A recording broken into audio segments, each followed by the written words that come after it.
Dumbledore, who informed you that a guardian must invariably be a white wizard? Could she not possibly be a dark witch? Grindelwald, do you ponder why Voldemort is deemed the most perilous dark wizard of the century?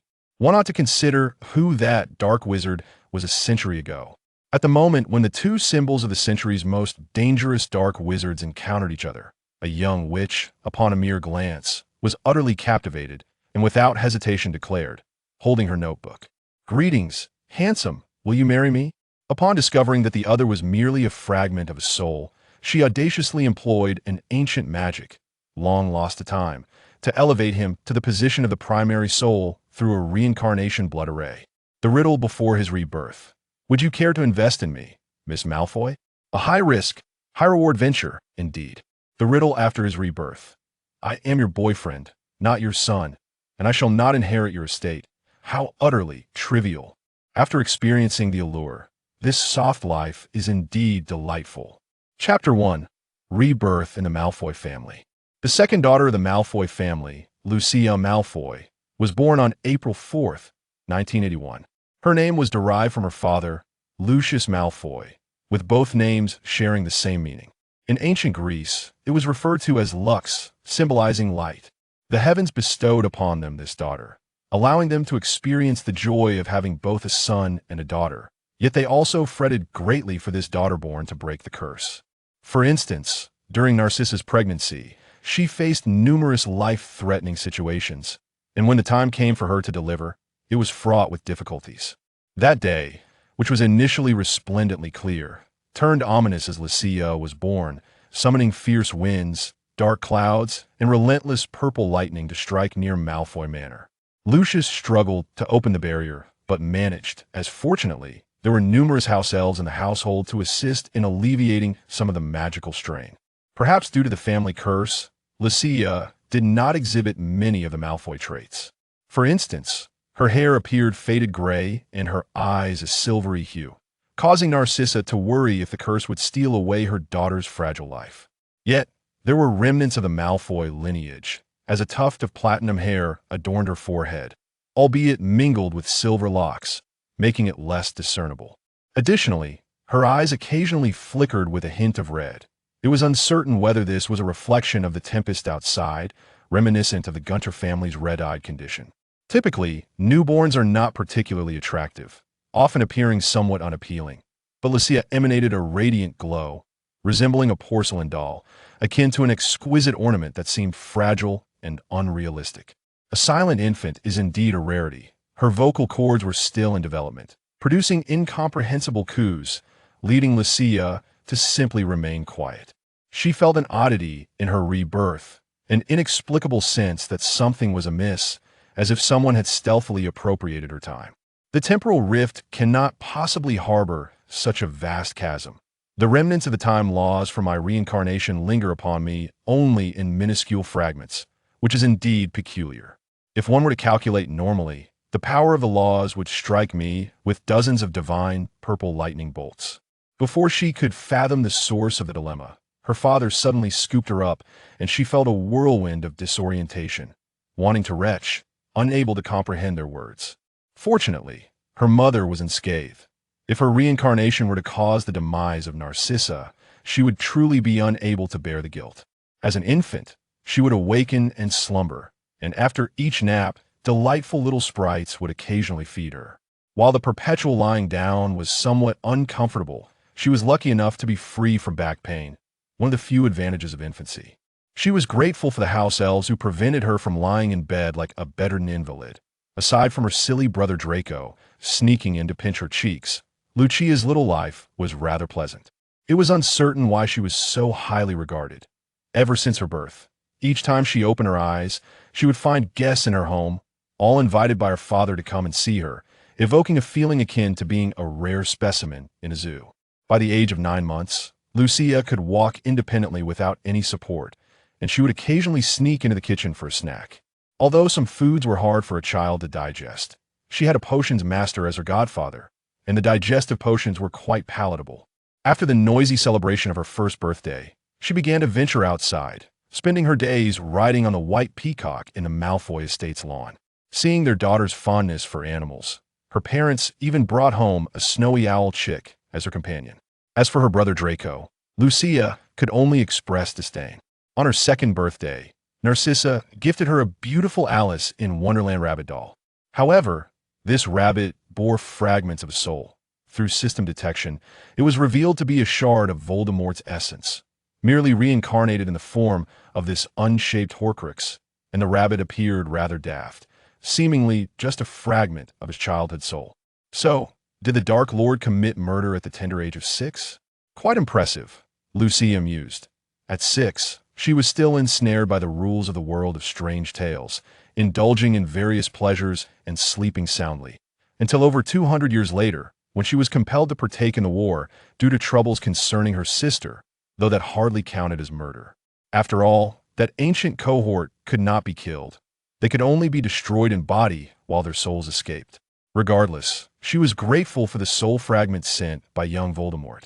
The system determined that progress had been made in the main storyline, significantly reducing her punishment.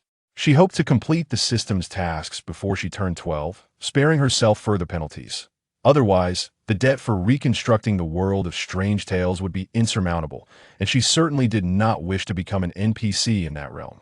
At 3, she was taken by her father to the Parkinson estate to attend the birthday celebration of Miss Parkinson II. Be a good daughter. Daddy will return shortly. Will you and your brother play here for a bit? Lucia replied with a resounding no. Watching her father ascend the stairs, Draco scampered off to fetch drinks while Lucia, clutching her large Alice rabbit, sought a quieter spot amidst the festivities. Lucia wished to avoid the fray, quietly settling in a corner, contemplating that once her father concluded his business with the Parkinson patriarch, they would leave smoothly.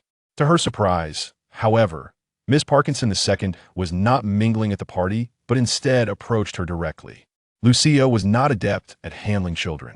"Brother, I want a rabbit doll."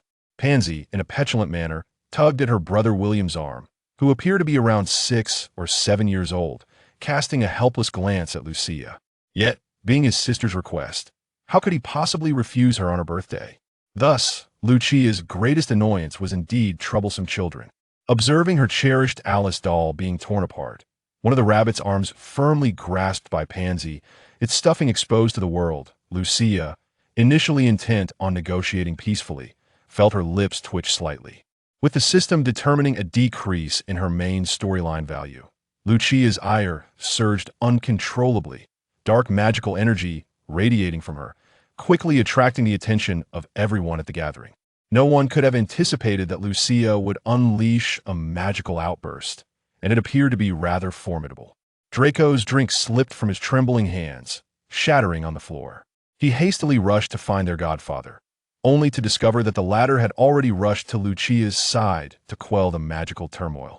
Chapter 2. The Surge of Magic. Sensing the tumultuous surge of magic, the two heads of families hastened to the scene, only to find the girl forlornly cradling her damaged doll. Lucius strode purposefully towards Lucia, kneeling before her and enveloping her delicate hand with his broad palm. "Father, it was Parkinson who bullied my sister first," Draco exclaimed, rushing to support his sister upon witnessing Alice's disheveled state, fearing that his father might blame Lucia. "Then why didn't you protect your sister better, Draco? Where were you off playing just now?" Lucius scolded, his irritation simmering beneath the surface. Yet he chose to defer further discussion, given the crowd gathered due to Lucia's recent magical outburst. "I am fine, father. Look, my godfather has already fixed Alice the rabbit." The girl replied, a smile gracing her lips, though her eyes glistened with unshed tears. Despite her desire to retaliate against Miss Parkinson by severing her arm, she recognized that she had already harmed her godfather, prompting her to exercise caution with her newfound power. Unlike conventional magic, this unique force, spurred by her emotions during infancy, transcended the limitations imposed by her brain on magical exertion, allowing her to wield powerful nonverbal spells. Initially intending to console Lucia about the reparable doll, Lucius felt an unnameable heaviness in his heart upon hearing her brave facade. Even though Severus had restored the doll, the sight of its previous damage had undeniably saddened his precious little princess. The two families had recently finalized several significant partnerships, and had they foreseen the tumult, they might have postponed their contractual agreement. Acknowledging their daughter's initial wrongdoing, the elder Parkinson and his child promptly apologized to Lucia, allowing the matter to be temporarily set aside. Yet, the future collaborations between the Parkinsons and the Malfoys were likely to be fraught with misfortune, and Miss Parkinson would likely be haunted by nightmares for months to come, perhaps dreaming of Alice the rabbit doll avenging itself by tearing off her arm while she lay in a pool of her own blood. After all, there is a price to pay for disturbing Alice the rabbit, as she is adept at curses. Since the first unpleasant soiree, Lucia had refrained from attending any gatherings among pure-blood families, opting instead to recuperate at home under the guise of her magical exhaustion. Narcissa had encouraged her to venture out, yet no one else seemed willing to approach her. Strangely, however, Headmaster Dumbledore, accompanied by an unfamiliar elderly gentleman, made an unexpected visit, and it was only when Lucius invited them in for tea that he learned of the visitor's identity. Gellert Grindelwald, the notorious dark wizard, had inexplicably departed from Nurmengard and appeared at Malfoy Manor alongside Dumbledore. Lucius was drawn into another room by Dumbledore, leaving Gellert and Lucia to converse for quite some time. Within 10 minutes, Lucia found herself with an elderly mentor, and after Severus' consent, Dumbledore granted permission for Severus to introduce Lucia to the magical world at Hogwarts ahead of schedule. Truthfully, had Gellert not begun their conversation with the revelation of Lucia's reincarnation, she would have been reluctant to engage further with the old man, as his subtle mind-reading abilities paralleled Dumbledore's, rendering her defenseless. Nonetheless, this turn of events proved fortuitous for Lucia, as early entry into Hogwarts would enable her to locate the Room of Requirement and the Ravenclaw diadem, which was mentioned in the main quest regarding Horcruxes. She was puzzled by the concept of splitting one's soul to create a Horcrux. Most individuals faced obliteration rather than pursuing soul division for mastery. It seemed that the Dark Lord's motivations were merely for immortality. Lucia mused that the villain's ambition fell short, as one ought to aspire to unify the world or something of that magnitude. Although she was uncertain why Dumbledore and Grindelwald were aware of her identity and willing to assist her unconditionally, she understood that gaining the freedom to navigate Hogwarts would likely necessitate the old gentleman's assistance, and of course, she would bring Dumbledore some sweets. As Lucia's 4th birthday celebration approached, old Parkinson and his progeny visited, laden with apologies and reparations. Lucius perceived their persistence as tiresome, yet it provided an opportunity for the rabbit doll to continue cursing Miss Parkinson, prolonging her nightmares for several months. In front of the Parkinsons, Lucia adorned the house elves with the trinkets, having taken great care to beautify them. This action incited tears from Miss Parkinson, for those were her meticulously chosen gifts, disdainfully bestowed upon what she perceived as lowly creatures. Following this incident, Lucia's infamy spread through the pure blood circles, yet her adversaries remained indifferent to the trivial squabbles of children. On her birthday, Severus, noticing Lucia's fondness for the rabbit doll, gifted her a small bear, filled with potions as a birthday present, thanks to a non-detection expansion charm. After reaching the age of 5, Lucia's routine changed. She began studying potion-making with Draco under Severus's tutelage, albeit in a limited capacity. Following the unpleasantness with the Parkinson family, Lucia developed a strong aversion to befriending the children of pure-blood families. Fortunately, her parents indulged her whims, sparing her from excessive tutoring, unlike poor Draco, who, at merely 7 years old, scarcely had time for play. In contrast, Lucia, just a year younger, spent most of her days ensconced in Lucius's study with Alice the rabbit and Vivian the bear, absorbing knowledge. When she turned 7, her father, Lucius, took her to the Ministry of Magic to boast to his colleagues. It remains unclear what Lucius intended to flaunt to Mr. Weasley, but judging by the latter's nearly explosive expression, it seems Lucius succeeded. Chapter 3, The Admission Letter. Within Hogwarts, the young witch found herself bewilderedly clutching a red egg in Dumbledore's office, awaiting the old man's return. She had initially assumed it to be some novel confection, only to discover it was merely a straightforward Hogwarts acceptance letter. They had even saved on owl delivery fees, with the headmaster personally delivering the message. Honestly, Albus, I think I should report to my godfather about your penchant for stealing sweets, Lucia remarked, taking the envelope without glancing at it, and stuffing it into Vivian's bare bag. Rolling her eyes as she declared, if there's nothing else, I shall take my leave.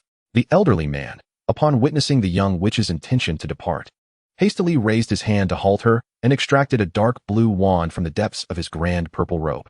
Your wand is ready, he announced, but Mr. Ollivander mentioned that it seems to possess no magical essence. Lucia refrained from elaborating, merely accepting the wand and idly toying with it. It suits me well, thank you. When I return after the school term begins, I shall bring you several jars of sweets. Aside from lemon drops, what else do you desire? Dumbledore observed Lucia's silvery gray eyes with keen interest. He had noticed a flicker of red light, reminiscent of the Gunter family's crimson eye condition, when she tested the wand's magical flow. Hey, Albus, why are you staring at me? The old man offered no reply, merely gesturing thoughtfully. Lucia, uninterested in his contemplation, gave Fawkes a playful ruffle, stealthily pocketing the few candies from the elderly man's meager collection into her bear-shaped pouch before skipping out of the headmaster's office. It was only when Dumbledore reached for a handful of sweets to aid his thoughts, only to find the jar devoid of any confections, that he belatedly realized the young witch had pilfered his last treats without leaving a single one behind. But did she not perceive her actions? Surely, after their time together, she must have been aware. Merlin's beard. Fawkes, where is your tail? Fawkes turned his head, unwilling to engage. After all, when Lucia had tugged at his tail, he had remained silent, and now, after her departure, he found it rather audacious of him to inquire about it. It was his tail that had been consumed in the process of candy theft. Upon returning to Malfoy Manor, Lucia tossed her acceptance letter to Draco and, using Floo powder, made her way to her godfather's home. Spinner's End was somewhat desolate, yet Lucia relished the time spent with her godfather concocting potions, as Professor Snape often reserved the majority of his brews for her. Though he was uncertain why Lucia had such a pressing need for potions, he was willing to brew extra batches for her amusement, as it would not consume too much of his time. Should I spend the holiday learning magic from Grindelwald or studying alchemy with LeMay? She pondered. I plan to visit Hogwarts. Hagrid mentioned that the unicorn is about to give birth, and I wish to witness it. Lucia leaned over the table, perusing her godfather's invaluable potion notes, having nearly memorized them all. However, her godfather consistently forbade her from attempting the creation of advanced potions, fearing for her safety. Snape, while handling potion ingredients, momentarily paused but quickly resumed his demeanor. Perhaps Hagrid was withholding information from Lucia, fearing it might sadden her. The unicorn due to give birth had been attacked, and whether it could be saved remained uncertain. Your brother will be absolutely thrilled upon receiving his acceptance letter. He has long wished to accompany you to Hogwarts, Snape remarked. Tidying the workspace while awaiting the potion's completion, he rummaged through the room, retrieving several vials of aging potion to present to Lucia. This should suffice for your holiday adventures. Yes, indeed. It is more than adequate. This is precisely why I came, Lucia exclaimed, as Grindelwald had prophesied her demise at the age of 12. Obtaining aging potion from Snape was relatively simple. She yearned to experience the semblance of adulthood, which had become rather addictive. What Snape remained oblivious to was that Lucia had been thriving within the Mafia's ranks, even establishing considerable influence. She had devised a plan. If she failed to fulfill her tasks by the age of 12 and faced punishment, she would opt to repay the debt, as galleons, being crafted from gold, held substantial value. If she could accumulate sufficient funds to cover the exorbitant losses, perhaps she could avoid the fate of becoming an NPC. She regretted heeding her reckless friend's advice to engage in such bizarre games, attempting to earn money while exploiting the world's vulnerabilities. Lucia, accompanied by her pixie, Pika, ventured to the Japanese Ministry of Magic. Sometimes, a single curse or a unique magical seed could effectively control an individual and thereby manipulate certain situations. Lucia returned to Japan annually, attempting to divine any fragments of her main quest soul, but her endeavors over the past few years yielded little, revealing only a major shard she carried. Despite her typically amiable disposition, Lucia could not help but berate the soothsayer. Was that not the most nonsensical statement? The soul fragment is right here in my grasp. Did I need you to divine it? Though it was not the fragment in her possession, returning empty-handed was not a novel experience. Lucia had approached the soothsayer with a spirit of experimentation, only to find that her fortune was insufficient and fate had conspired against her, denying her the answers she sought. In her limited leisure time, Lucia had promised to accompany her mother, Narcissa, on a shopping trip. Upon receiving a message from Pico while in France, Lucia promptly set off for home, having only glimpsed part of the opera house. The urgency was palpable, for her husband worked at the Ministry of Magic daily, her younger daughter was off on outings, and her eldest son was away at school, after managing the household accounts. She was reluctant to socialize with the other pure-blooded society ladies and wondered if her aversion to creating a network for her daughter was a consequence of her influence. Yet, she seemed increasingly enamored with Gilderoy Lockhart's literary works, so she had invited Lucia to accompany her in purchasing his signed books at a signing event. Pursuing literature was understandable. After all, who did not have a favorite idol? However, when Narcissa purchased hundreds of books without securing a single signed copy, Lucia felt compelled to intervene in her mother's irrational spending. Though the Malfoy family was affluent, such extravagance seemed unwarranted. Chapter 4. The Elusiveness of Autographs. Ever since her brother departed for Hogwarts, Lucia found herself more inclined to linger at home. Without her boisterous brother's incessant presence, her gentle mother busied herself with baking cookies, creating an atmosphere akin to paradise, at least in Lucia's eyes. Narcissa, having failed to acquire the long-desired complete signed collection, wore a sullen expression as Lucia halted her attempt to purchase the 101st set. Since her return, Narcissa had been visibly discontent, and Lucius had even been turned out over trivial matters. Poor Lucius was relegated to the guest room, and Lucia thoughtfully informed him that there would be no breakfast awaiting him the following morning, a message relayed from Narcissa, and certainly not a source of amusement for Lucia. Dear Lucia, you went shopping with Sissy today, did you not? You must know why she is upset. Please tell me how to resolve this, for I do not wish to remain in the guest room tomorrow. Thus, Lucia candidly shared with Lucius that Narcissa was disheartened over not obtaining a signed set of books from her recent purchase. However, Lucius appeared perplexed, shrugging his shoulders in confusion. Is that all? I told her she could buy them next time. Why is she angry with me? I didn't prevent her from buying the books. He even contemplated providing Sissy with additional pocket money for her next venture, intending for her to purchase the entire collection. Lucia quietly munched on an apple, waiting for Lucius to finish his incessant prattling. Once he concluded, the young girl shrugged and muttered, "It's truly astonishing that he can still manage to find a wife." This remark was, of course, overheard by Lucius, who seized Lucia's hands as she attempted to depart. Crouching before her with a deep breath, his gaze resolutely fixed upon his little daughter. "My dear, should you assist me in resolving this dilemma, I shall grant you a wish, within the limits of the Malfoy family's means." Unable to resist teasing, Lucia replied, "Then I wish for father to stay in the guest room for a week, so I can sleep with mummy. How about that? Within your means, of course." "That is entirely feasible, as long as Sissy does not take offense," he replied. The little bundle of warmth was somewhat drafty, yet it was better than nothing to shield against the cold. If one were to inquire about Draco's opinion, it would likely only serve to further infuriate Narcissa. "I have 3 strategies, ranked from least to most effective. Father, please act according to your capacity. The least effective, buy jewelry and present daffodils, though the results are uncertain. The middle strategy, procure a complete set of books signed by the author and gift them to mummy.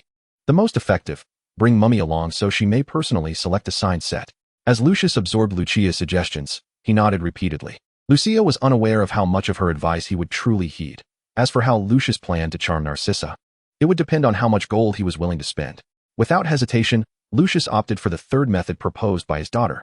Though he pondered how to ensure that Narcissa would actually select a signed set of books, the odds were not particularly favorable. After all, not a single one of the 100 sets Narcissa had purchased for herself contained a signature. Lucia seemed to perceive her father's perplexity, decisively extracting a vial of Felix Felicis from her bag. Mummy's sandalwood and jasmine perfume smells rather delightful.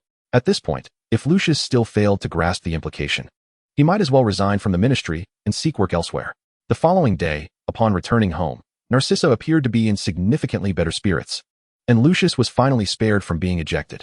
However, he still had to sleep in the living room for a week, having promised Lucia, who, for reasons unknown, seemed to prefer clinging to Narcissa rather than himself. Time flew by.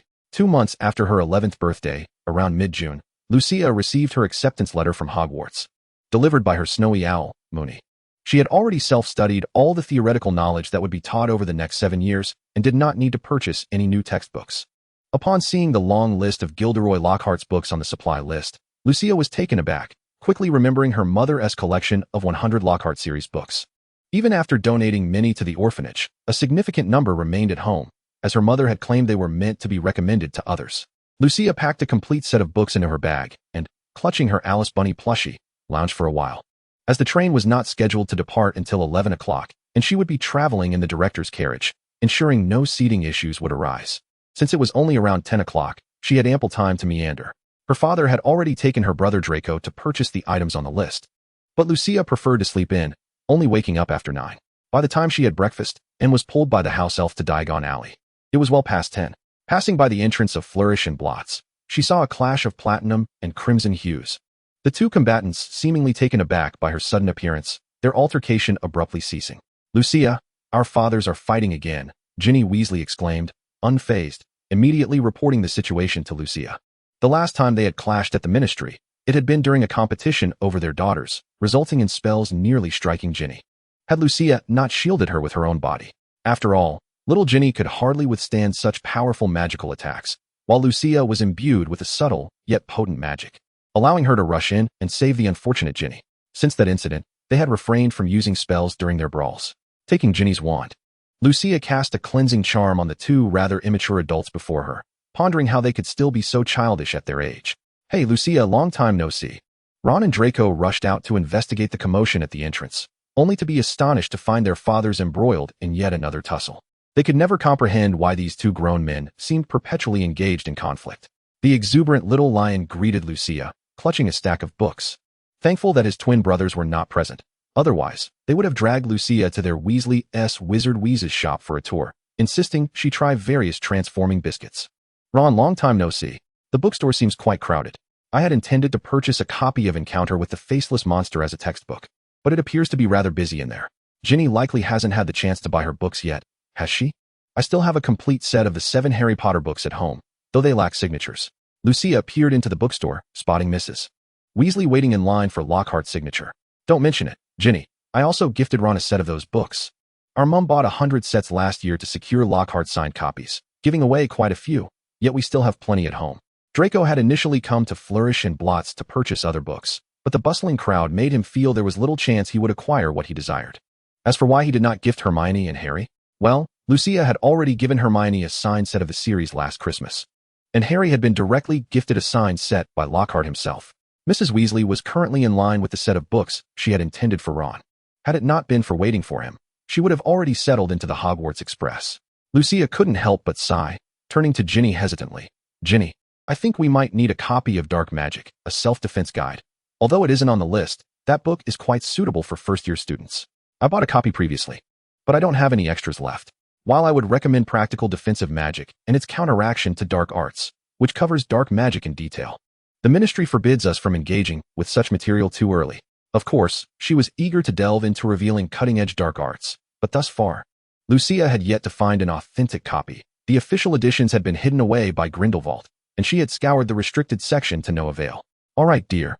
Let Draco accompany you to select a wand. It's already 10:30. I shall return home to fetch a set of books for Miss Ginny. She pondered how to discreetly pass that diary into the hands of the Weasleys. It appeared to be a fortuitous opportunity. After Lucius disapparated away, Lucia scrutinized her brother with disdain, pursing her lips. She could manage quite well on her own at the wand shop without him tagging along. After all, she was no novice when it came to Diagon Alley and its bewildering array of shops. The remaining supplies have also been procured. Draco, Harry, let us set off first. You will undoubtedly find the sensation of apparition quite unpleasant. Mr. Weasley was once again checking Ginny's list against the required items, confirming that nothing was amiss. If there are no seats in the carriage, we shall proceed to the headmaster's carriage. My father mentioned recently that this year no headmaster would be visiting Hogwarts for inspection. Lucia waved farewell to the group, and after selecting her wand, she hoped to experience the thrill of riding the Hogwarts Express, but if they missed it, she would simply apparate to the forbidden forest adjacent to the school. Ollivander's wand shop appeared rather small and shabby compared to other establishments in Diagon Alley. The gilded sign above the door had begun to peel, inscribed with, Ollivander, fine wands since 382 BC. Upon entering the shop, Lucia instinctively adjusted her wizarding robes, for the interior was woefully cramped. Aside from a long bench in the corner, there was scarcely any other furniture. Thousands of slender boxes containing wands rose from the floor to the ceiling, dust motes dancing in the air, and cobwebs clung in the corners. Ollivander. It has been quite a while, Lucia said, not needing to ring the bell to announce her presence, for Mr. Ollivander had been waiting eagerly. A magical measuring tape and a shorthand quill in hand. Lucia, you've kept me waiting. If you linger any longer, the Hogwarts Express will depart without you. Previously, she had ordered a wand from Mr. Grigovich in Germany, one capable of channeling her unique inner magic, primarily used for spells that might evade the scrutiny of the Ministry of Magic. The wand she sought today was merely for appearances, to be used at school.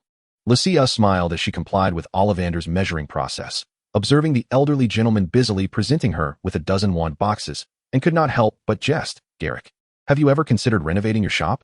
No, I prefer it as it is. If I were to change it, I'd forget where I placed the wands, Ollivander replied, handing Lucia a black wand. Try this cedar wand with a phoenix feather core. Although investing in Ollivander's shop might seem a loss, she was more than willing to provide the old gentleman with magical materials from magical creatures for the wand cores. After all, she still cared for several nightmares and unicorns in Japan, and as for the phoenix feathers, she had Fox to thank. No need for that, Garrick. Just bring me those 2 wands made of purple heart and nightmare tail hair for me to try. Lucia had come prepared, selecting based on her own characteristics. The combination of materials governing life and death would yield an effect greater than the sum of its parts. Ollivander grumbled as he returned the cedar wand to its box and fetched 2 more wands, placing them before Lucia, still complaining. You could have mentioned that sooner. I could have saved myself a trip. The 2 14-inch wands, of the same silvery gray hue, bore no embellishments, appearing more like ordinary branches of purple heartwood. Lucia picked one up at random, relying purely on instinct, and fortuitously established a unique connection with it. This one will do nicely. I must catch the train. Farewell. She paid an additional 3 galleons, hastily leaving 10 galleons on the counter. Ollivander silently picked up another purple heart wand that trembled slightly in its box. Every wand possessed its own emotions and personality. However, it was rare for a wizard to be coveted by 2 wands at once.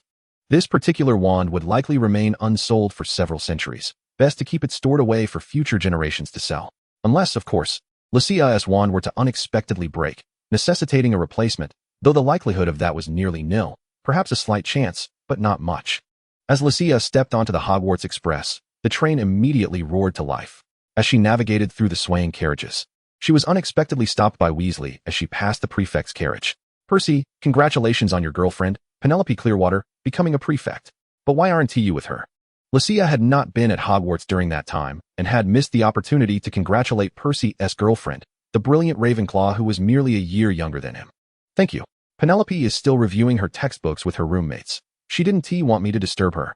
Percy replied, handing Lucia a black leather notebook. I'm returning this to Ginny. It seems she accidentally brought it along. Chapter 6, Lucia's Diary. Since it was given with good intentions, it would be improper to keep someone else's diary, especially as he was a prefect, waiting in the prefect's carriage on Lucia's path to the headmaster's carriage. All right. Thank you, Percy. Not at all. Go rest now. As the system notification chimed, Lucia lost the inclination to gossip with Percy and hurriedly departed back to the headmaster's carriage. The entire carriage was not only enhanced with the undetectable extension charm, but also adorned magnificently, with magically animated instruments playing a rendition of Adelaide on the water. However, Lucia lacked the mood to appreciate the ambience at that moment.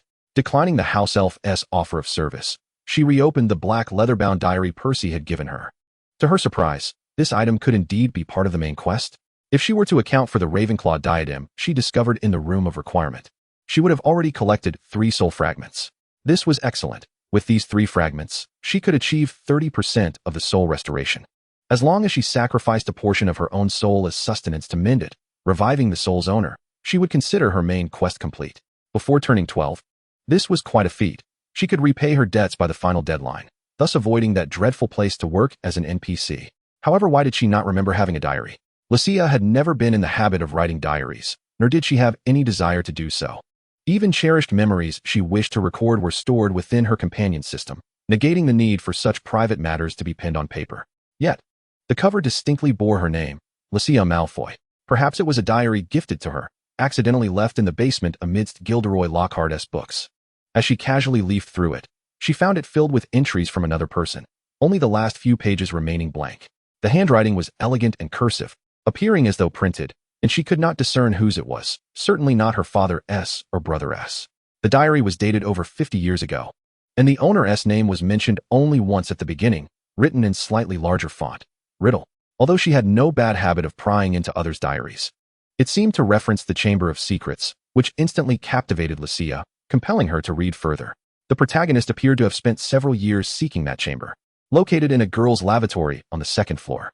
Lucia's hand froze mid-turning page, if her memory served her correctly. The diary's owner had mentioned living in the boys' dormitory. How could a boy enter the girls' lavatory? However, if memory serves me correctly, that washroom has long been usurped and abandoned by the Myrtle, which seems to be the very Myrtle mentioned in the diary as having been accidentally slain by the basilisk. After her untimely demise, she appears to have lingered on, haunted by her grievances and obsessions, wandering the washroom in a spectral form. She possesses a certain understanding of supernatural matters. If the attachments formed posthumously are not dispelled, the soul remains ensnared in that realm. Yet, I fear that revealing the truth to the Myrtle would not alleviate her torment. She currently relishes in frightening those little wizards who stealthily venture into the washroom for exploration or mischief. After perusing the diary, Lucia tucked it into her bear-shaped bag. Were it not for the system deeming this item a pivotal element of the main quest, she would have certainly returned the diary to the Malfoy residence. The sun outside shone brightly, suggesting it was around midday. Having just finished her meal shortly after 10, she was not in any immediate need of sustenance. Lucia decided to recline in her chair for a brief moment. A genuine leather chair worth over 100 galleons was indeed a comfortable resting place. No wonder it was sponsored by her father. She had poured most of her funds into cultivating her influence, leaving her personal allowance rather meager. Curling up in the cozy leather armchair, She drifted into slumber, only to awaken later to a pitch-black night outside, the dim yellow light no longer blinding her. While the instruments had long since ceased their melodies. Miss Lucia, we are about to arrive at Hogsmeade. It is time for you to don your wizarding robes and prepare to disembark for Hogwarts. The white-haired creature grotesquely rose from the sofa, her tousled hair standing on end as if charged with static electricity, her tone rife with astonishment. Have we arrived already? She felt as though she had only just closed her eyes, her head heavy as if weighed down by 1,000 pounds, an altogether unpleasant sensation. Discounting the evening hours reserved for sleep, she realized she had spent nearly the entire day slumbering, with the remaining hours consumed by meals. Indeed, Miss Lucia, shall Pikachu assist you in changing into your robes? After evading the bustling aisle to disembark, she meandered a bit further until she found the first-year students' assembly at the rear of the carriage. Still in the dazed state of having just awakened, perhaps due to the night's chill, the warmth from her sleep had yet to dissipate. She hugged her stuffed rabbit tightly, wishing her beloved Moony were present. The soft feathers of the snowy owl would not only provide comfort, but also warmth. Drawing her wand from her waist, she promptly cast a warming charm upon herself. The white-haired creature caught sight of another similarly hued being in the queue and jogged over, gently tapping the person's shoulder from behind. Hey, Luna, long time no see. Do you still have Zing Against the Grain? I would love a copy. Long time no see, Lucia. Luna replied, retrieving a brand new edition of Sing Against the Grain from her fluffy cat backpack and teasingly added, Thanks for keeping the business afloat, Miss Benefactor. Lucia accepted the book and stuffed it into her bear bag, relieved that she would not need to wander the night, but instead could quietly relax in her dormitory with this light-hearted read, which, despite its lack of scholarly merit, she found quite enjoyable, though she remained puzzled as to why Hermione disdained the series. By this year's Halloween, we can don our new animal costumes. I ordered a rabbit outfit from the other side. The ears even move. Super, super, super, super cute. Yes, we might even see the red-haired rabbit, Ginny added, referring to her brother Ron's pet rabbit, the Weasley rabbit with red fur. Chapter 7. Arrival at Hogwarts. The silvery, fragmented moonlight shimmered upon the lake as Lucia, Ginny, and Luna shared a small boat bound for Hogwarts. A delicate mist cloaked the castle, and the gentle breeze failed to disperse the fog or the anxious spirits of the new little wizards aboard. They had overheard from the two Weasley upperclassmen on the train that there would be an entrance examination for Hogwarts. Those who performed admirably would be allocated to superior houses, while those who faltered might find themselves sent home. George and Fred told me their exam involved dueling a troll, while Ron mentioned there's concerned the history of magic. I doubt we will be tested on history this year, but I certainly do not wish for a duel with a troll. I might be too frightened to move. Ginny's excitement suddenly morphed into anxiety and unease, a sentiment echoed in the other boats, where the atmosphere was charged with both exhilaration and trepidation. After all, having been influenced by the prankster experts, the little wizards were inclined to believe the tales, no matter how incredulous. In truth, I would prefer a test on the history of magic or other subjects. I have already completed my reading during the holidays, so I should have no issues. Not just any issues, but I should be quite secure in my grasp. Lucia lay silently at the rear of the boat, gazing at the clouds. The stars were sparse tonight, with only the veiled remnants of the waning moon hanging in the sky. She was well aware of Hogwarts' sorting ceremony, but she had no intention of being the one to disrupt the mystique of the occasion. Fear not, Hogwarts will not pose undue challenges to the new students. After all, if even Ron can pass the entrance exam, our dear Ginny shall surely have no troubles. Rest assured. Thank you for comforting my sister, Lucia. You are truly a kind soul, Ron remarked. Though it may have had an undertone of disparagement towards Ron, Ginny felt somewhat reassured by his words. If her clumsy brother could navigate the entrance exam, surely they would not encounter any issues either. The atmosphere in the small boat returned to one of joy, as Lucia hummed an unknown tune, rhythmically tapping her feet. Before long, she heard gasps of astonishment from the nearby boats. After nearly an hour on the water, the boats finally parted the mist to reveal Hogwarts Castle in all its majestic glory, prompting the little wizards to express their awe at the magnificent architecture. Lucia, accustomed to the sight, adeptly assumed the role of guide in place of Hagrid, leading the little wizards as they followed her, with Ginny and Luna at her side and the rest trailing behind in a collective mindset. Upon disembarking from the boats, the little wizards climbed the winding staircase into the courtyard, pushing open the grand doors to reveal Hogwarts' enormous emblem. Their footsteps noticeably slowed, eyes wide with wonder at the animated portraits that adorned the walls. Atop the staircase, a witch had been awaiting their arrival. Once again, it was Professor McGonagall, the deputy headmistress, who came to greet the new little wizards. Lucia effortlessly approached Professor McGonagall, standing beside her and turning to face the newcomers. Please maintain silence. The specific arrangements will soon be explained to you by Professor McGonagall, the head of Gryffindor House. After delivering her practiced lines, Lucia leaned against the banister, inwardly musing that she was once again entrusted with the task of guiding the new students. Hagrid and Professor McGonagall certainly placed a great deal of faith in her.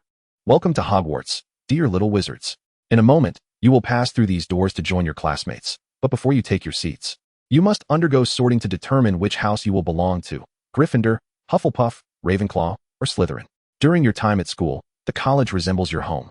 Commendable behavior can enhance its reputation, while violations of school rules result in deductions. At the year's end, the college with the highest score will be awarded the House Cup. The seemingly aged witch exuded an irresistible aura of authority, captivating the young wizards who listened attentively, though their glances occasionally drifted towards the particularly relaxed silver-haired girl beside her. Despite appearing to be a first-year wizard of their own age, why was she chosen as their guide? Furthermore, the witch seemed unfazed by her apparent disinterest in the proceedings. Soon, the grand door behind Professor McGonagall swung open, revealing that it was not yet the Great Hall. To the left, for scoreboards adorned with gleaming gems elicited gasps of delight from several young girls. A glance towards the right corridor revealed a stone statue at the stairs bend, while numerous portraits hung haphazardly on the circular walls. Upon pushing open another door, armored sentinels flanked the corridor, one of whom was humming a tune, only to snap to attention upon the arrival of the newcomers. The young wizards, startled, drew closer to Professor McGonagall. As she opened the door again, the hall erupted into applause, startling the young wizards once more. However, their attention was swiftly captured. The hall was remarkably spacious, capable of accommodating the entire Hogwarts faculty and student body. Towering walls reached up to the ceiling, which resembled black velvet adorned with twinkling stars. The enchanted ceiling mirrored the weather outside, and numerous candles floated gracefully in the air. Some astute young wizards had already noticed that the abstract design etched in glass behind the podium corresponded with the emblems of the four houses, aligning with the arrangement of the four long tables. Yet, their curiosity was piqued more by the tattered sorting hat and the golden owl podium beside it. Please wait here, Professor McGonagall instructed, gesturing to a vacant space with her scroll of names as she slightly turned to the side. Before the ceremony begins, Professor Dumbledore wishes to share a few words with you. Lucia promptly took a seat at the edge of the Gryffindor table, reasoning that it would be more prudent to rest here until the sorting hat sang its sorting song after Professor Dumbledore's address. With a smile, she greeted her classmates nearby, and Hermione discreetly offered Lucia a lemon sherbet, knowing it was her favorite treat, a taste she had developed under the headmaster's influence. For reasons unknown, perhaps due to an impending illness, Lucia felt an unusual heaviness in her head today, even experiencing slight dizziness. She propped her chin on her hand, stifling a yawn with a hand over her mouth, and placed her rabbit plush on the table, resting her head upon it. Struggling against the drowsiness, she finally stood up from her seat at the Gryffindor table when the sorting ceremony commenced, her thoughts having wandered far away. Chapter 8. The common room. When Ginny was sorted into Gryffindor, she excitedly rushed to embrace Lucia first. After calming Ginny's exuberance, she was suddenly enveloped by Luna, the little Ravenclaw, Lucia Malfoy. Upon hearing Professor McGonagall call her name, Lucia trudged through the throng of first-year wizards towards the podium, taking her seat. Professor McGonagall gently placed the sorting hat atop Lucia's head, and unexpectedly, it did not immediately declare her a Slytherin. Those familiar with Lucia speculated whether she would be sorted like Draco, with the hat not even grazing her hair, before loudly proclaiming Slytherin. Hey, little witch, are you hoping to sneak into Hogwarts kitchens for a midnight snack? That hardly seems a good reason to aspire to Hufflepuff, Slytherin. Lucia pouted in dissatisfaction, and when Professor McGonagall removed the hat, she leapt from her chair and made her way to the Slytherin table, unceremoniously pushing aside Pansy, who was seated next to her brother, and plopping down directly. This year was different. Previously, she had trailed behind Professor Snape in a state of illness, often whisked away by other professors who would spoil her with various snacks, acting as a charming little mascot in their classes. Yet, now that she was an official young witch, Lucia felt somewhat uneasy. The myriad of rules and curfews also applied to her, right? If she were caught wandering the grounds at night, would points be deducted? The sullen little serpent rested her chin on the table, and Draco gently nudged her with his elbow, lowering his voice. Lucia, look at our godfather's expression. He looks as if he might devour you. This was a result of her earlier desire to join Hufflepuff rather than their godfather Slytherin, which had left the house's head in a foul mood. Even during the applause, it felt as if he were about to squash a young wizard, although Lucia was oblivious, as was Sprout, who wore a look of disappointment akin to witnessing withered herbs. The sorting ceremony concluded swiftly, and Professor McGonagall returned to the head table beside Professor Dumbledore, tapping her spoon against a glass to capture the attention of the whispering wizards. Oh, I have little to say, so I shall simply declare the feast commenced. What alleviates worries? Only meat. As a first-year student, indulging in more meat and less greenery seemed prudent. Surely their godfather wouldn't chastise her too harshly? After all, there were merely 2 feasts a year where one could freely enjoy meat. A balanced diet is essential for health, yet Lucia had no inclination to consume any vegetables, only yielding to Lucia's insistence when she begrudgingly pinched her nose and took a few bites. Moreover, she had a particular aversion to ginger and celery. Forcing Lucia to eat vegetables instead of meat was akin to compelling a creature from a horror tale to consume mud instead of humans. Utterly unreasonable. Brother, shall we venture out tonight? She inquired. The professors or prefects on patrol are surely few. Forget it, Lucia. Last year, we were caught during our nighttime escapades by Professor McGonagall. 3 Gryffindors lost 150 points, while I alone lost 100 for Slytherin. Do you know how I survived 3 months of detention? I felt as if our godfather would pour potions down my throat at any moment. Hearing Draco's pessimism, Lucia silently nibbled on her chicken leg. Who would be so reckless as to roam the grounds on their first day?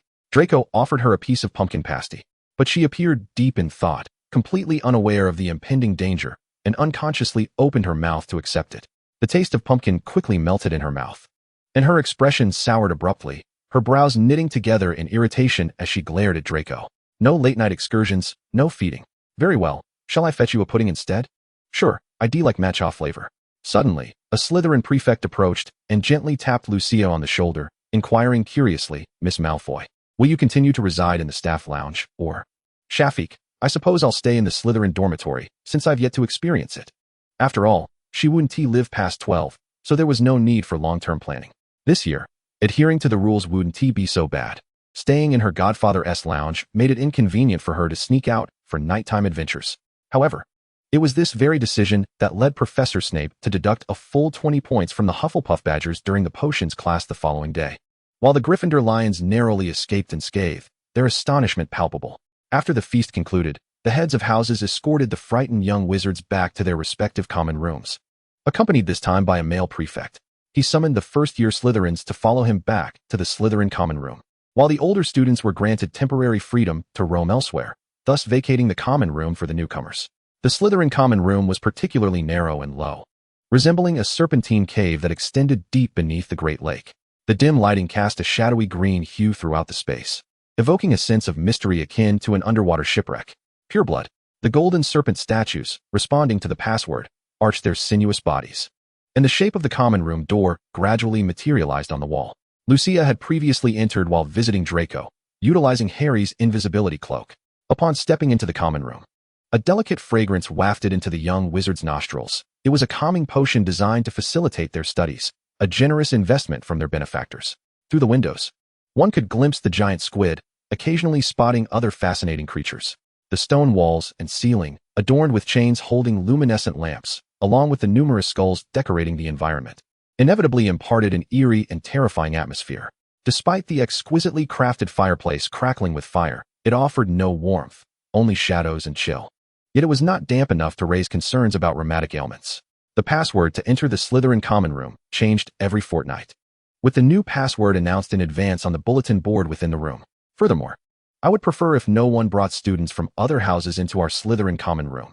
After all, it has been over 700 years since outsiders last entered.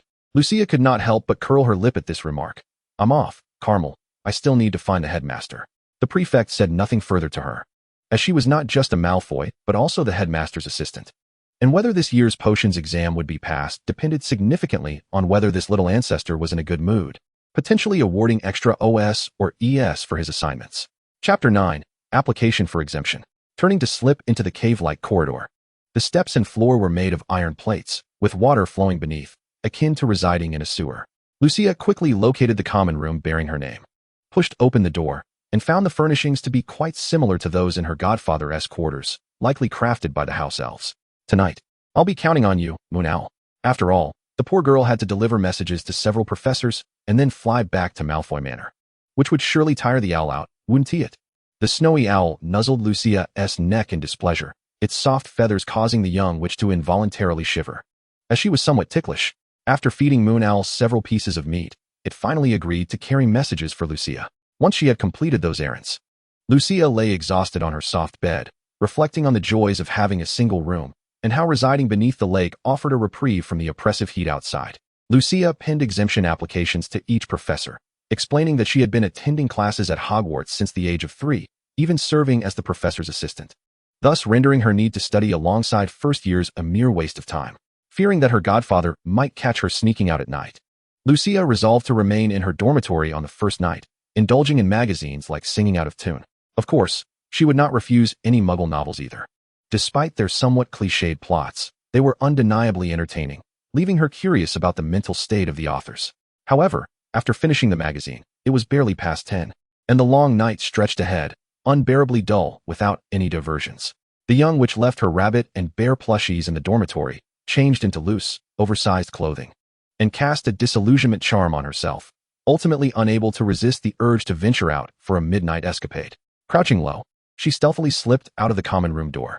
Yet, just as she crossed the threshold, a dark figure suddenly loomed before her, blocking her path. "Oh, my dear goddaughter, where do you think you're off to at such a late hour?" Severus Snape, who had been lying in wait, successfully captured the little peacock.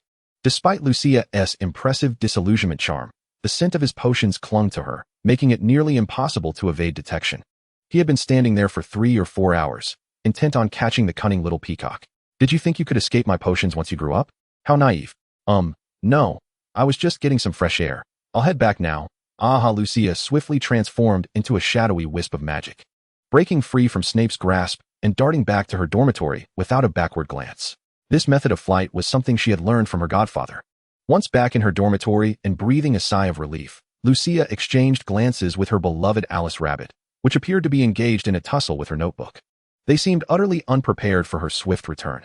Alice froze momentarily before promptly shaking off the notebook that had been clinging to its arm and hurriedly diving into the covers, though its tail remained conspicuously exposed. "Hey, I'm not blind. I saw that." Lucia tugged on the rabbit's tail, pulling it out from under the covers. Sitting at her desk, she cast a glance at the seemingly innocuous black leather notebook, which now bore the name Riddle on its cover instead of her own. The children in ghost stories were often quite sinister, but Lucia had inspected this Alice Rabbit and found it to be merely a fragment of an ordinary child's soul, not a ghost sent by the headquarters to collect debts. "You're 6, I'm 16, and you are just a fragment of a soul.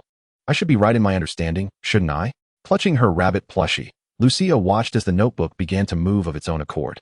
Its previously filled pages now blank, slowly revealing the words "no problem." "Let me ask you a question, Riddle. Didn't you mention in the notebook about that chamber with the basilisk? I'm curious, why would a boy go into the girls' restroom?" The words "no problem" gradually faded from the page, but the notebook remained silent. Lucia assumed its spirit had slipped into a dormant state and was unable to respond. Just as she was about to close the notebook, a sudden burst of ink erupted from its pages.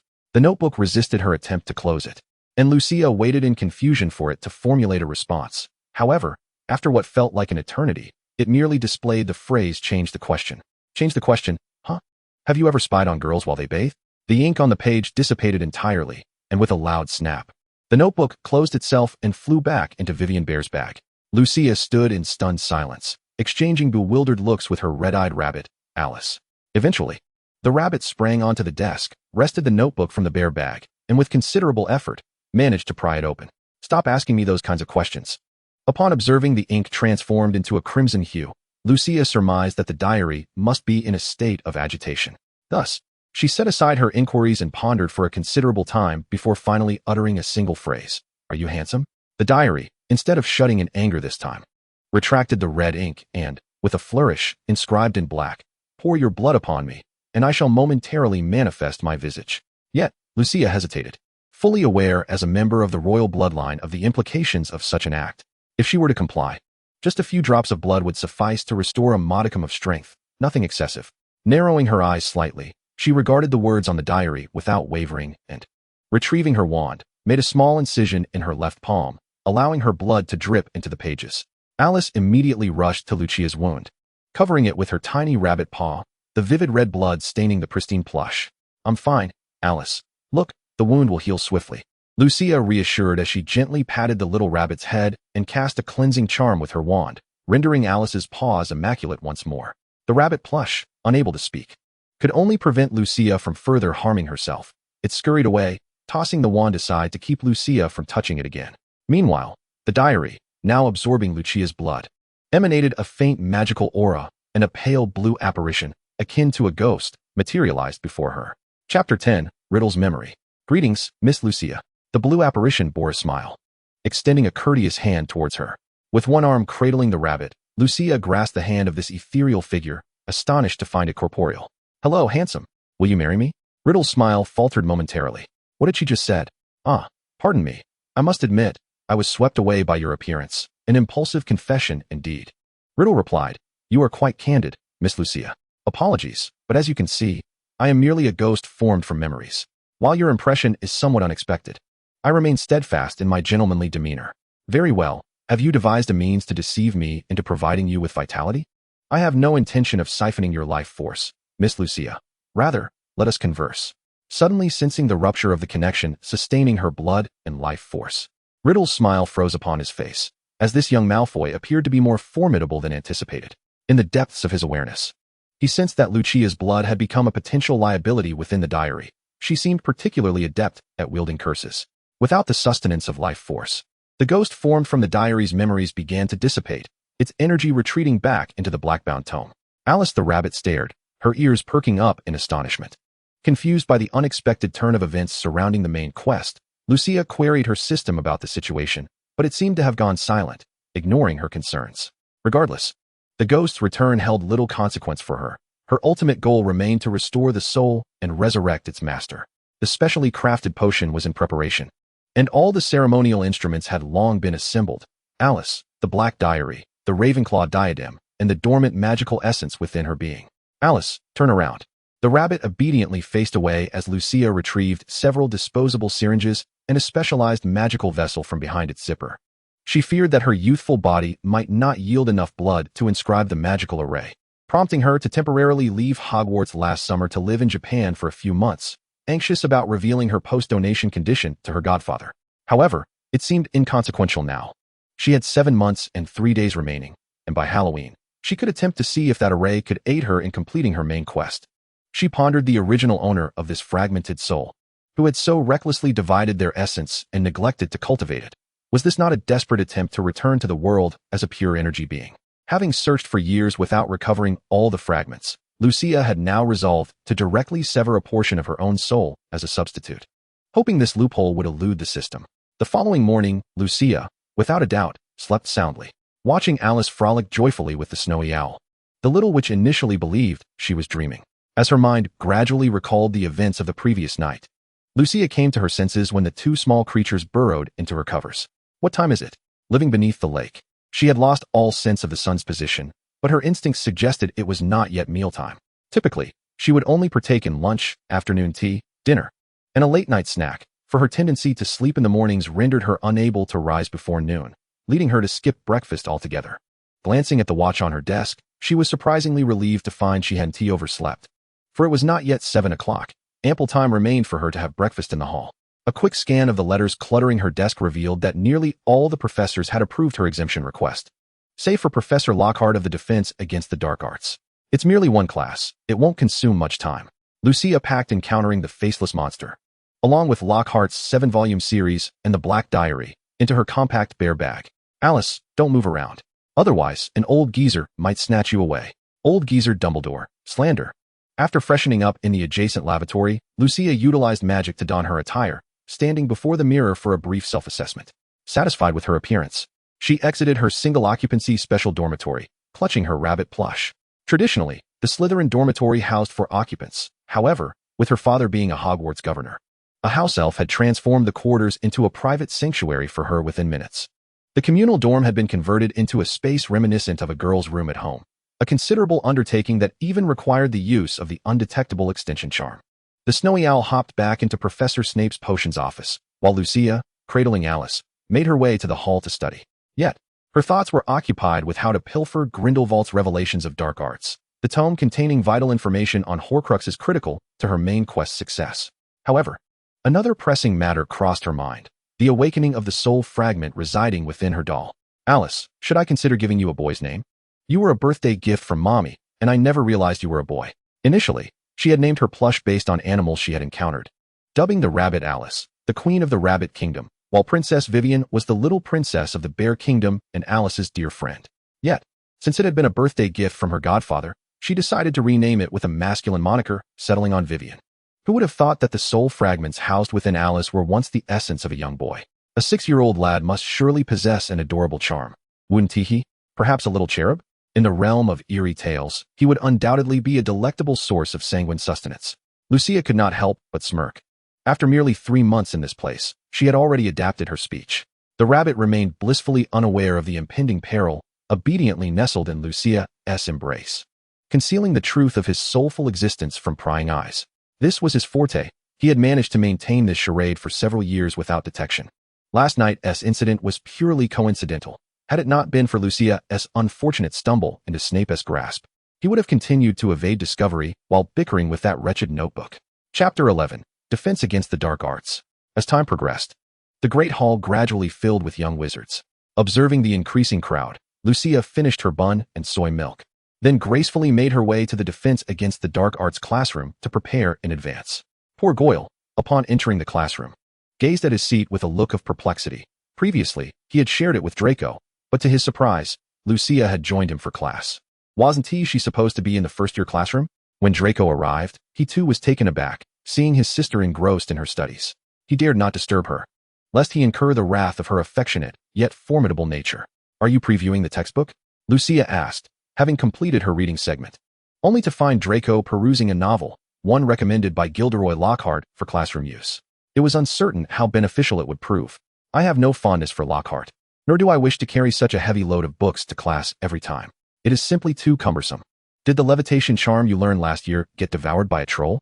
Why not utilize it?"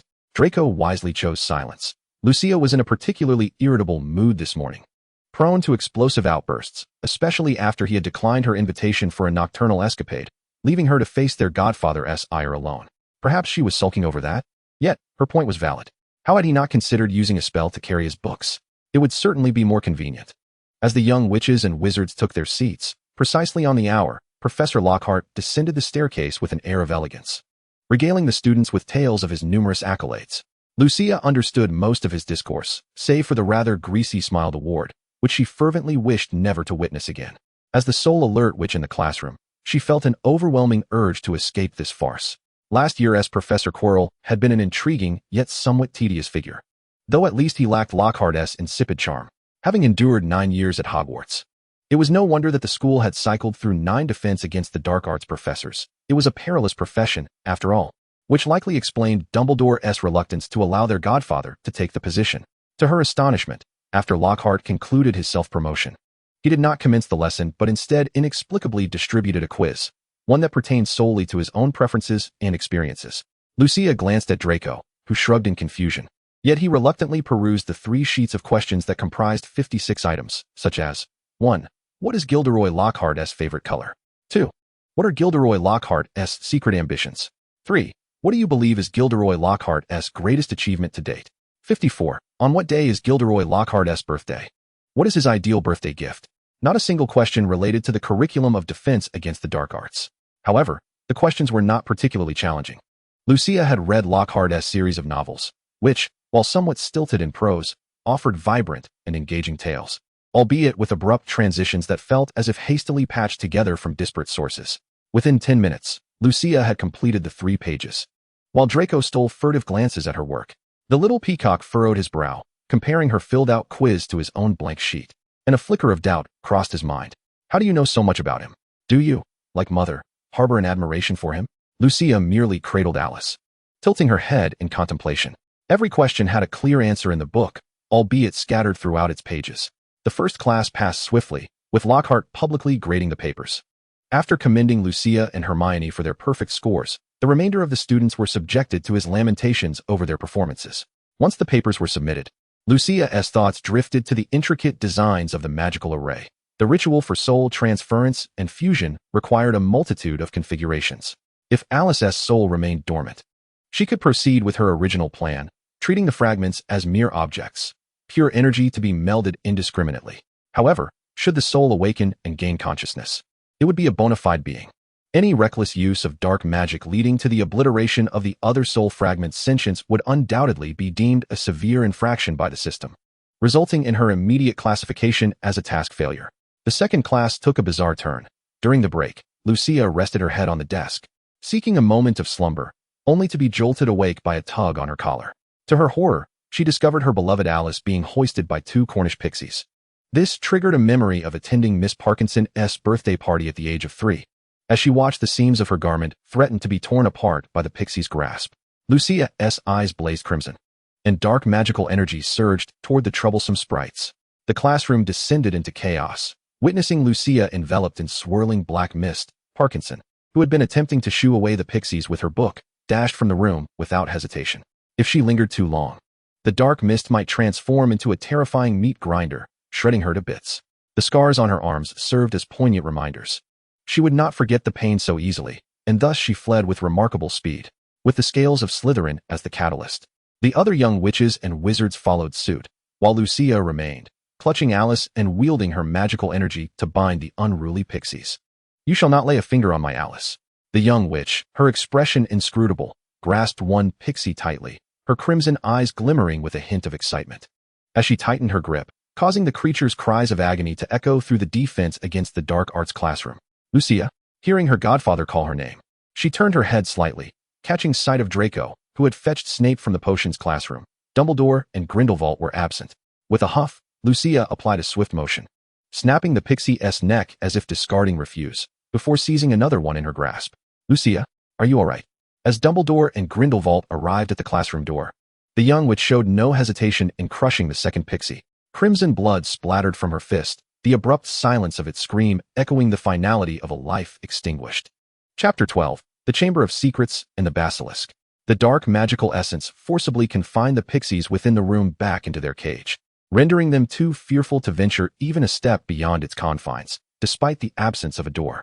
The girl had merely tidied up, dispersing the magical particles from her palms with a gentle breath, erasing all traces of blood, leaving no sign of the turmoil that had transpired, as if she were indeed merely disposing of refuse. The two elders exchanged a glance after lowering Mr. Lombard, who still hung from the decorative dragon skeleton on the ceiling, and silently departed. Lucia was taken by Snape to St. Mungo's Hospital for a psychological evaluation, which ultimately revealed no issues.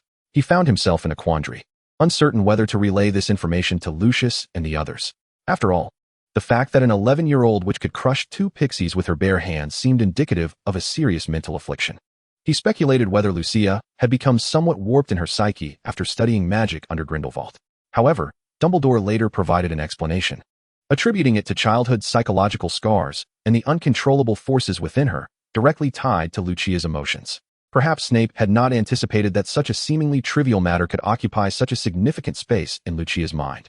Upon returning to Hogwarts, he found himself mulling over the situation and ultimately decided to punish Parkinson with a 10-inch potion essay.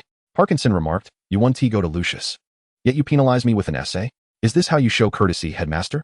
He resolved to conceal the matter from Lucia, knowing that if Narcissa were to find out, she would likely faint, and he believed he was acting in her best interest. Following the chaos in defense against the dark arts class, Dumbledore personally arranged for the young witch to take a leave of absence. While this would not significantly impact her life, it allowed her the freedom to roam the night openly, even venturing into the Forbidden Forest to visit Hagrid and play with the new offspring of the Thestrals. Lucia rode her Thestral to Hogsmeade to procure a substantial quantity of raw meat, intent on exploring the Slytherin chamber mentioned in Riddle's diary. Having only visited the map chamber and the room of requirement, she had yet to hear of the Slytherin chamber. When she returned to Hogwarts bearing a black, bloodied sack, Snape undoubtedly intercepted her once more, conducting a thorough inspection to ensure the young witch did not inadvertently unleash uncontrolled magic. Once he confirmed that Lucia was merely returning with raw meat, he permitted her to leave. Lucia, when stopped, merely pouted, claiming the remaining meat was for feeding the school's nocturnal creatures. Fortunately, Professor Snape was preoccupied with his potions class and had no time to monitor her closely, allowing Lucia to escape to the abandoned girls' lavatory on the second floor mentioned in the diary. Alice the rabbit was in the dormitory, accompanying the diary, alongside a strikingly beautiful Ravenclaw diadem. Lucia, burdened with the heavy raw meat and a small black cage, slipped into the lavatory, casting a disillusionment charm upon herself. She did not wish for Myrtle to disrupt her plans. Following the instructions in the diary, she whispered in Parseltongue to the golden serpent-shaped tap, hoping for it to open. Lucia leaned beside the ornate serpent tap, observing it for an extended period, yet found no signs of a voice-activated mechanism. As the basin underwent a series of transformations, revealing a dark passage leading underground, Lucia suddenly felt no compelling reason to descend in search of the basilisk.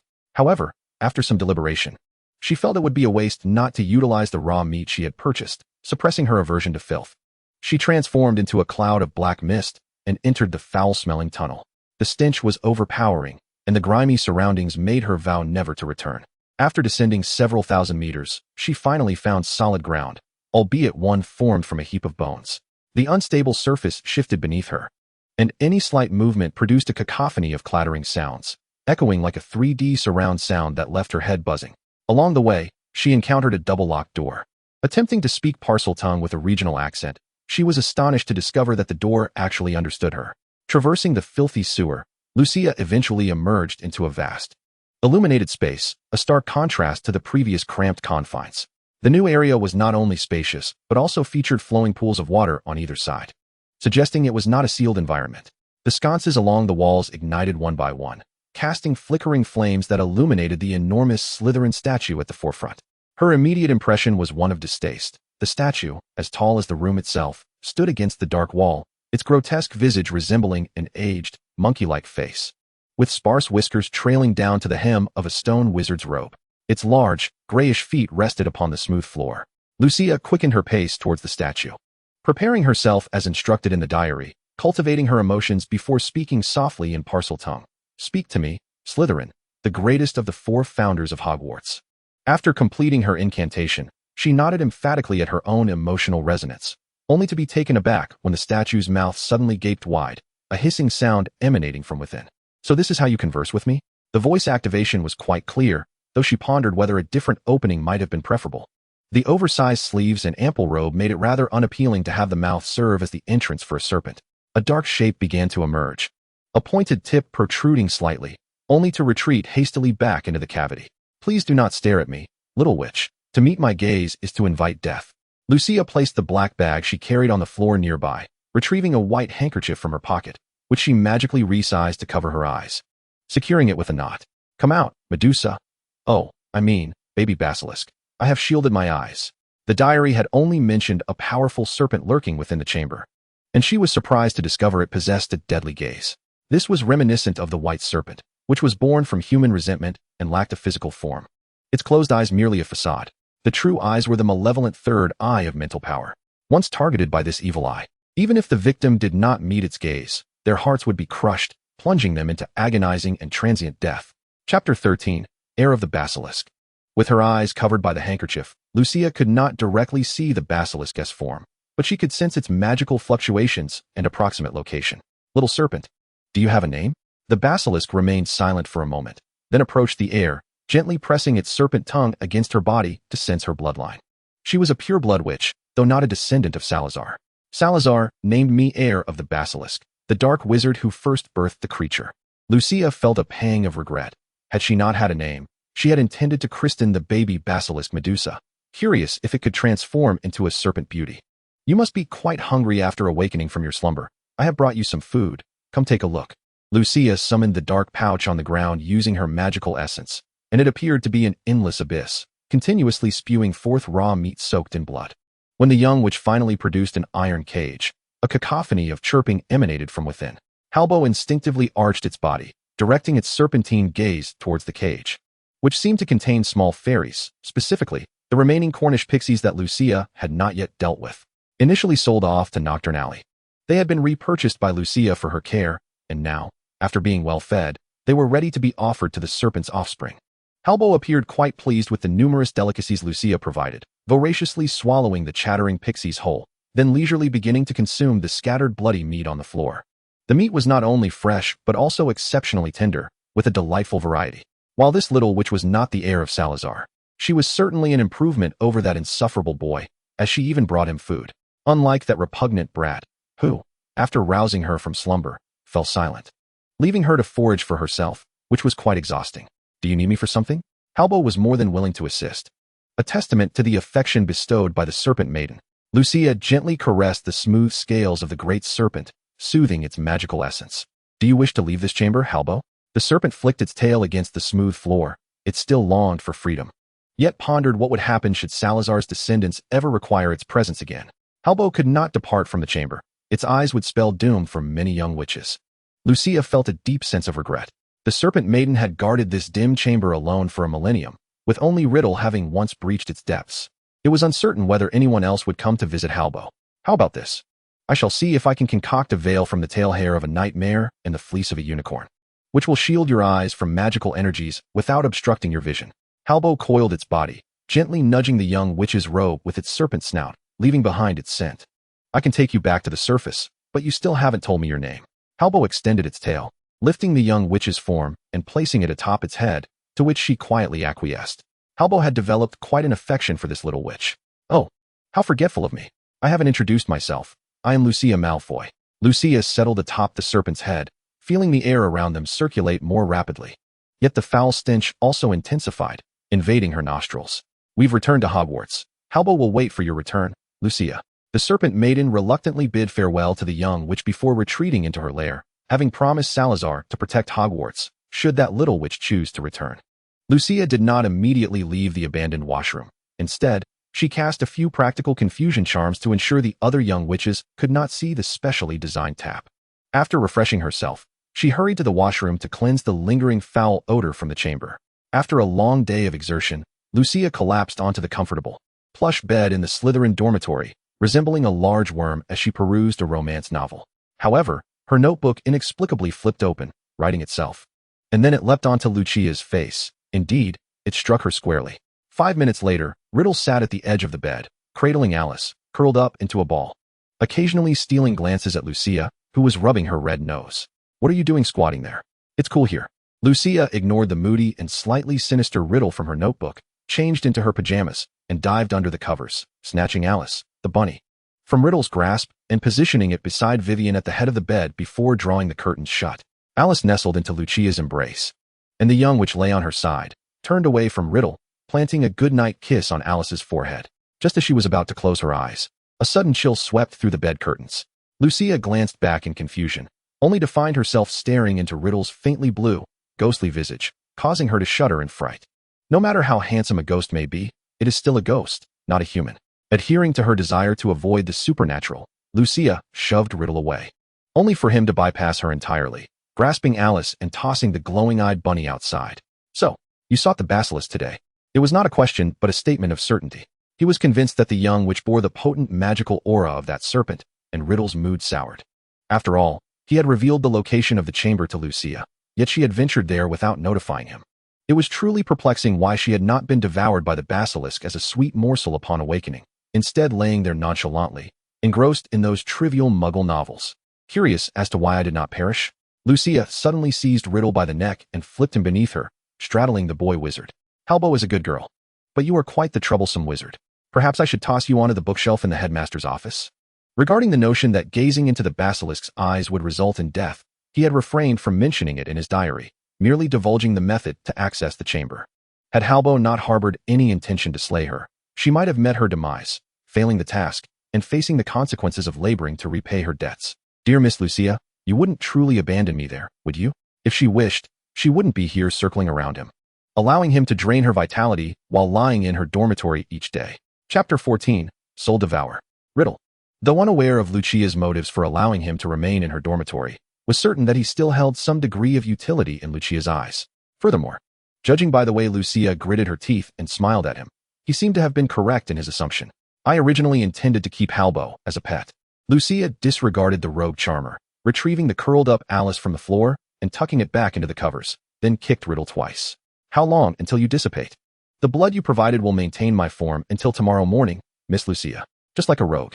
Lucia ignored him, tightly embracing Alice as she closed her eyes. Ready to sleep. Just a few more days, and that special Felix potion would soon be ready.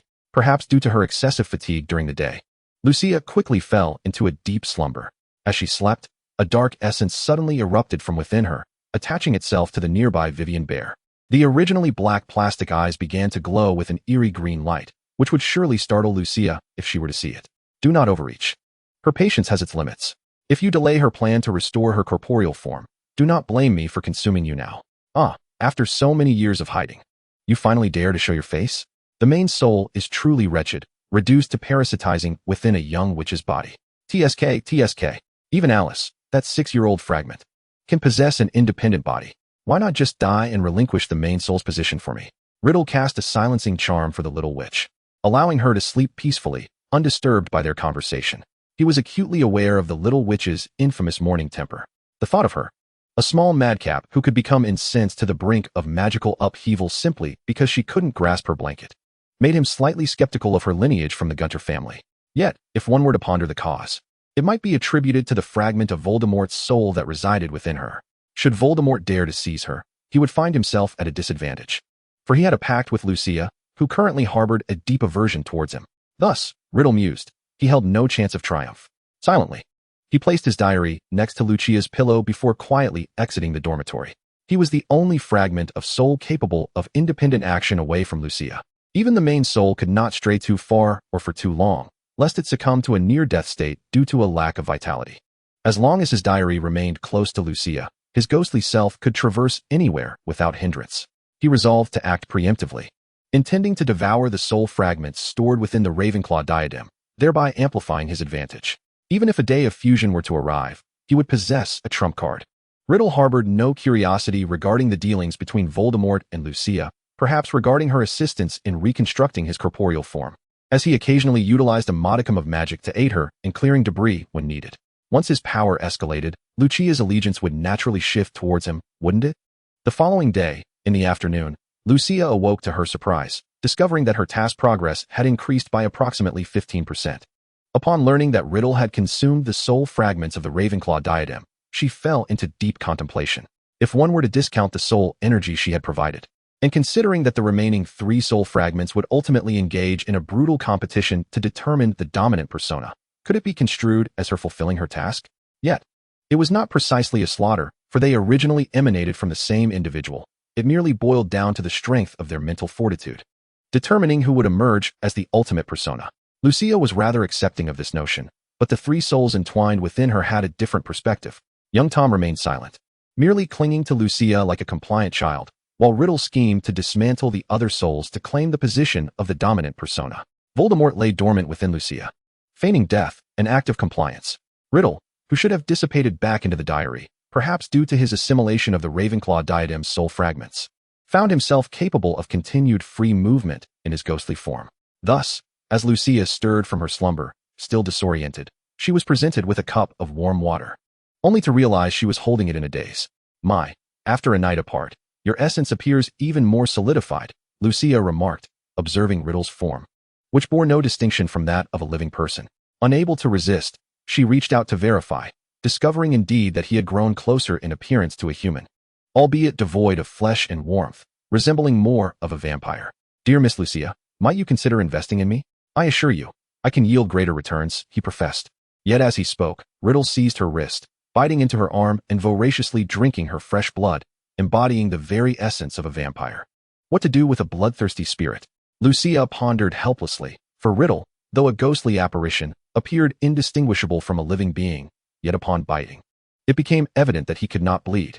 Despite her distaste, she had to concede that Riddle was indeed the most suitable candidate for her investment. Young Tom was far too juvenile, and Voldemort only sought to manipulate her family.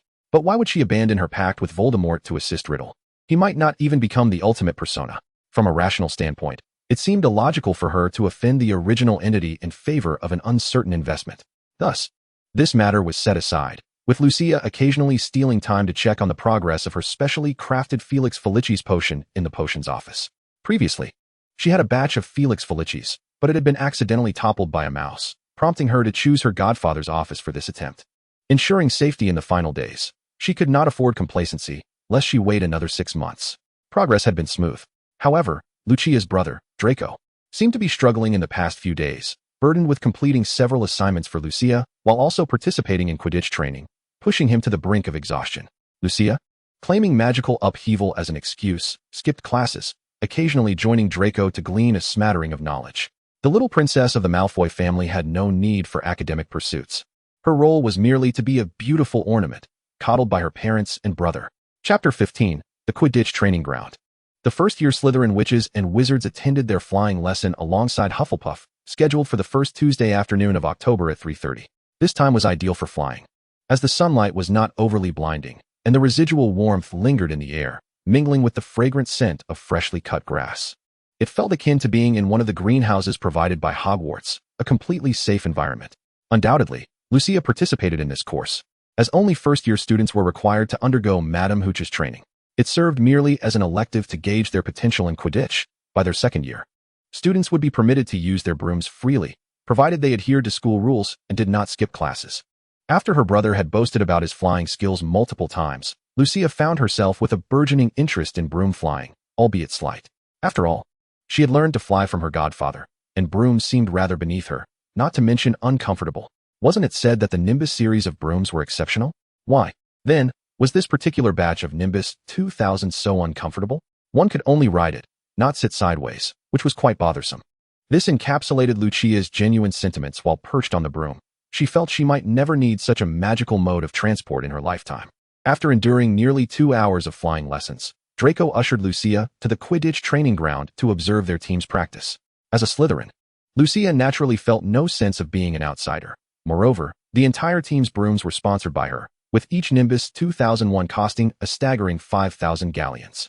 Of course, Lucia had not only sponsored the Slytherin team. To ensure fairness in competition, she had also procured identical advanced brooms for the other 3 houses. With each new model, she promptly replaced their old brooms, keeping a batch for instructional purposes within the school while distributing others to the Iris Orphanage. As the benefactor of all the teams, she could freely observe the training sessions of others, especially since most students had been introduced to the castle by her during their first year. Who would refuse a Miss Malfoy, who wielded power, influence, and a willingness to spend? Since Miss Malfoy acquired shares in Hogwarts and ascended to the position of a school governor, the educational supplies have undergone a complete transformation, now exuding an air of sophistication and grandeur. Who knows how many galleons she has expended over the years? Dumbledore is nothing but a scheming old man.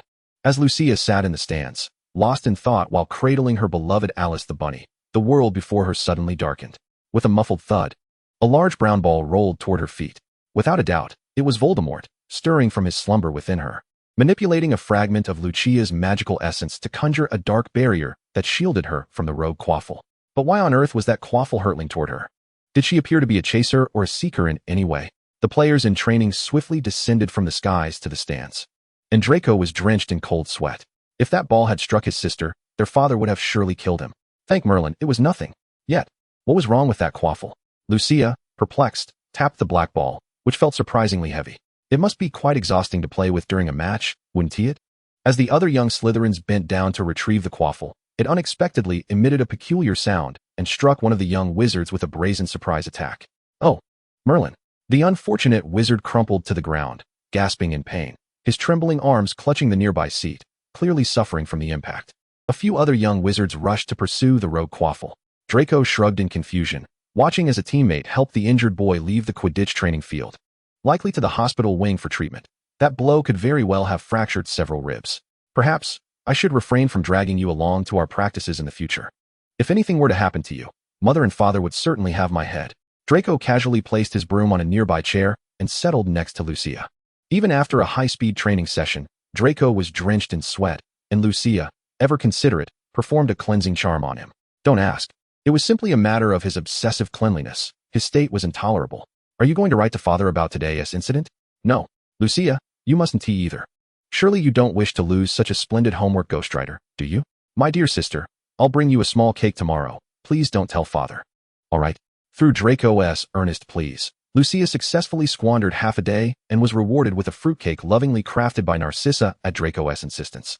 Adorned with cream and her favorite cantaloupe, Lucia generously shared 1/6 with Draco and offered a piece to the house elf, Pika, but was then robbed of another 1/6 by Riddle, leaving her with half the cake, which she promptly devoured. How can you eat so much? Riddle exclaimed in astonishment. He could barely finish one piece, while Lucia, so small in stature, had devoured 3 pieces and still appeared unsatisfied. Surely, this was unreasonable. Lucia, extending her tongue to lick the green cream from the corner of her mouth, patted her belly contentedly. The delightful taste of cake made by her mother's own hands lifted her spirits, so she chose not to dwell on Riddle's foolishness. I'll be staying at St. Mungo's for a while. Do try not to cause any trouble at Hogwarts while I'm gone. I'll be back by Halloween. Lucia penned a brief explanation and summoned Moony to deliver her letter back to Malfoy Manor, using the excuse of seeking training in magic under Grindelwald. Meanwhile, she planned a serene getaway to Germany. Dumbledore, too, had expended considerable effort to track down Nicolaim, as the old friend was vacationing in Germany with his employer. Lucia's primary intention was to explore the methods of creating white silk. She had already selected the general concept and materials, leaving only the task of finding someone to assist her in the crafting. Thus, the esteemed alchemist, Mr. Nicolaim, became Lucia's first choice for an invitation. Upon receiving his affirmative reply, she eagerly gathered her belongings and set off for Germany, not even bothering to inform Snape, confident that Dumbledore would cover for her. Moreover, Grindelwald was indeed planning a return to Germany around this time, as the little girl's enterprise required a dark wizard to oversee it. Chapter 16, The Petrified Cat. Although Lucia had advised Riddle to refrain from stirring up trouble within Hogwarts, it was scarcely after she had settled into Nicolaim's abode that Dumbledore's portrait came rushing in with alarming news. His exact words were, "Lucia, Mrs. Norris, Filch's cat, has been petrified. Are you aware of this? Do I look like I know?" Lucia replied, her expression one of utter disbelief. She hadn't even set down her suitcase yet, having just exchanged pleasantries with the old man and prepared to tidy up her guest room. Dumbledore, astonished that Lucia was genuinely unaware of the petrification incident, chose not to disturb the young witch and the alchemist further as they delved into profound discussions on alchemical studies. With a furrowed brow, Dumbledore consumed 3 lemon sherbets in succession, only to be reprimanded by Professor McGonagall, who confiscated his candy jar. "Albus, I truly hope you take this matter seriously. The Chamber of Secrets has been opened, and the next victim could very well be a young witch. How can you?" McGonagall, witnessing Dumbledore's indifference, shook her head in frustration and departed from the headmaster's office with his candy jar in hand, nearly colliding with Professor Snape as she descended the staircase. "Dumbledore, I have urgent matters to discuss with you." "Not now. My candy jar has been taken by Minerva." That was a gift from Lucia. Dumbledore, ever the rogue, was no unfamiliar sight to Snape. Resisting the urge to douse the man with potion, Snape inhaled deeply, rolling up his left sleeve to reveal the dark mark emblazoned on his arm, which finally garnered the elder's attention. "Last semester, for reasons unknown, I was able to sense the Dark Lord's presence, though it was faint, almost elusive. But now I can almost confirm that the Dark Lord is indeed within Hogwarts, and he must have opened the chamber." Dumbledore, having recently seen Lucia sneak into the chamber to feed the basilisk alongside Grindelwald, chose to remain silent. After all, the Dark Lord was already labeled as such, bearing a little blame for the young, which seemed rather fitting for his identity, didn't he? "Are you even listening to me, Headmaster Dumbledore? Are we to sit idly by while he harms the young witches and wizards?" Snape was thoroughly exasperated. Dumbledore felt the weight of his dilemma. He needed to find Gellert. Yet Grindelwald was presently in Germany, toiling alongside Lucia, testing the effects of a particular alchemical product. Nicolaim and his wife were both charming and attentive elderly individuals, currently traversing the globe. According to Lucia, they wished to explore the world further and appreciate its wonders. In truth, it was Lucia's desire for them to act as her alchemists, essentially, a grand vision. They not only accepted her invitation, but seemed to relish it. The large white silk had yet to be produced, but she soon received a letter from Snape, informing her that her Felix Felicis had been freshly brewed and was now safely stored in his office. Thus, Lucia temporarily departed from her German sojourn. The main quest is of utmost importance. If this method proves ineffective, she must swiftly devise an alternative. Otherwise, being taken away next year would result in severe consequences. After hastily packing her belongings and bidding farewell to a few acquaintances, she utilized apparition to return to the forbidden forest adjacent to Hogwarts, where she fortuitously captured a misfortunate young Thestral to serve as her mode of transport. Upon her return to Hogwarts, she sensed a rather somber atmosphere permeating the school, which felt rather dismal. Inquiring with the statues and portraits along her way, she discovered that the Chamber of Secrets had been opened.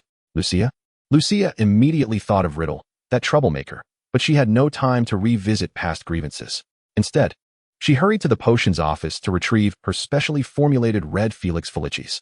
After ensuring that the vial was intact, Lucia returned to her dormitory, only to find Alice the rabbit and her notebook patiently waiting inside, which made her suspicious. She could hardly conceive of Riddle quietly waiting in her dorm for her return. He must be scheming something nefarious, for it was inconceivable that he could lie there so peacefully without mischief. Nevertheless, it mattered little. After tonight, it would all be over. On her way to the room of requirement, Lucia stopped by the hospital wing to check on the petrified state of Madame Loris, who resembled a victim of Medusa's gaze, a curse that petrifies upon mere eye contact. It was uncertain whether there were other serpentine creatures, but one could not overlook that the basilisk could directly kill with its stare, far more potent than mere petrification. Poor Madame Loris resembled a hibernating frozen cat, her fur stiff and unyielding, an unrecognizable shadow of the once vibrant feline who delighted in hunting wayward young witches. As the class hour approached and the room was relatively empty, Lucia pushed open the black door of the room of requirement. Upon her entrance, the door slowly closed and melded into the wall. The once dilapidated room, akin to a junkyard, had been transformed by Lucia and the house elf Pika into a sanctuary for the young witch. It was adorned with various styles of alchemical tables, state-of-the-art potion stations, self-fertilizing herb stations, and composting machinery, not to mention a plethora of decorative items, including the potions Lucia had hidden away. Miss Lucia, have you ever considered investing in me? Although high risk, I can also yield high returns, ventured a ghost that could materialize from the pages of the notebook. Ignoring the specter, Lucia knelt down, quietly wielding a specially made wolf hair brush to sketch intricate symbols that the ghost could not comprehend. Curiously, the brush seemed fashioned from some bone, exuding a potent magical aura that carried a hint of menace. Stand back. If you disturb the formation, I shall drain you of every drop of blood. Lucia glared at the ghost as it attempted to touch the bloodstains on the ground.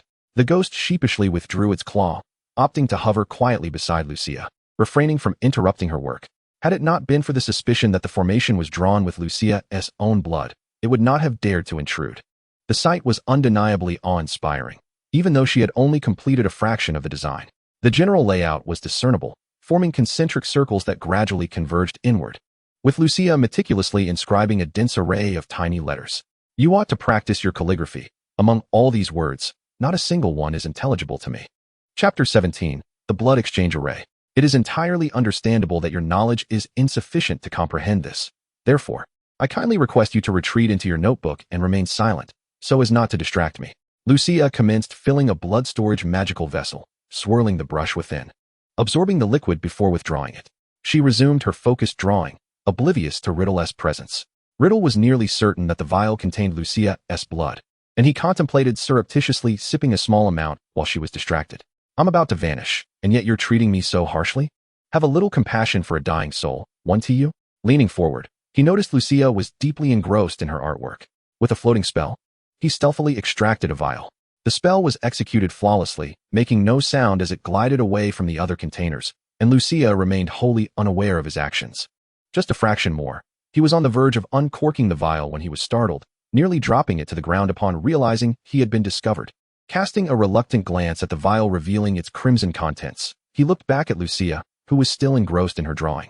And Riddle thought he could easily seize the moment to drink it. If he consumed this blood, he could absorb a considerable amount of vitality, giving him an advantage in the forthcoming battle for the primary soul. Alice and Voldemort had lingered around Lucia for so long, undoubtedly siphoning much life energy. He now found himself at a distinct disadvantage. After weighing the pros and cons, Riddle lowered his gaze, recapped the vial, and returned it to the bare bag. Feeling utterly dejected, what was it about that little rabbit and old Biddle that made Lucia choose them over him?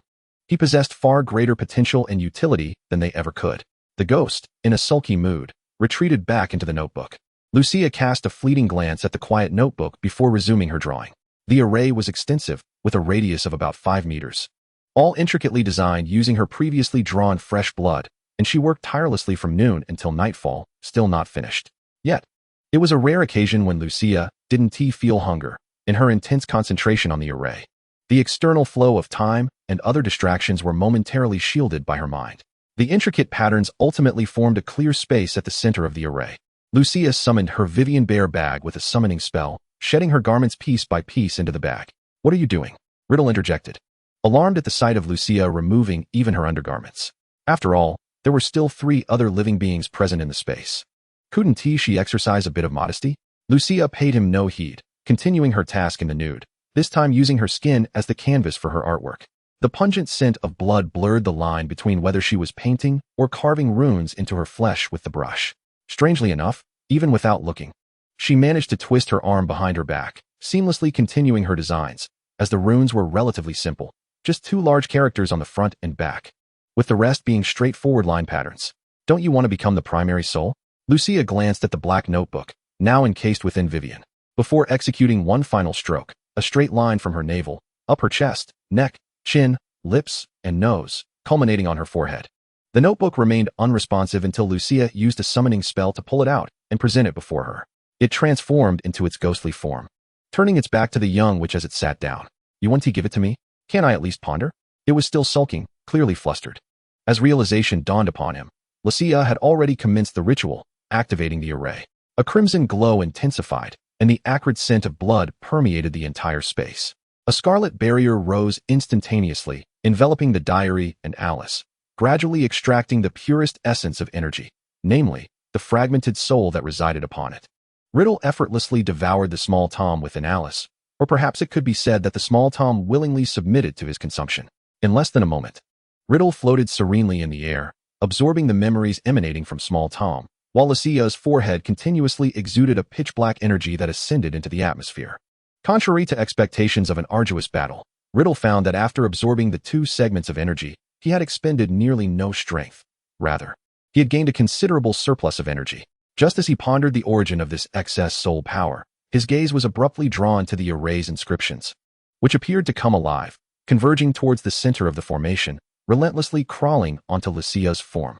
Despite Riddle's fervent calls for her to cease the ritual, the red barrier effectively muted all sound, preventing Lucia from hearing his pleas, just as he could not hear her incantations. He could only observe the young witch, drenched in blood and sweat, her lips moving in silence, yet no sound escaping. Uncertain of the consequences should all the inscriptions converge upon Lucia, he did recognize that he had absorbed his share of the lost soul fragments, and no longer required Lucia to sever her own soul to replenish his. His soul was indeed nearing completeness, yet Lucia's had suffered a significant loss. After multiple attempts to halt the process, just before the final segment of text could crawl onto Lucia, he lifted her away from the array. The ritual was abruptly interrupted, and Lucia, devoid of strength, succumbed to unconsciousness. The remaining inscriptions on the ground had nowhere to go, the crimson light gradually fading until it coalesced into a pool of tainted blood, merging with the earth. Was it truly this effortless to restore one's corporeal form? He was oblivious to the toll Lucia would bear, for even the memories of Voldemort's primary soul made no mention of such matters. However, he was acutely aware of the absurdity of the transaction between Voldemort and Malfoy. Lucia was to endure so many curses and afflictions, yet the terms of the bargain were merely for Voldemort to find her a valley to rest within a sea of resurrection flowers? Did she truly wish for death so desperately that she was already preparing for what lay beyond? Chapter 18. The Elderly Confrontation. Lucia was not implicated. That was Grindelwald's prophecy, a curse borne by the Malfoy lineage for generations. Thus Lucia was destined to perish. After all, the atmosphere had reached such a point that it would be rather impolite not to fulfill the prophecy when the day arrived. Much like the Silent Ones, whose lives were often tragically brief, just as Ariana and Credence from the Dumbledore family. Lucia, too, might share such a fate, despite her apparent lack of resemblance to them. But how had Lucia acquired the means to employ this array? Recalling from the memories of Alice and small Tom, he could visualize Lucia's experiences from her first birthday to the present, yet there was no sign of this array. Surely, she could not have mastered it before her first year. Lucia, indeed. Riddle placed Lucia gently on the ground, rummaging through Vivian's bear bag for the clothing the young witch had just stowed away, only to find nothing, vanished as if plucked from thin air, or rather, akin to searching for a needle in a haystack. Just how vast was this bear bag? As Lucia had drawn the array, Voldemort's memories began to blur, and through small Tom's recollections, he could not discern where Lucia had placed her garments within the bag. Yet, the two wands belonging to the young witch were relatively easy to locate. One was a moonstone wand that yielded no reaction when he grasped it, while the other, crafted from the tail hair of a nightmare, resonated perfectly with his magic. The robe he had resurrected in was quite unsightly, compelling Riddle to forego his outer garment to cover Lucia's form. Would he really need to tear down the curtains to fashion a dress for the young witch? At that moment, he realized that the blood-red inscriptions upon Lucia's skin showed no signs of fading. It appeared less as if the inscriptions were crawling upon her, and more as though they had been etched into her flesh with a blade. The markings were jagged and irregular, covering nearly every inch of Lucia's body. He could only be grateful that he had intervened swiftly, lest her face, too, suffer the same fate. He wondered if Severus had a potion to remove such inscriptions. Surely, he would be inclined to assist his goddaughter, given that he frequently delivered potions to Lucia. Determined to take Lucia to Severus, the House of Requirement seemed to sense his intent, manifesting a beautifully carved black door in the wall. While contemplating whether to employ the disillusionment charm or the confundus charm, Riddle was interrupted as two figures entered from outside. "Oh, Tom, it has been ages." Upon hearing the voice of the old bee, Riddle unhesitatingly seized Lucia's wand. Had this old man fortuitously arrived at such a moment? Or had he already been aware? And then there was Severus, Lucia's godfather, acting as a double agent under his command, which was quite amusing. He pondered to which side he was currently loyal. Oh, do not be so hostile. I merely came to check on young Lucia's condition and to summon Severus to provide her with some potions. Dumbledore attempted to ease the palpable tension between them. Severus regarded Dumbledore with confusion, but nonetheless retrieved a revitalizing potion he had prepared in advance. It was versatile enough to address nearly any situation, even if he was unclear about the specific injuries. Under normal circumstances, he would insist on determining which side Severus was aligned with before conceding. But given Lucia's current predicament, he could afford to make some allowances. Ultimately, Severus carried Lucia back to his office's small lounge, summoning the house elf, Pika, to apply the potion. Though its effects could be deemed nearly negligible, Dumbledore, with a jar of sweets in hand, joined in the revelry, reveling in the spectacle of Grindelwald and Riddle's duel, which was quite fervent, with flashes of light illuminating the forbidden forest, creating a truly breathtaking sight. Grindelwald had been brought back from Germany by Dumbledore's phoenix, Fawkes, after the fight had concluded, and now he was in the potion office, examining Lucia's condition, occasionally casting astonished glances at the cheeky young lad beside him. Their souls were indeed quite peculiar.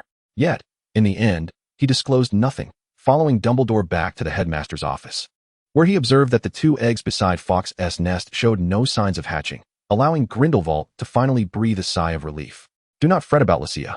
Al, those 2 eggs are perfectly fine, and she is yet to reach the time foretold by the prophecy.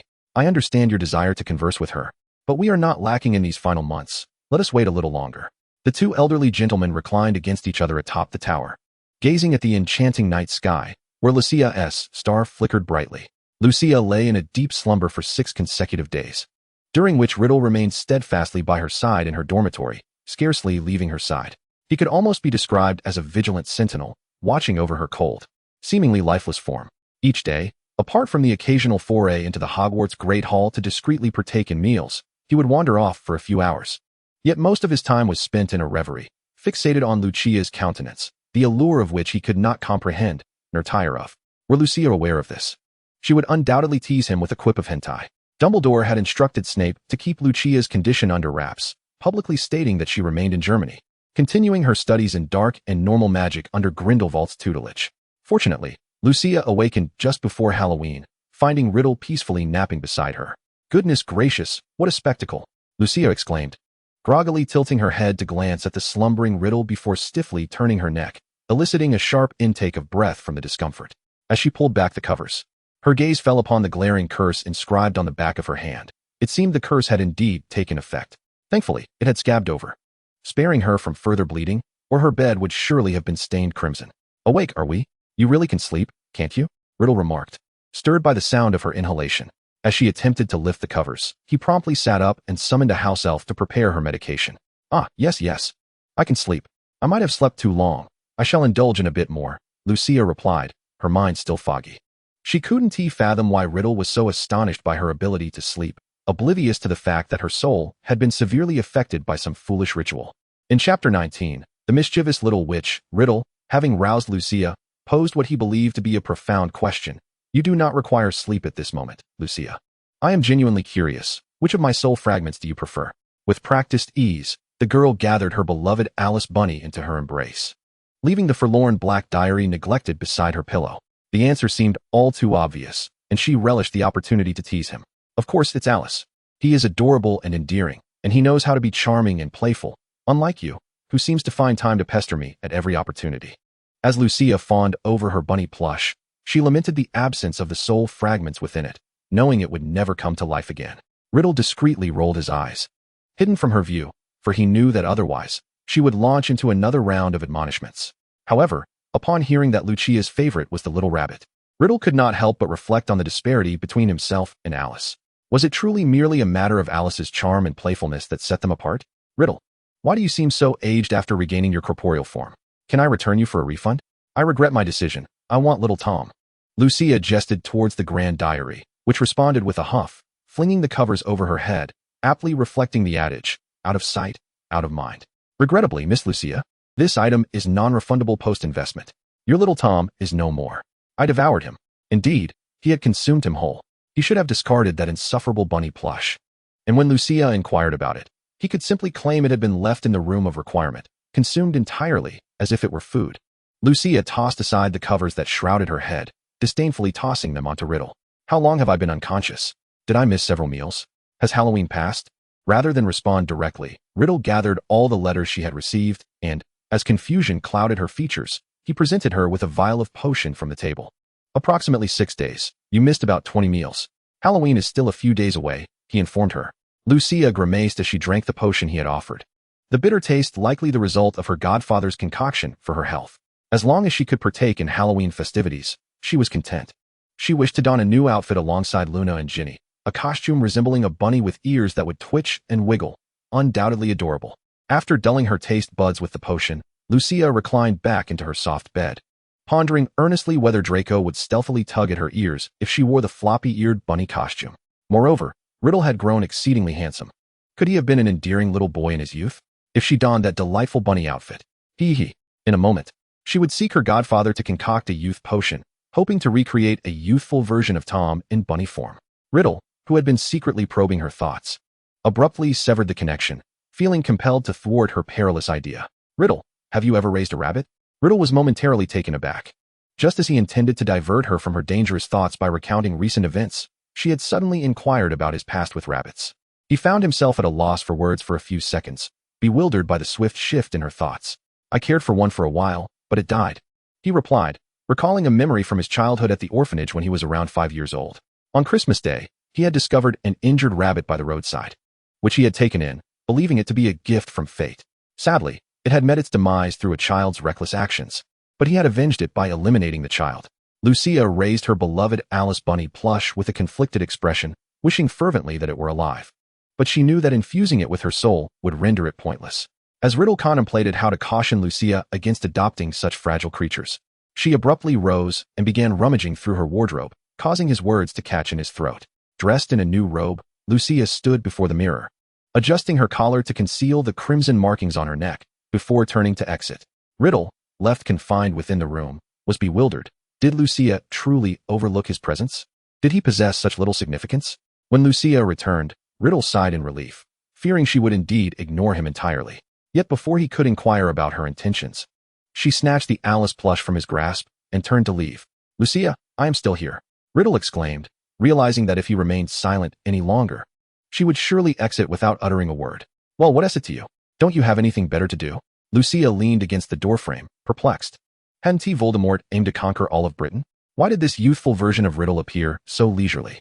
While he was indeed quite handsome, beauty alone did not suffice for sustenance, did it? What do you intend to do? Riddle inquired, circumventing the four-poster bed to stand before Lucia, towering over her. The little witch's expression was one of utter incredulity, rolling her eyes while taking a deep breath, fearing she might faint from frustration. Goodness, if you have nothing to do, go back to sleep.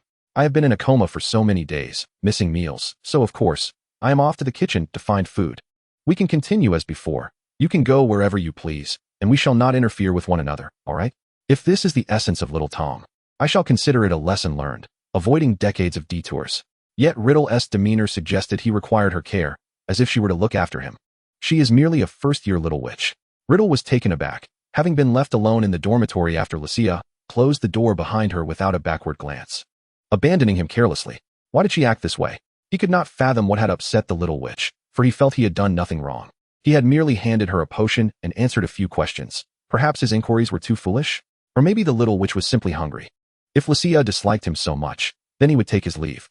His ambitions extended far beyond the borders of Britain. How could he allow a mere first-year witch to impede his grand aspirations? With a sense of indignation, Riddle departed from Hogwarts, utilizing a teleportation circle he had hastily established within Lucia's dormitory. To create it, he had dismantled and reconfigured the entire Hogwarts protective enchantments, infuriating Dumbledore to no end. Chapter 20. The Attacked Wizard.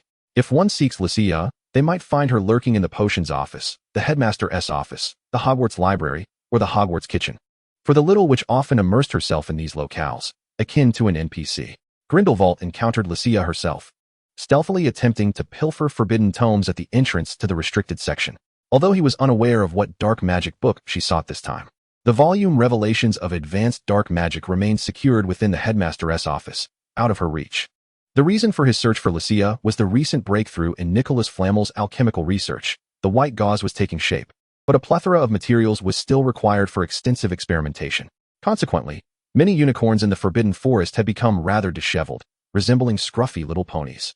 While the nocturnal steeds huddled together, reduced to pitiful, tailless, skeletal forms. It was all her doing. Offering a few strands of hair would suffice. For Lucia had a hair growth potion on hand. After all, the frigid season was approaching, and she could not allow them to suffer from the cold.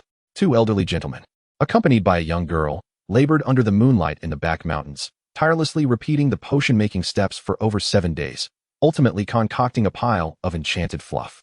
However, it was rather unfortunate for Nicholas's Philosopher's Stone, which had originally been the size of a fist but had now shrunk to the size of a quail egg.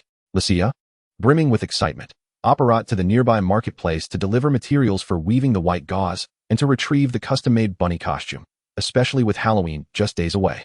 She also intended to bring back a few mature mandrakes to Hogwarts, as Mr. Filch's beloved cat, Mrs. Norris, had been petrified and required mandrake as an antidote for the petrification curse. The mandrakes cultivated in the school's greenhouse were still immature, and this season was not conducive to the growth of such herbs, thus making them exceedingly expensive.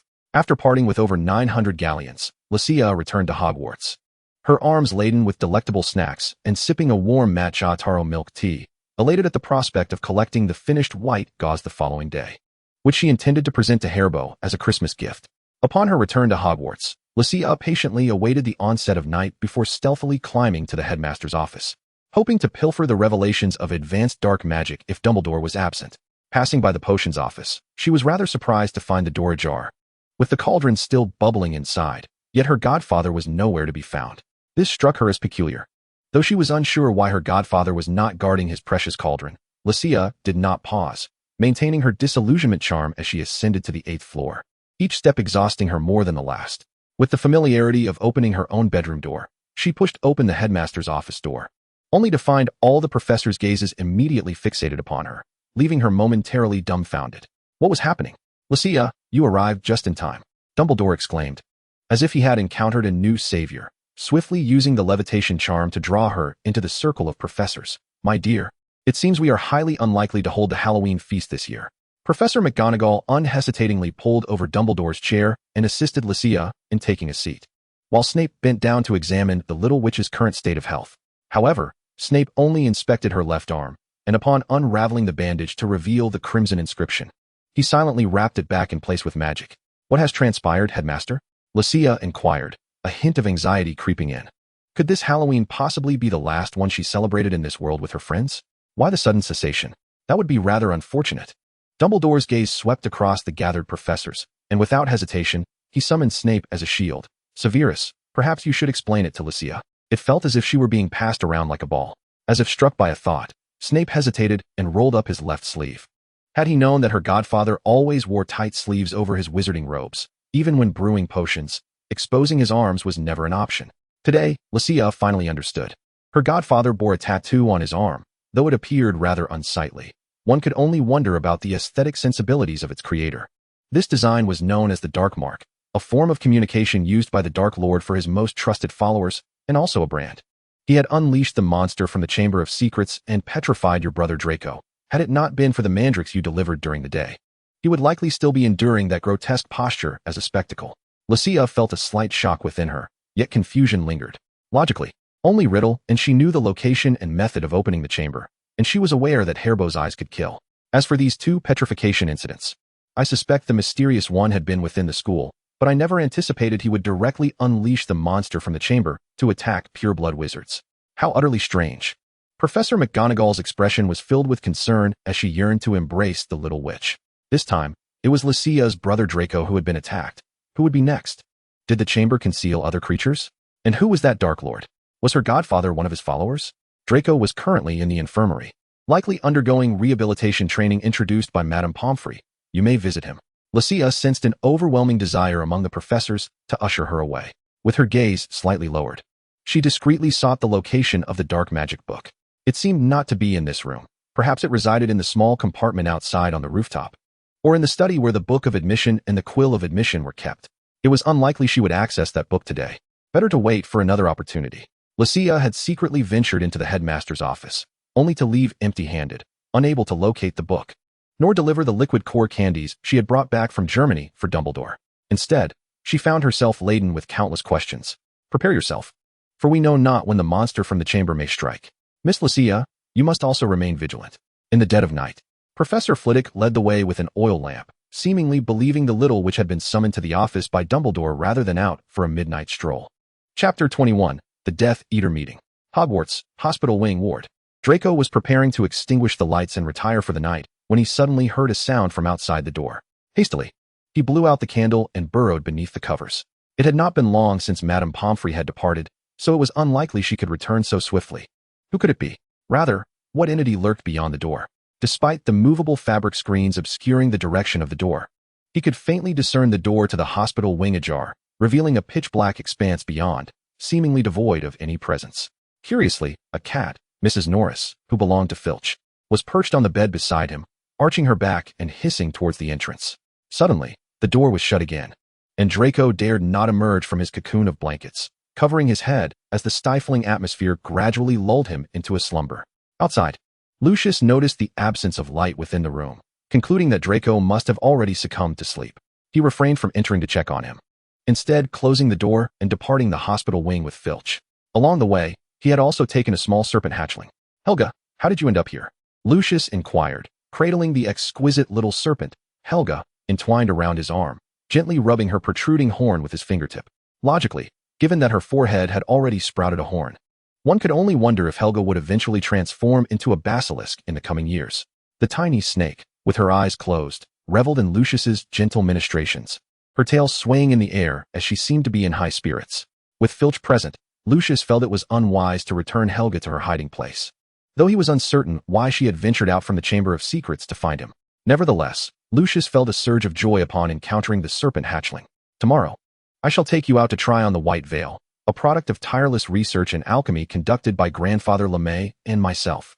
The serpent nestled obediently in Lucius's hand, contemplating that she ought to wait for a more opportune moment to eliminate that little wizard. Now was not the time, as it would only implicate Lucius in the murder, tarnishing his reputation. From the basilisk's perspective, familial bonds were non-existent. After all, they emerged from eggs, and the chicks hatched from those eggs were merely sustenance, potentially perilous sustenance at that. For instance, the crowing of a rooster was among the few sounds that posed a lethal threat to a basilisk. Most killing curses could not penetrate her scales unless they possessed extraordinary power, capable of contending with her accumulated magic spanning over a millennium. The Sword of Gryffindor, a formidable artifact, was bequeathed by one of Hogwarts' founding members, Godric Gryffindor. Helga undoubtedly regarded Lucius as kin while perceiving Draco as a menacing rooster, thus harboring intentions to eliminate him. However, such thoughts were beyond the comprehension of ordinary minds, let alone those like Riddle, who had been unjustly branded by Dumbledore. He had summoned a faction of select pureblood families to convene as active Death Eaters within the confines of Lucius Malfoy's estate. This assembly, counting Riddle himself, barely exceeded 10 participants. Excluding Lucius and Nod, who had voluntarily returned to the ranks of Death Eaters, most heads of pureblood families, including Parkinson, had capitulated before his formidable magic. Many of them had just returned home from their duties at the Ministry of Magic, only to employ apparition to reach Malfoy Manor, awaiting the Dark Lord's summons. These meetings often stretched into the depths of the night, accompanied by numerous assignments. They had endured for consecutive nights of exhaustion, and though they persevered, their spirits were waning. While they were uncertain why the Dark Lord had suddenly returned and opted for such a low profile, they were decidedly uneasy witnessing the green light emanating from his wand. Strangely, it appeared that he had acquired a new wand. The original bone wand was nowhere to be found. The 14-inch wand now in the Dark Lord's grasp exuded a more menacing aura. Should Draco have been present, he would have undoubtedly recognized that wand, for it was nearly identical to the one Lucius held. Yet, this was not the case. The wand currently wielded by the Dark Lord was also procured from Ollivander's wand shop, a twin wand to the one Lucius had chosen, crafted from the same material, creating a powerful connection between the two. He could feel Lucius's blood coursing through him, accompanied by a distinct magical essence, seemingly eager to engage with anything associated with Lucius, including his residence. The meeting was delayed that evening as he awaited his potions master, the double agent Snape. According to Lucius's previous treatment of subordinates, it could be understood that an undercover agent held potential value, serving as a pivotal breakthrough at a critical moment, capable of relaying false information that could lead to the enemy's downfall at their most vulnerable hour. Snape, reluctant to work overtime, found his potions classes nearly filled to capacity each day, in addition to grading the assignments given to the young wizards. Had Lucius been at school, he would have gladly entrusted those troublesome creatures to her, but alas, Lucius had ventured to Germany. Moreover, upon his return, he had been caught up in Draco's predicament, leaving him uncertain on how to report today's events, especially since they involved Draco Malfoy, the most cherished son of Narcissa and Lucius. When Riddle inquired about the current state of Hogwarts, Snape hesitated, his uncertainty palpable as he proceeded to deliver his report. My lord, as you are aware, the Chamber of Secrets has been opened, causing chaos within Hogwarts. The last attack involved a cat, but tonight's target is Draco. Coincidentally, Lucius returned to Hogwarts today, bringing with him an adult mandrake. Thus far, no harm has befallen him. However, we might seize this moment to undermine Dumbledore. Fortuitously, Narcissa was not a core member of the Death Eaters, sparing her from the distress of hearing her son had been attacked by a creature from the chamber. Otherwise, she would surely have been rendered unconscious.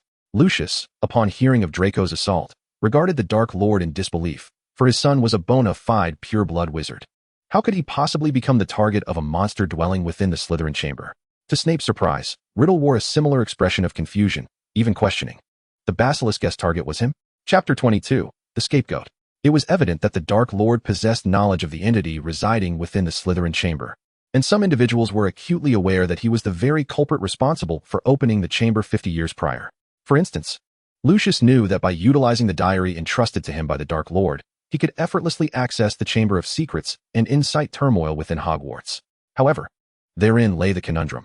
He had not ventured into the chamber to confront the basilisk, yet the creature had undeniably emerged and instigated 2 significant attacks. As Snape had articulated, should she command Lucius to convene the Board of Governors, he could undoubtedly facilitate Dumbledore's ousting. Yet, he was presently preoccupied with unraveling why the basilisk had autonomously exited the chamber to assault Draco, Lucius's true brother. As Lucius was certain that only he and Lucius were privy to the secrets of opening the chamber and controlling the basilisk. If Lucia believes that attacking Draco is his doing, wouldn't that only trouble him further? Amidst Lucius's anxious demeanor, the mysterious figure suddenly vanished from Malfoy Manor using apparition, leaving him without the chance to clarify the situation. The abrupt disappearance left the present heads of families looking at Lucius in bewilderment, seemingly astonished that the mysterious figure would place such importance on this generation of the Malfoy family. It was surprising that even Lucius's son had been selected to partake in the mission to dethrone Dumbledore.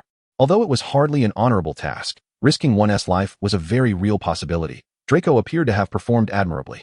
Currently, the accomplished Draco was still cocooned in his blankets, deep in slumber, while his sister was busy constructing a snake nest for Heir Voldemort in their dormitory. After Riddle apparat back to the Riddle Manor, he utilized a teleportation array to reach Lucius's dormitory, colliding face-to-face with the young witch. How on earth did you get here? Is an apparition prohibited at Hogwarts? The sudden surge of magical energy startled Lucia, who was focused on crafting a wooden tree hollow, nearly sending Heir Voldemort's nest flying. Temporarily blinded by Lucia's handiwork, Heir Voldemort raised his serpent body in confusion, sensing the magical fluctuations in the room. Ah, so it's this heir. What business does this brat have here? You. Is that a basilisk? She. No. How did you bring her out of the Chamber of Secrets? Riddle inquired, perplexed as he picked up the little creature from the ground. When he had sought the basilisk, it had nearly swallowed him whole. Yet now it lay docile by Lucia's side. Please don't just lift Heir Voldemort like that. You might injure her bones. To his surprise, the young witch suddenly grew angry. Setting aside her snake nest, snatched Heir Voldemort from Riddle's grasp and resumed her work on the nest. Riddle couldn't help but chuckle at the absurdity of it all as he sat beside Lucia, watching her diligently poke at the tree hollows, casually picking up 2 pieces of fine wood. Are you constructing a nest for this snake? You're actually going to build a nest for a snake? When I had Nagini, I never bothered with her. She would find a place to rest on her own.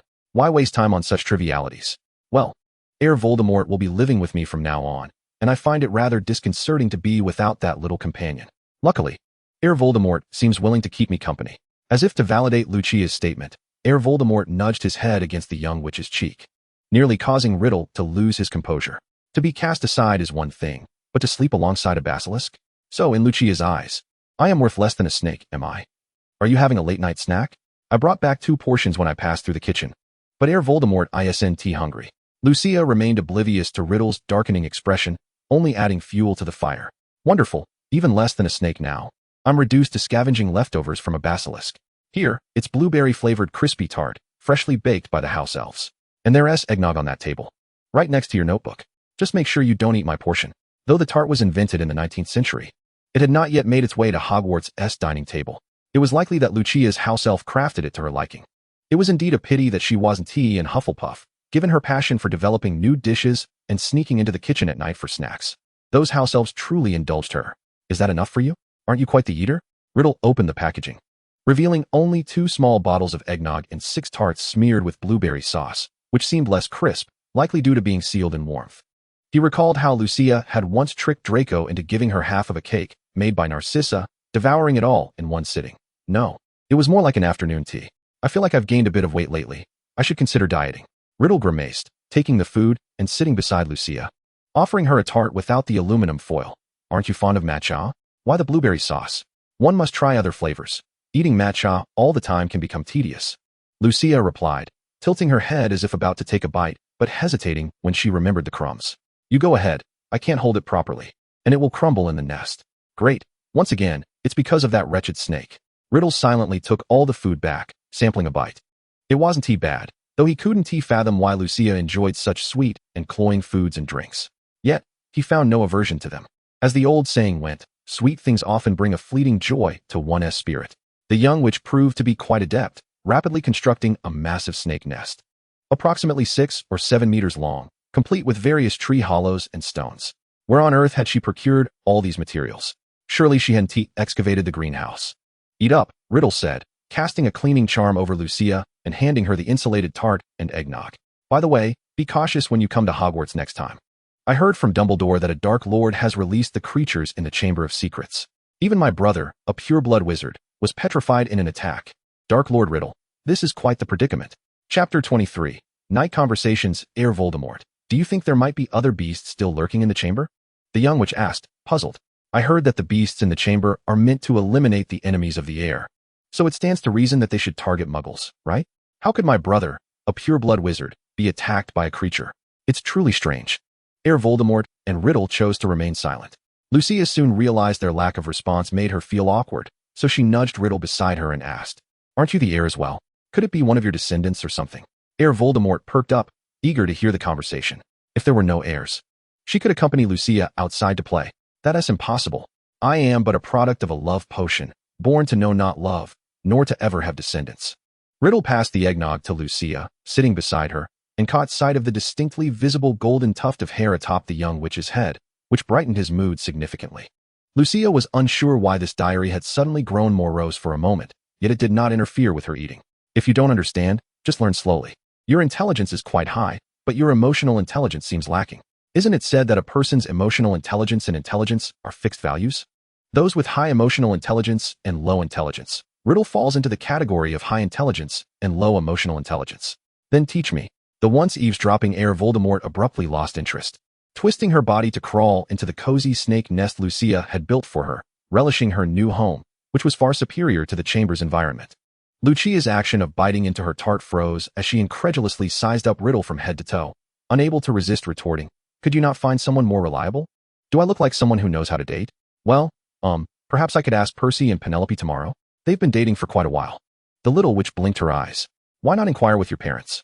They have been married for so many years, and they even had you and your brother Draco. Suddenly, he pondered the perplexing phenomenon of Lucia's intelligence seemingly plummeting to near zero during mealtime. Lucia even let out a moment of realization, exclaiming, oh, before returning to nibble at the edges of the delectable tart like a little hamster. With only 3 delightful blueberry tarts, she intended to savor them slowly.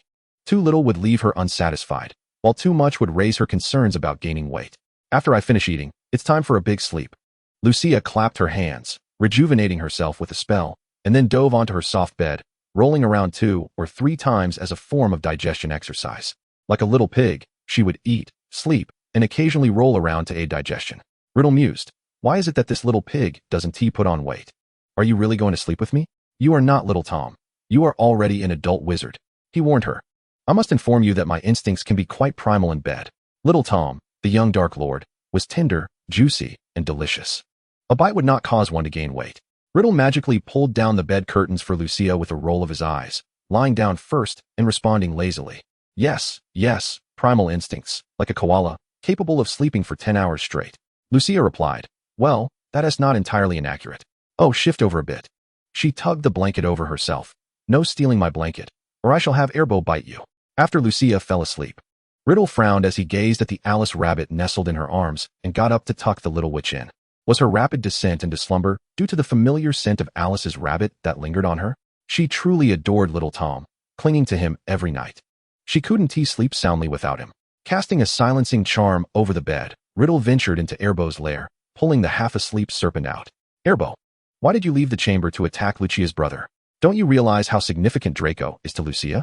If she discovers you are the reason Draco was petrified and injured, she might very well banish you back to the chamber. Most critically, that old B, Dumbledore, had audaciously attempted to pin the blame on him. He had not commanded the basilisk to attack Draco.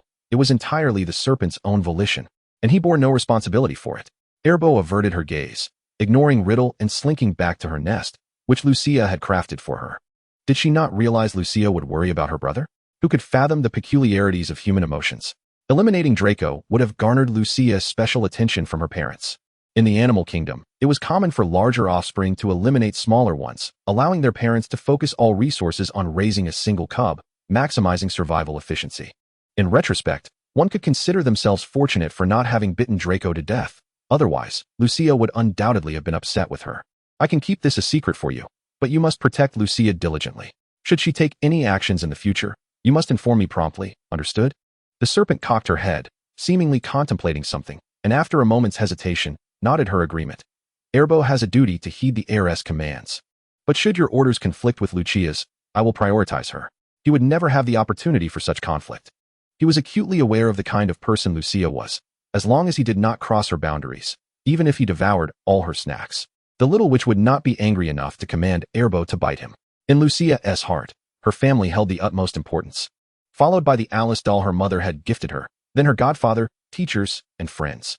Food came next, or perhaps her morning grumpiness. She seemed to possess an inexplicable obsession with the quality of her sleep. After ranking the significant items in Lucia's heart, Riddle suddenly realized he seemed to occupy little space in her mind. Had Lucia known his thoughts, she would undoubtedly assert that he ranked second, right after her family. After all, he was the Alice rabbit she had clung to for 10 years. Although he was not Tom, their souls were in harmony. An hour slipped by unnoticed, and Riddle suddenly remembered the Death Eater meeting still ongoing at Malfoy Manor. Death Eaters, you may continue your busy work. Do not concern yourselves with our fate, scum. Chapter 24, Halloween Treats. Initially, Riddle returned to Hogwarts merely to ascertain whether Lucia was aware of the basilisk attack. Fortunately, she remained oblivious. Or perhaps she had not even considered him as the Dark Lord, nor did she recognize Erbo as the creature responsible for Draco's attack. It was best that she never learned the truth. He was the Dark Lord, not a scapegoat.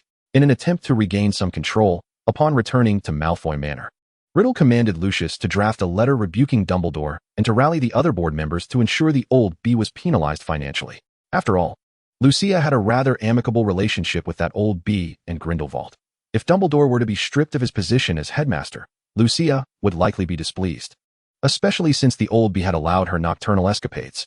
During the 5th consecutive meeting that night, the Dark Lord unexpectedly announced that they need not convene for the next 2 days and could enjoy Halloween without worry. The Death Eaters were left bewildered, yet partially convinced. However, Lucius remained unsettled. The following Saturday, he used a portkey to visit Draco, who was still hospitalized at Hogwarts. Lucia awoke around 10 in the morning, and upon seeing Riddle lying beside her, exclaimed, "Wow, you look amazing, handsome. Hello, let us get married. Are you still half asleep?" Riddle had only managed a few hours of rest, and still felt fatigued. Had anyone else awakened him, he would have shot them a glare, but for Lucia, he let it slide. Such a fine-looking lad, yet cursed with a mouth that speaks. What a pity. Hearing Lucia's complaints, Riddle found himself amused, pulling the blanket over himself without leaving her a single corner. "Hey, that's not fair. I was just joking. Surely you can take a joke. Don't mess with my blanket. It's freezing without it." Lucia struggled to wrest the blanket from Riddle's grasp, finally conceding and getting out of bed to wash up and dress. "Good morning, Lucia." "Good morning, Erbo. I'm heading to Diagon Alley to retrieve your white veil. Is there anything you wish to eat?" Today marked the last day of October, and the custom white veil from the other side should be ready. Plus, she needed to deliver the doll clothes to Ginny and Luna. "I'm unsure what I want, but I'll gladly accept anything Lucia brings." With that, Lucia happily escorted the serpent to Hogwarts' kitchen to indulge in food, while she adeptly slipped out of Hogwarts and apparat to Diagon Alley. The other side had opened a high-end wizarding boutique using a concealment charm, selling items that far surpassed the ordinary magical goods available in the market. For instance, the most affordable yet potent truth serum is annually procured in vast quantities by the official representatives of the Aurora. Furthermore, the specialized potions capable of counteracting the unforgivable curse that gnaws at one's very soul are predominantly supplied to St. Mungo's Hospital. The gemstones available within are all of exquisite quality, enhanced by charms of good fortune, effectively leading to a business model where a single set may sustain the entire company for 3 years without any sales. At the very least, the custom-made rabbit plush outfits designed for Lucia, thanks to her elite black card, ultimately cost over 3,000 galleons. Not to mention the bespoke white fabric, which, after accounting for the costly labor involved in its weaving, amounted to a staggering expenditure of 10,000 galleons. It seems that indulging in purchases at this establishment has become a means of comparison among the pure-blood elite, particularly among the wives of various family heads, who contribute upwards of 100,000 galleons each month. Narcissa is a frequent patron, serving as an unofficial ambassador, and they even extend discounts to her, with each item available at a reduced price of 70%. Although, for Lucia, this merely translates to transferring galleons from her left pocket to her right. It still necessitates a semblance of formality. In the confectionery shop, Lucia selected several of her favorite molten candies, and in anticipation of the forthcoming Christmas festivities, she also acquired an entire jar of lemon snow candy. While no young witches were idle enough to seek out their godfathers for treats, she was certainly inclined to do so. "Miss Malfoy, what a delightful surprise to see you here," a voice suddenly called out as she was perusing other sweets. Lucia tucked a stray lock of hair behind her ear and looked toward the source of the voice, attempting to identify the speaker. Her gaze eventually settled upon a lady of noble bearing, who was cheerfully linking arms with her husband and greeting her, though Lucia struggled to recall their names. She could only muster a polite smile, one that straddled the line between courteous and slightly awkward. "You may not remember us, but my spouse and I encountered you at the auction, and we owe you our gratitude for allowing us to acquire the kiss of the angel necklace." The gentleman spoke with utmost courtesy. It was no wonder Lucia had difficulty recalling their names. A sigh of relief escaped her as she realized that forgetting the names of pure-blood family heads would indeed be a matter of disgrace for her father. Although her mother had permitted her to avoid the relentless social obligations that other pure-blood witches faced, she still ought to remember the partners of the Malfoy family. Upon noticing the exquisite blue-violet necklace adorning the lady's neck, Lucia had a fleeting recollection of the auction that had transpired 3 years prior. "No need for thanks. The beauty of the gems certainly compliments you, and Mr. Shacklebolt was well within his rights to secure that necklace," Lucia remarked, a subtle smile gracing her lips. "Moreover, it was your generosity that allowed me to bid on the treasure I so desired, so I should express my gratitude to you." The noblewoman exchanged a knowing glance with her husband before speaking. "That Arctic snow wolf is indeed a rarity. I wonder, Miss Malfoy, do you still keep it?" "Yes. In France," Lucia replied, engaging in a brief conversation before the lady had her order processed ahead of her. The Shacklebolts, being a half-blood family, were rather pleasant company, and the gentleman's name was duly noted for the VIP list as they departed. Lucia was intrigued by the remnants of ancient magical essence that lingered within them, for apart from herself, she had yet to encounter others who possessed such magic. Ancient magic often required an intense emotional trigger. For Lucia, it was anger, while the late Lily Evans had invoked love. She pondered curiously which emotion might activate the ancient magic within that couple: joy, anger, sorrow, fear, love, malice, or desire. By midday, Lucia returned to Hogwarts, laden with various packages. However, as she stealthily slipped into the kitchen, she was promptly caught by Professor Sprout. "My dear, you should be well aware that the Hogwarts kitchen is not open to young witches." The gentle-faced witch appeared to have just returned from the greenhouse, carrying the fragrant aroma of soil and herbs with her. "Professor Sprout, I swear, I had no intention of sneaking in to pilfer food," Lucia protested. With mealtime approaching, why would she expend effort to sneak in for a bite? She was merely there to fetch her beloved hairball back to the dormitory. "Very well, Miss Lucia. I shall refrain from jesting. Professor McGonagall instructed me to remind you to ensure that you collect all of Professor Dumbledore's candies tonight. Is it truly fitting for you to adopt the demeanor of the Weasley twins, Professor Sprout?" Lucia replied, placing her hand over her heart in a gesture of assurance. "Rest assured, I will not permit Professor Dumbledore to consume an excessive quantity of lemon snow candy today, even if it was for her godfather's sake." One couldn't help but notice that Dumbledore's dark circles were becoming increasingly pronounced, and if he were to brew a dental strengthening potion on top of everything else, it would be quite the burden. After conveying McGonagall's message, Professor Sprout kindly opened the kitchen mural door for the young witch and leaned closer, whispering in her ear. "The house elves mentioned that they will be preparing liquor-filled chocolates today." Lucia's eyes sparkled with delight. Once Professor Sprout departed, Lucia swiftly entered the kitchen, where the house elves had already set aside a box of liquor-filled chocolates just for her. "Miss Lucia here. These are the new candies everyone prepared for you." One house elf even operaed right in front of her, cradling a beautifully packaged box of chocolates, eyes filled with anticipation. "Happy Halloween. Happy Halloween. These are for you all. I hope you have a joyous day. Lucia accepted the chocolates while also offering candies and warm wishes to the house elves. Although she performed this ritual annually, the elves still reacted with overwhelming emotion, often moved to tears. Hairball, these are your treats. Lucia found the little serpent curled up on a chair, its form resembling a coiled incense burner. She lifted it and hung it around her neck, ensuring to include a blessing. Hairball was puzzled, unable to comprehend why everyone uttered Happy Halloween on this day. Yet, she could sense the joyous emotions surrounding her and the vibrant magical energy in the air. Most importantly, she was thrilled to receive the candies from Lucia, even if she couldn't savor their flavor as she swallowed them whole. Upon returning to the dormitory, Lucia found no trace of Riddle's presence. However, he had already tidied up her room before his departure. Lucia had intended to share some delectable candies with him, but with his absence, she resigned herself to the situation. After adorning Hirebow in white gauze, the little serpent opened her eyes, curiously surveying her surroundings. The fabric seemed to pose no hindrance to her observation of the outside world, nor did it cause any discomfort. In fact, it effectively blocked the magical aura from her eyes. It appeared to be quite efficient, indeed. Lucia gazed into Hirebow's pupils, which sparkled like golden vertical slits, reminiscent of amber. The close-up view was simply stunning. Draco had essentially reached a state of discharge from the hospital, yet he chose to forego classes in favor of resting in the dormitory. It was only during lunch that Lucia caught sight of him. "Happy Halloween, brother," she exclaimed. "Happy Halloween, Lucia. If I hadn't been attacked by that monster, I might be even happier. What is that around your neck?" Draco nearly leapt to his feet in excitement, but the distance between the long table and bench thwarted any sudden movements. She is your pet snake that you've adopted." Riddle had unexpectedly seated himself beside Lucia, presenting a box of chocolates before the little witch. "Oh, happy Halloween, Riddle." Lucia placed her hand on his shoulder, allowing Hirebow to descend safely before introducing her to Draco. "Her name is Hirebow, a new friend of mine." Draco's face twisted in disbelief. Could he simply state that this snake was the very monster that had attacked him? And who was the individual seated next to Lucia? He had never encountered him before. Could he be Lucia's new boyfriend? He appeared to be around 20 years old. How scandalous. Although he had briefly seen him at the main guest table, there had been no announcement of a new professor or assistant at Hogwarts, had there?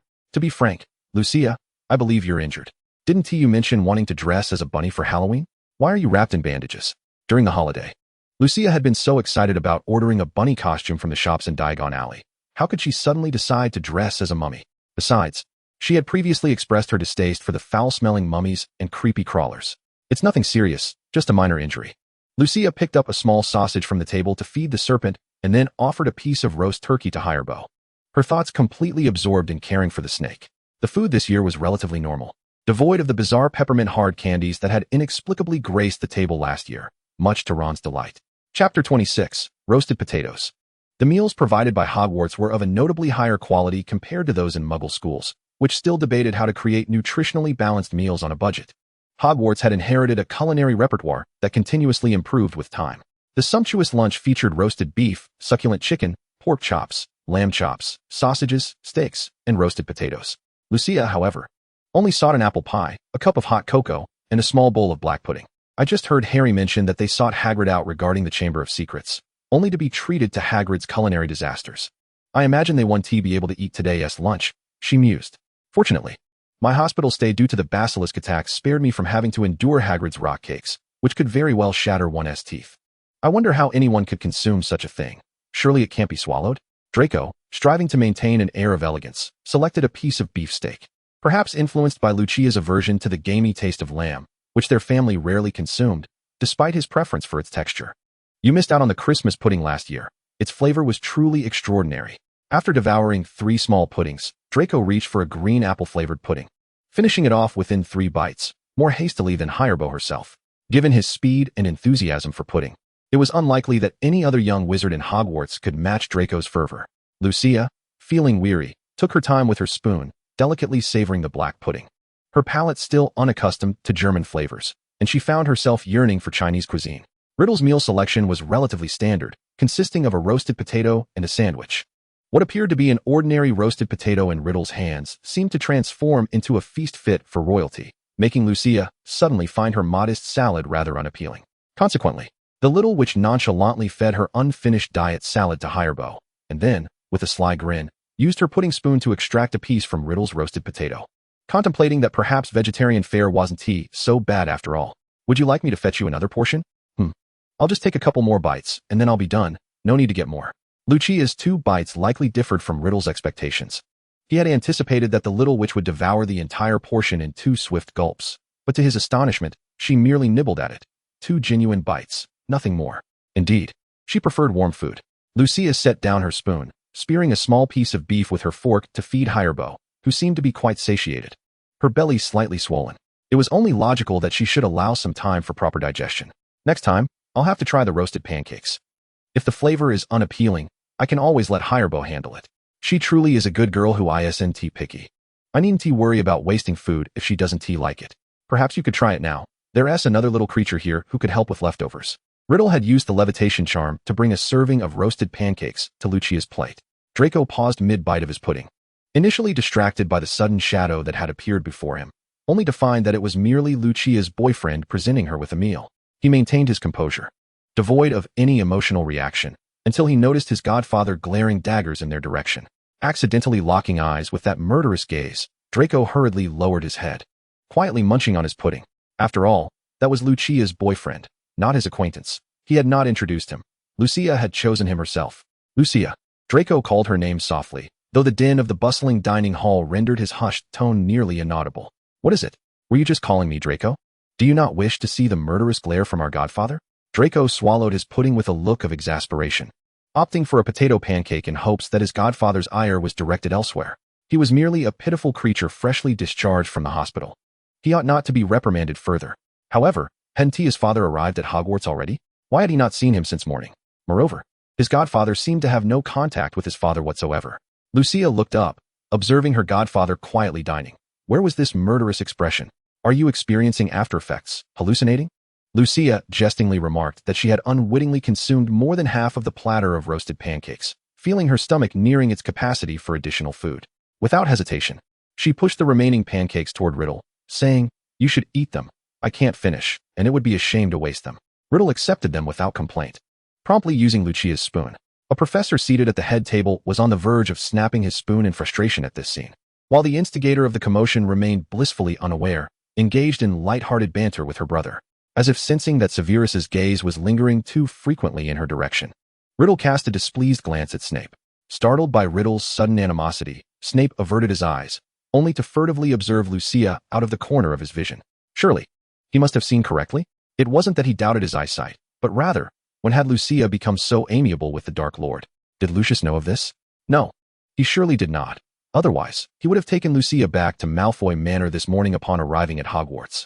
The couple kept a tight watch on Lucia, fearing for her safety as the prophecy concerning Grindelwald loomed closer. Undoubtedly, in their eyes, the Dark Lord posed one of the most significant threats, second only to the peculiar pets that little witch kept. Well, Gale, it appears our little witch Lucia is getting along quite splendidly with Tom. Dumbledore remarked as he temporarily diverted attention by pulling Gellert's plate toward him to sample his preferred dishes. What does that scoundrel have to offer? Grindelwald retorted, though inwardly he longed to tear him to shreds. In his view, that scoundrel was merely a radical sociopath, and he saw no redeeming qualities in Riddle as Lucia's beau. Perhaps he had once been regarded as an exemplary wizard in Dumbledore's eyes, or he had nearly conquered the wizarding world of Britain, but he knew nothing of love. In Chapter 27, titled The Benefactor, it was clear to Grindelwald that a relationship between him and Lucia would yield no positive outcomes. A madman who only understood possession would never consider the feelings of the little witch. He might have whimsically deemed Lucia a promising witch worth nurturing. Moreover, his taste was utterly questionable. That dark mark he bore was hideous, a stark contrast to Lucia's refined aesthetic, making it embarrassing for him to even discuss it with her. And those Death Eaters of his, what absurd names they had. None could compare to the charm of his saints. Their names screamed villainy, yet he foolishly aspired to dominate the nation. All right, Gale, this roasted potato is quite delightful. Would you care to try some? Gellert shot a disgruntled glare at Riddle, but once he accepted the roasted potato platter from Dumbledore, he quickly donned a cheerful facade and began enjoying the meal Albus had provided. His mood lightened considerably. By Christmas, I think we should gift her that book. Revealing advanced dark magic as a holiday present, she will surely appreciate it. And what about the Mandrake? Don't we need her to practice becoming an animagus? Perhaps we could send them separately, mailing them together? The two completely disregarded Snape, who was desperately trying to call for Dumbledore's attention, ultimately leading Severus to abandon the notion of seeking help from the headmaster. The current Order of the Phoenix was not what it once was. Some members were unreliable. If the Dark Lord intended to recruit Lucia into the ranks of the Death Eaters, he would undoubtedly take a firm stand alongside them to protect his goddaughter. He had no children of his own and had long regarded Lucia and Draco as his own. If anything were to happen to them at Hogwarts, he could not possibly explain it to Lucius. Before lunch concluded, Lucia seized the opportunity to gift the costume she wore at the Halloween ball to Luna and Ginny. As she settled at the Gryffindor long table, she was suddenly encircled by the two young witches. "Oh, our benefactor. Would you like some freshly made canary creams?" Fred Weasley exclaimed, promoting this year's improved version of their signature product. The Weasley twins immediately flanked her, producing several well-packaged candies from their pockets. They had already sold over 70 galleons. Just today, Lucia refrained from consuming the exquisitely packaged sweet, intending to save it for Draco. She always wanted to observe the effects first. "Next weekend, we plan to check out Diagon Alley for any shops that might be interested in a trade," she teased, elongating her tone to pique the twins' curiosity. "If you achieve 5,000,000 this year, I can invest 5,000 galleons to establish a Weasley joke shop of your own in Diagon Alley." "Did you hear that, Fred?" "I believe I did not mishear, George." The twins exchanged glances before erupting into cheers of "Long live Lucia," which drew the attention of nearly everyone in the hall, but the crowd remained immersed in their merriment. That was 5,000 galleons, an amount that far exceeded the entire savings of the Weasley family vault. Lucia was willing to support them with such generosity? Ginny appeared taken aback by Lucia's offer. 5,000 galleons was no trifling sum, considering that ordinary young witches and wizards might not even use 100 galleons in a year. "But if your grades fall short, I shall withdraw my investment," Lucia asserted, placing significant importance on their academic performance, perhaps even more than their parents or professors did. "You will be entering your crucial 5th year next fall. Percy must have informed you about the importance of the OWLs, right? Fear not, benefactor. We swear by Merlin's bitter tea seeds that we shall not, under any circumstances, let our studies suffer during our entrepreneurial endeavors." The twins solemnly pledged in unison, prompting Ginny to mutter, "I hope Merlin won't be irritated enough to come back to life." "He surely will, Ginny," Ron chimed in, only to be met with a shared glance from the twins, who promptly yanked him from his seat. Younger brothers often found themselves on the receiving end of their older siblings' playful torment. Did all brothers delight in teasing their younger siblings? Lucia was unaware of the Weasley family's dynamics, but was well aware that Ron frequently fell victim to his older brother's antics, as George and Fred eagerly shared tales of their pranks on him. "See you at dinner, Ginny." "All right, Lucia Bunny." Ginny could already envision Lucia in her adorable bunny costume. The sight of her twitching ears would undoubtedly be charming. As Lucia returned to her seat, Riddle nonchalantly released the tale of Helga, as the little witch was overly concerned for her pets. In Riddle's eyes, a good pet was one capable of being a weapon. "Lucia, he's bullying me." The little serpent whined, burrowing into the folds of the young witch's robes to report Riddle's wrongdoing. Peeking out with its horned head and pressing its snout gently against Lucia's neck. "He's forcing me to eat all the pancakes he can't finish. It's not fair. I don't like it." Lucia beamed widely, gently patting the serpent baby's head in a comforting manner. "Why don't you let Halebo retreat to her dormitory for a proper rest and digest? Such a meager portion is hardly sufficient to fill her gaps." Do not heed her nonsensical claims. In truth, Lucia was well aware of Halebo's true appetite, having once fed the serpent several gallons of meat upon their first meeting. A mere baked pancake could not possibly satiate her hunger. Yet, one could only wonder why Halebo accused Riddle. Was it truly mere dislike? Aside from a few irksome moments, Riddle's character seemed relatively unblemished.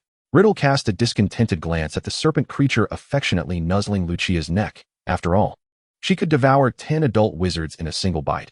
Who was she fooling with her claims of not being able to eat such a trivial morsel? Perhaps it would be better for Halebo to remain in the Chamber of Secrets, rather than having Lucia indulge in the notion of acquiring another serpent as a pet. Furthermore, the unauthorized keeping of serpent creatures was a violation of the law. Could the Malfoy family brazenly defy the Magical Creatures Protection Act? Chapter 28, Wound Reassessment. Lucius had arrived at Hogwarts, accompanied by Minister Fudge of the Ministry of Magic. Following the instructions of the Dark Lord, he first notified Dumbledore of his presence at Hogwarts, subsequently obtaining the signatures of the other board members, and finally escorting the minister to the school. However, Lucius had influenced the board through intimidation, threatening curses upon their families should they refuse cooperation. As one of the 12 board members, Lucia felt both honored and alarmed to receive a threatening letter from Lucius just before she returned to her dormitory with Halebo. "Cursing my family? Has my father no regard for his own flesh and blood?" Resigned, Lucia altered her handwriting to compose a letter of consent, appending her signature, albeit with a different name. Promising Halebo an outing in the future, She ventured alone to the Hogwarts Ollery to send her letter via one of the school's public owls. Although the true motives behind her father's actions eluded her, she was acutely aware of the cowardice of the other board members. She surmised that 11 out of 12 votes would easily pass her father's proposal. She had also resorted to threats to secure her own position among the board members. Yet, what had prompted her father to seek Dumbledore's ousting? Was it merely a protective instinct following Draco's encounter with a monster? Something about it felt amiss. Having just returned from the Ollery, Lucia had barely made it back to her dormitory to share the delightful little cakes and the latest iced lemon sugar tea she had procured that morning when Severus intercepted her at the staircase leading to the dungeons. Medical wing reassessment, Lucia. She felt an urge to retort, must it be at this moment? But upon catching a glimpse of her godfather's knowing gaze, she decided it prudent to remain silent and accompany him. She was unsure what warranted such a reassessment. The descent from the dungeons transformed into an ascent to the second-floor infirmary. Lucia suppressed a grimace, hoping the delay would not be prolonged. The corridors were sparsely populated, and she found herself jogging occasionally to keep pace with her godfather's brisk strides. Upon reaching the infirmary's entrance, she felt an involuntary gulp. The fragrant aromas wafting from within were perplexing. Was someone cooking in there? Severus seemed to perceive the confusion in her wide eyes and the impending drool, lowering his voice deliberately. We owe a debt of gratitude to your prior misadventures, Miss Malfoy. Yet another first year has suffered burns from using a cauldron improperly this year. At this, Lucia could only manage an awkward smile. Was it not the case that during her childhood, she had pilfered a few cauldrons? And after being caught in the act by the Weasley twins while attempting to cook in the Myrtle's lavatory, Severus had successfully exposed their nighttime escapades? If he refrained from sharing her tale, perhaps fewer aspiring young witches would have suffered injuries from culinary experimentation. Perhaps the cauldrons used for potion brewing were particularly temperamental, prone to explosions with each attempt. How curious, for her cherished cauldron had never misbehaved in such a manner.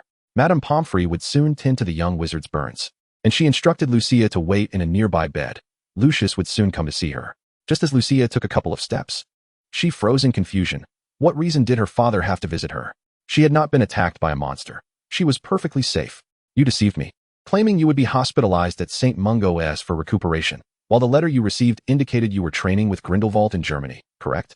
Miss Malfoy, do not harbor any illusions that your foolish godfather will conceal anything from you. I have informed Lucius of your condition in its entirety. After this proclamation, Severus ushered Lucia into an empty bed compartment, and not long after, Lucius entered the infirmary alone. He had just concluded his business with the minister and Dumbledore, hastening to the infirmary at the earliest opportunity. Having heard from Severus that Lucia was covered in dark magic-inflicted wounds, he was loath to delay even a moment longer in bringing her home. Yet, considering the frequent meetings the Dark Lord held at his residence, he hesitated. Logically, entrusting Lucia to the protection of Dumbledore's Order of the Phoenix should have been safe, but leaving her within Hogwarts, near Dumbledore and Grindelwald, seemed the most secure option. The Dark Lord appeared to have anticipated this, orchestrating the dismissal of Dumbledore with remarkable cunning. My dear, does your wound still ache? Upon locating Lucia's bed, Lucius noticed Madame Pomfrey delicately applying a healing potion to her injuries with a cotton ball. As a concerned father, he yearned to comfort his daughter. For the wretch responsible for inflicting such curses upon her was the Dark Lord himself. He felt powerless, unable to protect her. And if Narcissa were to learn of Lucia's grievous injuries, her anguish would be unfathomable. You should be all right, yes? He could not fathom why his wife had such an affinity for tying bows on him, but from Lucia's perspective, it appeared rather endearing. Expecting to engage in a few awkward exchanges with her father, she was taken aback when he lapsed into an unusual silence, exchanging a look with Severus before they both inexplicably departed the infirmary. We shall step out for a moment. I will bring you something to eat shortly. No need. Father, after all, the infirmary is not a place for dining. Lucius was well aware of this rule, having been a student at Hogwarts himself, yet as a father, he could not resist the habitual urge to inquire. Lucia remained quietly as a decorative vase, while Madame Pomfrey continued her diligent work, applying the healing potion to Lucia's limbs. Although it does not possess healing properties, it can alleviate the pain inflicted by wounds and inflammation upon the body. They have potions to treat injuries caused by dark magic. Yet those concoctions have an almost imperceptible effect on Lucia's wounds. Chapter 29. The Disappearing Feast. My dear, if there is anything you desire to eat, I can discreetly procure it for you, Mrs. Pomfrey said tenderly as she tended to the injuries of the quiet and obedient young witch before her, making it hard to imagine that she belonged to the Malfoy lineage. During her years at Hogwarts, the little witch had often visited the infirmary to assist her, perhaps merely delivering potions, yet this still lightened her burden, and she held a fondness for this helpful noble lady. Just as she was about to decline Mrs. Pomfrey's kind offer, the latter suddenly lamented, "Headmaster Dumbledore is under investigation, so it seems there will be no Halloween feast this year. However, spicy food is out of the question. Until your wound heals, you must refrain from consuming spicy rabbit heads or spicy duck." Lucia turned away, pouting. What is life without the thrill of spice? The long-anticipated Halloween feast had vanished. How tragic. Though she had abstained from spicy food for several weeks. The mere mention of spicy rabbit heads made her mouth water. Mrs. Pomfrey took considerable care to unwrap the layers of bandages enveloping Lucia, relieved to find that the wound beneath was nearly healed, though it would likely leave a scar. The prospect of never being able to wear a formal gown again was a devastating blow for the young girl. Sensing the sudden, intense burning sensation of the dark mark, both individuals hurried outside. Lucius was surprised that the Dark Lord had arrived at Hogwarts so swiftly, but Severus had anticipated it, having seen him dining with Lucia earlier that day. In the moment their gazes met, Lucius contemplated a myriad of ways he could meet his demise. But a greater feeling of fear and confusion enveloped him. Why would the Dark Lord appear at Hogwarts? Even though Dumbledore was currently negotiating with the Ministry of Magic, was he not still within the school? How dare the Lord show such audacity? Indeed, Dumbledore has not left Hogwarts, yet here I stand. Do you have any objections, Lucius? Riddle observed the two before him with a bemused expression, his crimson eyes flashing with a hint of menace. Realizing he was under the influence of legitimacy, Lucius hastily lowered his head, breaking eye contact and focusing on the Alice doll in the Dark Lord's hand. Wait, why was Lucia's Alice in the Lord's possession? Had it not been for Lucia's desperate attempts to revive herself, Lucius would have surely faced dire consequences for losing one of his Horcruxes. Riddle strode past them into the infirmary, leaving Lucius trembling in fear, his legs weakening, unable to enter without Severus's timely support, preventing him from collapsing entirely. Guided by their bond, he found Lucia's bed, where she lay with her arms outstretched as Mrs. Pomfrey applied new bandages, making her resemble a small mummy. Riddle? My word. How did you find your way here? Did Hylebor not accompany you? Lucia remained motionless, stiffly turning her head to glance at Riddle, who sat beside her, fiddling with the Alice Rabbit doll. Don't even think about that snake. You took so long to return. And only through those portraits did I learn you had been taken to the infirmary by Severus for a checkup. Riddle tugged impatiently at the long ears of the Alice Rabbit, feeling exhausted. This little witch's mind was consumed by frivolities and that peculiar snake, leaving no room for him. Mrs. Pomfrey hastened her movements, finishing the last bandage on Lucia's arm, and promptly departed without a backward glance. She wished to avoid excessive contact with the Dark Lord, although Dumbledore had assured them not to worry unduly. Encountering him in person was an entirely different matter. As long as he remained present without causing harm to the young witches and wizards, she could pretend the Dark Lord did not exist. For even if someone dared to expose him, the Minister of Magic lacked the courage to act against him. The bandages were indeed uncomfortable, constricting around her, particularly after dinner when the sensation in her abdomen became more pronounced, imparting a feeling of restriction with each movement. By the way, you are neither a student nor a faculty member of Hogwarts. How can you linger here, indulging in our feasts? You could apply for a teaching position.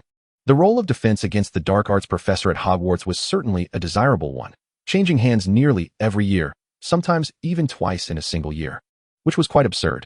You might consider the care of magical creatures class. I could introduce you to Hagrid's animal friends, except for the spiders, of course. But you must hurry to create a sea of spider lilies for me. I have a few growing at home, but they are notoriously difficult to care for. Lucia snatched the Alice Rabbit from Riddle's hands, cradling it in her arms, and began to drift into her thoughts. The consequence of her chaotic musings was that sleep would come devoid of dreams, which was not necessarily a misfortune. If you have a fondness for spider lilies, I could personally cultivate a field for you, but it should not be because you are preparing for your own funeral. In Voldemort's memories, he understood how Lucia cultivated spider lilies. By removing the petals and nourishing them with her blood, the blood-stained petals could be planted and subsequently watered with more blood. Those flowers were indeed beautiful, yet they should not be used to symbolize Lucia's demise. She was an exceptional and unique young witch, possessing an essence akin to that of the quietly resilient, yet she was not among the meek. She could live her life with stability. It is not a matter of preference. Rather, the spider lily can open the path to my reincarnation. Death is not a terrifying reality. For me, the most dreadful fate is oblivion. With heartfelt sincerity, Lucia pressed the Alice Rabbit back into Riddle's hands. You must take good care of my Alice. I cherish it dearly. Riddle rolled his eyes at her, unable to comprehend her inexplicable affection for rabbits. First, as your high-risk investment, I bear the responsibility of protecting you. Secondly, I am not that little Tom, nor am I your son. There is no inheritance between us. Oh, Lucia could sense Riddle's teeth grinding in frustration. Reaching into her pocket, she retrieved a product gifted to her by the Weasley twins, extracting a piece of canary cream and offering it to Riddle. Happy Halloween. Care to try a delightful little prank? I have yet to sample the canary cream. Fred mentioned it could transform into a full-size canary for about half a minute, depending on magic consumption. Chapter 30. Canary cream. Just as Riddle hesitated, contemplating whether this confection might harbor any side effects or curses, Lucia, with carefree abandon, had already unwrapped one and swallowed it whole.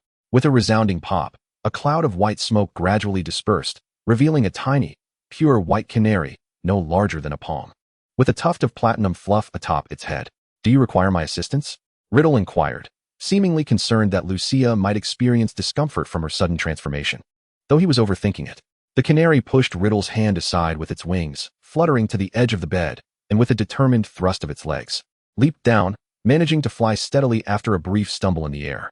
Lucia not only adeptly transformed into the form of a diminutive canary, but also gracefully fluttered about like an ordinary bird. Riddle's gaze remained fixed upon the little canary, anxious that she might encounter some misfortune. As she flew towards him, he instinctively reached out his hand to catch her. The white canary chirped melodiously within the palm of Riddle's hand, and he could only caress her ruffled head with a bemused expression. I cannot comprehend your avian language. Do revert to your original form, would you? Half a minute swiftly elapsed, and with a puff of white smoke, Lucia transformed back. Her bandages slightly loosened due to the recent metamorphosis. The abruptness of her change left Riddle's hand inadvertently pinned beneath Lucia's delicate feet. Fortunately, the little witch was neither large nor heavy, or he might have required medical attention for a wrist fracture. It felt as though that half-minute passed all too quickly. He had not yet had his fill of play. Lucia squatted on Riddle's lap, and only upon leaping to the ground did she belatedly realize that she had trodden on his hand. Surely, it wasn't broken, right? I'm quite light. With bare feet. Lucia stood on the floor, only to be promptly scooped back onto the hospital bed by Riddle, who silently conveyed that his hand was perfectly fine despite the mishap. As the little witch examined his hand with great care, Riddle leaned closer to her ear and teasingly whispered, So, Miss Lucia, would you care to be my little canary? Oh, now that you mention it, if a cage were crafted from pure gold, adorned with yellow daffodils, it would indeed be splendid. I would undoubtedly be the most beautiful canary in this world, without exception. It's settled. I shall pay for the cage. Riddle's expression was one of exasperation. I can't help but wonder, are you allergic to romance? Lucia understood his meaning, yet she was merely a dying soul, lacking the capacity to offer him a bright future. She believed it unwise to allow him any room for fanciful thoughts. Their relationship ought to remain strictly contractual. Then I shall confine you until you evade the date foretold by Grindelwald. His long fingers clasped her pale, delicate hand, and he bent down to plant a kiss upon it. In his crimson eyes lay a fervent obsession and possessiveness. He did not grasp the essence of love, but understood the need to seize what he desired. He feared not death, for he had Horcruxes. Yet Lucia did not possess such a safeguard. Her precious, fragile life was singular. Initially, he presumed that his bold declarations would repel the little witch. But upon raising her gaze, he met her silver-gray eyes, which sparkled with delight and a hint of mischief. Engaging in a romance with me could be perilous. Betray me, and you might find yourself pursued by lightning. Very well, that is quintessentially Lucia. I shall summon someone now. Let us forge an unbreakable vow, shall we? Riddle turned to seek someone, but before he could rise, Lucia tugged him back down to sit beside her. What is your hurry? I'm merely 11. Furthermore, why not emulate Voldemort and hurry to conquer England? Why was he so preoccupied with courting her? She was still but 11 years old. This was not a favorable path. So do you consent? No. A brief silence enveloped the hospital room as Severus and Lucius, summoned by Madame Pomfrey, exchanged bewildered glances. Upon hearing Madame Pomfrey mention Lucia's transformation into a canary, they rushed into the room, only to be greeted by an entirely different scene. Lucia had not been transformed into a canary. Instead, she held a black canary in her hands, which was far from beautiful, and certainly not a pet befitting Lucia's taste, as both Lucius and Severus well knew her aesthetic standards. May I return to the dormitory? Half a minute passes swiftly, and when Riddle suddenly reverts, it will surely startle my father and godfather. In truth, if he were to change back abruptly, it would likely be more than just a shock. Lucius might very well drop dead from fright. There was an impulse to swallow him whole. Lucia discreetly cast a transformation charm on Riddle as a precaution, thus inconveniencing him for just a few more minutes. Upon returning to the dormitory, she would surely compensate him with a small cake. At worst, she could surrender all her precious afternoon tea pastries to him. If anything arose at school, Severus would handle it. Dumbledore might need to take a leave of absence. and her master would also be required to remain in Germany for a time. Returning to Malfoy Manor was simply out of the question. Hogwarts was at least relatively safe, considering Severus's protection. If she were at Malfoy Manor, that would be an entirely different matter. Although most of the Death Eaters were former subordinates of the Dark Lord, some were unknown dark wizards, just as fanatical and deranged, lingering in the shadows, dangerous individuals. They would not show her any respect simply because she was the Malfoy princess. And he wished to shield Lucia from such matters for as long as possible. Having one Death Eater in the Malfoy family was sufficient. Yet, where had the Lord gone? They had remained outside the hospital room, witnessing only the Dark Lord entering but not exiting. Moreover, when had the infirmary allowed pets in for treatment? When had Lucia's standards for pets diminished so drastically? If she were to have a pet, why not a beautiful songbird rather than an unsightly black canary? If you like birds, your father could take you to Diagon Alley to purchase some lovely ones. This one is rather unattractive. Riddle? The black canary. Upon hearing this, stared intently at Lucius Malfoy, feeling quite splendid, yet how dare he call it ugly in Lucia's presence. Chapter 31. You had better have a reason. Just as Lucius suggested to his daughter that she might consider acquiring a more aesthetically pleasing bird, he sensed that the canary seemed to understand his words. Could it be a creature of remarkable intelligence? Its crimson eyes bore more resemblance to those of a raven than a beautiful canary. Perhaps we shall choose one tomorrow. The Ministry of Magic will be closed, and I can take you to the magical creature shop in Diagon Alley. They have ravens that are far more beautiful than your canary. The black canary, Riddle thought. Lucius, you had better have a reason. Lucia would still find time to return home to shop with Narcissa in a few months. Yet Lucius was often preoccupied with work at the ministry or entangled in official duties. Lucius longed to find an opportunity to spend time with his family. But the affairs at the ministry were overwhelming, and the Dark Lord convened meetings in his home daily, incessantly. Even Arthur Weasley was less busy than he. How ironic that he had previously criticized Arthur for his nightly inspections and unpaid overtime, and now, here he was. Not only working unpaid nights, but also worrying for his life. The Dark Lord had already eliminated several Death Eaters over the past few nights. No one knew what had provoked such fury upon his return. Thankfully, he had managed to preserve his own life. And he was grateful to Merlin that the Dark Lord had forgotten about the diary he had entrusted to him. Father, actually, I think this one is rather attractive. In an attempt to salvage Riddle's first impression in Lucius's eyes, it seemed to bear little fruit. Lucius remained unfond of the black canary, just as his peacock at the estate was pristine white. But don't you favor the color red? There are indeed red canaries as well. Just recently, there were 2 red canaries among the shipments from America. It is often said that things come in threes. Lucius simply adores his black canary. What is the meaning of your incessant urging for her to acquire other pets? Riddle leaped from the young witch's head to the ground, breaking free from the transfiguration spell, transforming before Lucius from a black canary into a living man. What? Am I ugly? The adult wizard directly shielded young witch Lucia behind him, advancing menacingly toward Lucius, who looked on with a mixture of confusion and fear, tugging at Severus's side, as if he were hallucinating. Calm down, though admittedly a bit unappealing. It still falls within the realm of acceptability. The young witch desperately clutched Riddle's black robe, prompting him to frown and turn to Lucia. Disbelief etched across his face as he inquired, "Did you just say I am ugly?" The Dark Lord immediately felt aggrieved.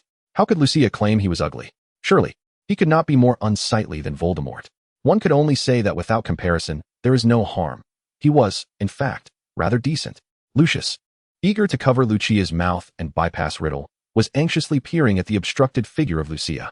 Severus chose to disregard this absurd scene, contemplating various scenarios of how the mysterious man could silently depart from Hogwarts, never anticipating he would take the form of a canary. Was he an animagus? He hardly had time to study such trivialities, especially with his mind consumed by perilous dark magic, dismissing such minor transfiguration with disdain. "This is Riddle, father. We are acquainted, Lucia." Riddle interrupted the young witch's introduction, offering Lucius no opportunity to interject. He was reluctant to reveal his identity too soon. "Ah, yes, this Mr. Riddle is my father's superior, indeed." Lucius, on the verge of tears, wished desperately for Dumbledore's return. Why had Severus never mentioned that Lucia was acquainted with the mysterious man? Did he not know either? Riddle remained silent, tacitly accepting the new identity Lucius had assigned him, which didn't sound too unfavorable. However, Lucia scrutinized Riddle from head to toe, wryly commenting, "Should I then take this at face value? When did he resurrect and regain his corporeal form? As one orchestrating a resurrection ceremony. Should I not be aware of such things? He suddenly becomes my father's superior while I was merely out for a few days. Wait a moment. The mysterious man, whom Draco had previously refrained from mentioning, was likely the dark wizard who nearly dominated all of Britain, wasn't he? Voldemort too. Could they not be the same individual? After all, there was only one dark wizard capable of plunging Britain into panic within such a short time. When first meeting the Weasley offspring, they had been referred to as Death Eaters, and considering the dark mark on her father's and godfather's left arms, it was not difficult to envision Riddle's true identity. Tom Riddle and Voldemort. These names were merely anagrams of one another, quite clever indeed. But what had he been concealing from her all this time? This was not something to be ashamed of. She would gladly accept that her partner was a powerful wizard. Yet she did not wish to be allied with a deceitful sorcerer. Perhaps he had his reasons for keeping secrets, but ultimately, Riddle was irrelevant to her, as he was first and foremost her collaborator. Believe it, Wow, so you know my dad, yet you dare to date me? How shameless. She had intended to introduce him to her father in advance. Little did she know he was of the same generation as her father, or perhaps even her grandfather. I consider your agreement implicit. If Riddle had any sense of dignity, he would not have given rise to the noseless, hairless Voldemort, and the evidence proved he had none. When did I agree to that? Where in my hair did I give my consent? That was clearly subject to further evaluation. Moreover, she was not fond of being unwittingly entangled in matters of romance. It could end unfavorably. Then you may evaluate until you are satisfied. With that single phrase, Lucia's intended retort was completely stifled, proving him to be rather agreeable. His eloquence earned him additional points in Lucia's estimation. She was one to yield to kindness rather than harshness, possessing a certain rebellious spirit. So, shall you continue your conversation? Lucia peered at Riddle's father and godfather behind him, sensing they had much to discuss. It would be best to let them converse. I will accompany you to the memorial gathering. She wished to see the rabbit, Lucia. Chapter 32, An Unstable Soul. Lucia paid no heed to Riddle. She did not return to her dormitory, but turned and departed at the corner. She could feel her soul was exceedingly unstable. The denizens of the underworld were summoning her, and there were far too many fragments of her soul to reclaim. She needed to return to the underworld for another cleansing. The blood pool served as an excellent place for healing her wounds. Riddle, intending to catch up with the young witch, was puzzled. It was merely a staircase corner, yet Lucia's figure was nowhere to be seen. Had she returned to the dormitory? Had she departed so swiftly? Despite his confusion, he proceeded toward the Slytherin common room. Although he was unaware of the Slytherin password, he could communicate with the serpent statue to gain entry, as he had done numerous times before. Lucius and Severus exchanged bewildered glances, trailing behind Riddle, wishing to have a thorough discussion with the young witch, only to find she had fled. Upon entering the Slytherin common room, Lucius felt a twinge of nostalgia. He had graduated from Hogwarts decades ago, yet the appearance of the common room seemed unchanged. The young witches and wizards passing by regarded their group with astonishment. Was it not said that no outsiders had entered for 7 centuries? They were merely Slytherin alumni, so they hardly qualified as outsiders. Only Riddle dared to stride boldly toward the girls' dormitory. Lucius intended to sit for a while in the common room area, but Severus abruptly pulled him up and dragged him toward the girls' dormitory, deep within the confines, to locate Lucia's special chamber. Has Lucia not yet returned? Helbo raised its head, swaying it side to side. It had been resting in the snake nest Lucia had crafted for it, sensing no trace of her presence. Hiss, hiss, hiss. Lucia has not returned. Have you lost her? Riddle was momentarily taken aback. Indeed, she was lost. She had been here just moments ago. Yet Lucia had vanished without a trace. Could she have gone directly to the memorial gathering? Yet Lucia's rabbit costume lay untouched upon her bedside. There was no way she would have gone to the gathering unprepared. Moreover, she had seemed unwell upon leaving the infirmary. She could have easily remained there. It did not appear she had stealthily ventured to the kitchen either. Where on earth had she gone? As his agitation grew increasingly unbearable, he found solace in a most reliable method. With his eyes shut, Riddle attuned himself to the presence of the Alice rabbit doll that Lucia carried. A newfound means of communication he had acquired during the creation of Nagini as a Horcrux, limited to the connection between soul fragments. Within that doll resided a vestige of young Tom's essence, a remnant of his soul's lingering power. If fortune favored him, contact could still be established. Yet, there was silence. An unexpected turn of events, indeed. It was as if she had vanished from this world entirely. Just as he was on the verge of abandoning his attempts, a sudden, vivid scene filled his vision, a street awash with blood and gore, its inhabitants grotesquely disfigured, yet moving with a semblance of intent, their actions reminiscent of the undead. The shock of the imagery was overwhelming. Some bore gaping, bloody wounds, clutching what appeared to be the severed head of an infant, while others dragged their entrails along the ground, adding further crimson to the already blood-soaked streets. A few looked deceptively normal, yet bore human limbs in their hands, and some even held still twitching eyeballs. Abruptly, the scene shifted to an even more unsettling tableau. A pool of blood seemed to rise to neck level. Though the depths remained obscured, the surrounding area was dominated by grand structures built from human skulls, countless craniums suspended like macabre candles, emitting an eerie green glow. Or had he just glimpsed? The connection between souls was abruptly severed, and Riddle let out a muffled groan, blood seeping from the corner of his mouth. Even the Dark Lord appeared troubled, as Lucius and Severus swiftly grasped the gravity of the situation. She was not in Hogwarts. Riddle murmured to the two behind him, still pondering the reasons for her sudden departure. She must have received some vital information that compelled her to leave. Apparition was impossible within Hogwarts. She must have utilized some other form of transportation, perhaps a key, a portal, or divination. Hiss hiss. A palpable sense of dread enveloped him. Where was this place? A realm overrun by the undead? Did such a place truly exist in this world? Or had some dark sorcerer conjured an army of the undead during his absence? How had Lucia ventured to that location? Was Hale's ability to maintain contact with her truly due to their bond?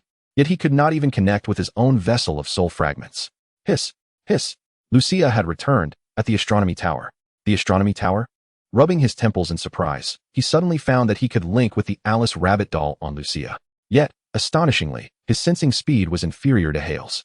Riddle wiped the blood from his lips and, without hesitation, transformed into a plume of black mist, racing toward the astronomy tower at the pinnacle of Hogwarts.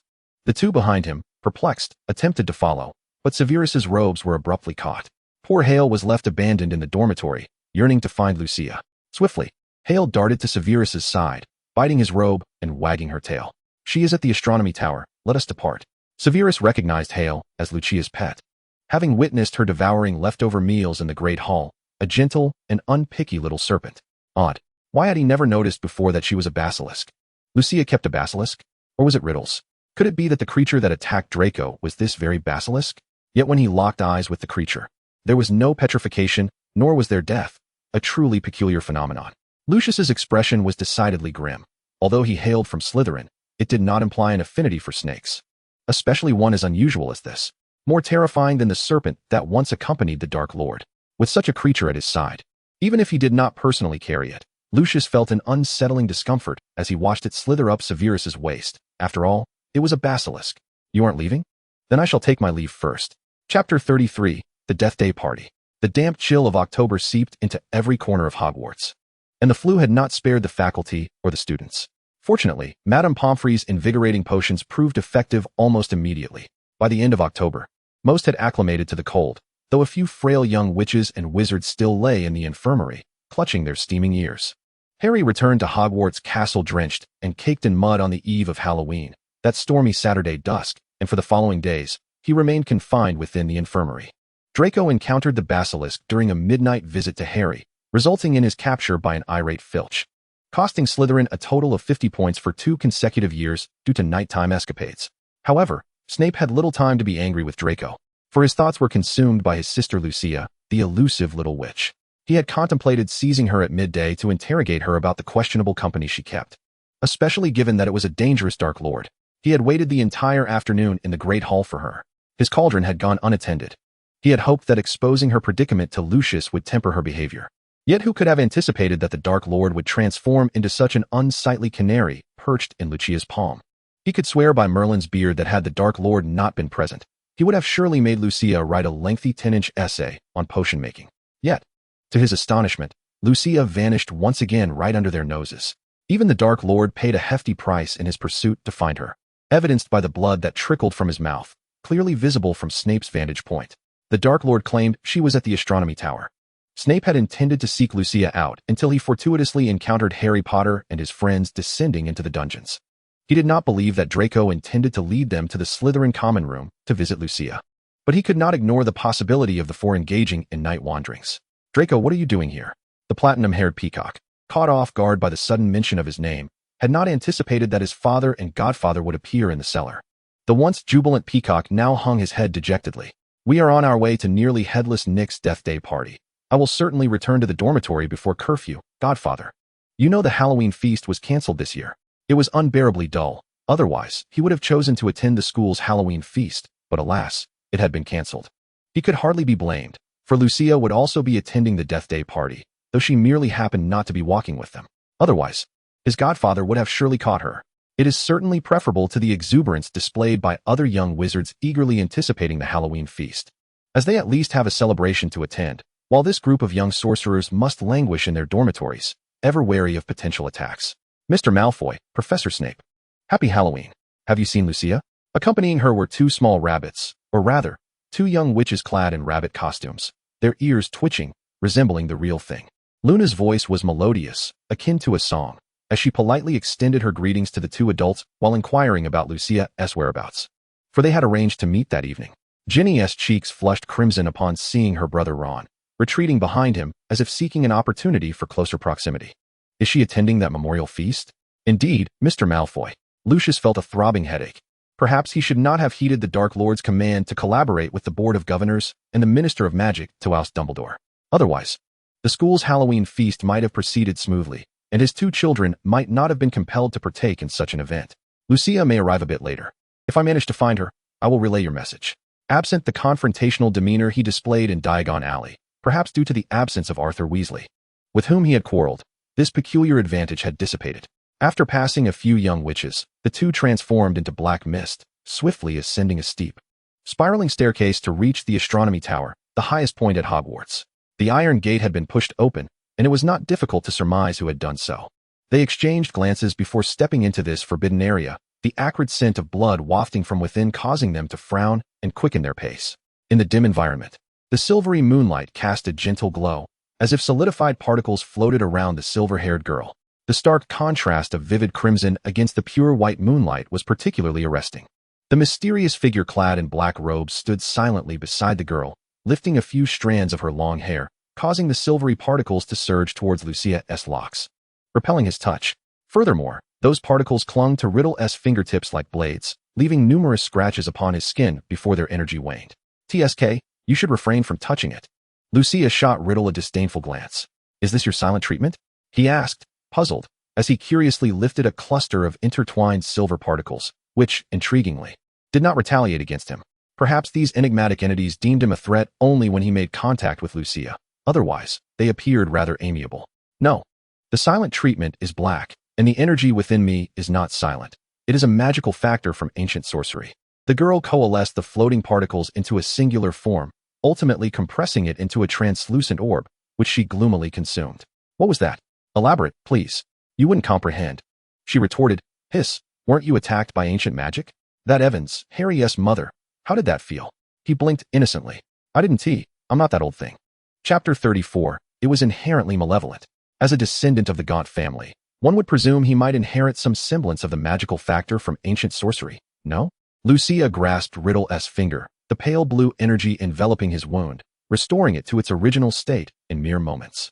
Activating the ancient magic within requires the invocation of one of the 7 emotions: joy, anger, sorrow, fear, love, hatred, or desire. When provoked by intense emotions, they manifest as the most formidable magic. But do not rush. I accidentally activated it through anger when I was around 3 or 4, and it spiraled out of control.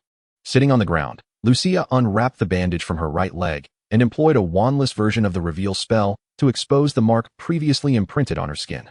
Percival Rackham, Charles Lucan, Neophytus Fitzgerald, and Seraphina Pickquery. These 4 guardians were once the protectors of ancient magical energy at Hogwarts. This blue and black pattern is the emblem of ancient magic, do you recall? Riddle pondered, searching his memories, in Voldemort's recollections. He had not encountered what could be termed ancient magic, only the fierce rebound of green light before succumbing to darkness. He could only discern the vague shape of the pattern. Was it possible that he, by virtue of being unable to perceive ancient magic, could only glimpse fragments due to Lucia's soul fragment residing within him? The only one to have ever wielded ancient magic was Isidora Morgana, saved by the 4 guardians from a village overtaken during the Goblin Rebellion. However, she did not inherit the guardianship. Instead, she chose to unlock the container that housed ancient magic. As she recounted, Lucia cast a special concealment charm over the ancient magic marking and rewrapped the bandage meticulously. Yet, she ultimately became infatuated with the power to alleviate pain that ancient magic afforded, incessantly siphoning emotions from others, ultimately leading to her expulsion, a tremendous waste of magical factors. Riddle was eager to hear of the illustrious journey of this Isidora Morgana, only to find that it had abruptly ceased. But hold on. Wasn't ancient magic supposed to be formidable? Could she not withstand those 4 professors? She had barely begun to develop before being expelled. Thus, you see, this phenomenon is of little practical use, Lucia mused, conjuring a glowing blue orb of silver energy at her fingertips, lamenting, the name is rather enchanting. yet it pales in comparison to the efficacy of the killing curse. Riddle nodded, somewhat understanding, observing the orb of silver energy coalescing at Lucia's fingertips. His gaze inadvertently catching sight of the ajar door behind the young witch, where two figures cloaked in black wizard robes stood outside, perhaps having overheard their earlier conversation. Just wait and see, Lucius. Your child was inherently wicked. It was not he who led her astray. They ought to witness Lucia. She wielded the killing curse with greater frequency than he did during her holiday escapades. Let us depart. I must change my attire. And then you can accompany me to retrieve Halebur. I hear Sir Nicholas has prepared special delicacies for us. Hey, wait, Riddle, my leg is numb. Pull me up. Lucia stumbled toward Riddle, who, with a resigned expression, cast a levitation charm to assist her. What do you suppose he will prepare? Rotting human flesh or maggot-infested eyeballs? Do you think my brother would faint if he attended his memorial feast? Lucia skillfully extracted a few needles from her hair, igniting a flicker of flame with her wand, lightly roasting the needles for sterilization before plunging them into her leg. Do you have a penchant for self-harm or something?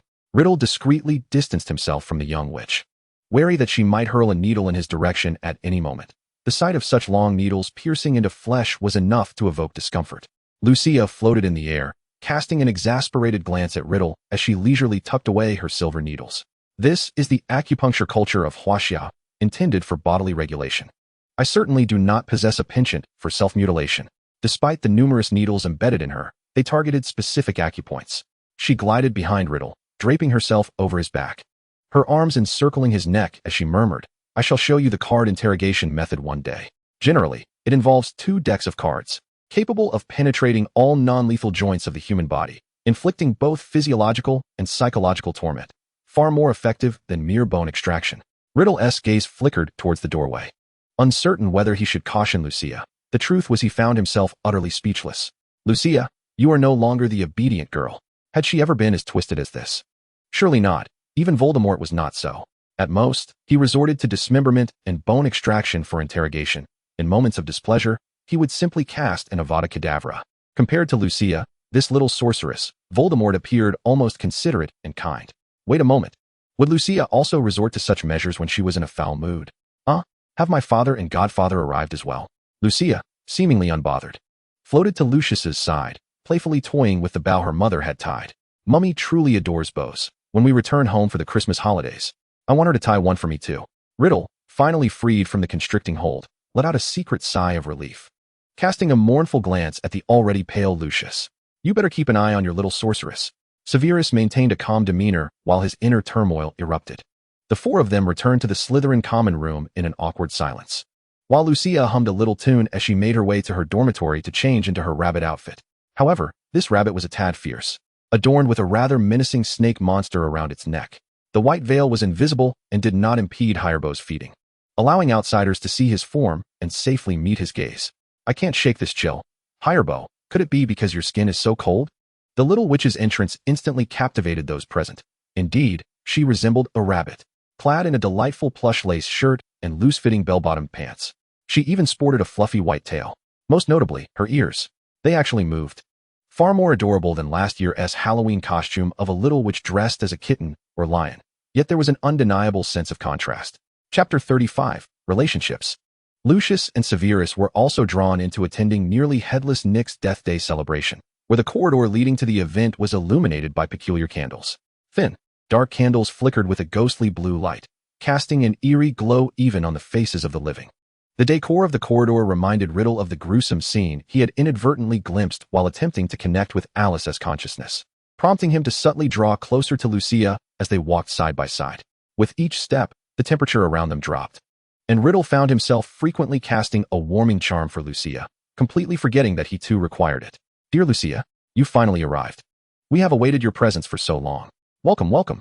I am truly delighted that you could come. Nearly headless Nick floated at the entrance, spotting Lucia ahead, and immediately glided over, doffing his feathered hat in a bow to invite their group inside. Professor Snape and Mr. Malfoy, Mr. Riddle, what a rare gathering. Welcome. His long sideburns seemed forever adorned with a fashionable hat, complete with feathers, while he wore a knee-length fitted coat, over which he draped a black velvet cloak for the occasion. The ruffled collar, shaped like a wheel, concealed his nearly severed neck, yet as he politely greeted them, Nick caught a glimpse of Lucius's somewhat rigid expression. Another rabbit, Lucia. Care for a moldy carrot? Compared to that, Peeves, you actually came to attend Sir Nicholas's death day? The underground classroom was packed with hundreds of pale, translucent ghosts, aimlessly wandering amidst the crowded space. Above them hung a chandelier shaped like branches, lit with 1,000 black candles, casting an even more intense blue glow. Lucia had been led by Peeves to the banquet's long table, while the remaining three, despite their desire to treat the event as a conventional feast, found it nearly impossible. There was a complete lack of decorum. They couldn't help but question Lucia's standing at Hogwarts. Utterly baffled by the notion of the Malfoy family's little princess mingling with Peeves, the adults, feeling as though they had stepped into a cold storage room, soon spotted a few young witches wandering about the banquet. There, at the table that emitted a particularly unpleasant odor, Lucia exclaimed, "Wow, how adorable. We just met Myrtle." The young ones quickly struck up a conversation, while the remaining adults appeared somewhat awkward. What lay upon the long table? Decaying fish rested on beautiful silver platters, charred cakes piled high on large trays, meat dripping with maggots, and cheese covered in green mold. There was even a black tombstone-shaped cake inscribed with crimson icing. Nicholas de Mimsy Porpington, Sir Pippin, died October 31st, 1492. As Lucius caught a whiff of the putrid odor, he suppressed his nausea and inched closer to Severus, whose potion scent was suddenly quite fragrant in comparison. As for Riddle, his mind was consumed with the images from his consciousness connection, which gradually began to merge with the grotesque food before him. To be frank, he was eager to leave this place. Lucia, amidst the band, performed a fierce rendition of 10,000 corpses, but ultimately, under Ron's despondent gaze, feeling on the brink of freezing to death, they finally managed to depart. In the dead of night, while past curfew, Filch had heard the ruckus from his office below, never imagining he would catch a few young witches violating the rules. "Well, it's you four again, and you've even brought a first-year witch with you. Oh, Lucia. Happy Halloween. I have some peppermint hard candies for you." Filch's reprimands took a turn, and he genuinely pulled out a few neatly packaged candies from his pocket. Mrs. Norris also approached Lucia's feet, affectionately nuzzling against the little witch's leg. "Happy Halloween, Administrator Filch and Mrs. Norris." Hisses. "She is a rather unpleasant cat." Just then, Hirebow, who had initially been serving as a necklace charm, abruptly released his tail, preparing to spray at Mrs. Norris. But Lucia seemed very fond of that cat, and wouldn't allow any trouble. Mrs. Norris, who had been ready to lie down and expose her belly, instantly bristled upon seeing Hirebow, arching her back and meowing fiercely. "Hirebow, confess, have you been bullying Mrs. Norris?" Lucia, who was diligently grooming Madame Loris, suddenly extended her index finger and flicked Hellbow on the head. Had it not been for her ability to comprehend the feline speech, she would have been oblivious to the fact that Hellbow had petrified Madame Loris. Who would have thought that Hellbow was the sole serpent lurking in the chamber? Quite unexpected indeed. Hellbow, taken aback by Lucia's sudden aggression, sulked and coiled at Riddle's feet. Yet, who could say whether Lucia would spare even the scapegoat? There should still be some time before curfew. Administrator Filch, I believe we can make it back to our respective common rooms before it begins. Oh, of course. Today is Halloween. I wish you all a delightful time. To everyone's astonishment, Mr. Filch refrained from deducting points from the few nocturnal little witches, humming a tune while cradling his beloved Madame Loris as he ascended the stairs. "Let us hope we do not encounter each other in the infirmary tomorrow," sneezing. Ron, frozen in the dungeons, bore a pallid complexion. "Oh, let us hope so." Hermione offered him a clean handkerchief, pondering that had she not mastered the warming charm, she too might have been frozen half to death. "Lucia, it seems your serpent harbors a distinct aversion to Mr. Filch's cat?" Harry inquired, casting a puzzled glance at the oddly shaped serpent coiled at Riddle's feet. Although he could not decipher her words, he grasped the general sentiment, that she did not favor Madame Loris. "Severus, I believe you should escort them back to the Gryffindor common room to prevent further nocturnal escapades. What do you think?" Riddle, taking Lucia's Alice and placing her into her arms, effortlessly lifted the little witch as if she were a mere chick, compelling her to turn around. Snape, casting a sidelong glance at Lucius, dispatched the 4 Gryffindor cubs back to their common room, while Lucius tended to Draco. Chapter 36, Hagrid's Enormous Pumpkin. The Great Hall was not adorned with live bats as usual, and the skeleton dance troupe that Dumbledore had scheduled could not grace the gathering. The young witches and wizards were confined to their common rooms by curfew, poring over Hogwarts, a history, seeking information pertaining to the Chamber of Secrets. The colossal pumpkins cultivated by Hagrid were carved into lanterns, large enough for 3 or 4 adult witches to sit inside and rest. The following day, Harry and his friends learned from other young wizards about the revelries of Halloween night. The chief instigators were Ron's brothers, Fred and George, who had liberated a vibrant orange fire lizard from the care of magical creatures class during the day. They had fed the creature some troublesome fireworks, and the results were spectacular. The fire lizard continuously emitted magnificent orange sparks accompanied by explosive crackles, and soared into the air, creating a cacophony as it collided with various objects. It was said that Percy had scolded them fiercely for this escapade, rendering his voice hoarse by morning. Lucia had not fared well the previous night. Helbo had been unceremoniously expelled from the dormitory by the little witch, only to be called back by frightened young wizards who were wary of the serpent's bite. The serpent attempted to nuzzle Lucia's cheeks and neck, seeking forgiveness. Yet she remained colder than the cold-blooded creature herself, ignoring its overtures throughout the night. Riddle fared even worse. After Lucia had dealt with Helbo, she had also cast him out of the dormitory. Ultimately, Riddle sought refuge with Severus, indulging in several bottles of invigorating potions, having been so preoccupied with casting warming charms for Lucia that he neglected to attend to his own needs. By the early hours, he felt a slight fever coming on. Severus, roused in the middle of the night to brew invigorating potions, was in a foul mood. However, given that the other party was the Dark Lord and he was his potions master, with Dumbledore off with Fudge for an investigation, he had no recourse but to comply. The thought of adding a touch of the elixir of life or some toxic ingredients to eliminate the Dark Lord was tantalizing. At 3 a.m, after painstakingly concocting the potions required by the Dark Lord and submitting them, Riddle departed his quarters clutching several vials of stimulating potions. Severus, finally believing he could rest peacefully, was just about to drift off when he recalled that Riddle had left in the direction of the Slytherin common room. It didn't matter. Lucius was present. Lucius, residing in his potions office in the cellar, would undoubtedly pass by Severus's office on his way to the Slytherin common room. Severus decided to rest, leaving Lucius to manage his own offspring, while Lucius contemplated asking Severus to keep an eye on Riddle. He promptly exited Hogwarts, returning to Malfoy Manor, feeling it necessary to summon Dumbledore back post-haste. Otherwise, Riddle would audaciously abscond with his child, which was quite displeasing. At 3:30 a.m, Lucia, cradling Alice the rabbit in a deep slumber, suddenly felt a chill seep beneath the covers.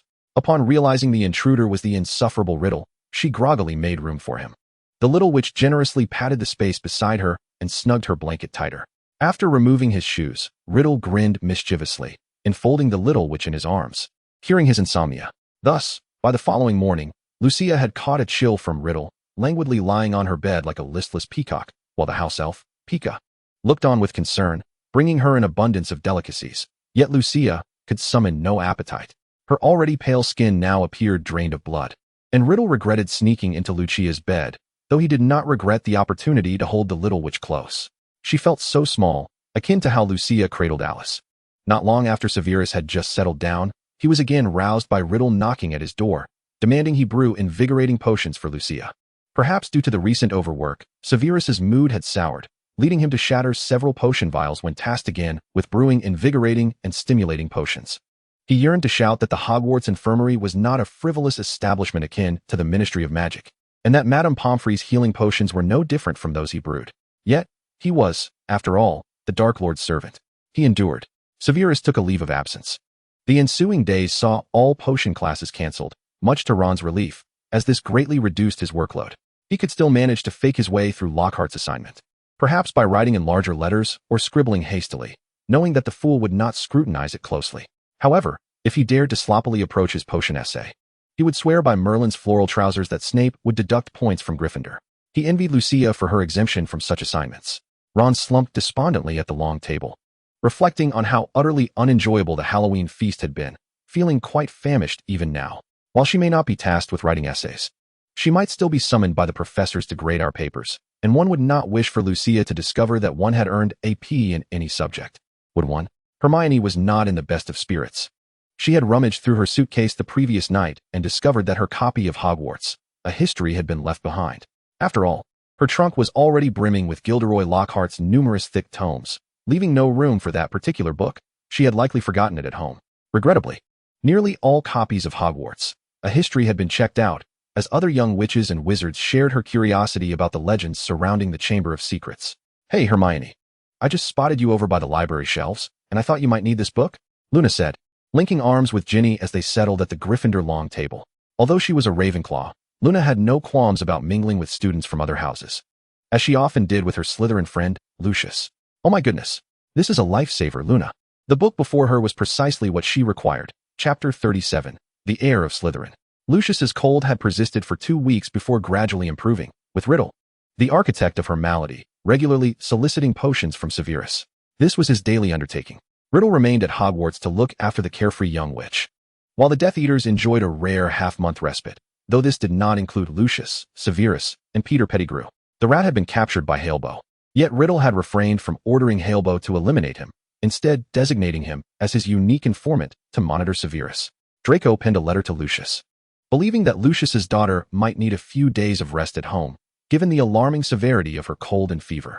For 15 consecutive days, she had been plagued by a relentless fever, her complexion resembling that of a boiled lobster, and the special potion brewed by her godfather seemed ineffective. Regardless, he felt it imperative that his father be apprised of Lucius's condition. The good news, during the upcoming Quidditch training, he would not be subjected to the relentless teasing of his peers regarding the so-called heir of the chamber. The bad news, their focus had now shifted to his sister, Lucius, as they presumed that the Malfoy scion, being from a pure-blood family, must possess some degree of knowledge. The young witch, her lower face ensconced in a scarf, occupied a spot in the Slytherin stance, where her fellow students instinctively made space for her. Indeed, it was November's Quidditch match. Lucius concealed Halebo within her scarf, while Riddle, seemingly uninterested in the Quidditch match, remained in their dormitory to attend to matters. He was curious whether Lucius's claim of being unable to attend to affairs was merely an excuse to accompany Lucius to Draco's Quidditch match. It appeared that Lucius had little enthusiasm for Quidditch. After watching the first match between Ravenclaw and Hufflepuff, she returned to the dormitory in a lackluster mood.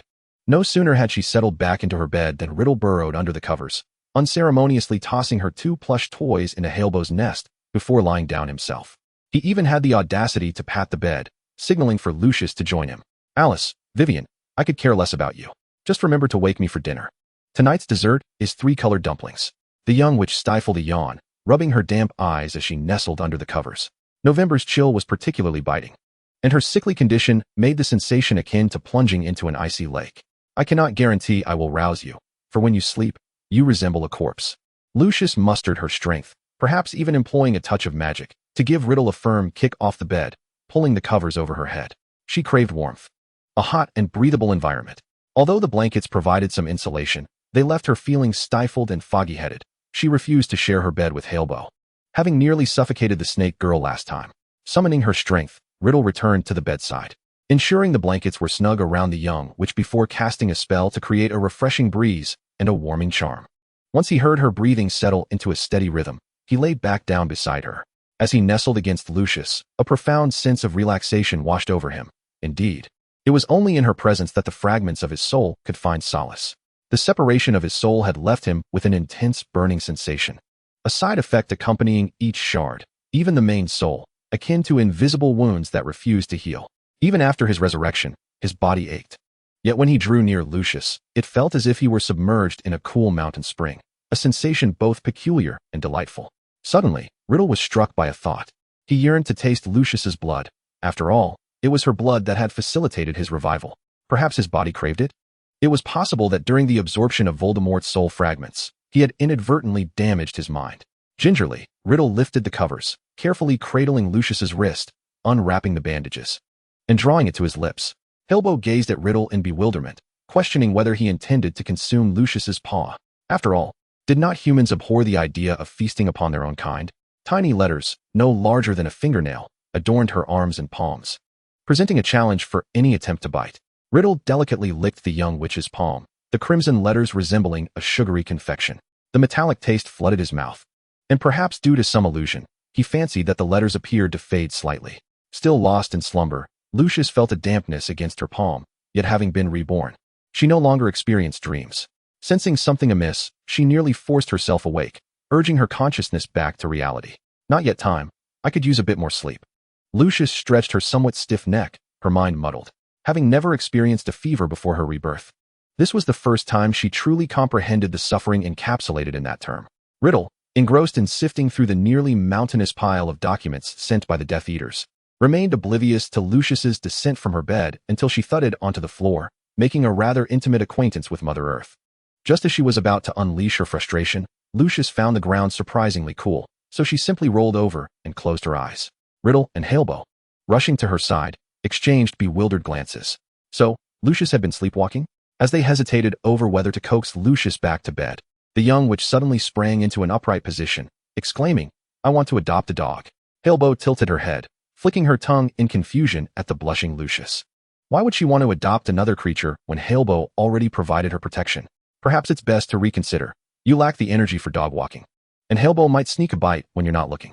After all, you know what happened with that cat, right? She turned it to stone in a fit of anger. Halebo, this was not a detail that needed to be mentioned. She had just been ousted for that very reason last night. Did Lucius despise her? Did she long for a new, cute, and mindless pet to care for instead? The snake girl felt a twinge of grievance, recalling how Lucius had once told her that a simple head pat could alleviate her sadness. However, she found herself ensnared in a knot, seemingly impossible to unravel. Chapter 38, Riddle Manor. Ultimately, the Quidditch match between Slytherin and Gryffindor is scheduled to take place next Saturday at noon. With most young witches and wizards gathered in the Great Hall, enjoying a delightful lunch, Lucia was quite content to remain in the dormitory, savoring some 4-flavor dumplings and tricolor dumplings, one a savory staple and the other a sweet dessert, perhaps accompanied by a cup of warm milk.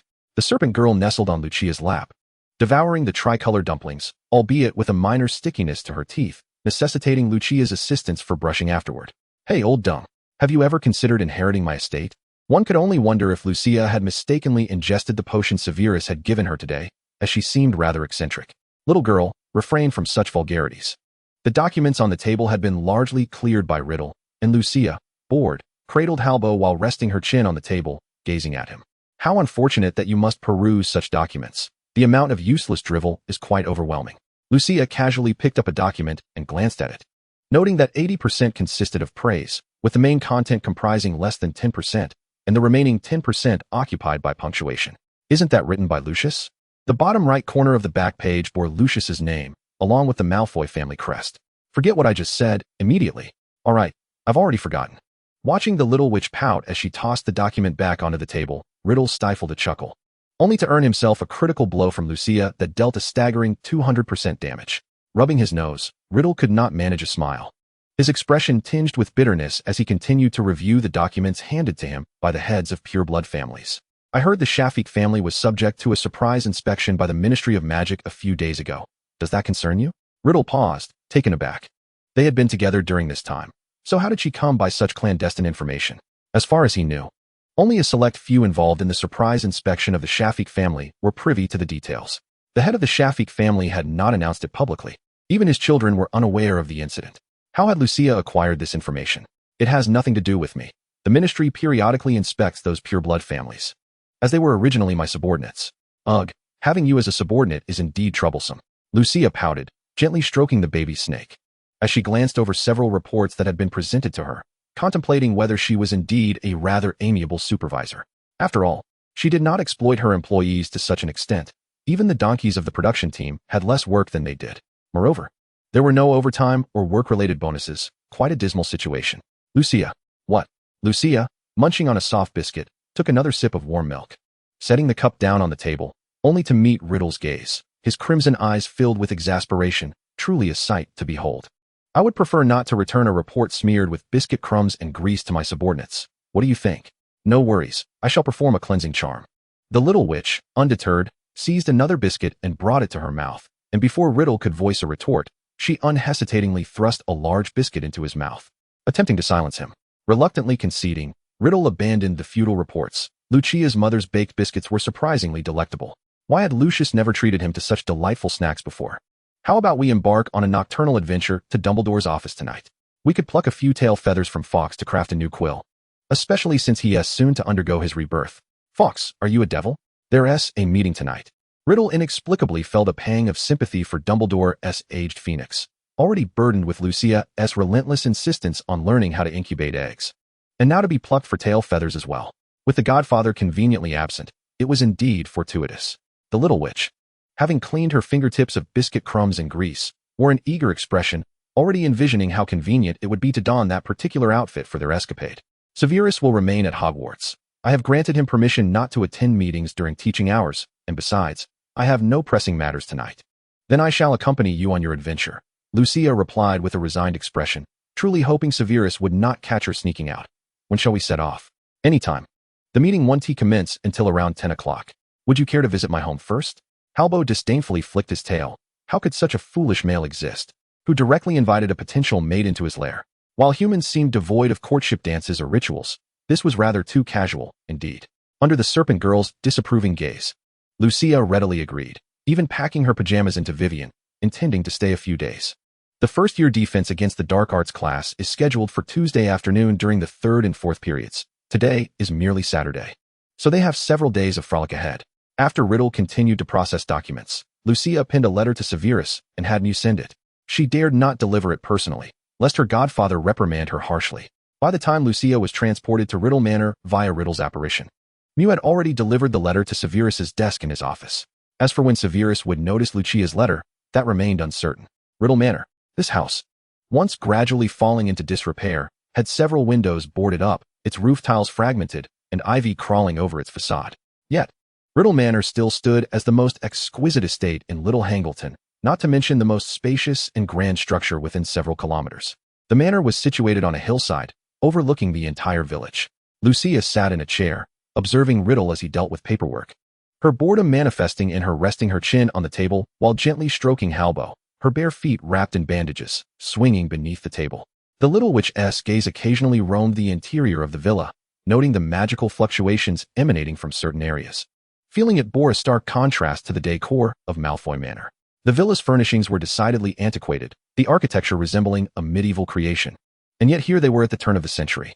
Halbo, equally bored, felt Lucia's affection as she cradled the serpent's head. Rummaging through Vivian's bear bag for some exquisite fabric and needle and thread, intending to craft a haute couture hat for her serpent. After approximately 2 to 3 hours, a silver bow-tied hat was completed. Lucia, I feel it necessary to remind you, she is indeed just a serpent. Chapter 39, just to the right. Tonight's Death Eater meeting was somewhat delayed. Typically, they were eager to arrive early at Malfoy Manor to wait for the Dark Lord, fearing the consequences of tardiness, perhaps a few searing curses. However, today was an exception. The Dark Lord was unusually late, and no one knew the reason, including the obliviously time-warped little witch who had been crafting a hat for the serpent, entirely unaware that she was the cause of the delay. The Death Eaters, who had been speculating in chaotic discussions whether Lucius had misremembered the meeting time, fell silent upon seeing the Dark Lord appear at the top of the stairs, instantly subdued. As a Death Eater, Lucius certainly could not reproach the Dark Lord for his tardiness. However, his eyes widened in astonishment upon seeing Lucilia trailing closely behind him. Fortunately, Narcissa was not present at the meeting, for if she were to witness Lucilia's appearance at a Death Eater assembly, she would likely faint on the spot. Just sit beside me, he thought. Lucilia, cradling her pristine and adorable Alice the Rabbit, sat quietly in her chair, albeit appearing somewhat diminutive due to her height. Allow me to introduce this magnificent creature, Nagini, he announced, summoning the green serpent coiled in the corner, causing a ripple of unease among the other Death Eaters. The Dark Lord Serpent had undoubtedly claimed the lives of countless adult wizards, and the sudden introduction left them puzzled.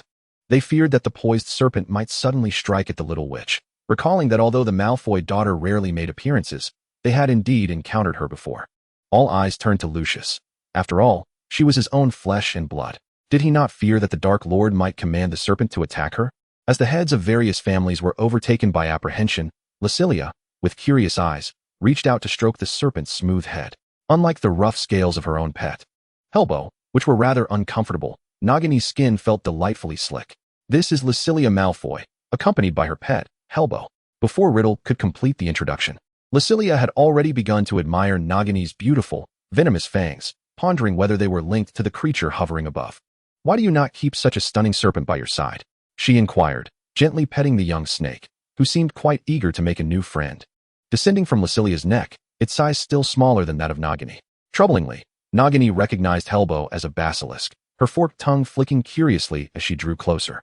Realizing that her newfound companion was also a girl, the two serpentine maidens joyfully coiled beneath the dining table, hissing softly in conversation, while Riddle proceeded to distribute copies of the plans he had pinned at Riddle Manor to each Death Eater present.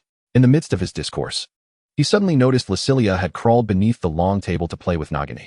After a moment of silence, he chose to ignore the interruption and continued outlining strategies for dealing with the Ministry of Magic. Half an hour later, Riddle attempted to summon Nagini for a meal, only to have a head adorned with a silver bow, similar to Halbo's, suddenly emerge from under the table. His words caught in his throat. He had not monitored Lucilia for half an hour, and she had managed to whisk away her own serpent, even dressing it up. Hiss, hiss, hiss. I'm here, master. Do you think my bow is pretty? Riddle's mouth twitched as he bent down to extract Lucilia from beneath the table, exasperatedly placing her back on her chair. Only Lucilia could treat a fierce serpent as a plaything. Alongside her collection of pampered house elves, each more splendidly adorned than the last. Yes, it's quite lovely, he replied begrudgingly, conceding that his tastes did not align with those regarding serpents. He truly could not fathom what was appealing about tied around a 12-foot-long snake. I think it looks delightful too, Lucia said, her silvery hair cascading freely, secured with a gray bow. Realizing her oversight, she asked, have you finished the meeting? Are we preparing for supper? Upon noticing her eyes light up at the mention of a late-night snack, Riddle resolved to have the house elves prepare in advance next time. What does Nagini like to eat? Lucia inquired, reaching out to embrace the serpent again, only for Riddle to gently pull her away, his expression darkening. She prefers humans. Will Nagini not get an upset stomach? Lucilia's full attention was absorbed by the enchanting serpent, while Riddle could barely suppress his irritation. No, Hellbow, they are Riddle's employees. They are off-limits, she insisted, stroking the tail-wagging serpent. The peacocks outside are also my friends, and they are off-limits too. Nagini, curiously peeking around Riddle, heard Lucilia's words and nodded in understanding, acknowledging the things she should refrain from consuming. As Lucilia's standing in the little witch's heart solidified, Riddle mused that perhaps he should not have invited her to accompany him to this Death Eater meeting. Since meeting Nagini, she had scarcely cast a glance in his direction. Which of these 3 locations do you prefer?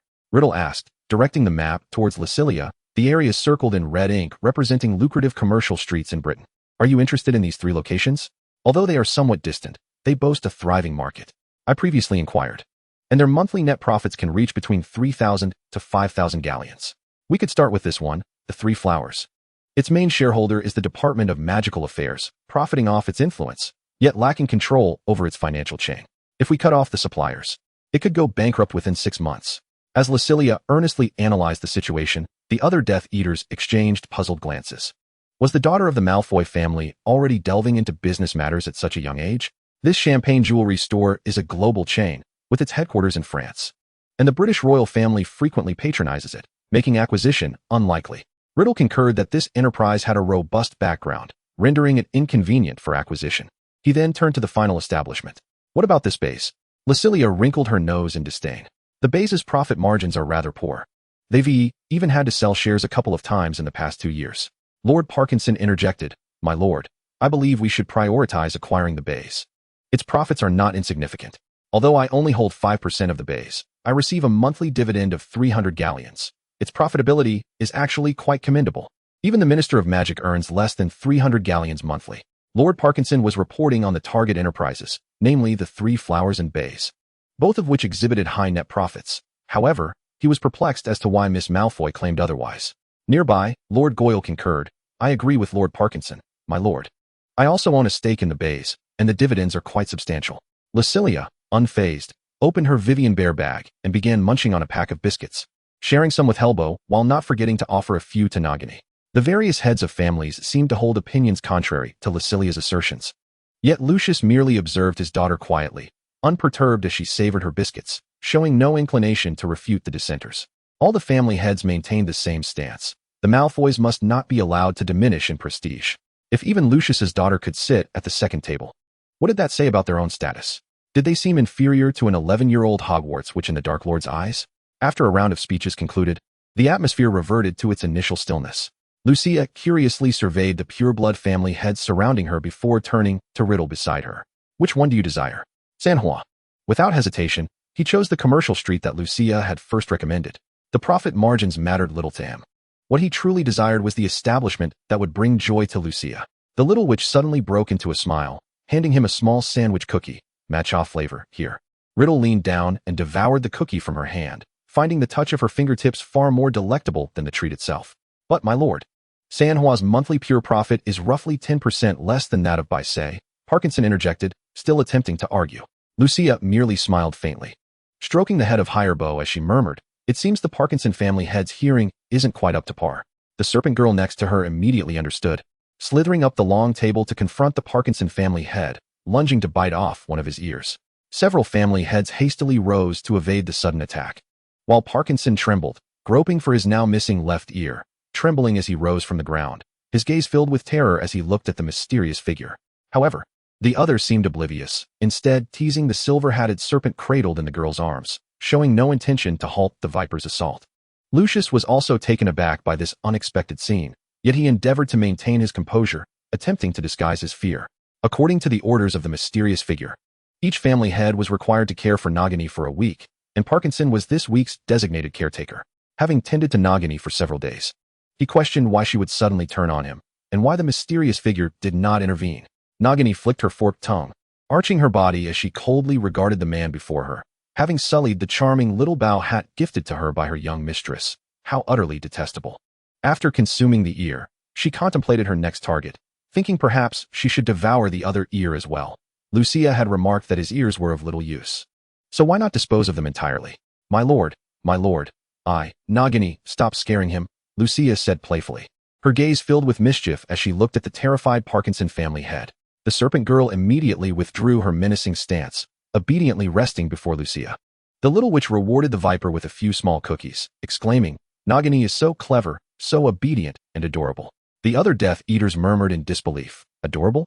Obedient? Nagini wagged her tail happily, while Hirebo blinked in confusion. With a mere glance, she could have easily dispatched him.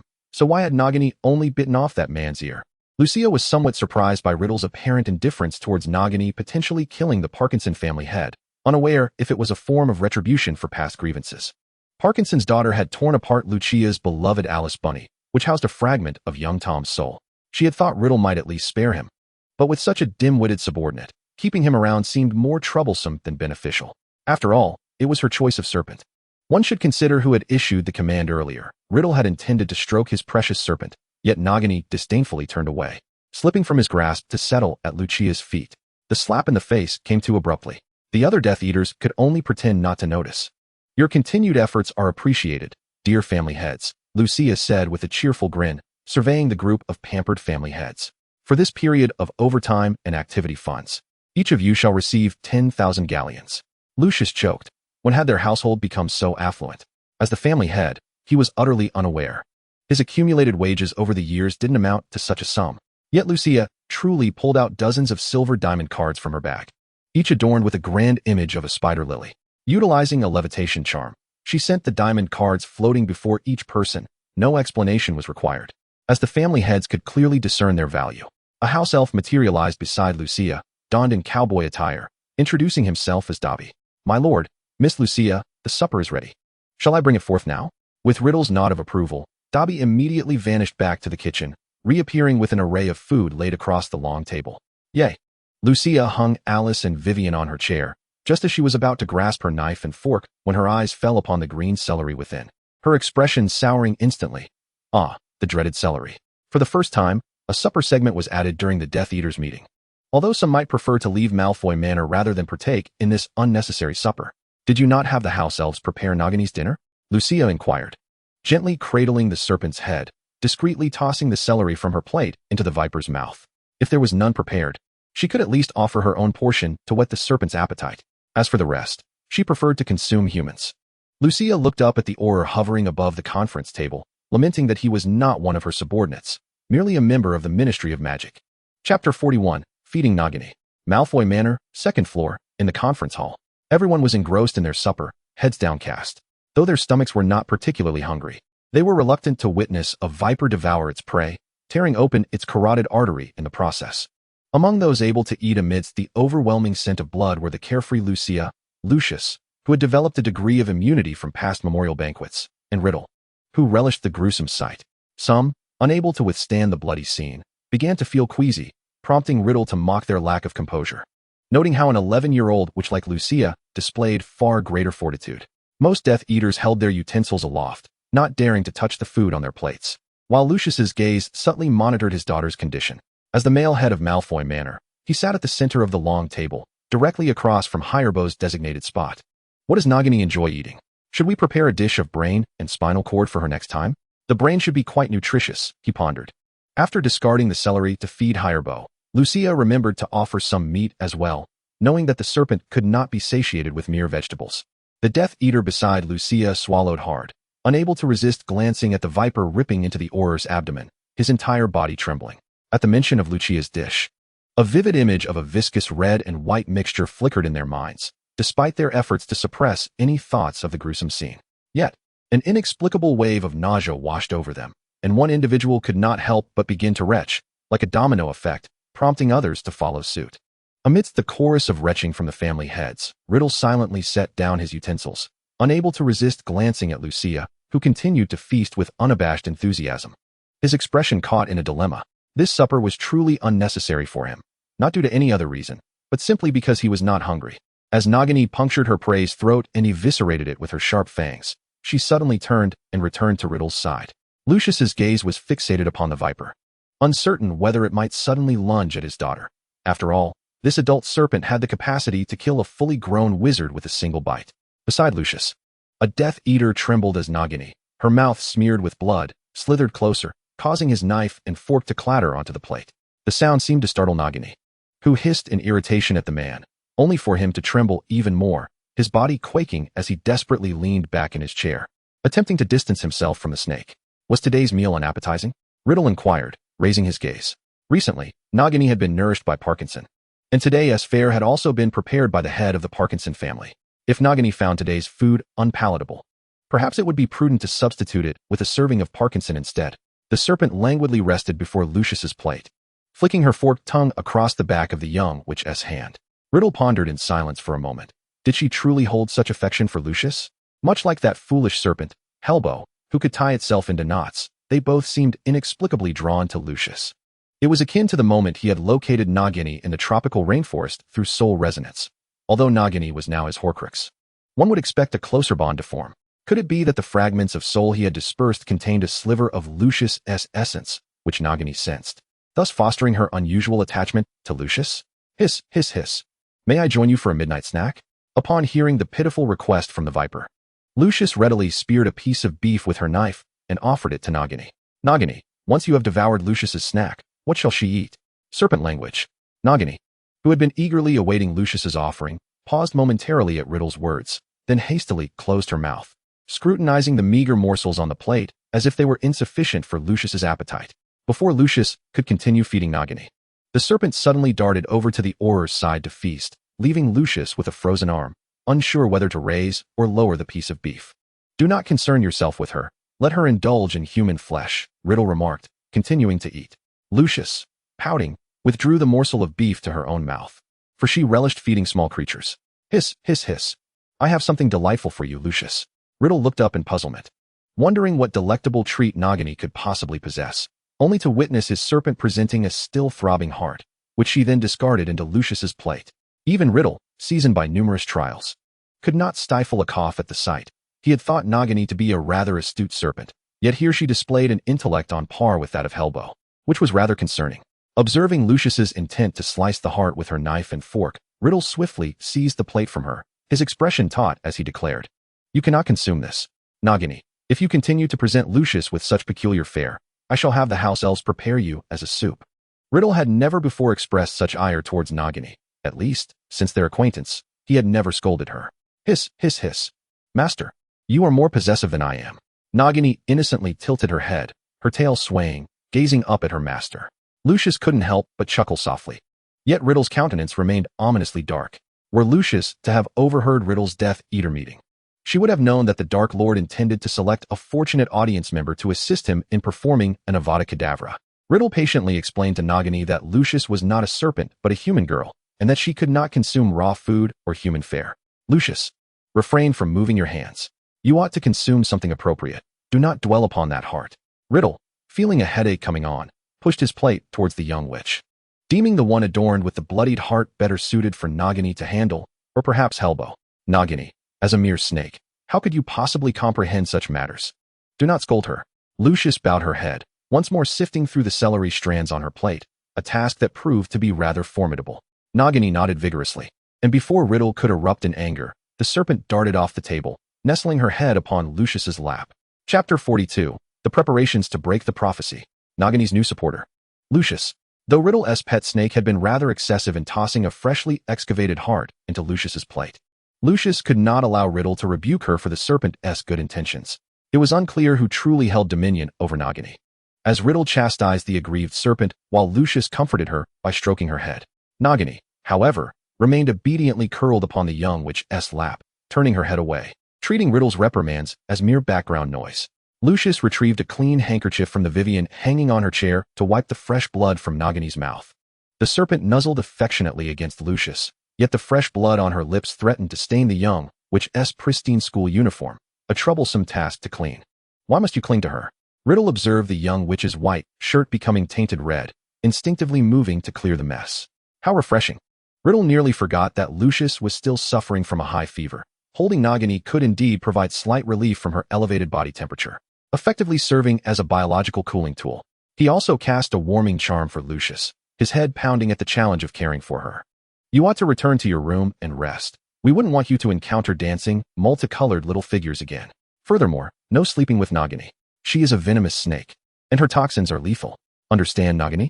Do not encroach upon Lucius. She already possesses a serpent. Riddle faced a rare moment of helplessness, unable to govern Lucius nor Nagini.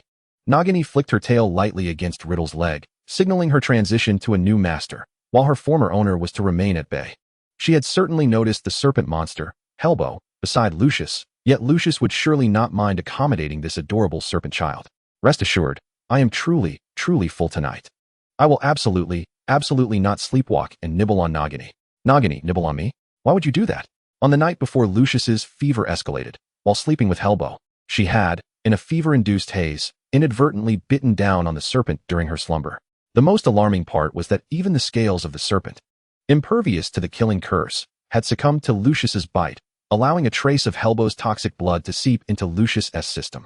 Otherwise, had she been consistently taking the invigorating potions brewed personally by Severus, she would have likely recovered within a couple of days. Yet, Lucius had now endured 3 weeks of fever, illustrating the potency of Hellbow's toxins. Riddle was astonished at Lucius's remarkable immunity to poison. Had she not been eroded by Hellbow's venom due to their bond? Perhaps she has been consuming Severus's potions for her health over the years, leading to a heightened resistance to toxins? Yet, it remains a mystery, as even the most trivial cold can shatter Lucia's immune system. Someone has entirely forgotten the discomfort experienced during their own bout with the chill. With a fever that refuses to subside, they languish in a dazed stupor within Lucia's chambers, repeatedly seeking Severus in the dead of night to brew potions out of sheer exasperation. Lucia gently patted Nagini's head and leapt down from her chair, as her height rendered her unable to reach the ground while seated. Hellbow, would you care for a bit more to eat? The little serpent nodded obediently, coiling around Riddle's wrist and pointing with her tail at the heart on his plate, indicating her desire for more sustenance. I'll bring it to you shortly. With a bemused expression, Riddle, for once, bore a hint of a smile at the departure of the little witch. Otherwise, he might have been driven to exasperation. He completely overlooked the fact that Nagini, who dreams of munching on snakes, was circling Lucia, assisting in carrying the young witch's plush toys as they slipped into Lucia's dormitory. As for the Death Eater meeting, it was far from over. You are the first wizard to survive Nagini's embrace. Parkinson, you should feel honored. Lucia is in good spirits today. Riddle toyed with the small Hellbow, removing the silver bow from her head after she finished the heart on her plate. The serpent's fierce nature emerged as she gradually returned to her true form, her massive body coiling around the entire long table, swallowing the hapless Auror who lay feebly on the surface in one swift motion. It was akin to a snack. Hellbow scarcely needed to chew to aid her digestion, her tongue brushing gently against Lucius's cheek as she recalled the scent of Lucia's father. Lucia held a deep affection for her family. This Lucius before her, the Draco from school, Severus, and even Narcissa, whom she had never met but adored as her favorite mother, all cherished kin whom she could never harm. Lucius's expression was rigid and pale, twisting his head to return a rather awkward and impolite smile, his face drained of color from fear. In his moment of bewilderment, Hellbow suddenly shrank down to a diminutive size, resembling the pretty little serpent that had coiled around Lucia's neck upon their entrance. She settled onto his lap. Now, Hellbow, even if you entwine yourself around Lucia's father, he will not conjure an Auror for you. Moreover, should Lucia discover your indiscretions regarding food, she will surely admonish you. Upon hearing Riddle's jest, Hellbow pondered before swishing her tail, ultimately deciding to obediently follow him, awaiting transport to Lucia's dormitory. The serpent moved swiftly, and before Lucius could react, she had already nestled in Riddle's palm. This is the last warning, Parkinson. If you distress my little witch again, you know the consequences. Old Parkinson dared not cover his ears, bowing repeatedly in agreement, utterly astounded that it was due to that young girl. He never anticipated that Nagini's aggression stemmed from this. Before I summon you again, ensure your tail is tidy, at least before April of next year. I wish to avoid premature exposure. He was wholly focused on preparing for Lucia's prophecy. Grindelwald had spoken with him, but only to advise that the time was not yet ripe, urging him to wait. Moreover, he remained the sole individual capable of saving Lucia. and the terms of his agreement with her would undoubtedly be far more intricate than the little witch might presume. Chapter 43. He resides with Lucia. The collar button was undone, the neckline slightly open, and the sleeves and pant legs rolled up. The formerly smooth arms were now marred with the uneven scars left by blood-red inscriptions. Indeed, Riddle crouched beside the girl's bed, examining her injuries. As for how he arrived there, perhaps the wide-open balcony could provide an explanation. After the Death Eater meeting concluded, he had apparat back to Riddle Manor. But before he could even switch on the lights in his room, he found himself drawn back to Malfoy Manor, slipping into Lucia's chamber. At that moment, Lucia had only just fallen asleep, and Lucius had gently placed Halbo in her dormitory before quietly closing the door, coincidentally missing Riddle. Just as Lucia cradled the drowsy Nagini, Riddle abruptly lifted her and shoved her beneath the bed, leaving the snake girl in a daze, staring up at her master's shameless act with eyes full of resentment. Halbo crawled to Nagini's side, gently patting her head with her tail, and skillfully retrieved Lucia's Vivian bear, her head diving inside, while her tail swayed outside. Hiss, hiss. Hiss, hiss, hiss. Nagini, look. This is the snake nest Lucia made for me. Isn't it beautiful? Indeed. Halbo's nest had been brought back from Lucia's dormitory, a spacious tree hollow several meters long, into which Nagini curiously ventured to experience its coolness and comfort. Not only was it exquisitely decorated, but the atmosphere within was also remarkably welcoming to serpents. Nagini couldn't help but feel envious of Halbo. Her mistress truly understood snakes, and she might just weep. Her own master merely fed her the same meager scraps as a staple. Why not learn from Lucia and offer her some delightful treats? Not only was there a lack of treats, but he had even abandoned her to be adopted by others. After all this time, she still lacked a proper nest. Another day of envying the splendid lives of other serpents. Hiss, hiss, hiss, hiss. Tomorrow, I'll have Lucia create a super beautiful snake nest for you. She will surely be delighted to craft a grand one for you. Perhaps you should come stay with my Lucia? Nagini nodded vigorously, as she and Halbo nestled in the tree hollow, preparing to sleep, while it seemed someone else might have difficulty finding rest that night. Before Riddle, in the presence of her master, Halbo boldly began to burrow, which was rather disrespectful, wasn't he it? It was astonishing that Lucia continued to indulge this foolish serpent. Had she suddenly forgotten that Halbo once attacked Draco? He had hesitated after his resurrection about whether to mark Lucia with his own dark mark. But upon seeing the girl covered in those glaring crimson inscriptions, he fell into deep contemplation. She was willing to go to such lengths for him. How could she possibly betray him? Moreover, the bond they now shared was unbreakable, requiring no such spells or dark marks to bind them. He should have understood that. Lucia desired little. If she wished for anything, it would be the safety of the Malfoy family and her kin, as there existed no conflict of interests between them. In the quest to dominate the magical realm of Britain and indeed all of Europe, he and the Malfoys remained aligned, at least while Lucius was still a Death Eater. Riddle sat by Lucia's bedside for a considerable time, pondering deeply, realizing he seemingly had nothing to offer her in exchange. She lacked neither wealth nor influence. If one day Lucia truly stood opposed to him, how would he confront her? If, like Dumbledore facing Grindelwald, she were to one day raise her wand against him, what then? Riddle found himself unreasonably agitated. This evening, it is not only Riddle who finds himself unable to sleep. Lucius, too, is restless in the living room, as is Severus, who, after a late meeting at the Order of the Phoenix, returns to the staff lounge at Hogwarts only to discover a letter from Lucia awaiting him. The following morning, while Lucia lingers in slumber, Lucius is roused by Narcissa, who insists on knocking on their daughter's door for a serious conversation. Lucius manages to drift into sleep around 4, yet Narcissa awakens him by 6, leading him to push open Lucia's bedroom door, his mind still foggy from sleep. Before he even registers a response, he cannot tell if Lucia is awake, as she lies curled up with her back to the door. But he appears to glimpse his unscrupulous superior.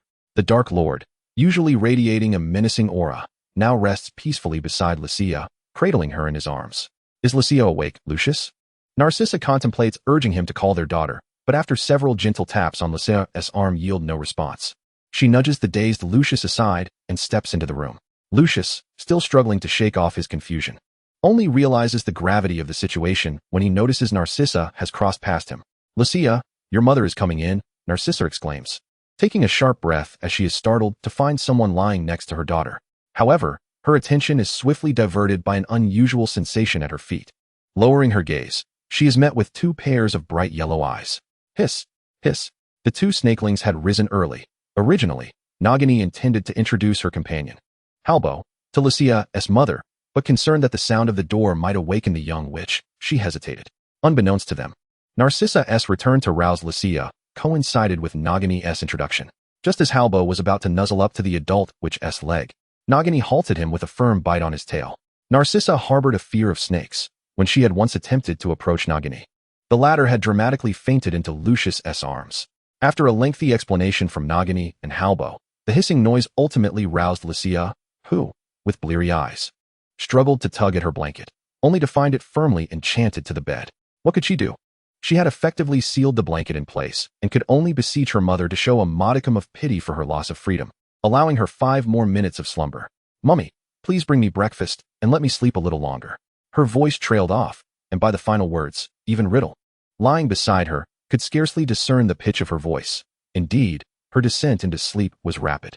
It seemed that each time Riddle lay next to Lucia, awakening the following day in accordance with his natural biological clock became a challenge, had he not been stirred by her movements. He might have slept until noon, just as she did. Chapter 44. Lucia's Morning Temper. Hisses. Don't sleep anymore, Lucia, the sun is shining. Nagini gently brushed her tongue against Lucia's cheek. Reluctantly, the young witch flipped over, enveloping the snakelet in her embrace to cool down, which brought her some comfort. "Fine. I'll catch up on my beauty sleep at noon." Lucia tossed aside her blanket, stretching luxuriously with a sigh. Yet another morning of insufficient rest awaited her. A glance out the window revealed the soft, warm hues of sunlight filtering through the mist, prompting her to grumble internally. The sun has barely risen. How can it be shining on my backside? "Mummy, Daddy, good morning." "Oh, when did you arrive?" She had intended to greet her parents, but as she rubbed her eyes, she suddenly spotted Riddle beside her. While seeing his face upon waking at school was commonplace, encountering him unexpectedly in her own home, especially in front of her parents, was an entirely different matter. Halbo, poised to hiss, was silenced by Riddle's hand clamping over his mouth. Perhaps it was due to Riddle's own morning irritability that he coldly threatened the snakelet in parcel tongue. "If you disturb my sleep again, I shall turn you into potion ingredients for Lucia's godfather." The snakelet retreated into Lucia's clothing, poking her head out from the collar to flick her tongue at Riddle, defiantly stating, "Lucia would never use me as potion material. She can still cuddle with me, can you?" How absurd, she thought. What comparison could there be? Seriously, can you both refrain from arguing right after waking up? Lucia, exasperated, lifted the snakelet from her clothing and placed it on the bedside table. Just as she was about to rise and wash up, Riddle seized her arm, causing her to lose her balance and tumble into his embrace. "Let go, or I'll end you." Lucia snapped, her morning irritation flaring as she grappled with the noise of their bickering. Lucius shuddered at the threat. What did she mean by end you? He hoped she wouldn't do anything to provoke the Dark Lord. Narcissa seemed intent on intervening, yet she found herself shielded behind Lucius, unable to step forward, uncertain of how the Dark Lord might react to Lucia's temper. Despite Lucia's usual charm, she was still the Dark Lord, and they ought to temper their tempers, right? Rather than releasing her, Riddle tightened his hold, lifting his chin in disdain toward Halbo, who had been tossed onto the cold bedside table. "Still not done, are you?" Lucia's hand struck Riddle's grasp firmly, the sharp sound startling both Lucius and Narcissa at the door. Halbo, who had been ready to retaliate, immediately shrank back in fear, scuttling behind Nagini, effectively hiding himself away. Riddle, too, withdrew his hand, glancing down to see a flush blooming across his skin. Narcissa fought the urge to faint, concerned for her daughter's safety from the temperamental Dark Lord, and managed to suppress her dizziness. Lucius, already in a disoriented state, yearned to vanish into thin air, his mind buzzing as if he had been struck by a rogue quaffle during yesterday's Quidditch match. A flash of green flames ignited in the Malfoy Manor fireplace. The house elf Dobby promptly apparat into the living room to attend to the guests. "Mr. Snape, how may Dobby assist you?" Disheveled and bearing heavy dark circles under his eyes, Snape rasped, "Did Lucia return to Malfoy Manor last night? Where is she now?" "Yes, sir. Miss Lucia is sleeping in her dormitory. Sir, Master and Mistress have just ordered us to prepare breakfast early, and they are calling Miss Lucia to rise." Dobby stood upright, attempting to offer a salute he deemed dignified. Although he was not yet Lucia's personal house elf, he was determined to surpass Pika one day. Furrowing his brow, Snape hastily ascended to the second floor, where he found Lucius and Narcissa standing motionless at the door. He called out, "Lucia is still with you, isn't she?" "Oh, yes, Severus. What brings you here?" Lucius whispered, lowering his voice further. "You didn't attend a meeting at the Order of the Phoenix last night, did you? Do my dark circles not speak volumes?" Snape replied, his tone laden with exhaustion. Severus, in an irritable manner, pushed aside Lucius, having long wished to have a serious discussion with the young witch. First, she inexplicably vanished, and then she became entangled with the Dark Lord. Were it not for her feverish state and overall malaise. He would have already taken it upon himself to educate this little witch on the matter. Today, regardless of whether Lucius and Narcissa were present, even if Dumbledore himself were here, he would still have words for Lucia. In a fit of anger, Severus disregarded Lucius's attempts to restrain him. However, upon entering Lucia's dormitory, his steps faltered slightly before he silently retreated from the room. "Severus," Riddle called out, observing the dark expression on Snape's face. Lucius could see the reluctance etched across his features, paired with the glimmer of intent to force potion down someone else's throat. Yet it was his superior who called him back. "You must have some invigorating potion left, do you not?" "None, my lord," Severus responded, not looking back as he descended the stairs. He could no longer bear the atmosphere of Malfoy Manor. He would rather brew dental-strengthening potions for Dumbledore or deduct points from a few Gryffindors. What need had he for invigorating potions? Is she feverish again? Lucia picked up the box of Vivian from her bedside, extracting a small dark green container adorned with a cruciform protrusion, a special box for storing her engagement ring. Within the box lay several vials of potions, and even Lucia had to delve into her consciousness to discern which few were high-quality, invigorating potions. Here, invigorating potion, 1990 version. Can this be consumed? The young witch had already tidied up the potion box and began earnestly instructing. "It's prudent to carry such potions with you. One never knows when they might be needed. Surely, I cannot carry a plush toy around like you do. That would hardly suit my demeanor, would it? And bringing along a box for the non-detection extension charm or whatever seems rather inconvenient, does it not?" Chapter 45. She is fond of them too. Can you envision the Dark Lord clutching an adorable plush toy?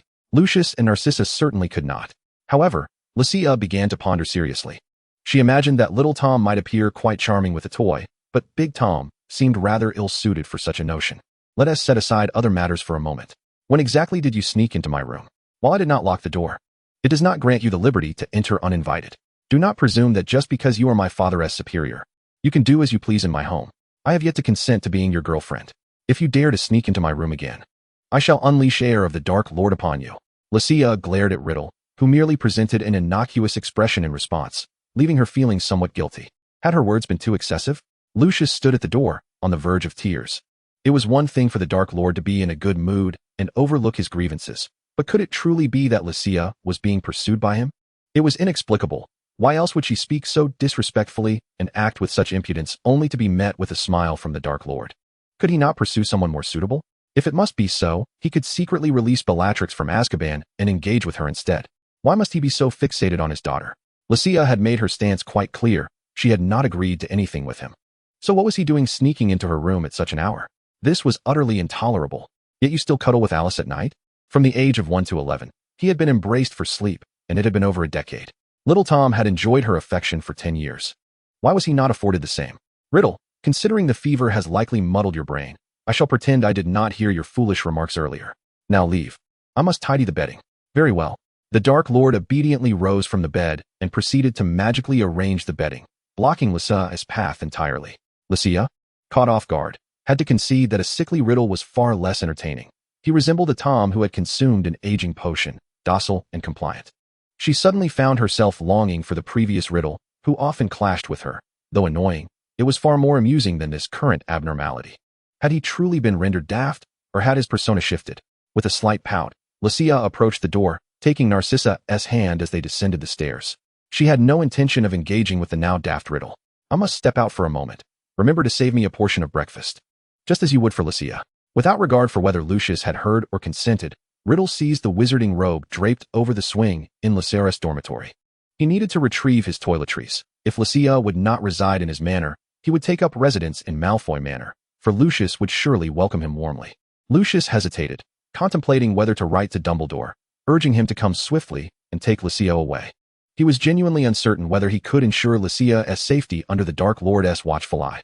But could he even send a message to Dumbledore under the Dark Lord's nose? If Riddle learned that Lucia's teacher was Dumbledore's lover, would he not perceive Lucia as a traitor? With his mind in disarray, Lucius sat in the dining hall, burdened by the prospect of sharing breakfast with the Dark Lord, alongside 2 terrifying snakes that would join the gathering. They did not require daily sustenance, yet Lucia consistently fed a few treats, leading him to anticipate meals with her at all hours, including tea and late-night snacks. In a typical day, Lucia would manage to sleep for 10 hours, and aside from skipping breakfast, she needed to consume 4 meals within the remaining 14 hours. After staying up late with Riddle for a meeting that ended near dawn, she had been roused early by noise, feeling quite unwell. Narcissa and Lucius occupied the seats opposite Lucia, leaving the main seat at the long table vacant for the Dark Lord's anticipated return. Lucia, are you and the Dark Lord, well, in a romantic phase? Is he pursuing you? Narcissa's tone lacked the force of an interrogation. It seemed more as if she were questioning her own inquiries. For the very notion of the Dark Lord pursuing an 11-year-old girl seemed utterly preposterous. He is not Voldemort, merely Riddle. He must be pursuing me, right? He is rather nice and quite handsome, and I find myself rather fond of him. Lucia nonchalantly speared a piece of steak and popped it into her mouth, simultaneously feeding a cherry tomato to Air, who awaited at her feet. If I can survive past 12, we shall see. My own future is shrouded in darkness. I ought not to ensnare others in it. Mother does not oppose your dating, regardless of who he may be, as long as he treats you well. That is her greatest wish. Mr. Grindelwald once mentioned he could certainly find a way to break the curse. Dear, your future is not entirely bleak. Air swayed his tail in confusion, wondering why Lucia's future was dark. Was not Narcissa dark herself, a black, and was she not sitting right in front of Lucia? Look here, what are you staring at? Go back to the guest room tonight. You are far too large to sneak into Lucia's dormitory without being detected. What business do you have here? In a mere heartbeat. The amiable conversation between Narcissa and Lucius was abruptly shattered as Narcissa unleashed a torrent of scolding upon the bewildered Lucius, who stood there with vacant eyes, unable to comprehend the sudden shift. Was he now forbidden even the luxury of opening his eyes? Lucius, feeling a sense of injustice, hung his head low. The mysterious figure had yet to take their seat, rendering him unable to wield his knife and fork, and now he was restricted from letting his gaze wander. Would he soon be chastised for the audibility of his breathing? Beside Lucia's chair, the Alice rabbit, with its opaque plastic eyes, flickered momentarily with an almost imperceptible crimson glow, vanishing before anyone could notice. Halbier, tilting her head back, subtly perceived this peculiar behavior of the toy. As Lucia's familiar, she pondered whether she should alert Lucia. Riddle appeared to harbor no ill intentions towards Lucia, so perhaps it would be benevolent to keep the secret, thereby granting Riddle an opportunity to draw closer to Lucia. She held affection for Lucia and bore no animosity towards Riddle. They were both capable of communication and were among the finest masters she had encountered. She genuinely wished for their union, wishing to spare Lucia from seeking a partner of dubious character. Despite their frequent arguments, Riddle was, after all, quite decent. Chapter 46, The Ministry of Magic's Surprise Inspection. During an unusually quiet breakfast, Lucia dined while feeding her 2 baby snakes. She could not fathom why Riddle was taking so long to return to Malfoy Manor, just as she rose to ascend the staircase and ascertain the situation. A shadow unexpectedly appeared at the stairway's entrance. Clad in that same black robe, Lucia mused, his taste in attire paled in comparison to Grindelwald's, despite his relative youth. Should she offer him some coffee? Upon taking his seat, Riddle immediately noticed Lucia's pallid demeanor, reminiscent of an insomniac desperately in need of rest after several sleepless nights. Lucia, with an expression of exasperation, tilted her head towards the innocent Riddle, her irritation dissipating as she sighed discontentedly. Perhaps what I truly require is a vial of the elixir of life rather than a stimulating cup of coffee. Yet, she had just awakened, having barely been out of slumber for an hour. Without uttering another word, Lucia shoved a piece of steak into her mouth, the sound of her molars crunching echoing through the room. Riddle, feeling wronged, blinked innocently, and as Lucia neared the end of her breakfast, he began to indulge in the culinary delights prepared by the house elf she had employed. It was only when the mysterious figure picked up their cutlery that Lucius and Narcissa, seated across the table, finally reached for their own, finding the steak somewhat lukewarm by the time they bit into it. After enjoying breakfast and completing their morning routines, Riddle nonchalantly settled into Lucius's study to attend to some paperwork. On this rare Sunday, when he was exempt from duties at the ministry, Lucius found himself hosting his superior at home. Ever since Lucia received a letter delivered by Mooney, she had seemingly vanished. And although she had not returned to Hogwarts for her classes, she was also nowhere to be found in the vicinity. Later that evening, after attending to matters at Hogwarts, Severus returned to Malfoy Manor, armed with invigorating potions intended for Lucia, only to find her absent. Frustrated, he sought Lucius and Narcissa to inquire about the whereabouts of the young witch, but they too were at a loss. As evening fell, Narcissa, her eyes swollen from tears, leaned against Lucius's shoulder, awaiting news from their friends at the ministry. Yet, a day had passed without any word regarding Lucia's fate. She had left home without so much as a farewell, not returning to Hogwarts nor visiting the Weasley residence. They had scoured every conceivable location where she might have gone, but to no avail. During dinner, as Riddle emerged from Lucius's study and noted Lucia's absence at the table, he casually inquired, "What is Lucia occupied with?" Lucius, having painstakingly soothed Narcissa's distress, was met with her eyes welling with tears anew at the mere mention of Lucia's name. With a look of resignation, Lucius replied, "My lord, Lucia has yet to return. We have been searching for her all day, but without her house elf, we have no means of contacting her." Recalling the incident at the astronomy tower, Lucius contemplated whether the Dark Lord possessed a unique method of locating individuals and whether he might beseech his assistance in finding Lucia. Yet, how could he broach such a delicate subject? Just as Lucius's words faded, Riddle instinctively turned toward the Alice doll, only to unexpectedly encounter a pair of bright yellow eyes. It was Nagini. What was she doing with Lucia's Alice doll? That foolish snake was even hissing at him. With little time to spare for Nagini, Riddle briefly connected with her consciousness, explaining the situation regarding the doll, before delving into her memories, yet found no trace of Lucia. It appeared she had departed shortly after breakfast, but she had neither taken Alice nor Nagini with her. She must have left with Halbier, if Halbier was by her side. Lucia was unlikely to be in any peril. Even an adult basilisk would prove a challenge to defeat, let alone any other adversary. However, the pressing question remained, where had Lucia gone? She had not brought Alice along, a rarity for her. She seldom ventured without her beloved toy, unless she were returning to that peculiar world or attending to some urgent matter. She had not returned all day and had left no message? Indeed, my lord. She has been silent throughout the day. Initially, we presumed she had gone to a friend's house, yet we have scoured every location she might frequent and found nothing. Observing the expressions of Lucius and Narcissa, Riddle felt an overwhelming urge to inform them that it was highly probable she was not even in England. Perhaps at the ministry in Japan or the Netherlands, or even completely absent from this realm. Riddle utilized the dark mark to alert the other Death Eaters, instructing them to notify him upon sighting Lucia. Just as his words fell silent, a voice echoed back through the mark. "Miss Lucia is still at the Gaunt Manor. Do you wish for me to inform her to return?" It was unclear whether the words were directed at Lucius and Narcissa or the Gaunt Patriarch, but the speaker had already disapparated away. In the blink of an eye, he materialized within the grand hall of Gaunt Manor, a place he had previously visited, allowing him to pinpoint his arrival with precision. The atmosphere, once laden with tension, grew even more silent with Riddle's appearance. It was Lucia who first broke the silence. Her expression, one of confusion. "Are you here seeking the Gaunt Patriarch as well?" "I have come to find you," Riddle sighed heavily, feeling a wave of exhaustion wash over him. "Why have you stayed away for so long without notifying me?" "Lucius is still searching for you." He remained unaware of the purpose behind Lucia's visit to the Gaunt Patriarch, but he resolved to accompany her back to Malfoy Manor once she concluded her business. "That shouldn't be," Lucia replied. "I left a letter and specifically instructed Nagini to deliver it later." She waved her hand towards the two behind her, rising to leave the grand hall, grasping Riddle's hand. "Come, let us return." The two individuals accompanying her seemed to be holding what appeared to be contracts. Riddle caught a fleeting glimpse, yet could not discern the contents, though it resembled some form of approval documents from the ministry. The two individuals, Riddle and the well-known Aurors from the Ministry of Magic, were indeed acquainted, frequently embarking on missions together. In recent years, they had emerged as rising stars, achieving remarkable feats and apprehending numerous dark wizards. Were they conducting a surprise inspection at the Gaunt household? Chapter 47, The Iris Orphanage. Upon Riddle's return, few could recognize his visage. Most of those who once could had perished, while others had aged significantly, relegated to clerical roles at the ministry, largely disengaged from the affairs of the Aurors. A portion of the wizards either found themselves within Dumbledore's Order of the Phoenix or were hiding in fear of retribution for their betrayal, forever shunning the light. Of course, some had even received protection from the ministry as a result of their treachery, such as Karkaroff. Riddle was confident that the two wizards emerging from the orphanage would not discern his identity. They were likely of an age comparable to fresh graduates. Returning to Malfoy Manor with Lucius was his immediate priority. As for the Gaunt Patriarch, he was drenched in sweat as he ushered Lucius and Riddle out, hastily signing his name on a search warrant.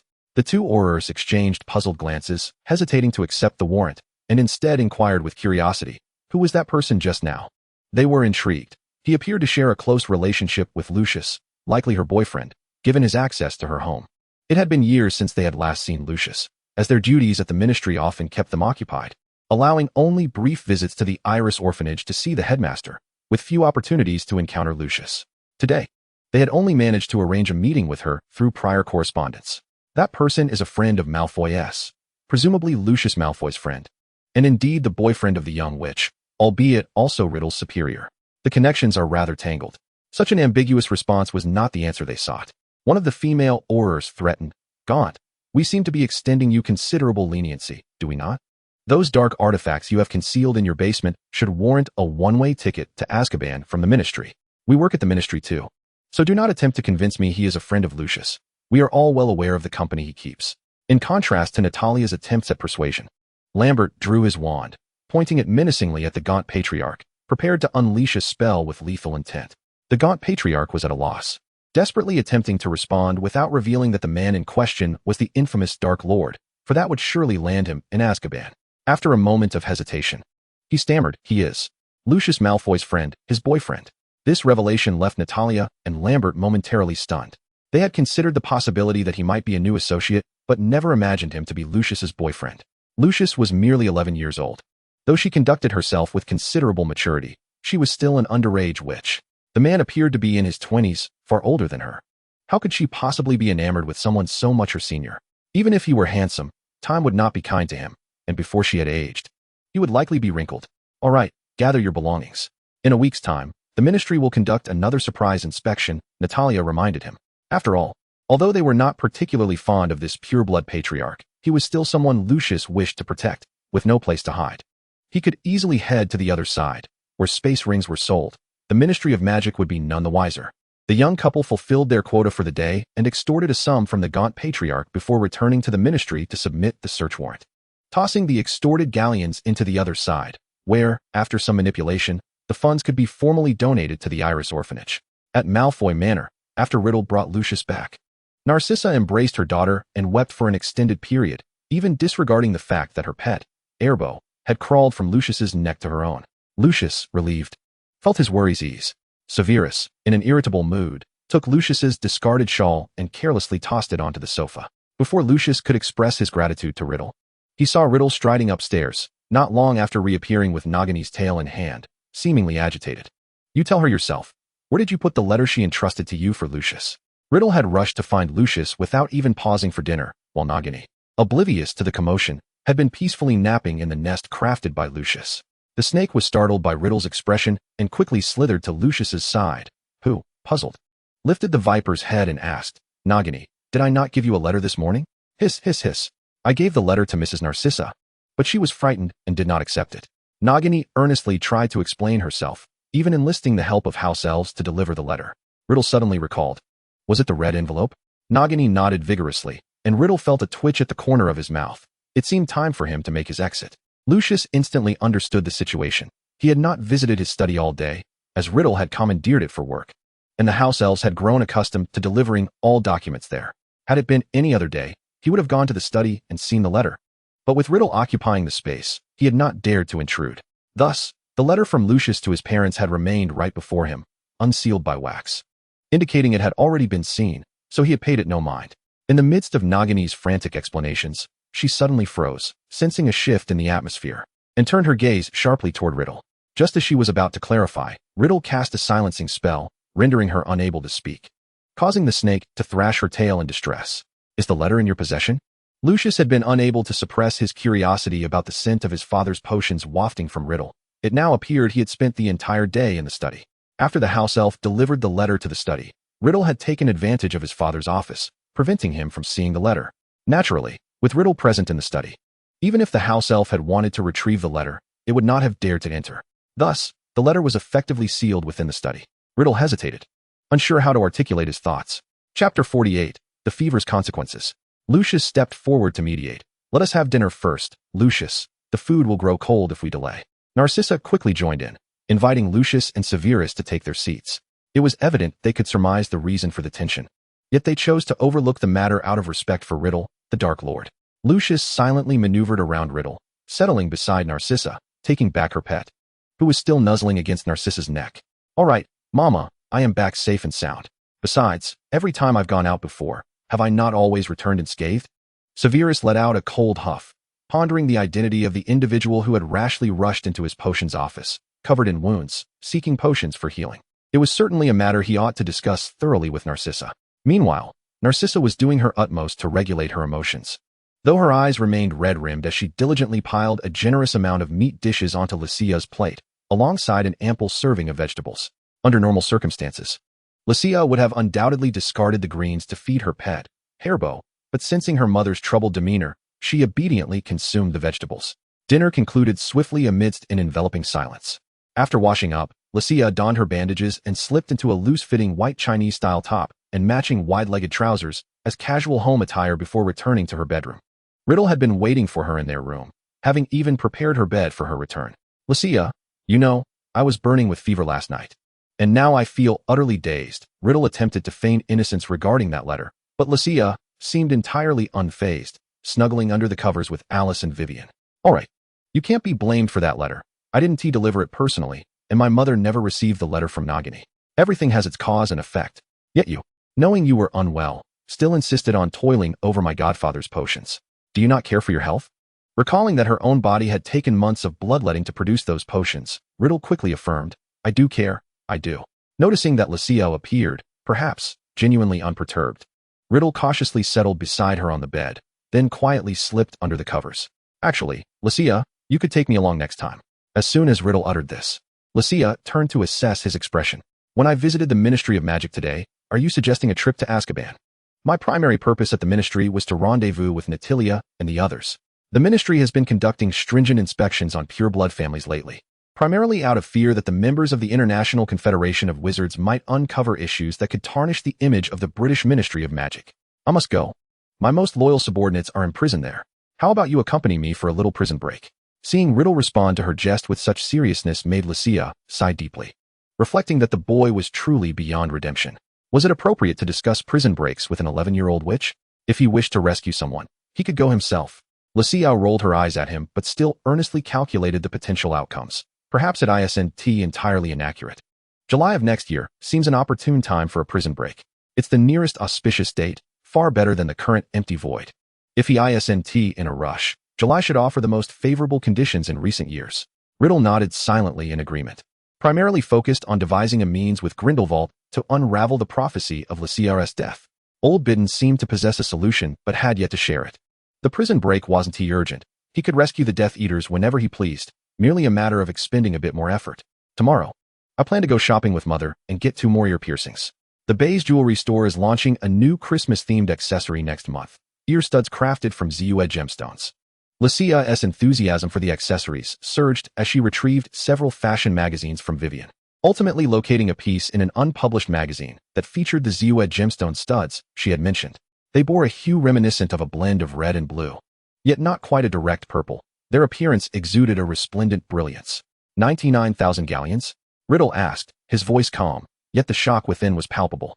Had the galleon ever depreciated? Why were those 2 small stones priced so exorbitantly after being crafted? That's merely a placeholder price, not the actual selling price. Lucia chuckled at his astonished expression. In the Muggle world, there are ear studs worth $57 million, approximately 780,000 galleons. Riddle felt his perception of value slightly shaken. After all, 780 galleons was a typical expenditure for a wizard from enrollment to graduation at Hogwarts. 780,000 galleons? That was a figure he could hardly fathom. One could practically establish a large ministry of magic with that amount. Don't be so astonished. I possess ear studs valued over 100 million galleons in my collection, Lucia teased, still reveling in Riddle's discomposure, and took the opportunity to ruffle his hair. Have you considered inheriting my fortune? Previously hesitant, Riddle now hesitated, scrutinizing Lucia before asking, Don't mention the word inheritance to me. Honestly, how much wealth do you possess? Lucia pursed her lips and produced an obsidian black card, bordered with gold filigree, from Vivian's belongings, presenting it to him. Here, my only secondary card, which also bears no spending limit. I just received it today. I initially intended to give you my card. Lucia practically forced the card into Riddle's hands. Despite his adamant refusal, it's not inheritance. It's a shared asset between future spouses. Is that acceptable? Let me ask you something. Riddle leaned closer to Lucia, a hint of melancholy in his tone. Do you want to marry anyone who looks handsome? Caught off guard by the seriousness of the question, Lucia replayed it in her mind thrice before responding. Are you serious, Riddle? Have you truly lost your mind due to the fever? As Lucia's hand moved to press against his head, Riddle quickly seized her wrist, attempting to clarify the situation. Chapter 49. Being a beauty admirer is not a flaw. If memory serves, he recalled Lucia's exact words at that time. Hello, handsome, will you marry me? He was currently striving to win her affection. So why had she suddenly changed her mind about him? It was utterly illogical. Lucia wrinkled her nose in disdain. You were far more charming in your youth. You appeared more vulnerable then. Besides, my standards aren't low. You were indeed quite handsome when you were younger. Although you may seem a bit aged now, you still look rather good. Riddle was grateful he wasn't too young Tom, or else he might be reduced to mere bones in Lucia's presence. Which part of me wouldn't he be bullied by you? I now sleep beside you, fearing that I might wake up late and be roused by your insistence. Riddle lamented, rubbing his nose, recalling how old Bidden had insisted on splitting his soul into so many pieces that he had lost both hair and nose. Thankfully, Lucia hadn't encountered old Bidden. Otherwise, what if her opinion of his current appearance diminished? Poor nose of his. I don't possess such a good temper. I should simply cast an Avada Kedavra on you. If you can't wake up, then don't. Yet, if she awoke to find a handsome fellow beside her, that might not be so unacceptable. She could perhaps kindly coax him awake. However, it seemed her admiration for beauty only manifested itself towards Riddle, as she found no appeal in the attractiveness of others and felt no inclination whatsoever. Perhaps she simply enjoyed the suave charm that belonged to Slytherin, especially if he were a tad more deranged. To be faithful to her, she might just agree. In her perspective on love, there exists only a lifetime partnership between two souls, with no room for breakups or divorces, only widowhood or temporary separations. She holds a profound reverence for love, operating under the principle of sincere reciprocity, never actively giving to the point of harm. Rather, she patiently awaits a destined partner. If Riddle were to treat her with genuine affection, her presence in this world would be inconsequential. She possesses myriad ways to conceal the truth, contingent solely upon her desire to do so. It must be said, Riddle is indeed a remarkably skilled wizard and a potential future companion worth considering. However, why must such an exceptional individual possess such a vexatious tongue? Must he always utter words that sting? She is not inherently violent, is she? When has she ever used heart-wrenching words to rouse him from slumber? When has she ever risen before him? Lucia seethed, gnashing her teeth. When has she ever called him out with such piercing words? Is she truly that temperamental? She stuffed the magazines into Vivian, zipped up the bear's pouch, placed it on the bedside table, and extinguished the light, preparing for slumber. Good night, Lucia. In the enveloping darkness, Riddle tucked the little witch's blanket snugly around her and lay beside her, striving to ensure she felt no discomfort. Isn't it you who is the fierce one? Sleeping without a blanket at night, and then suffering a fever is justly deserved. Lucia irritably tossed off the covers, forcibly pulling Riddle closer to her side. It's rather warm. Why don't you burn a little more? Hearing the first part of her statement warmed his heart, yet he chose to ignore the latter half, convincing himself that perhaps he had misheard due to his feverish disorientation. Lucia, not long after, as Riddle had just managed to calm his emotions, he could not resist calling her name. Lucia, on the verge of slumber, had no desire to say more. Merely responding with a tone was the utmost forgiveness she could muster. I want to hold you. In truth, Riddle's current position and proximity could already be considered as holding her. Without hesitation, Lucia leaned into Riddle's direction, draping her arms and legs over him. Riddle seemed to have more to say, but Lucia was already growing impatient, yearning for a moment of quiet. If there's nothing else, let's just sleep. I'm tired. All right, good night. Sweet dreams. You too, sweet dreams. The night was tranquil. Nagini and Helbo exchanged glances at the door before departing, having anticipated something extraordinary but finding themselves disappointed after Riddle had shooed them away. If such a feeble male truly existed, they would have long since devoured him as sustenance. They remained dumbfounded listening from outside. Riddle exclaimed, "Do you not realize how young Lucia is? She's a minor. Do you understand what that means? He is the Dark Lord, but he is not a pervert." Helbo curled up into a small coil atop Nagini's head, who acted as her steed, seeking a new resting place within the villa for the night, planning to return the following day. By chance, they encountered Narcissa, who was preparing ingredients for breakfast. Nagini quietly made a sound to alert her of their presence, hoping to avoid startling her again. "Oh, it's just you two, Nagini and Helbo. You didn't eat much tonight. Would you like some more? There's some rather fresh beef here." It seemed that after spending a few days together, Narcissa was no longer terrified of Nagini and Helbo. Instead, she found them somewhat endearing and even took the initiative to offer them some chilled meat. After devouring the beef, Nagini gently kissed Narcissa's hand as a gesture of thanks, and the latter no longer feared her touch but instead reached out to stroke her head. Narcissa attempted to engage in conversation with the two little snakes and was pleasantly surprised to discover they understood her words, prompting her to enthusiastically feed them several more pieces of beef. Consequently, when Lucius awoke in the guest room the following day and walked into the kitchen, he was astonished to find his wife handling ingredients while feeding two snakes, momentarily believing he had yet to fully awaken. "Sissy, aren't you afraid of snakes?" Lucius, having retrieved the day's daily profit from the doorway, settled at the dining table to read, occasionally glancing at Narcissa in the kitchen. However, Nagini and Helbo were quite adorable, and they were exceptionally well behaved. Narcissa had repeatedly shared her cooking ingredients with the two little snakes. She had become quite passionate about this, even commissioning the house elves to procure some frozen mice specifically for feeding snakes, unsure if they would enjoy the treat. Lucius cast a sidelong glance at the two vipers and the basilisk, who were wagging their tails at Narcissa, perplexed by what made them so charming. One capable of snapping a wizard in two with a single bite, the other capable of slaying a wizard with a mere gaze, now acted as if they were pets. Wagging their tails no less. Chapter 50, Lucia's Wardrobe. Originally scheduled to depart promptly at 10 in the morning with Narcissa for a shopping trip to the other side of the mall, Lucia woke from hunger the next day to find it was already afternoon. What time is it? Is it already 1:30? Lucia stared at the alarm clock on her bedside table, her brows knitting tightly. She distinctly recalled setting an alarm, a 9 o'clock alarm. It rang 5 times. You turned it off and went back to sleep each time, Riddle remarked, seated at her desk, perusing a letter Lucia had unknowingly penned long ago. I pushed you off the bed when I called you. Lucia, on the verge of retorting, merely pouted. She could indeed envision herself doing such a thing, having often tossed Draco off the bed during their shared slumber. Yet 5 rings of the alarm? She truly did not hear a single one. Surely Riddle hadn't turned it off secretly?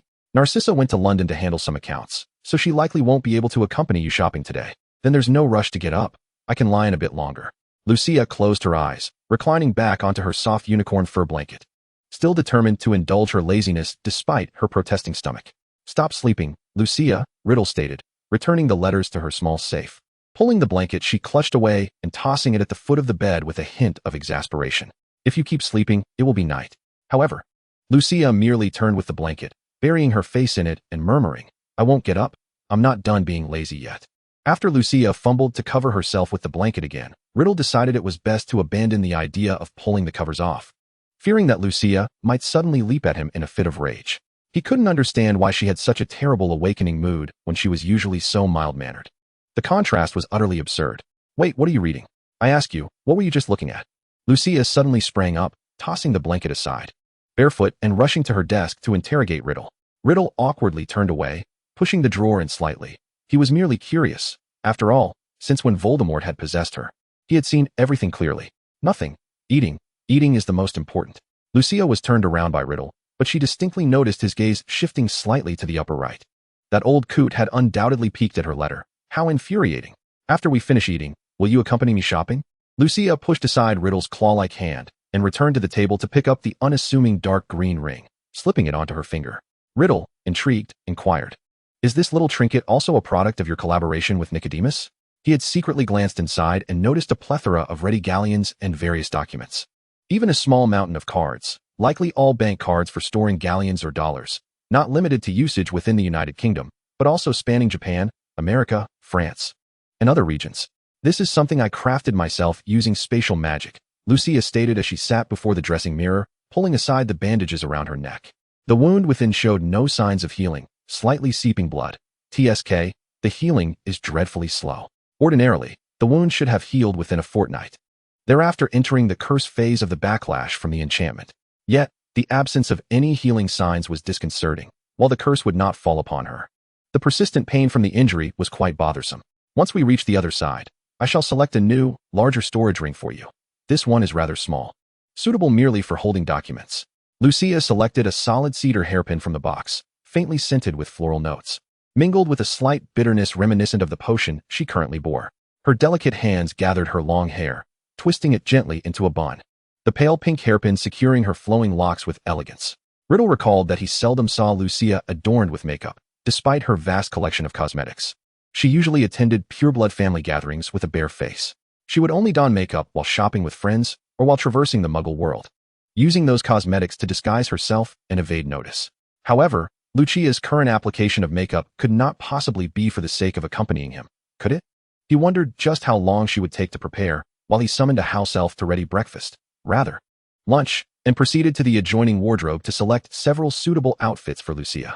Being wrapped in bandages must be uncomfortable, hence, she would naturally prefer loose-fitting garments.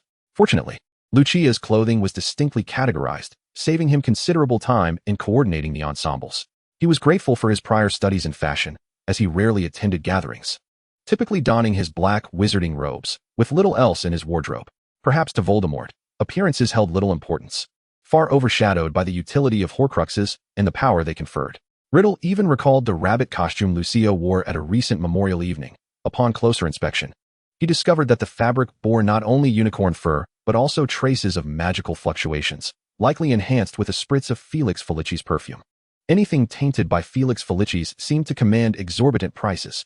After all, a quality potion of such nature was invaluable in the wizarding world, let alone when fashioned into luxurious adornments. Observing himself still clad in simple wizarding robes, Riddle felt compelled to procure a few outfits that would complement Lucia. Otherwise, their age disparity would be glaringly apparent, and his mature attire would render him a rather awkward companion beside the young witch. Within Malfoy Manor, currently, only Riddle and Lucia remained. Narcissa had been dispatched by Riddle to oversee the finances at the London shop, while Lucius had gone to the Ministry of Magic early that morning, neglecting even breakfast. Severus had returned to Hogwarts to resume his role as potions master, but during lunchtime, Dumbledore organized a meeting for the members of the Order of the Phoenix at Grimmauld Place.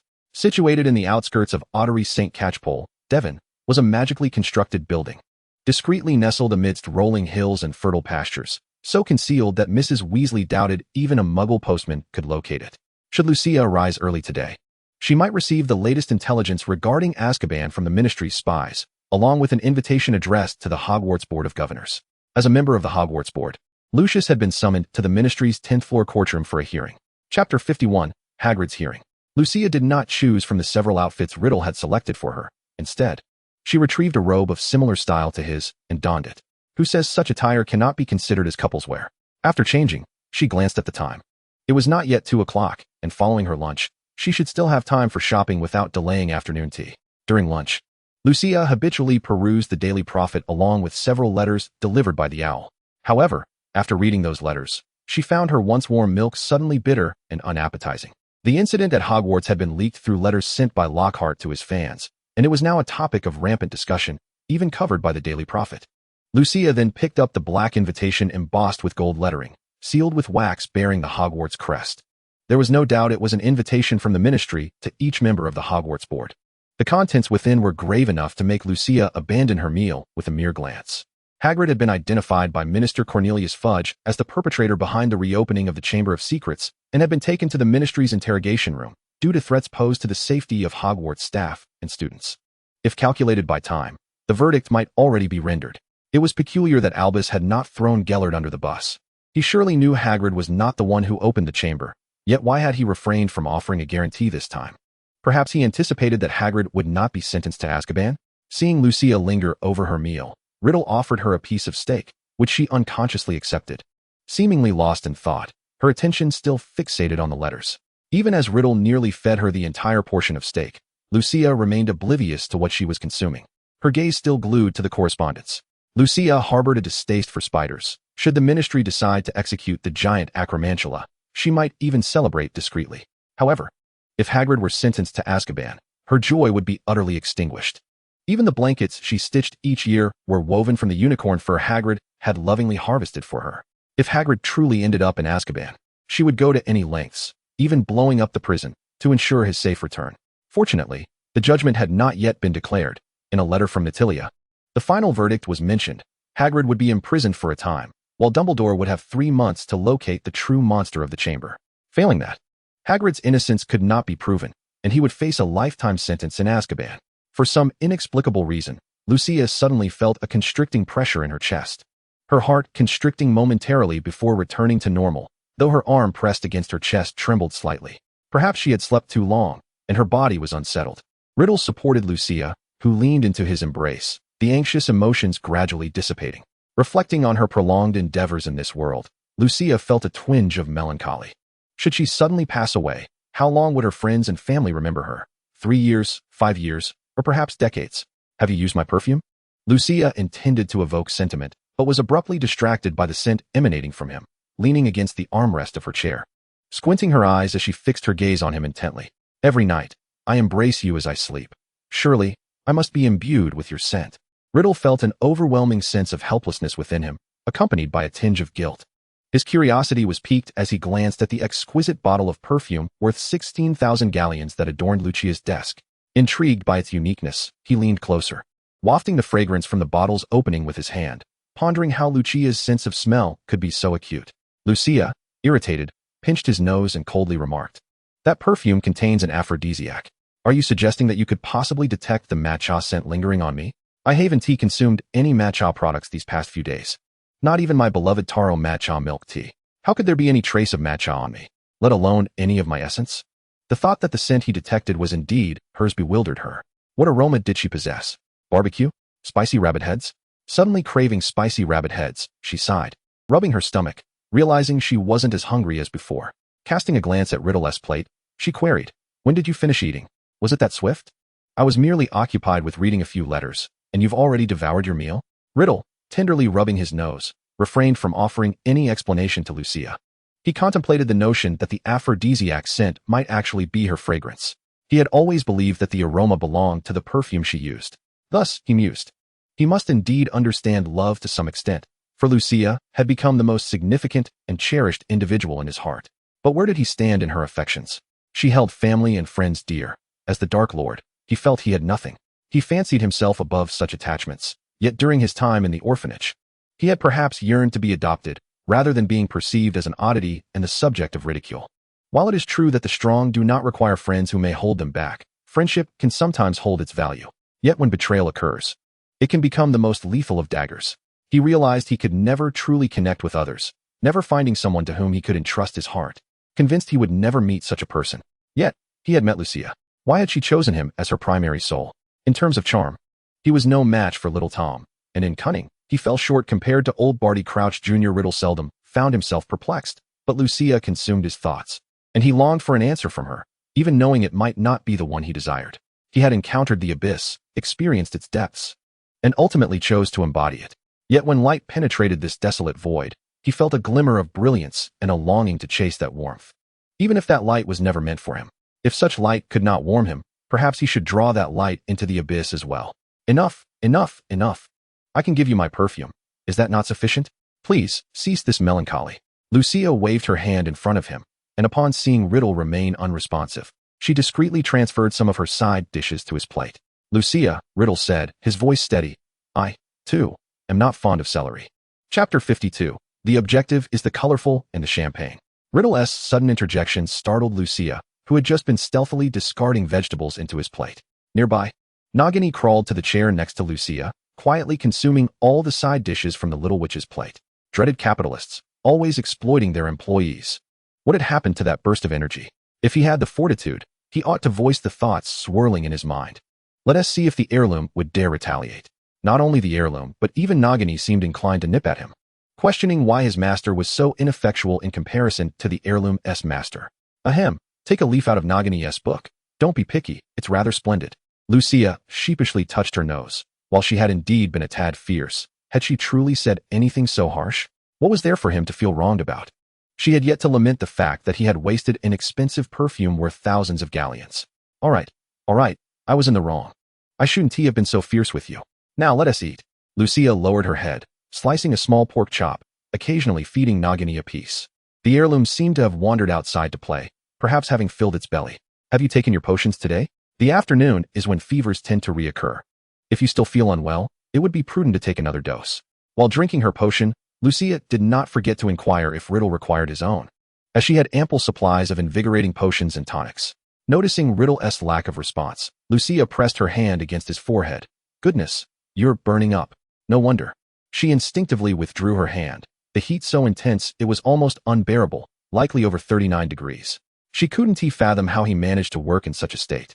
Had it been her with a high fever, she would dutifully remain in her dormitory to rest.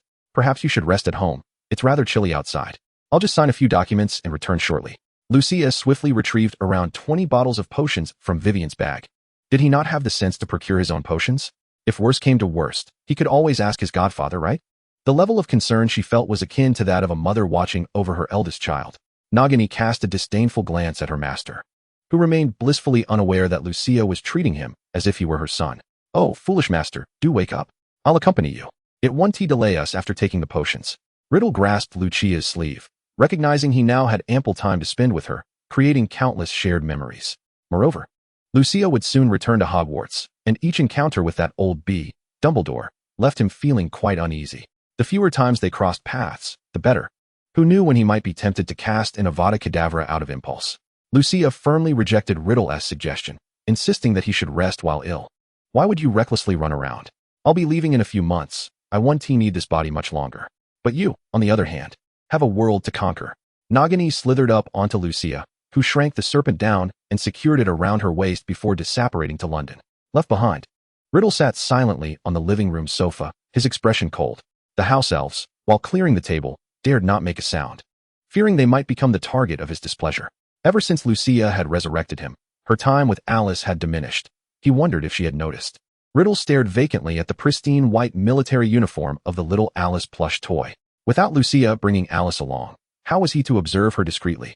As Lucia stepped into the vibrant atmosphere of the Bay's Opera House, the front desk promptly notified the manager for a personal greeting. Are Warliner and Chaffetz available? I seek their presence. I deeply apologize, my lady.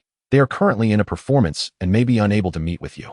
The sounds of jubilation from within the opera house indicated a concert was likely underway. Lucia nodded slightly, taking the VIP elevator directly to the top floor. As Lucia gazed down at the receding ground beneath her, she couldn't help but click her tongue in mild astonishment. When the elevator doors opened, she was greeted by the picturesque scene of an ancient-style bridge with flowing waters. Welcome, Ikaka, Lucia echoed a warm greeting. Perched upon the branches on either side were resplendent sunlit parakeets, and Lucia smiled as she affectionately rubbed the head of one that approached her. Would you like a snack? The golden parakeet eagerly nodded in response, while Nagini, coiled within Lucia's robes, mistakenly thought the inquiry was directed at her. Startled, the parakeet took flight, frightened by Nagini's sudden emergence. Snake. Eating birds. Eating birds. Despite Lucia's attempts to reassure the parakeet, it stubbornly refused to descend. Fearful that Nagini might consider it a delectable morsel, the parakeet squawked from a branch near the ceiling, while Nagini, looking innocently back at Lucia, retreated into her robes, feeling a twinge of guilt for having frightened the little parakeet away. It's all right, Nagini, Lucia chuckled, gently stroking the scales of her serpent companion. Just get some snacks. It will come down shortly. Naturally, it was the staff who would handle the snacks. After setting Nagini down to roam freely on the ground, Lucia lightly rapped on the office door. Slava? Inside the office, a phone call seemed to have just ended, and soon a young man with golden-rimmed glasses and short blonde hair opened the door, his face adorned with an apologetic smile as he invited Lucia in. Nagini, tilting her head in confusion, pondered who this person was, appearing to share a close rapport with Lucia. Should she inform her unfortunate master? Rather than seek out the noisy parakeet, Nagini remained quietly at the office door, awaiting Lucia's return. After the staff had fed the parakeet, perhaps feeling overindulged, it hopped over to Nagini's side, scrutinizing the large serpent. Nagini attempted to nudge it away with her tail, yet it clung to her as if seeking attention. Ignoring her threats, when the office door swung open again, Lucia found Nagini with her head buried in her own body, while the parakeet chattered merrily beside her. You've been quite diligent, Slava. Once we secure the deal with Bays and Champagne, I shall double your salary. Chapter 53, The Sulking Dark Lord. Love, it seems, can be quite fickle. Riddle had been cradling Lucia's Alice doll on the sofa for nearly 2 hours, then curled up to lie down for nearly 3. They had agreed that she would return promptly, yet as darkness enveloped the sky, she still had not come back. The connection with Nagini was intermittent, with the serpent denying him control over her body and even refusing to share her vision. For the better part of the afternoon, Riddle sulked on the sofa, grappling with an indescribable bitterness, a feeling he had never encountered before. Upon Narcissa's return, after finishing her bookkeeping, she flicked on the light, only to immediately switch it off again. Riddle, still moping, lay back down on the sofa, feeling increasingly disgruntled upon realizing that the newcomer was not Lucia. What could she possibly be doing out there? Was she still preoccupied with her enigmatic shop dealings that Lucius and the others could not fathom? Navigating through the darkness, Narcissa moved stealthily to the second floor, her actions almost tiptoe-like. Surely the mysterious figure had not departed. Otherwise, why would she be so cautious in her own home? Fortunately, the figure seemed unconcerned by her presence, though she speculated that whatever he was up to on the sofa must hold significant meaning, something she could not quite grasp. Not long after, Lucius returned from a taxing day at the ministry, his mood soured by the absence of his beloved house elf, who had nearly tripped him upon his entrance. Exhausted, he had anticipated a warm dinner prepared by his wife, only to find the Malfoy manor shrouded in darkness. It wasn't until he summoned the house elf to illuminate the entire villa that his spirits lifted ever so slightly.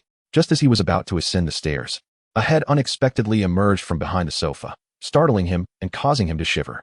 Upon recognizing the figure, he felt a jolt of annoyance. So, you've decided to make our home your own, have you? Why not go to the Parkinsons? They have daughters too. Why must you hover around here?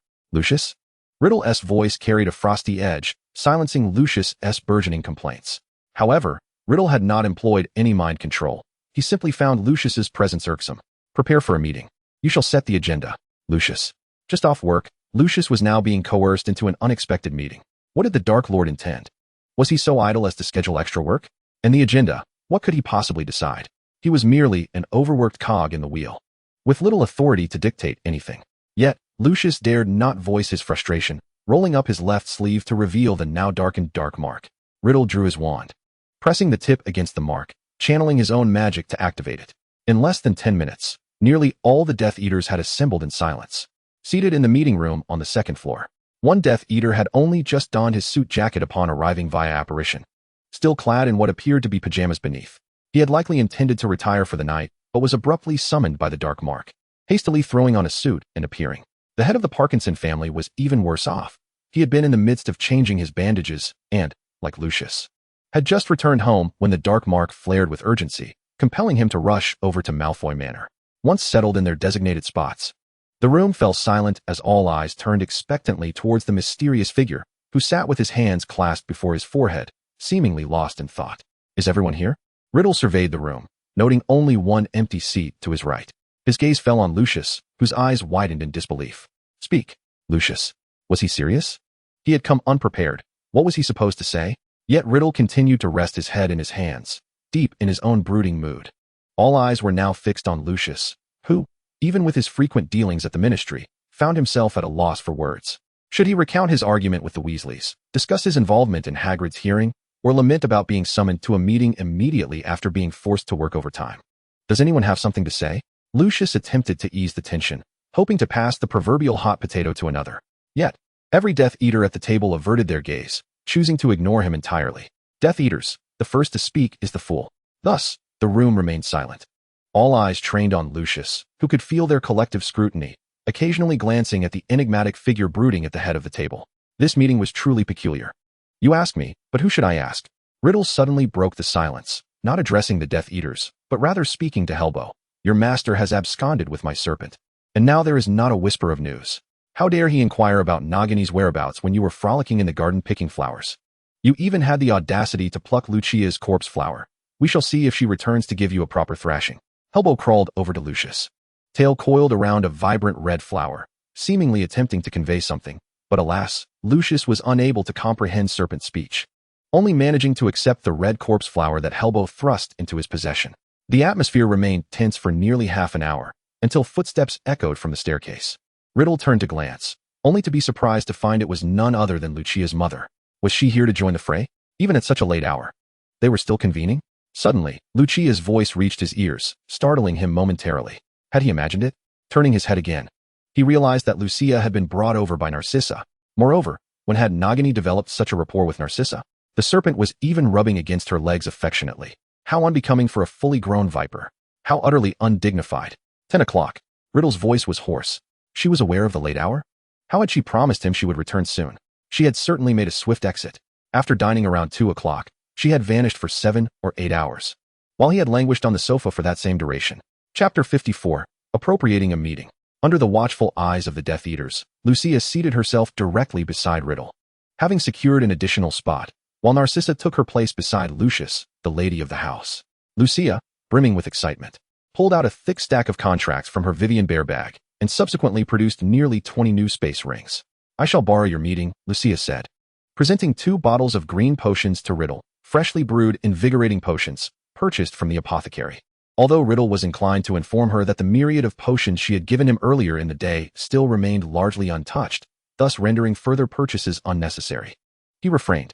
It appeared that several heads of households had recently faced surprise inspections from the Ministry of Magic's Horrors, as Lucia cast a meaningful glance towards the beleaguered Mr.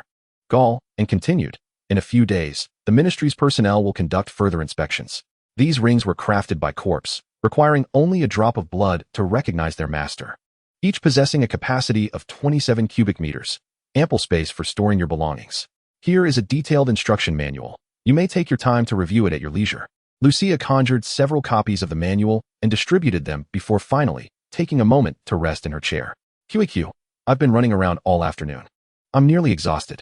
Riddle promptly handed Lucia the invigorating potion she had given him. Care for a toast? Lucia accepted the open potion bottle, and as Riddle opened his as well, They clinked their bottles together ceremoniously before downing the contents in one go. Time was fleeting, so I shall be brief, Lucia said, rising energetically from the table and surveying the surrounding Death Eaters, who was currently overseeing the Three Flowers acquisition project. The Death Eaters exchanged puzzled glances. Who was in charge? To date, no one had taken on that responsibility. They all had obligations at the ministry, which was already overwhelmed with work. How could they possibly manage a project as monumental as Three Flowers? Riddle, seemingly taken aback by the inefficiency of his subordinates, glanced again at the bustling Lucia. His expression tinged with concern. Not, you should be capable of handling this. Yes? Riddle directly nominated one of the more energetic Death Eaters. The individual, upon being nominated, first glanced at Lucia before nodding in agreement. You can trust me with this, my lord. With the leader chosen, Lucia levitated the stack of documents in front of her and sent them floating towards Old Knot. This is the 24.7% stake in Three Flowers that I acquired today. Lucia then distributed a thinner stack of investigation reports to everyone present. These detail the origins of Three Flowers supplies and the contents of their upcoming bids. By the time Lucia finished her analysis, it was nearing 11 o'clock, yet none of the Death Eaters appeared drowsy. They were all intently focused on the meeting that belonged to the Malfoys. Does anyone have any questions? The effects of the invigorating potion were beginning to wane, and she found herself feeling somewhat fatigued, longing for a bite to eat and a brief respite. The Death Eaters quietly shook their heads. What questions could they possibly have? The depth of her analysis was akin to having their meals chewed for them. If they had further inquiries, they would be fools. Miss Lucia, may I inquire how much we owe you for the space rings? It was Mr. Crabbe who spoke, having only just heard Mr. Gall mention the space rings earlier that day. Apparently, even a small 8 cubic meter ring cost 200,000 galleons, let alone these larger 27 cubic meter rings. They simply could not afford them. Oh, that? No galleons are necessary. Consider it part of your operational funds. These items are mere trifles from corpse. Priceless and without market value. Lucia began quietly munching on some cookies she had pulled from Vivian, and noticing Riddle's gaze on her snack. She offered him a piece. These are blueberry flavored. I've said my piece. Are you still in session? Riddle inquired. Then let us adjourn and rest. You have a defense against the dark arts class tomorrow, yes? Riddle was curious, having already penned a letter using Lucia's moon owl to respond to Dumbledore. Assuming all would go as planned. Ugh, that new defense against the dark arts professor is rather lackluster, Lucia began, but then recalled that her mother was a fan of his, so she suppressed her critique. I'll take Helbo back home with me. Wait, Helbo, what on earth are you holding in your mouth? Lucia exclaimed, suddenly noticing the vibrant red object. Surely it could not be what she feared. In her haste to conclude her thoughts, she had completely overlooked what Helbo had been clutching. Your corpse flower. She secretly snatched it. For reasons unknown, Riddle felt an insatiable urge to tease the serpent just once, leaving Helbo utterly aghast. Her capacity for mischief was astounding. Lucia's appetite for the cookie in her hands suddenly diminished. Her precious corpse flower, nurtured with blood and care, had been plucked by Helbo. She was typically so protective of her flowers, shielding them from the cold, sun, drought, and flood, yet Helbo had brazenly taken one. Helbo, frightened, promptly spat the flower onto the table and scurried into Narcissa's embrace, her tail caught in Lucius' robe cuff. Riddle was truly incorrigible. It was one thing to report her, but to claim it was done in secret was utterly misleading. Helbo had openly and unceremoniously plucked it from the garden. Lucia immediately set aside Vivian and disapparated away from the meeting. Nagini, puzzled, approached Riddle, gazing up at the half-empty bag of cookies still nestled within Vivian. Let us adjourn, Riddle said, securing Vivian's bag, zipping it shut, and slinging the strap over Nagini's head before disapparating away first. Nagini gracefully slithered to Narcissa's feet, presenting Lucius's teddy bear backpack to her. Narcissa, perplexed, accepted it and gently stroked the overly affectionate serpent. The expressions of the Death Eaters varied. Narcissa was hardly a true Death Eater, lacking the dark mark of the Dark Lord, yet she found herself seated in the conference room today, even being approached by the Dark Lord serpent. Was it possible that the Dark Lord now placed such significant value on the Malfoy family? Could the previous betrayals and defections be so easily overlooked in his eyes? Chapter 55. The Dark Lord Fears the Dark. After the Death Eater meeting concluded, Old Parkinson lingered in Malfoy Manor, approaching Lucius with a sarcastic demeanor, even neglecting to attend to the wound on his ear. He had received timely treatment at St. Mungo's on the day of the injury, but they lacked the serpent's serum like Nagini's, forcing him to endure bleeding and rely on several vials of hemostatic potions for relief, awaiting the slow healing of his wound. Even after being bandaged, he had to resort to spells to conceal the truth and carry on with his daily duties, making him perhaps the most beleaguered figure among the Death Eaters, aside from Lucius. Lucius, you have a fine daughter, he remarked. having realized over the past few days that the Dark Lord's interest in the Malfoy family stemmed solely from that little witch. He held no fondness for the spiteful young witch. Since she had attended his daughter's birthday party in their childhood, his daughter had been plagued by nightmares. Though that incident had indeed been their fault, Lucius found it difficult to refute his words, and Narcissa's eyes reddened. She had no desire to sell her daughter for glory. This outcome was far from what they had envisioned. Their daughter was thriving at Hogwarts, only to be suddenly targeted by a resurgent dark figure. They would have preferred to forego such honor. If it were Parkinson, he would not hesitate to offer his daughter for the sake of ambition, as the Parkinson family always prioritized profit above all else. The Malfoy family, with its rich heritage, had historically been free from disputes over inheritance due to their lineage being singularly passed down through curses, placing family above all. Perhaps the idea of selling one's daughter was a point of pride for Parkinson, but for the Malfoys, it was a blatant mockery. At Narcissa's feet, Nagini suddenly arched her body and hissed at Parkinson, and just as she was about to pounce and bite him, he hastily remembered to use apparition, fleeing Malfoy Manor in a state of panic. The others, witnessing this, quickly departed the troublesome venue. After all, why linger to watch two pureblood family heads tear each other apart? Thank you, Nagini. Narcissa gently caressed the serpent's head, aware that Nagini sought to protect her. Not out of the Dark Lord's orders, but purely from the bond between her and her daughter. The serpent happily wagged her tail, leading Helbo back to Lucius's dormitory, where Helbo's precious snake nest awaited. Lucius, Narcissa leaned gently against Lucius's embrace, contemplating Lucius's rabbit toy. Do you think the Dark Lord truly cares for Lucius?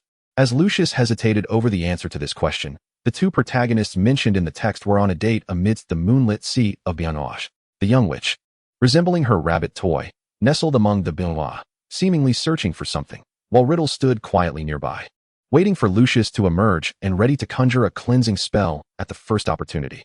Fortunately, only a small piece is missing. Sigh, nurturing a Bianois is no easy task, for she never knew whether the seeds would bloom first or produce leaves. The alternating blooms of flowers and foliage required a millennium, which she could hardly afford to wait. Why are you still here? Aren't you going back to Riddle House to rest? It's already past 11.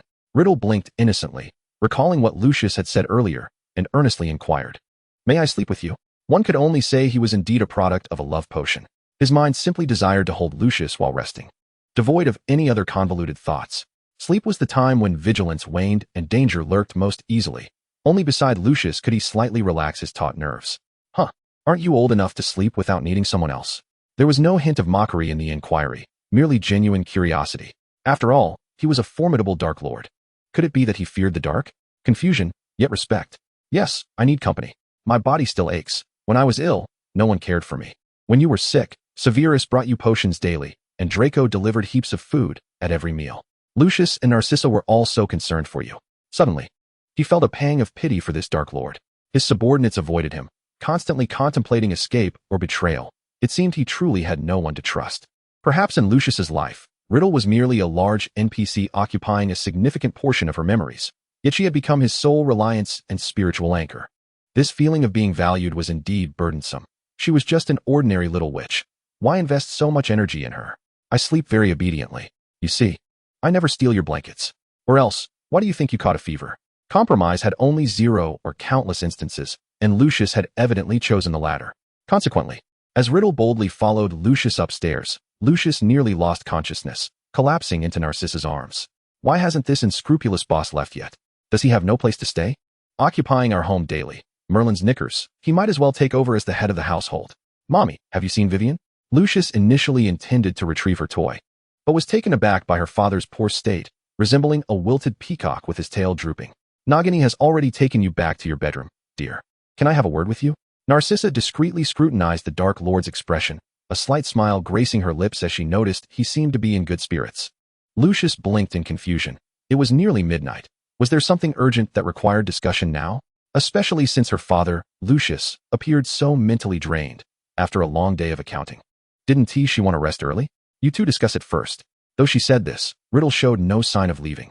As he maneuvered around the Malfoys, the warmth in his gaze vanished, replaced by an icy coldness. That eerie aura suddenly reminded Lucius of the dining table scene during the commemorative banquet, sending a shiver down his spine. Chapter 56, The Dark Lord's Midnight Emo. In the silent conference room, the silver-gray incandescent lights illuminated the entire space, exuding a chilling coldness, as if one were ensconced in a sealed ice coffin. In that fleeting moment of eye contact, Lucius felt as though his very soul was being yanked from his body. a sensation reminiscent of the impending doom he had experienced over a decade ago as a Death Eater in service of the Dark Lord. During that period, it was a veritable nightmare for nearly all wizards in Britain. Those who did not follow him faced death, while those who did, if they failed to perform adequately, were likewise condemned. Every day was fraught with trepidation, living cautiously and vigilantly. Despite the Dark Lord having vanished over 10 years ago, and the wizarding world finally beginning to recover, how could he suddenly re-emerge without warning? Lucius could even feel through the dark mark on his left arm that his magical power was surging. Did this not suggest that he had become even more formidable? Could Dumbledore, alongside Grindelwald, contend with the Dark Lord? If it truly came to choosing sides, would he have to align himself with Severus? He certainly did not possess such an adept mastery of mental occlusion. Stop daydreaming. I'm having a conversation with our daughter. You should retire to your guest room and refrain from disturbing us. Without a flicker of emotion, Narcissa pushed Lucius away, not out of reproach, but rather to have a private discussion with Lucilia. Once Lucius regained his composure, he silently descended the stairs. He knew better than to provoke an irate Narcissa. Perhaps once their conversation was concluded, he might still have the opportunity to return to the master bedroom for some rest. Mummy, what's the matter? Lucilia, occupying the space Lucius had just vacated, lay on Narcissa's lap, playfully seeking affection. Is Daddy hiding secret money from you? Lucius interjected. I truly appreciate your slander. Narcissa gently pinched Lucilia's nose in jest. His so-called secret stash wouldn't suffice for a single meal. I can't be bothered to collect it. The little witch immediately covered her nose and pouted, while the icy demeanor of her mother softened into a smile, albeit at the expense of her own nose, a price that seemed rather steep. Mummy does not oppose your romantic pursuits with Lord, but you must exercise discretion. There are certain things you must refrain from doing at this time. I trust you understand. I had Dobby prepare warm milk for you. Drink it before bed. You are still growing and cannot afford to stay up late. After supporting the little witch as she sat up, Narcissa's gaze fell upon the bandages adorning her neck. She refrained from further comment, instead tucking a few strands of silver-gray hair behind Lucilia's ear. Good night, my dear. All right, good night, Mummy. Noticing that her mother seemed intent on finding her father downstairs, Lucilia decided against eavesdropping and dutifully returned to her bedroom to enjoy a warm glass of milk and a relaxing bath before sleep. Although the defense against the dark arts class was dull, the subsequent flying lesson was quite physically demanding, draining her mental energy as well.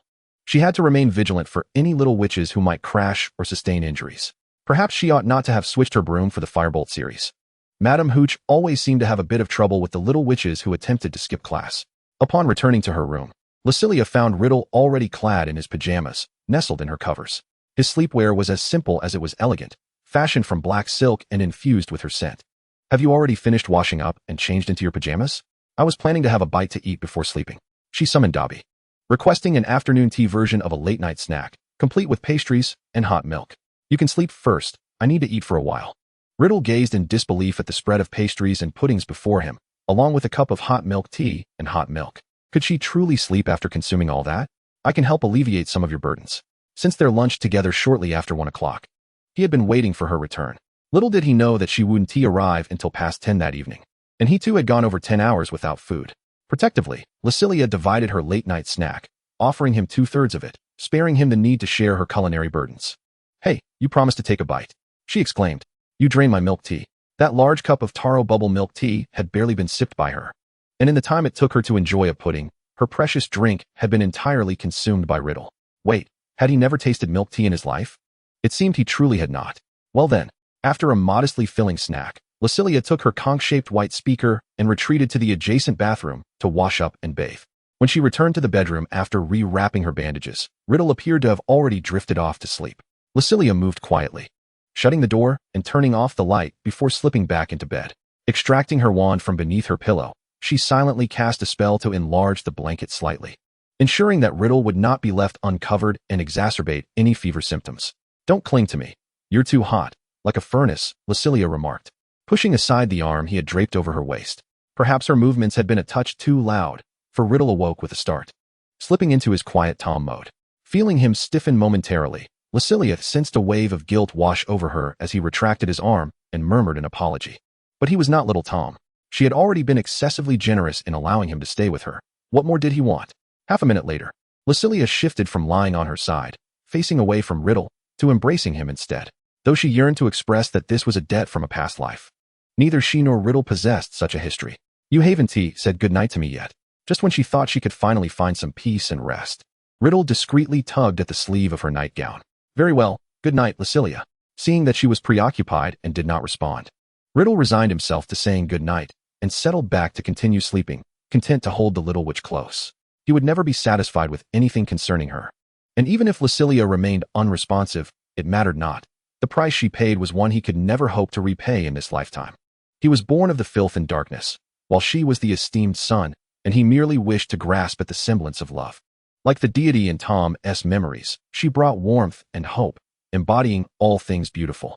He had yet to comprehend the essence of love. But holding Lucia felt as though he could grasp a fraction of its meaning and beauty. Perhaps Dumbledore was right. Chapter 57. Hogwarts' New Assistant Professor. The following day, at noon, Riddle leaned close to Lucia's ear, rousing the little witch from her slumber. Lucia, appearing groggy and disoriented, wandered to the bathroom to wash up and shake off the lethargy of sleep. For someone who never dreamed and found 10 hours of sleep akin to 5 minutes. Each morning felt like a monumental battle. She felt as though she might dissolve into a puddle on the floor.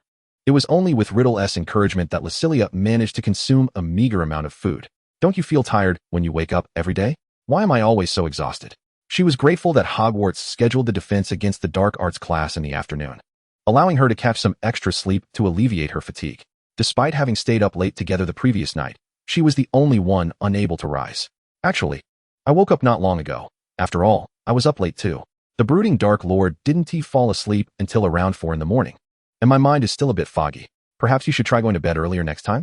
Lucia curled her lips in disdain.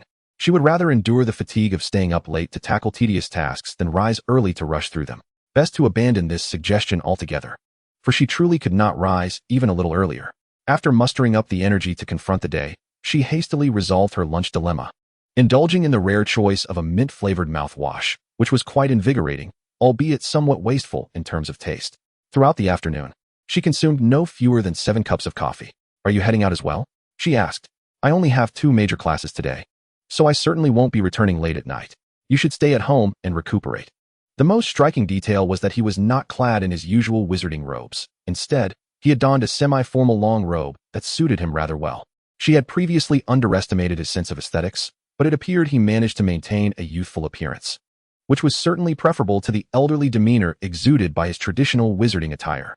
Don't believe it, Riddle said, bending down to take Lucia's hand, preparing to disapparate. My fever has nearly subsided. I assure you it won't hinder anything, and I can transport you directly to Hogwarts. The fever would punish every stubborn individual. But not just yet.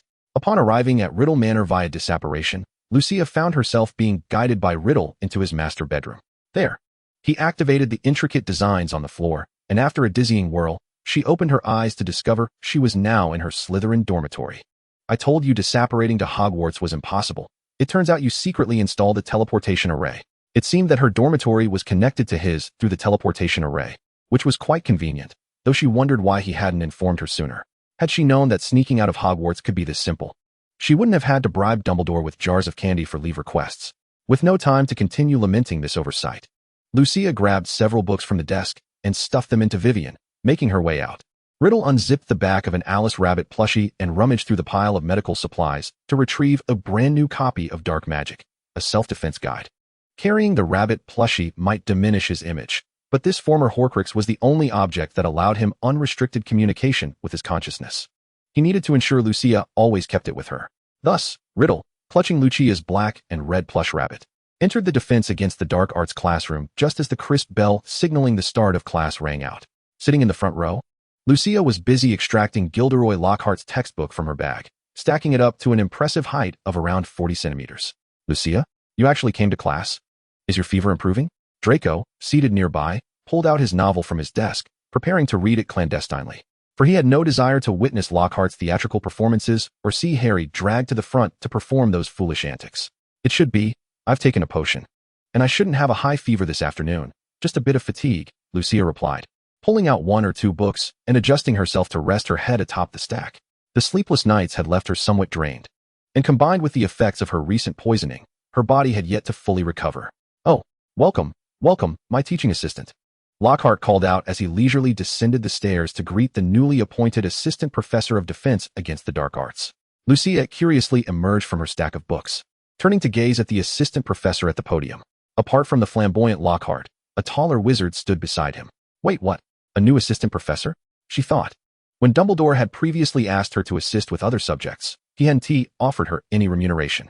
Now, he had found someone to serve as an assistant for the defense against the dark arts class. It seemed her assistant bore some semblance of youthful innocence. But that was fine. She was more than willing to entrust her adorable students to him. If you have any questions, feel free to ask. Before Lockhart could finish his sentence, the assistant had already turned away, showcasing the Alice Rabbit plushie he was holding. Lucia's eyes widened in recognition. She had a hunch that familiar silhouette was none other than Riddle. Goodness, Dumbledore, you truly are something else, hiring the Dark Lord to be this fool Lockhart's assistant? And for the defense against the dark arts class, no less. TSK, could we perhaps omit the words defense altogether? Miss Malfoy, sleeping is not permitted in my classroom. Riddle placed the floppy-eared Alice Rabbit on her desk, and then conjured copies of the book for the students in the classroom. The wand in Riddle's hand was strikingly similar to the silver-gray wand that Lucia wore at her waist, and with his elegantly knotted fingers, he inscribed a series of letters in the air. Dak Riddle, this is my name. I will solely instruct the 2nd, 5th, and 7th year students. Should you have any queries, direct them to your specialized professors. Oh yes, specialized. Lockhart agreed with Riddle's use of the term, as it was rare for anyone to acknowledge his teaching in such a manner. Moreover, Riddle completely disregarded Lockhart's attempts to elaborate, stating, from now on, my class will use this book, Dark Magic, a self-defense guide, as the textbook. Lockhart's expression turned awkward, yet he maintained his self-proclaimed charming smile, for he was, after all, a 5-time recipient of the Witch Weekly's Most Charming Smile Award and an honorary member of the Defense Against the Dark Arts League. Chapter 58, Professor Riddle. As class time commenced, Lockhart, after introducing Riddle's identity, took a seat in the back row to audit the lesson, relinquishing the podium to the new assistant to take charge. He had initially been reluctant to allow Riddle to teach the 2nd year course, but Dumbledore had insisted on assigning these 3 years to the newly appointed assistant, leaving him with little recourse. For Harry, the prospect of no longer being dragged into Lockhart's tedious role-playing exercises was quite joyous. But what if Lockhart refused to sign their forms? They had all prepared to study the polyjuice potion mentioned in Hermione's book, Powerful Potions, hoping Lockhart would be oblivious to its existence or that Professor Riddle would graciously provide them with his signature. Riddle was likely the most competent professor the 2nd year students had encountered, not only possessing genuine knowledge, but also avoiding the monotonous recitation of texts like Professor Quirrell. He seemed to have unique insights about every dark magical creature, delivering lectures without relying on the textbook, and his teachings were rich with valuable content.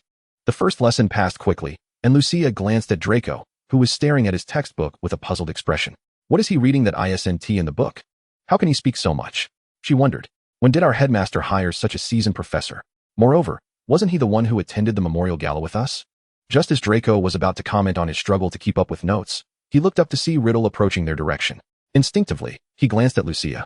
Fearing his earlier remarks about the professor might have been overheard, he immediately transformed into a silent little peacock, pursing his lips and casting furtive glances between the two. The lecture was splendid, Lucia praised, and an immediate smile illuminated the other person's face. As long as the little witch was content, that was all that mattered. The defense against the dark arts classes for the 5th and 7th years were scheduled for the entirety of Wednesday and Thursday afternoons, which would not consume too much time. The mention of time lost made Lucia furrow her brow slightly as she shifted inward, creating a space for Riddle to sit, casually casting a muted version of the silencing charm. This enchantment would only affect those engaged in conversation, rendering their dialogue inaudible to others while still allowing onlookers to observe their mouth movements. The deafen charm, on the other hand, produced a buzzing sound in the ears of those nearby, obstructing their ability to hear the conversation. In essence, the difference lay solely in the targets of the spells. Both were equally practical and challenging, yet the silencing charm was evidently more efficient in terms of magical energy consumption. Returning to the matter at hand, Lucia inquired of Riddle regarding his role as a teaching assistant. The 5th and 7th years are pivotal years requiring examinations. Dumbledore must have appointed you to instruct these grades. Correct? However, I can offer to take on extra hours. Riddle, though youthful, did not seem the archetype of a teaching assistant, yet neither did Lucia. One might easily mistake him for the head of Slytherin, though he had indeed held that position previously. Well, if you are teaching, then I certainly will not resort to sneaking out of class. Lucia shrugged. Do my father and godfather know? Severus knows, but Lucius is unlikely to find out anytime soon. I doubt he would even wish to be informed of this matter. Riddle produced a small bear named Vivian from his bag, unzipped it, and stuffed all of Lockhart's books inside, adhering to the adage that out of sight, out of mind. I have begun to look forward to your upper year classes. Perhaps I can exert myself to take a few OWLs next year. Lucia jested about herself. The system remained silent, as if formatted anew. Yet it had already deemed her task complete. The resentment points and ghostly power she earned from this single task sufficed to settle her debts. It was said that the evaluations from her followers were quite favorable, granting her 2 5-star reviews, one for the completion of the task and another for the overall assessment of it. These 2 5-star ratings allowed her to earn an additional 20% experience points. Should the system's approval come through, she might have the chance to reincarnate. Even if that failed, she could utilize some subterfuge to feign death and remain in this world. As long as no one came to urge her from the other side, she could lie in this small world indefinitely. After all, she was not yet 1,000 years old and was still a bona fide minor. Let us stay here for 2 days, then, until you finish your class. There is a Quidditch match this weekend.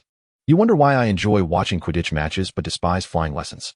Lucia idly probed the malfunctioning, offline system with her mind, uncertain if the delay in the application was due to a temporal rift. What do you think of Hermione? The curly-haired little witch over there. She is the top student of her year.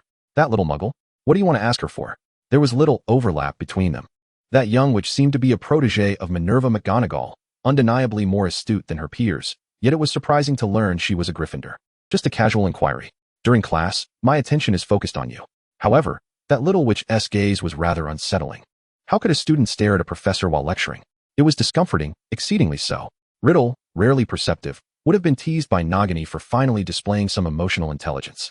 Yet, in truth, Riddle was entirely fixated on Lucia, with no time to concern himself with the attentiveness of other pupils. The content Lockhart presented was merely a series of scenes from novels, devoid of any practical spells, superficial at best. During the lecture, he had turned the entire classroom into utter chaos, leading him to doubt what the young witches and wizards could possibly learn that academic year.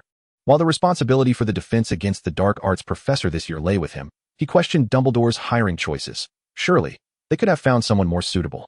He was increasingly skeptical about how many of this cohort would find employment post-graduation. Pure-blood wizards need not fret over such issues. But the Muggle-born wizards certainly faced a different reality. Lacking the pedigree of pure-blood families equated to an inability to work in the Ministry of Magic. Without a measure of higher education or experience, they were likely to languish in Nocturne Alley as idle dark wizards. Even the doorman at Lucia's shop needed at least 10 O-level newts. He now harbored doubts about whether she would be able to recruit staff in the future. Chapter 59, The Professor's Signature. The latter half of the defense against the dark arts class passed swiftly and easily, with Slytherin gaining 20 points while Gryffindor lost 5 due to Harry's mischief. Upon the conclusion of the class, Lucia observed Draco beside her stifling a laugh at Harry's point deduction, as he was the one who had contributed to Slytherin's score. After this lesson, the Slytherin snakes and Gryffindor lions had no further classes and were free to roam. Lucia gathered Vivian the bear and Alice, handing them to Riddle, preparing to endure the long, tedious flying lesson. Had it not been for the fact that this was the last flying lesson of the first semester, she would have requested a leave of absence long ago. At the semester's end, she vowed she wouldn't endure even half a minute more of that class. She utterly loathed riding a broom. Professor Riddle, please wait a moment. Just as they were about to depart, Harry and his friends suddenly called out to Riddle, and Lucia caught sight of Harry reaching for his wand. Professor Riddle, we would like to ask you for a favor, to sign this. Riddle, maintaining his composure, accepted the small note from Harry, which requested a signature for a book prohibited for lower year students, Powerful Potions, located in the restricted section, and one that Lucia had meticulously maintained. We're just curious about its contents. You see, it's a potion we happened to learn about in potions class. It seemed Hermione sensed Riddle's skepticism and stammered to explain, but Riddle simply handed the note to Lucia. You aren't planning anything nefarious with powerful potions, are you? Lucia placed the note on the desk and retrieved a feather quill from Vivian's bag, offering it to Riddle. In silence, Riddle signed his name and returned the note to the students before taking back the quill made from a white peacock's feather. Huh, Ron gasped, his eyes wide with shock. He had even considered the possibility of being summoned to the headmaster's office for reprimand, or worse, receiving a scolding letter from his mother. But Professor Riddle actually signed it. The other 2 young witches were equally astonished by the outcome, clutching the note jubilantly, nearly jumping with joy. Just don't let me catch you brewing any potions in the abandoned girls' lavatory on the 2nd floor, even if it's just Myrtle, who enjoys Muggle novels. There are still mice who love to knock over cauldrons. Hermione dashed past Riddle to give Lucia a heartfelt hug, unabashedly planting a kiss on her cheek. Lucia, I am absolutely in love with you. Harry and Ron pouted and shrugged as Hermione pulled them away, racing to the library to borrow books. We must seize this opportunity. Let us start gathering materials tonight. What is going on? Are you curious about the secret concoction they are brewing? Lucia noticed that the other party was still lost in thought, gazing at Hermione's departing figure, and gently tapped his hand. No, Riddle furrowed his brow. A desire to cast a few cleansing spells evident in his incredulous gesture towards her cheek, asking, "No? Did she actually kiss you? Why would she kiss you?" "I don't know. Perhaps she was just overly excited?" "She has never kissed me before," Lucia replied, reaching for her cheek, where a faint scent of rain-kissed lip glaze lingered. She still adored the aroma of post-rain. As Lucia, completely unguarded, wiped the lip glaze from her cheek, Riddle suddenly leaned in and planted a kiss on the other side of her face, rendering her wiping action somewhat unnecessary. "I haven't kissed anyone either. I want to." This honesty seemed almost excessive, Lucia mused. Although being kissed was of little consequence, especially since they had shared a bed before, she couldn't shake the feeling of slight unfairness. "Perhaps you could kiss back?" Riddle, with a cheeky demeanor, half squatted in front of Lucia, deliberately leaning in, closing his eyes in anticipation of being hit. That could certainly be arranged. Lucia, with a mischievous smile, wrapped her arms around his neck, cupping the back of his head as she pressed her lips to his. What ill intentions could a little witch possess? This was not her bullying him. After all, Riddle had said she could kiss back. Was it wrong for her to take a small advantage? Like a dragonfly skimming the water's surface, she briefly savored the delightful taste bestowed by her boyfriend, then playfully tugged at Riddle, who was turned away, questioning his existence. In truth, had Riddle not pushed her away, she would have attempted a prolonged French kiss. However, it seemed Riddle was utterly inexperienced at kissing, so innocent. "Are you upset, little virgin?" Lucia teased, intending to stoke the flames of his embarrassment, only to find Riddle glaring at her with a mournful expression, his fingers pressed against his nose. A trickle of crimson seeping through. Lucia froze. Oh dear, is he really bleeding? In a hurry, Lucia drew her wand and cast an exceptionally potent healing charm, stifling laughter as she patted the glum Riddle on the shoulder, reassuring him, "It's all right. Everyone has different constitutions." Yet, after saying this, Lucia could no longer contain her laughter, her shoulders shaking until she was nearly breathless. "I just kissed your cheek, and you've stolen my first kiss. Didn't you say we weren't a couple yet?" That's quite the rogue move. Riddle sat beside her, massaging his nose, feeling as though it might bleed again. It was far too soft. He needed to devise a method to control this nosebleed situation. What if it happened again during another kiss? Surely, Lucia would find it distasteful, right? In this exchange of first kisses, he felt it was a fair trade. Lucia gleefully tousled Riddle's hair, relishing the delightful texture. "We can go to France on Saturday after your classes, once I finish watching the Quidditch match." Riddle silently deleted his prior plans in his mind, deciding to work extra tonight to clear his schedule for Lucia on Saturday and Sunday. "Why don't you ask me what we're going to do in France?" Lucia's gaze fixated on Riddle's flushed earlobes, reminiscent of ripe cherries, and she felt an urge to bite and draw blood, to taste the thrill. "It doesn't matter what we do, as long as you're willing to take me. I will always find the time." Even without time, he would dream up ways to make it, placing all matters related to Lucia at the forefront of his priorities. "Then let us visit Hagrid tonight. I'll treat you to some delicacies you've never tried before. I'll cook myself. Come pick me up after flying class." Chapter 60, Potent Potions. Before Lucia's flying class, she entrusted Riddle with the task of looking after Hermione and the 3 Gryffindor cubs to prevent them from secretly brewing dangerous potions that might harm themselves. Initially, Riddle had no intention of going, but since Lucia's flying class was in a confined space that prohibited outsiders from interfering, he had no choice but to check on those mischievous cubs, treating it as a way to pass the time. In the library on the 2nd floor, they were intercepted by Madame Pants, who intended to consult another professor regarding the borrowing of books, unwilling to believe that the Dark Lord would sign for these 3 children. Although the headmaster had officially announced that morning Riddle's appointment as the defense against the dark arts assistant, she felt it prudent to verify the matter with their actual professor. While they were still debating the authenticity of the document, Riddle cast a calm glance over the 3 little lions, their faces flushed from the argument. "Professor Riddle, your timing is impeccable. Madame Pants believes our document is forged, and we would like to request your assistance as a witness, please." Upon seeing Riddle at the library's borrowing area, Harry dashed over for help, and in an instant, dozens of curses to eliminate the situation flashed through Riddle's mind. When Harry actually brought Riddle before Madame Pants, the previously irritable librarian froze, forcing a smile as she thought, "You brat. Do you know whom you've brought? I signed it. Give them the books." Riddle's crimson gaze held a hint of irritation, and Madame Pants dared not question further. After collecting the note, she went to retrieve the books, circumventing the chains to find the restricted tome. It is worth noting that just 2 years prior, this book on potent potions had been in a state of decay. Thanks to Lucia's development of a special potion to cleanse the mold and her provision of ample magical drying agents, The book was now legible. Professor Riddle, are you Lucia's boyfriend? Hermione's curiosity surged, having wanted to ask since the ball, but never finding the time. After class, they had seen Riddle sitting next to Lucia, engaged in conversation, while Draco sulked nearby, casting glances of discontent at Professor Riddle. We're still in the evaluation phase. I'm pursuing her. Ron's eyes widened in disbelief as he exclaimed, "That is so cool. Professor Riddle, you didn't apply to Hogwarts just to pursue Lucia, did you? It would be great if you could stay. I really don't want to listen to Lockhart lecture." "Hey Ron, Professor Lockhart just struggles with teaching his novels. I mean his experiences surely can't be your book, Miss Granger." Madame Pants had handed the tome to Hermione, then returned to her post, leaving Hermione to fall silent as she packed the book into her bag, feigning nonchalance as they exited the library. Only when they reached the nearby restroom, within the confines of the Myrtle's lavatory, did Hermione exhale deeply, retrieving the coveted potent potions from her bag to admire. "You really know how to pick a spot." Riddle observed the familiar scene, his gaze fixated on the golden serpent-engraved faucet, initially thinking they intended to enter the Chamber of Secrets, only to realize they merely sought to read in this restroom. After all, it was recommended by Lucia, but we might need to cast a protection charm to prevent any mice from knocking things over. Sitting on the tiled floor, Hermione murmured to herself as she perused through her book, ultimately locating the polyjuice potion and beginning to examine the required ingredients and brewing methods. Ron and Harry exchanged glances. The pages illustrated several individuals transforming into others, their expressions of anguish appearing all too genuine. The earlier ingredients could be found in the students' storage cabinets. Yet the powdered horn of a bicorn and a fragment of African snake skin would pose a significant challenge to acquire.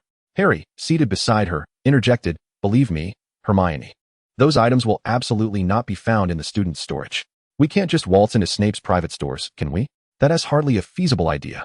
You could give it a try, but I assure you, Lucius would have you bagged and beaten that very night, just as he did with my brother." He recalled how Fred and George had once pranked their brother and Lucius by transforming their teddy bear into a rampaging black spider. That night, Lucius had indeed bagged them, summoned a dozen or so Slytherin snakes, and thoroughly punished them, only to heal them afterward with a restorative charm. God knows how pitiable Fred and George's cries had been that night. Even Filch claimed he had never heard such wretched sounds while confined in the detention room. What do you need the polyjuice potion for? To transform into a Slytherin wizard to gather intel on the Chamber of Secrets? What's next, toenails?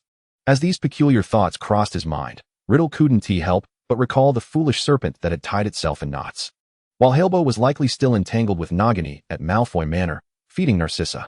"How do you know that?" Ron exclaimed, astonished enough to fit 2 crispy fried chicken legs in his mouth. They hadn't even spoken yet, and Professor Riddle had already learned of it? If I'm not mistaken, it must be legilimency, or perhaps a more advanced nonverbal spell. Goodness, I can hardly believe Hogwarts has managed to recruit a professor for defense against the dark arts. Hermione's excitement caused her cheeks to flush as she closed her book and approached Riddle. "Professor Riddle, could you teach me that spell? You might consult Severus. His occlumency is far superior to my legilimency. At least it was before his soul merged. As for now, he hasn't attempted it. I imagine he would be quite willing to teach you." The mere mention of Professor Snape sent a shiver down Hermione's spine. If it were the head of Slytherin, perhaps it was best to avoid him. Today was the 17th. The full moon had passed, and the fluxweed had to be harvested on the night of the full moon, while the caterpillars required a 20-day brewing period. Riddle remarked, "Memories of the deceased suddenly assail me. I can only be grateful that I was transformed into a Horcrux at the prime age for learning." Ever since absorbing the memories of several other soul fragments, he felt that the knowledge he possessed was too ancient. Chapter 61. Are you having afternoon tea? Riddle boldly entered Snape's potion office, where the latter was presently analyzing the potions submitted by the young wizards and grading their corresponding potion essays. Just as he was addressing the 6th potion of agony, the dark figure of the Dark Lord suddenly burst through the office door, causing Snape to nearly spill the potion he was handling. Had he accidentally touched the potion, he would have endured more than just the original effects of the brew. "My lord, what is your command?" Snape, already drained, was momentarily startled by Riddle's unexpected visit, though he had grown accustomed to such intrusions. "May I borrow a few potion ingredients and grant you a 2-month leave? The Order of the Phoenix must be quite busy lately, yes?" Snape hesitated as he stood to retrieve the potion ingredients for Riddle. "Do you see these dark circles under my eyes? Are they not prominent? Could we refrain from engaging in pointless small talk like Lucius, who only asks a barrage of trivial questions? I don't need pleasantries. I need a vacation, ideally a permanent one, like the arrangement he has with Lucius, where he collects a salary without having to work." "That is not entirely impossible," Riddle interjected, "but I haven't summoned you to attend the Death Eater meetings lately." "Have I? In fact, I've relieved you of quite a bit of work, have I not? Testing legitimacy lightly, Riddle found the results rather promising. In a complete state of being, even his mental state felt considerably more stable. Spells that required mental exertion were easier to cast with greater effectiveness. For instance, with legitimacy, he could even penetrate Snape's occlumency from 5 meters away, reading his thoughts and some memories undetected. As Snape hesitated while retrieving the potion ingredient bottles needed by Riddle, he contemplated whether to propose abandoning his role as Dumbledore's spy. His dual undercover identity was nearly common knowledge. Most concerning was that his occlumency seemed to have lost its efficacy. If any valuable intelligence were to be transmitted back and forth through legitimacy, wouldn't he become a liability? Grindelwald was Lucius's mentor, and Dumbledore was Grindelwald's old acquaintance. They would eventually align with me. Riddle spoke these words with a hint of amusement, resembling a triumphant victor who had already foreseen his victory before the unknown confrontation began. Have you and Lucius established your relationship? Isn't she still hesitant to accept you? Snape's brow furrowed. It felt oddly reminiscent of the home invasion Lucius had mentioned. Something felt off, uncertain. Should he inquire further? The smile vanished from Riddle's face. They had not yet confirmed their relationship. Lucius, that little rascal, had kissed him without taking responsibility, leaving him with a nosebleed. Why wouldn't she agree? Riddle suddenly felt dejected. Lucius had yet to affirm their relationship. Was it because he failed to meet her standards? He glanced at Severus, who seemed to suppress a smirk, his lips twitching awkwardly, unsure of what to say. Perhaps you should first understand Lucius's preferences? If her tastes align. Snape began to unconsciously pick at his hands, wondering what he should say. Offer some useful advice, then convince the Dark Lord to turn his precious goddaughter into a girlfriend? The Dark Lord was on the brink of fury. Align? How could they not align? She earns, he kills. Isn't that a perfect match? Moreover, he was quite aware of Lucius's likes. She enjoyed various matcha-flavored foods, adored all furry creatures except spiders and insects, favored the red spider lily, and preferred perfumes with a hint of bitterness. Indeed, she also enjoyed listening to operas and participating in performances, having self-taught herself to a professional level in both singing and dancing. She relished experimenting with new potions, collaborating with LeMay in alchemy. He even knew that the forbidden book she yearned for most was the one hidden by Grindelwald, revealing the dark arts. What more could he learn about her? His memories of soul fragments had been accompanying her since her birth, taking the form of Alice. He could claim to understand her better than anyone else. Yet, he could not fathom why she deemed him inadequate, why Lucius consistently refused to acknowledge their relationship. She didn't even seem to despise him. When Narcissa had inquired about her feelings towards him, she had even admitted to liking him somewhat. What step went awry? Why is it that Lucius cannot pursue him? It truly incites frustration to contemplate the situation further. Riddle, in a fit of inexplicable temper, sulked within Snape's office. Severus initially lingered nearby for a brief moment, but eventually, he could no longer tolerate the company of the Dark Lord. He tidied his belongings, preparing to retreat to Professor McGonagall's office for a spot of afternoon tea. It was rumored that during Professor McGonagall's birthday last month, Lucius had gifted her a box of limited edition biscuits, a flavor she greatly cherished, which took a month of anticipation to receive. Although he was unaware of the exquisite taste of those 5-galleon biscuits, he had also commissioned Professor McGonagall to procure a set for him. The biscuits had arrived that very morning, but he had been preoccupied with the young wizard's lessons and had yet to collect them. Now, if he hurried, he might just catch her during tea time. My lord, do you intend to partake in afternoon tea? He inquired, maintaining the necessary decorum, fully aware that the Dark Lord would not engage in such trivialities as stealing his biscuits. Otherwise, he wouldn't have bothered to ask. Riddle, still connected to Nagini, instinctively sought to decline. Wait, afternoon tea? Severus, who was just about to take his leave, found his feet frozen in midair. Surely, it could not be that his precious afternoon tea time would be commandeered for such matters? That would be utterly unreasonable. Who cares about your afternoon tea? I completely forgot Lucius's flying lesson. Riddle hastily snatched up 2 nearby figurines, transforming them into a swirling black mist that sped out of the office, causing Severus, who stood at the doorway, to sway slightly. Severus, exasperated, brushed aside the hair that the wind had blown into his face. Did he still have time for afternoon tea? The Dark Lord was off to seek out his student. Let Lucius worry about his offspring. After all, Lucius's child was still under a curse.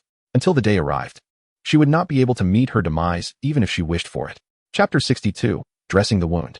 If time was accurate, the flying lesson should have concluded about half an hour ago, yet the rain outside persisted, suggesting an early dismissal would be expected. Riddle dared not delay, and as he ascended the stairs to the tower's entrance, he encountered Lucius, wand raised, casting a drying charm on his hair. Apologies for my tardiness, Riddle said, frowning as he cast the warming charm on Lucius. The wound had yet to heal. Exposure to rain would not only induce chills, but also heighten the risk of infection. Not late at all. I was just helping Madame Hooch return the brooms to the broom cupboard. This rain came without warning. However, fishing after the rain is rather easy. Due to the pressure change, the fish tend to rise to the surface, and Buckbeak will catch them with ease, Lucius declared, retrieving a plastic basket from his Vivian Bear bag, filled almost entirely with bathing supplies. I intend to head home for a bath first. I was nearly drenched during flying practice, and my clothes feel as though they are freezing. Riddle mused that they might as well be frozen.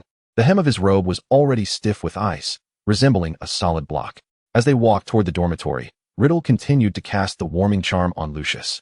Perplexed as to why his charm couldn't restore her purple-tinged hands to normalcy. You appear to be in dire straits, he remarked. Lucius's lips, tinged with a purplish hue, suggested she was on the verge of freezing. With her naturally pale complexion, her cheeks displayed a sickly flush, reminiscent of a porcelain doll. Not in the endearing sense of being fair and charming, but rather in a haunting manner, like the paper doll he had once seen within Lucius, which would dissolve upon contact with water. Thankfully, Lucius had not melted away, though fully aware that Lucius was a living, breathing person and could feel her vibrant spirit. Riddle couldn't shake the perception that she resembled someone on the brink of death. Well, I have always had a frail constitution. After drawing so much blood for the ritual, my body hasn't fully recovered, but I shall be fine in a few days, she explained. Oh, if you must explain. Then I suppose I am merely concerned for your well-being. Why be so fierce? Riddle grumbled, subtly pinching the Vivian Bear. He dared only to bully Lucius's toy. You only ever scold me, Lucius replied, stopping in her tracks, astonished as she gazed at Riddle. No, you. You look so easy to intimidate. Like that little bundle of joy, Tom, who would tend to her wounds and discard the wand that harmed her. How could such a charming little rabbit exist? But when the little rabbit grew up, wouldn't it be fair game for the big bad wolf? Hiss, did she just score a windfall? Only you, always berating me. Riddle grasped Lucius's arm and pulled her toward the dormitory. If they delayed any longer, he, the Dark Lord, would lose all semblance of dignity. Lucius, all the while grinning foolishly alongside Riddle, exited Hogwarts via the transport portal and ultimately arrived at Riddle Manor, where she was ushered into a grand chamber. It was undoubtedly Riddle's master bedroom. Narcissa was still at Malfoy Manor. Should they return impulsively, it would surely startle her, and she might even be accused of skipping class. Riddle's considerations were surprisingly thoughtful. I will go fetch you some bandages. What flavor of milk tea would you like?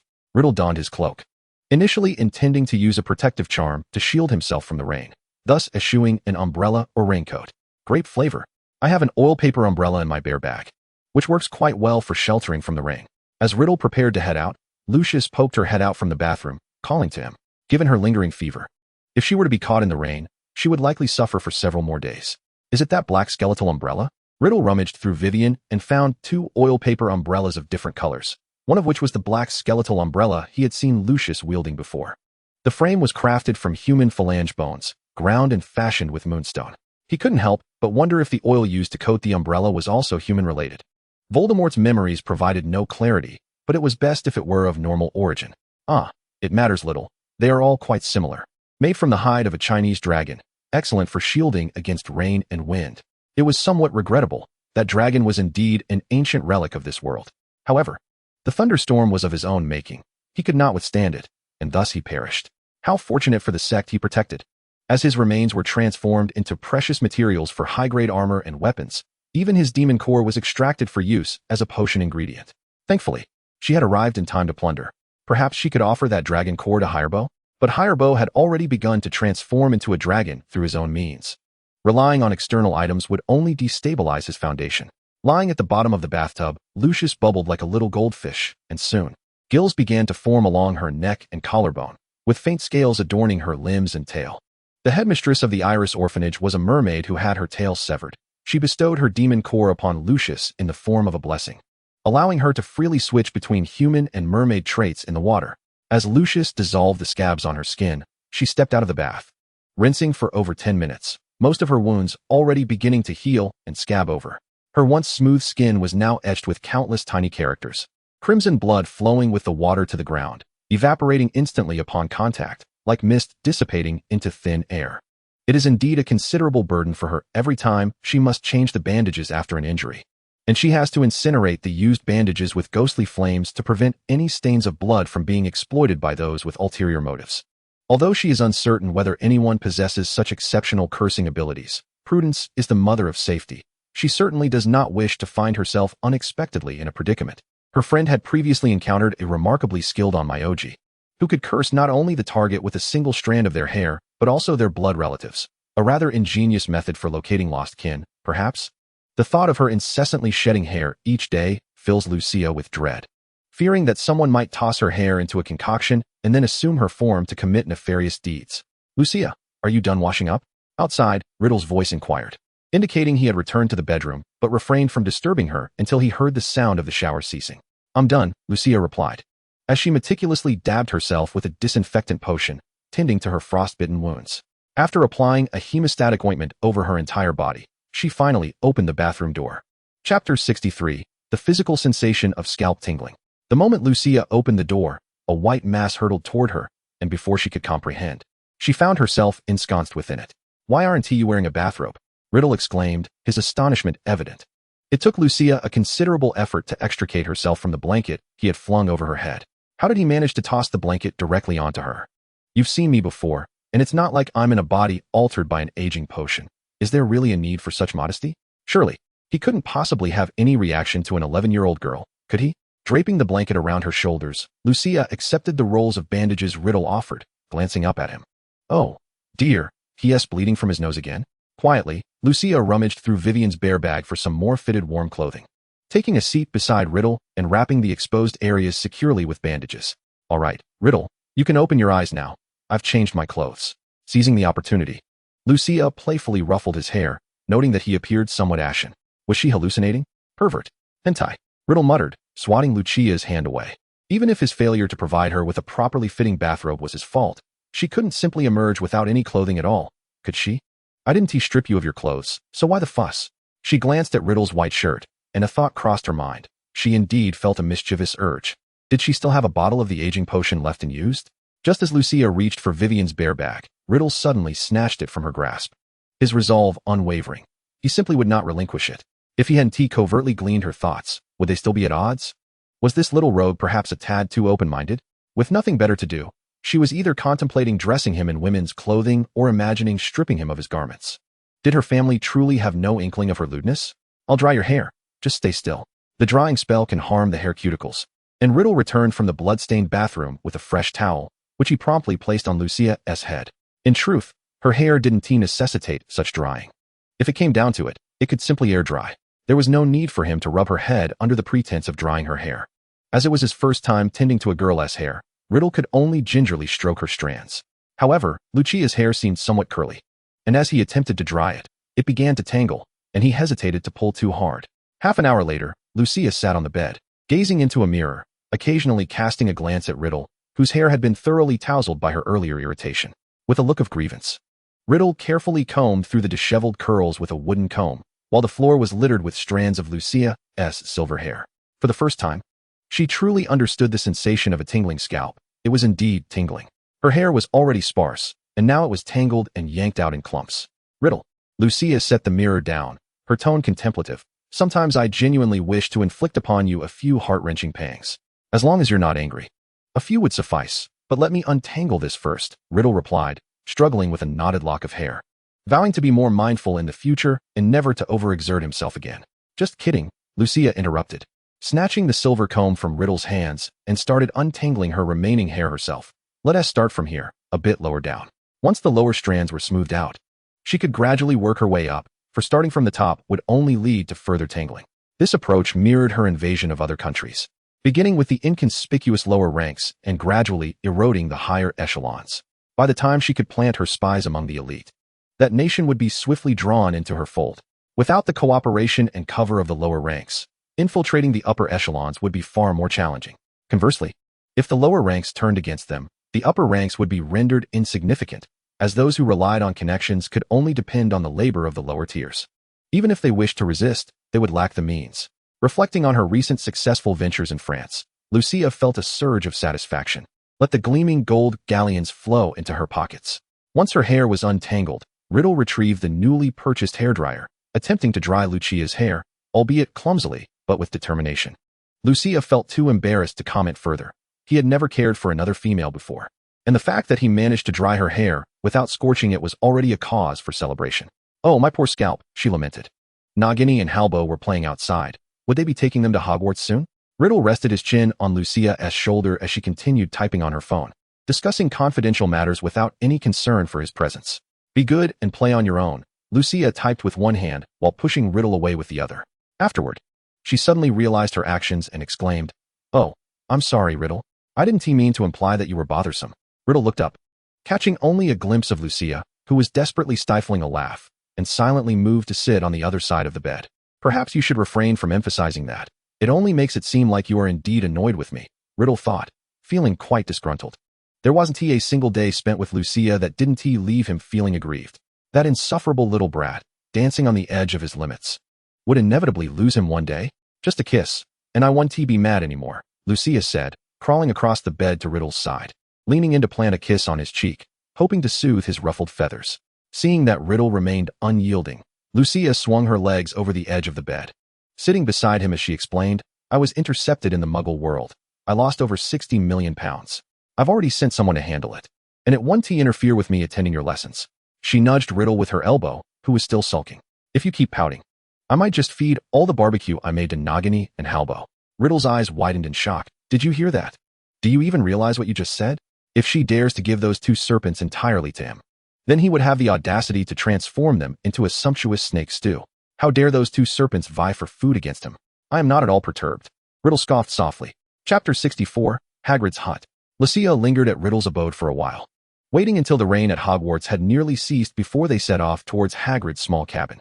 This time, Lucia facilitated their apparition, as Hagrid resided at the edge of the Forbidden Forest, beyond the Hogwarts boundaries, thus not subject to the restrictions on apparition. Before the door lay a crossbow and a pair of rubber boots, and as Lucia knocked, the sounds of several voices could be heard from within. "Coming right away. Just a moment." The room fell silent for a brief moment, and then the door swung open, revealing Hagrid, who joyously beheld the white-haired Lucia. However, upon noticing the familiar face beside her, his expression immediately soured. "Hagrid!" Lucia exclaimed with delight, completely oblivious to his demeanor as she pulled Riddle closer for an introduction. "This is Riddle." Riddle, in turn, wrapped an arm around Lucia, seemingly asserting his claim. "Lucia? No need for introductions. We are acquainted, though the memories we share are far from pleasant."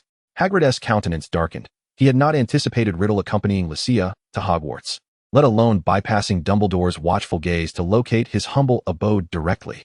It was no wonder that Lucius had temporarily suspended Dumbledore from his position on the Board of Governors.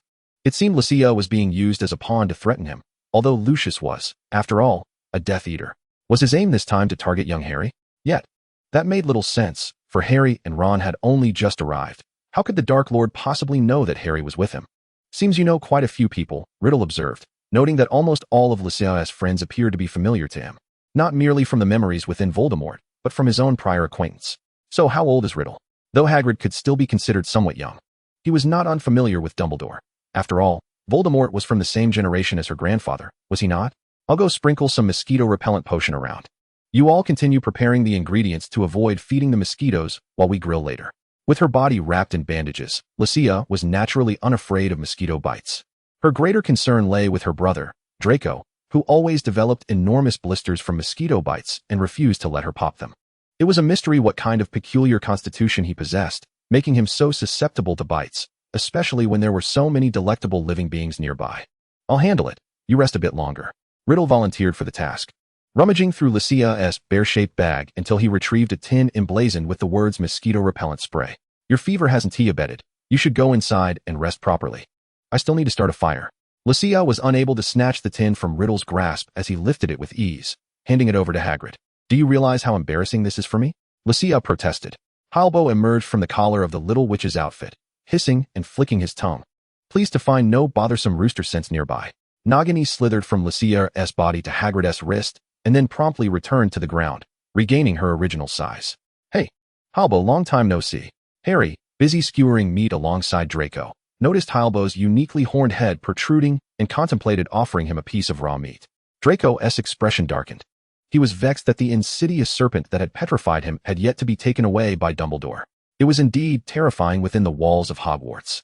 "Merlin's beard," he muttered, asserting he was not the heir of Slytherin while simultaneously conversing in Parseltongue. prompting Hermione to roll her eyes in exasperation. Ron, glancing at the mysteriously animated Harry, shrugged his shoulders in confusion, having heard Harry mumble in Parseltongue during his dreams the past few nights. Hagrid stood in bewilderment. Was the Dark Lord not there to kill Harry? Was he instead assisting Lucia in applying mosquito-repellent potion? Was he truly there to join her for a barbecue?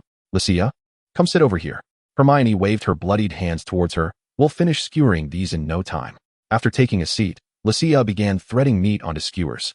Knowing that without personally handling the meat, she could not accurately gauge its thickness and quality, making it more challenging to control the cooking process. No, Lucia.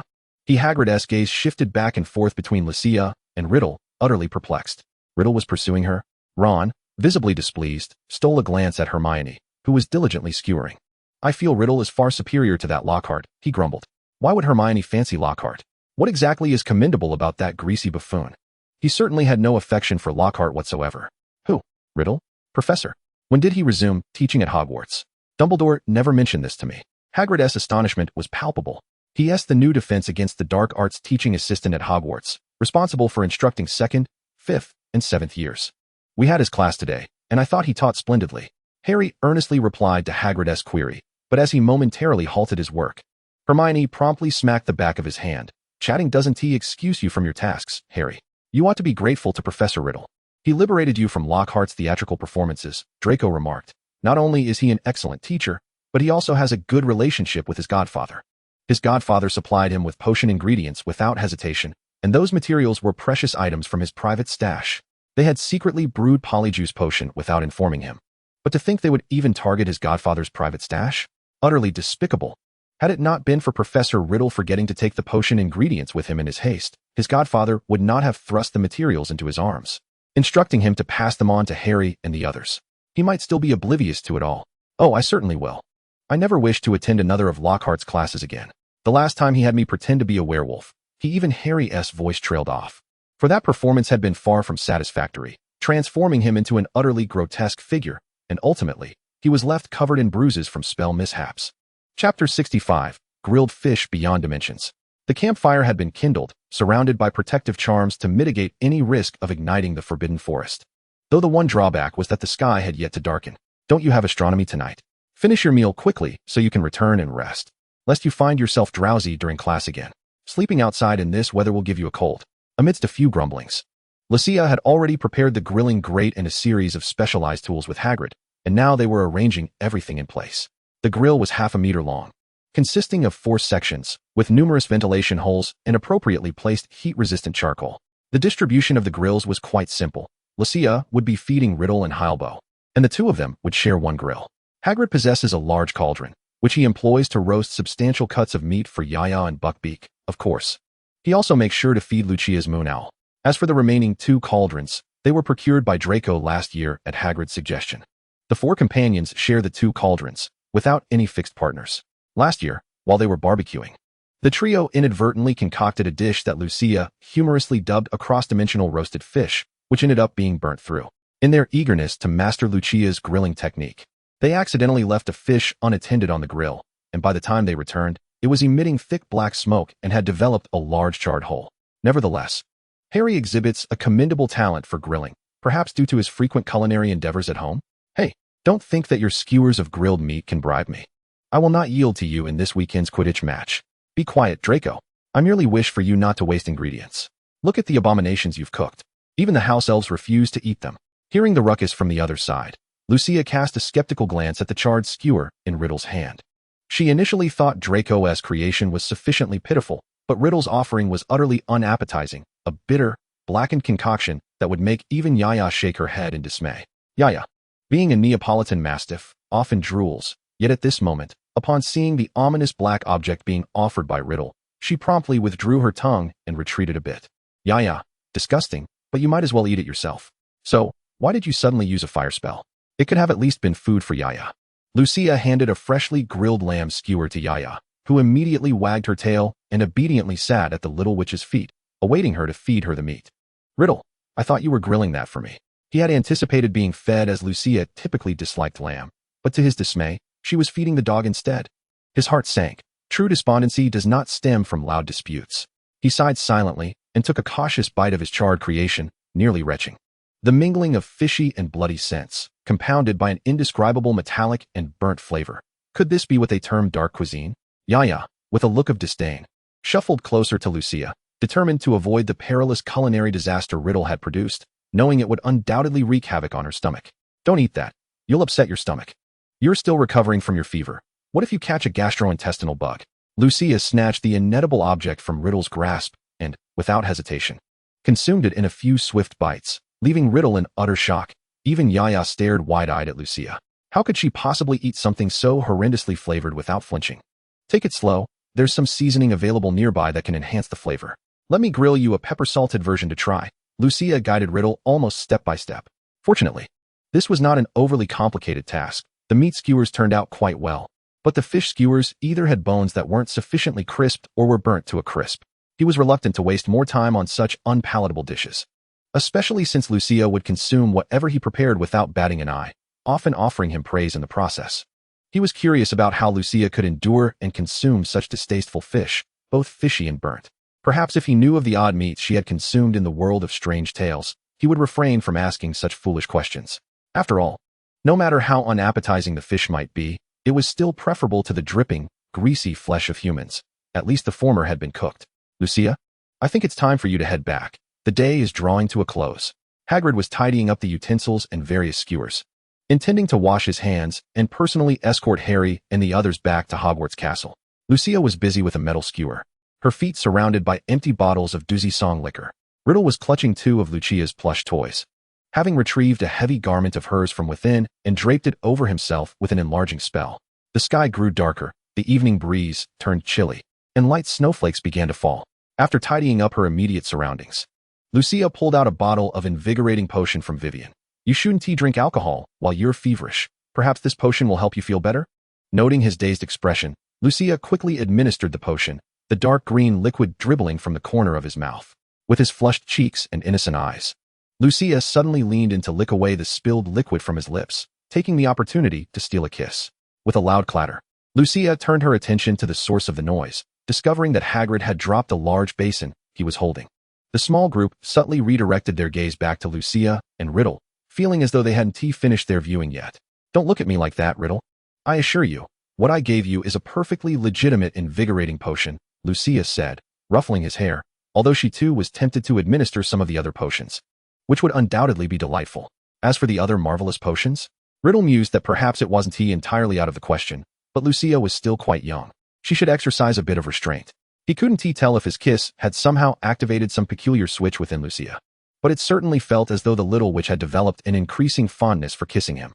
Chapter 66, Champagne, the Universal Pairing. Lucia first took Riddle back to Hogwarts to rest, uncertain why his illness lingered, yet she had indeed provoked Severus when she sought potions. Clutching a hefty bag of potions, her hair now resembling a bird's nest due to her godfather's ruffling, Lucia returned to her dormitory with a smile. Moon Owl had already been delivered to her godfather's office, while Nagini and Helbo were still frolicking in the Forbidden Forest. She didn't feel the need to bring the two little ones back. They had grown into adult snakes and deserved a bit of freedom. Upon gently opening her dormitory door, Lucia spotted Riddle curled up beneath the covers, his face flushed with fever. Hearing the door creak open, his heavy eyelids fluttered open slightly. Riddle, let us get you to drink some potion. Lucia had prepared a straw to insert into the potion, bringing it to his lips while she slipped her hand beneath the covers to grasp his wrist, checking his pulse like a seasoned physician. There were only signs of a chill and exhaustion. Lucia lowered her gaze, releasing his wrist, tucking the covers more snugly around him, and sighed deeply while sitting on the edge of his bed. Riddle, your body is yours to cherish. Take care of it, and avoid intentionally bathing in cold water. It can lead to adverse effects. Riddle's gaze dropped slightly. Even the potion Lucia offered suddenly seemed bland and unappealing, as though something had sharply pierced his heart, causing him pain. Lucia, he called, seeing the little witch poised to rise and leave. Riddle swiftly extended his hand from beneath the covers to grasp her arm. I merely sought an excuse to linger by your side, not to elicit your sympathy or squander your potion. Yet, the timid Riddle dared not voice these sentiments. He feared that Lucia would mock his cowardice. Perhaps he was not as admirable or trustworthy as the little witch envisioned, and he was selfish, selfishly desiring to monopolize all her time. Stop tugging at me. I must attend to the restroom. The after effects of your dark culinary creations have struck. Within mere minutes, Lucia returned to the common room, clutching several letters. Riddle, cocooned within his blankets, even covered his head, indifferent to the risk of suffocation. He casually tossed the opened envelopes onto the table before retreating to change into his nightclothes.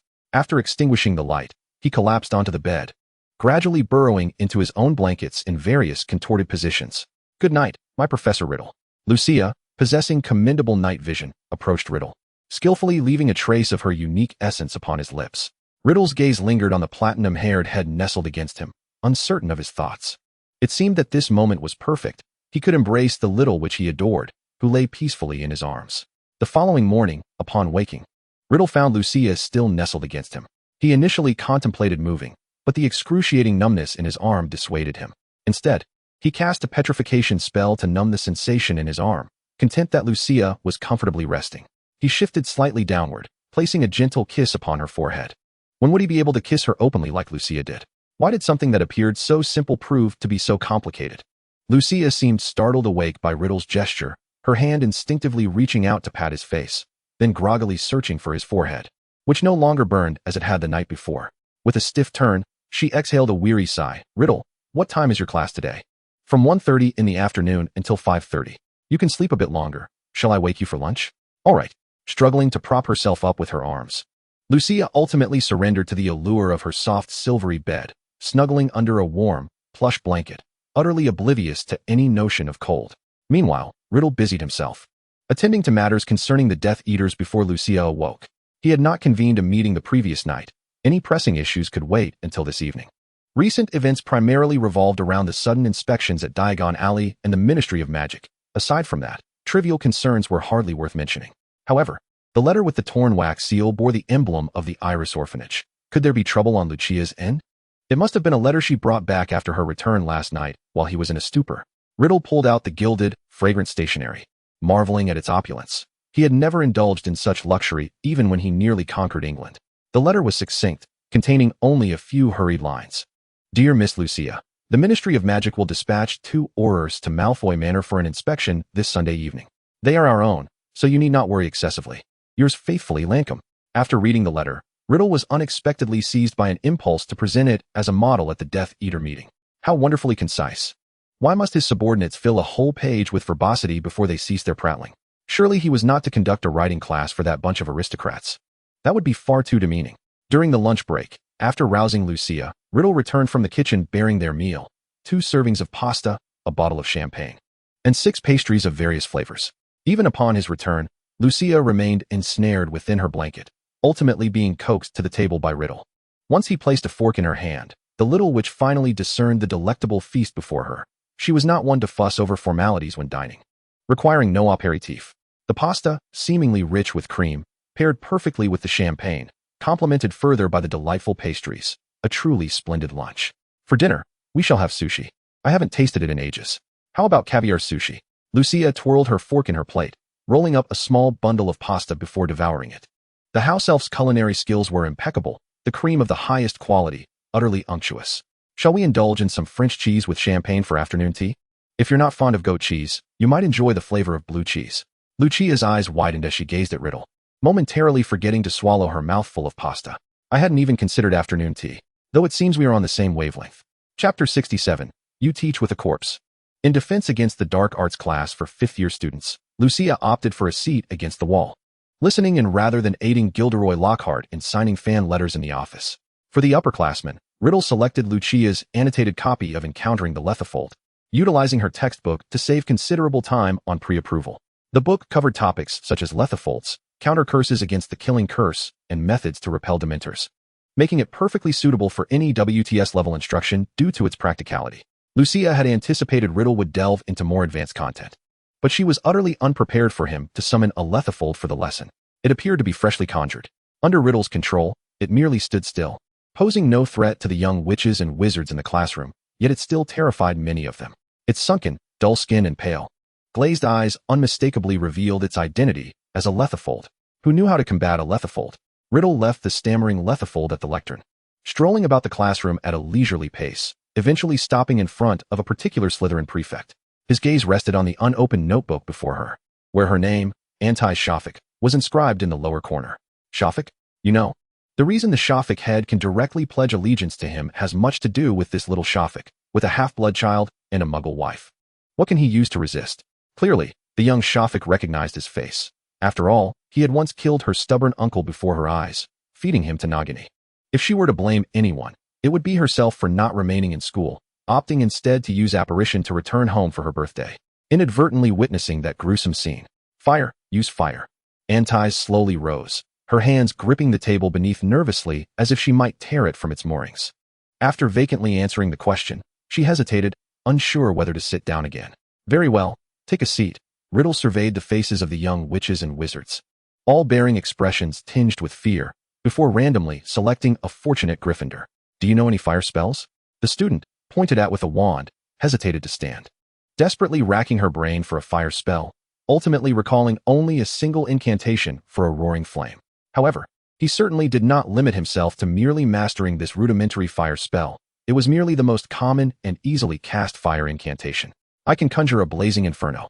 This fiery manifestation is a practical charm mentioned in the standard spellbook, most suitable for igniting flames, yet he remained uncertain of its efficacy against a ghoul. Very well, let us give it a try.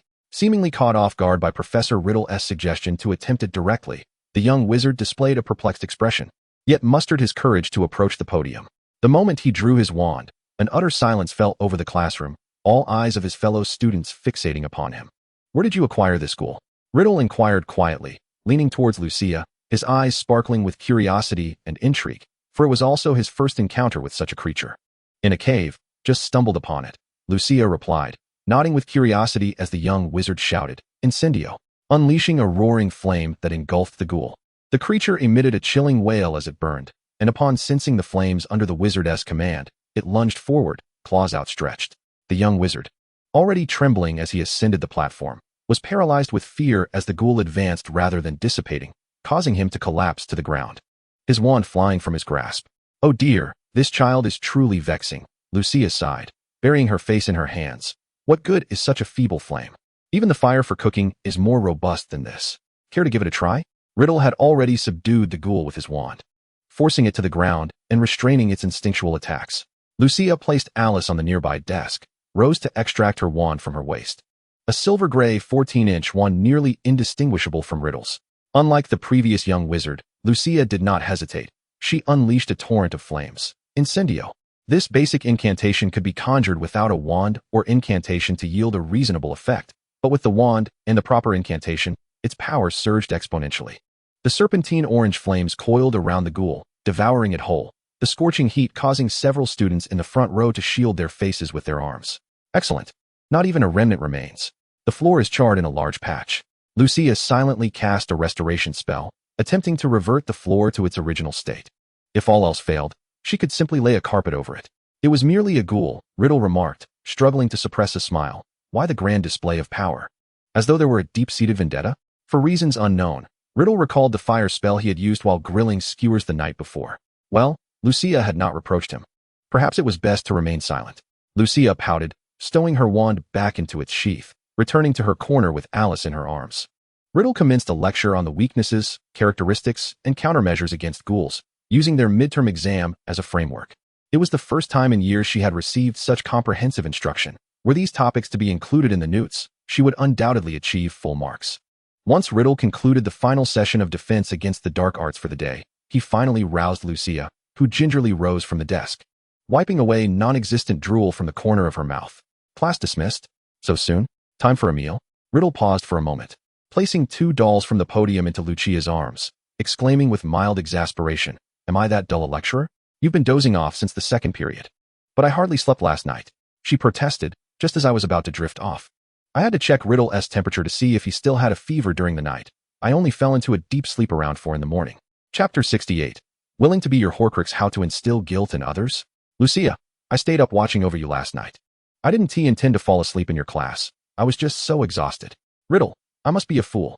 Perhaps he should never have idled away, allowing himself to succumb to a persistent fever. Lucia's concerns were genuine, but it was not the sort he had desired. It seemed somewhat off topic. The crux of the matter was that he should not allow Lucia to worry so much about him. He was the elder and ought to be more responsible. After all, it should have been his duty to care for Lucia, not the other way around. Shall we go for a meal then? Riddle tucked Lucia's long hair behind her ear, inadvertently brushing against her cheek, which felt slightly warm. Do you feel unwell anywhere? You haven't caught my fever, have you? Lucia stretched lazily over the table, exhaling with relief, feeling much better now, slightly shaking her head to clear her mind before looking at Riddle. I'm fine. I only had that one fever. My immune system is quite robust.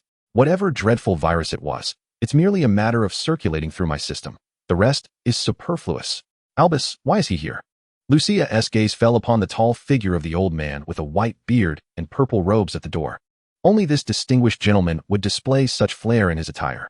Riddle narrowed his eyes, wondering what this old meddler was doing interrupting them at such a rare moment of privacy. Oh, I'm not here for you, Lucia. I'm here for Tom. Dumbledore adjusted his glasses, casting a significant glance at Riddle, even discreetly casting a silencing charm as he pulled Riddle away from the classroom. Is he taking you away just like that? What about me? Riddle, dragged into the corridor by the old headmaster, recoiled in distaste, vexed that the remnants of candy on the old man's hands had marred his new attire. Tom, are you using that spell on yourself? Dumbledore's demeanor shifted to one of seriousness as he fixed his gaze on Riddle's eyes. The curse of the Horcrux deepens the cost for Lucia. Upon hearing the term Horcrux, Riddle began to regard Dumbledore's conversation with more gravity. Clearly, Grindelwald had informed him. His understanding of souls was not nearly as profound. At the very least, I can protect her, while you have no means to do so. Is that not true? It was not arrogance on his part. He indeed possessed that capability, one that neither Dumbledore nor Grindelwald could achieve. No, I mean, you could exchange a portion of your soul fragments, Dumbledore suggested with a playful glimmer in his eye, pulling a box of sweets from somewhere within his robes. Don't be envious. These are from Lucia. Riddle's lips twitched as he watched Dumbledore walk away, a desire to kick him bubbling within. This old meddler was quite bothersome, always buzzing about incessantly. Don't be envious of the sweets Lucia gave me. What do I have to be envious of? Envious of you being discarded by your partner for over 80 years? How ridiculous. With a stoic expression, Riddle returned to the classroom, firmly seating Lucia in a chair, extending his hand palm up, his demeanor calm as he stated, the sweets, the ones you gave to Dumbledore. I want those too. Are you a child? There is no sugar, only a lovable big-nosed sinus. Riddle, rubbing his nose, trailed behind Lucia as they returned to the Slytherin common room, making an unnecessary detour to the adjacent Hufflepuff common room, solely to retrieve the specially reserved blue cheese and champagne afternoon tea. After silently finishing the afternoon tea, Lucia handed Riddle the half piece of cheese she had left. This heavy responsibility is now yours. With that, she swiftly departed the common room, leaving Riddle bewildered to savor that small morsel of cheese. Did he truly feel like Lucia had relegated him to her foolish waste disposal snake, Helbo? Half an hour later, Lucia returned to the dormitory with a small plastic jar, finding Riddle still utilizing her little desk. She placed the jar at the edge of the desk, ensuring it was out of the way. Here, I brought you the rest. Riddle stared at the plastic jar in a daze, pondering whether the colorful wrapped candies inside were indeed those Lucia had packed for him. No, had she stolen them? Could they possibly be all the stock from Dumbledore? Riddle was taken aback. He had merely jested about it, yet Lucia had genuinely raided Dumbledore's stash just to procure him sweets. He couldn't fathom why these old men had such an affinity for candies. When their teeth began to ache, he hoped they wouldn't come to him seeking dental potions. Lucia, with her sharp tongue yet tender heart, lay exhausted upon her bed, lifting her arm to affectionately rub Alice's head. Indeed, her plush rabbit remained the most endearing, devoid of troubles, and rather cute. Aside from the Muggle world's lemon snowman, Dumbledore's candies this year were limited editions, crafted by a specialty candy shop in the Other Side Mall, with each batch featuring a unique flavor that could never be replicated. Thus, if one wished for the sort of candy Dumbledore possessed, the simplest method was to seize all of those he held, efficient and hassle-free, eliminating the need to purchase. Grindelwald inquired of Dumbledore why he was crouched on the floor, embracing Fawkes and weeping profusely. Albus chuckled and replied, "It's nothing. The child has grown and formed his own ideas, which brings me a small comfort. Riddle, I wish to practice becoming an animagus, and I want to see what your animagus form is like. Shall we practice together?" Suddenly, Riddle seemed akin to a playful cat, yet she couldn't use the transformation spell to turn him into a kitten. Nevertheless, she yearned to ruffle him. Why? Riddle paused momentarily in his embrace of Lucia. Training for that was cumbersome and seldom successful, and above all, it held little practical use. For I, too, wish to discover what small creature I might become. If you were to transform into a fluffy little animal, I could hold you close. Lucia perched on the armrest of her chair, leaning against Riddle, half reclining in his embrace as she gazed dreamily at the pile of letters before him. Would her animagus form be her true essence in the starry realm? She pondered whether that form could be classified as a magical creature. Chapter 69. Transform into the form you desire. The depths of the Black Lake were shrouded in darkness, while the Slytherin dormitory radiated warmth, humorously. Riddle, taking the opportunity, extended his arm to embrace Lucia, lifting her in a princess carry as he walked her to the edge of her bed, bending down to remove her little cotton slippers. She truly feared cold feet, having donned them so early, while other young witches still wore their black shoes at this hour. Do not be modest, Lucia. Riddle gently cradled her hand, lowering his gaze to kiss the back of her hand, murmuring, "You may transform me into any form you desire." He had already invested everything within himself into Lucia. The love Dumbledore spoke of, he believed this time, he would wholly immerse himself in understanding it, gambling on the possibility of being loved. He did not comprehend love. He merely wished to offer Lucia the very best, striving to bring her joy and presenting her with what she desired. As long as it brought her happiness, then all his efforts would be worthwhile. Lucia could love others as well, but she could only love herself. She must not love another. Love, in essence, should be selfish. Riddle, my love is for you, for the you that exists now, not based on your appearance. If, in the future, other soul fragments were to usurp your core persona, I would not hesitate to end your life. Do you hear me? Lucia cupped his face in her hands, playfully pinching Riddle's cheeks, noting how little flesh there was to grasp, unlike her own, which was ample.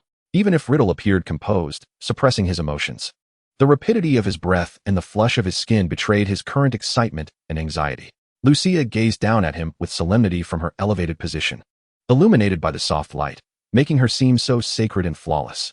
Would it not be splendid if his little witch could forever keep her gaze upon him?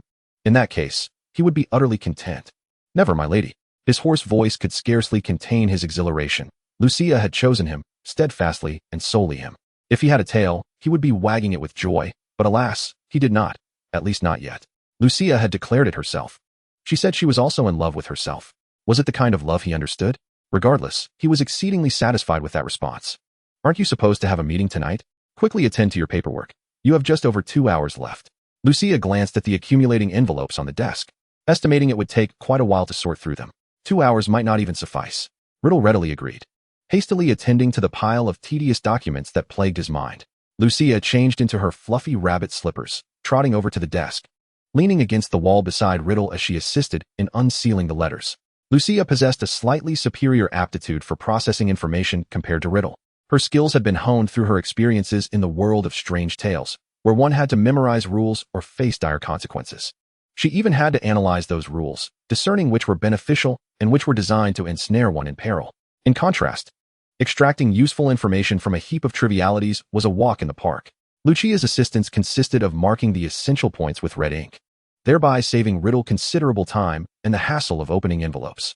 If not for the overwhelming magical field, she would have eagerly recommended a mobile device to this group of overworked, humble clerks. The communication stones from the East were rather impressive. Yet each stone had a limited number of uses and lacked group chat capabilities, and most importantly, they were prohibitively expensive. Affording them was laughable. How could one manage with the 300 or 400 galleons that the Death Eater heads allocated monthly? It was even less than what her employees stationed at the other side mall earned. The entire Ministry of Magic in Britain was largely sustained by the Malfoy family, while the remainder relied on the profits from the other side. Who knows how many galleons the Malfoy family squandered in their desperate attempts to rid themselves of suspicion, nearly depleting their entire fortune. Cornelius Fudge, that comical fellow, let him revel in his last Christmas. Once she secures the business district in France, she shall unceremoniously drag him from his position as Minister of Magic for a bit of amusement.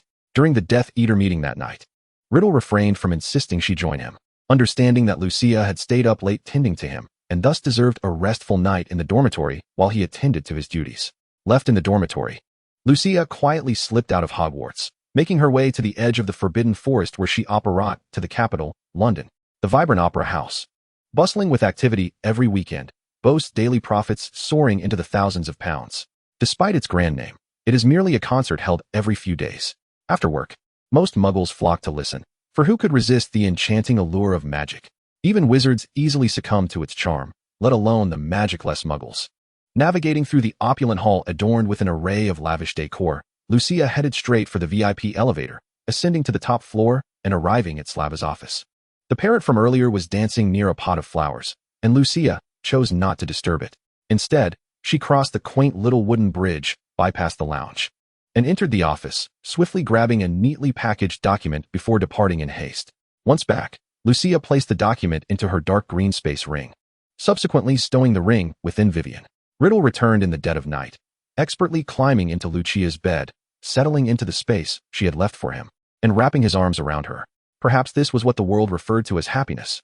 Time passed swiftly, and Lucia adorned Riddle Manor with an array of new high-end furnishings and a plethora of extravagant luxuries, evoking an air of immense wealth.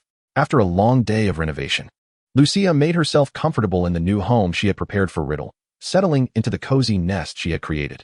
At the break of dawn the next morning, Lucia donned a heavy black plush coat and, pulling the still sleepy Riddle along, ventured to partake in the rather bland yet nutritious breakfast prepared by the house elves. Chapter 70. Do you believe I am a god?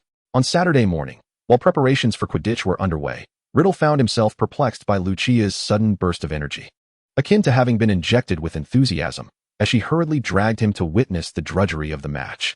Yet, who could blame her for being Lucia? Regardless of his discomfort, he complied, washing up, changing clothes, and allowing himself to be led to Hogwarts. Truth be told, on such a frigid day, he would have preferred to remain in Lucia's dormitory, perusing the nonsensical reports of pureblood families rather than freezing his fingers on the pitch. Here, a warming egg for you. Lucia, with an expression of calm, retrieved an orange-yellow fire snake egg from Vivian's bear bag. The egg appeared to be specially crafted, hardly resembling a genuine egg. As Riddle accepted the surprisingly heavy object, he found its texture somewhat off. Turning to her with curiosity, "What is this?" The warming egg was a charming trinket fashioned from the shell of a fire snake egg, a recent addition to the market. Lucia discreetly swallowed the fact that it cost 5 galleons, for to her it was not particularly valuable, though the price was indeed noteworthy. "Look, I see my father has arrived too. He seems to have finished his affairs at the ministry, and he doesn't have dark circles under his eyes this week." The distance between the students' seats and the professors was quite significant, yet Lucia's keen eyesight allowed her to discern even the most minute details from afar, a capability she had never truly acknowledged before. Even when Voldemort's fragment resided within her, she had not perceived any unusual transformations through her own eyes. Nonetheless, the warming egg worked remarkably well, its temperature akin to that of the human body. The gentle warmth it radiated was soothing against her skin. Even frostbite would be alleviated by such a heat source. Most importantly, this warming egg seemed to envelop the holder in a cozy warmth, proving far more effective than any warming charm. "Goodness, George and Fred are at it again, betting like bookies," Lucia groaned, rubbing her temple. "They made quite a fortune last time thanks to Harry, but predicting the likelihood of scoring is hardly straightforward." Although her academic performance was lacking, her mathematical skills were commendable, particularly in numerical divination, which diverged somewhat from Muggle mathematics. Lucia tucked the hood of her plush coat, leaning against Riddle as they chatted merrily. Riddle would occasionally respond, but when she broached the topic of odds, he found himself at a loss. There seemed to be much to learn from the Muggle world, and Lucia absorbed a wealth of knowledge, both useful and trivial, from traditional arts such as tea brewing, guqin, calligraphy, and incense crafting. Previously, he had thought wizards to be remarkable. Now, he found Lucia's cadre of extraordinary beings even more impressive, not to mention the sects of cultivators she encountered in China, who were equally formidable. As the match commenced with a sharp, piercing whistle, young witches and wizards soared through the air on their nimbus brooms, leaving trails of vibrant color in their wake. "I see the golden snitch," Lucia exclaimed, pointing just above Draco's head as the match heated up. Riddle blinked, glancing skyward. How had he not noticed the snitch? How had Lucia spotted it so quickly? Sensing Riddle's confusion, Lucia pouted slightly and explained, "Once, I accidentally let it hit me, and suddenly we formed a peculiar bond. It insisted on recognizing me as its master, while others trained it well. It came crashing into my head and nearly gave me a concussion. I have always wondered," Riddle began, "why do you possess such a unique affinity for animals and plants? You have certainly taken many lives. One would think that the magnetic field you exude would instill fear in those creatures." "Oh, do you believe I am a god?" Lucia chuckled lightly, clearly not inclined to answer his question. Noting her disinterest, Riddle chose not to press further, content to wait until she was ready to share her thoughts. On the Quidditch pitch, Harry clung tightly to his broom, scanning for the golden snitch while also glancing at his teammates' progress. Draco, caught unaware, only looked up after hearing a faint buzzing sound. When he finally noticed the snitch hovering near him, Harry suddenly darted into view, nearly causing him to tumble off his broom. The golden snitch danced playfully around the two seekers, yet they could not seem to catch the elusive, mischievous creature. The scene devolved into chaos. It seemed less like a Quidditch match and more like a brawl between Harry and Draco atop their brooms. Lucia sat in the audience, savoring a bag of cookies, utterly unconcerned about the unfolding events between them. However, calamity struck. Just as Draco's fingertips were about to graze the golden snitch, Harry abruptly leaped from his broom in an attempt to seize it. Not only did he fail to touch the elusive snitch, but he also plummeted from his broom. Without a moment's hesitation, Draco abandoned his pursuit of the snitch, pivoted his broom, and rushed to grasp the hem of Harry's garment. Yet, perhaps due to the force of Harry's descent, Draco was yanked off his broom when he managed to catch hold of Harry. Puff! Arresto momentum. Lucia swiftly drew forth her wand, unleashing a dark silver stream of magical energy towards the falling duo, striving to mitigate their descent. Poor cookies were left uneaten, and she found herself choking slightly, but fortunately, Dumbledore, seated among the opposing professors, also cast a cushioning charm on the two. Otherwise, they might have sustained serious injuries. Cough, cough. One cannot even enjoy a snack in peace. Riddle gently patted Lucia's back, while simultaneously casting a silencing charm for her cough. To maintain composure while reciting spells amidst physical discomfort? Such fortitude exceeded Riddle's expectations. Chapter 71, Lucia's Confession. The match was abruptly halted. As their classmates rushed the fallen Harry and Draco to the hospital wing, their scrapes had already begun to heal. Had they been attended to a tad sooner, perhaps their wounds would still be fresh, given that only their faces bore the abrasions of sand. Lucia had no inclination to visit the two, fully aware of the efficacy of her protective spell. Let us depart. Although it is still somewhat early, it will not hinder our schedule, Lucia remarked, linking her arm with Riddle's. A peculiar sense of a father-daughter dynamic lingered. Upon returning to Hogwarts Castle, Lucia feigned interest in checking on Draco, only to heartlessly decline his request for a snack and instead sought out her potions textbook, Severus. He is not incapacitated, it's merely a scrape on his face, while Harry's half is even bloodied. Did he utter a word of complaint? Such triviality. Healing is but a matter of time. Back in her dormitory, Lucia changed into a shawl, donning a fox fur coat that appeared more suitable for an adult woman. Has Severus not scolded you? Oh no. I merely mentioned it was what you desired. Riddle? When did I express a desire for such a thing? Can he not harbor a shred of suspicion regarding Lucia? How could he trust this little deceiver so readily? Lucia busily filled various vessels, downing the contents of a small vial in one swift motion. One might mistake her for indulging in fine spirits. After changing in her wardrobe, Lucia twirled in front of the mirror, satisfied that the bandages concealed the crimson lettering, alleviating her fears of exposure. Are you prepared for our half-day excursion to France? Lucia retrieved a rose from Vivian, holding it between her lips, leaning against the doorframe with a hint of grease, arching an eyebrow at Riddle's inscrutable expression. Riddle responded, Can you guess why I wear this expression? What on earth could be hidden in that bare bag of yours? He even suspected it might contain Merlin's floral undergarments. Riddle sighed heavily, resigned, as he stood to retrieve the white fox fur coat tossed on his bed, approaching Lucia to drape it over her shoulders. He returned the fire ash snake egg she had gifted herself during the Quidditch match and tossed her rose aside. Take this, dressed so scantily. Are you not concerned about catching a chill tonight? The rose seemed to retort, You are so self-important. In truth, her limbs were perpetually cold, yet with her warming charm, she felt little of the biting chill. Lucia hung the Vivian bear on Riddle's shoulder, cradling the pristine red-cloaked Alice in her arms, intertwining her fingers with Riddle's. Finally able to walk side by side. Utilizing the teleportation circle to return to Riddle Manor, they emerged amidst a crackling sound, stepping into the elegant dining room. The opulent space resonated with the ethereal notes of a piano piece titled Adelina by the water's edge, shifting between fervent crescendos and soothing cadences. Once they settled at a window-side table, a woman with voluminous blue waves, clad in a suit, approached their dining area with a leisurely grace. She was the restaurant's head, also serving as its manager, tasked with hosting the Minister of Magic and key members from the other side. The manager appeared to possess a mixed heritage, possibly of French and British descent, her striking emerald eyes standing out prominently. Riddle's mind suddenly recalled details about this woman. If Voldemort's memories were accurate, she was the sister of the headmistress of the Iris Orphanage and shared the same mermaid lineage. It has been a while. Maya, Kansas, allow me to introduce my beloved. Riddle. Maya nodded earnestly. Though perplexed, she was profoundly struck by the revelation of Lucia's unexpected romantic involvement. Could it be that the world is collapsing? Lucia has a lover. A lover? If it were merely a casual fling, that would be one thing. But why a lover? My dear superior, did you not once declare that men only slowed down your financial pursuits?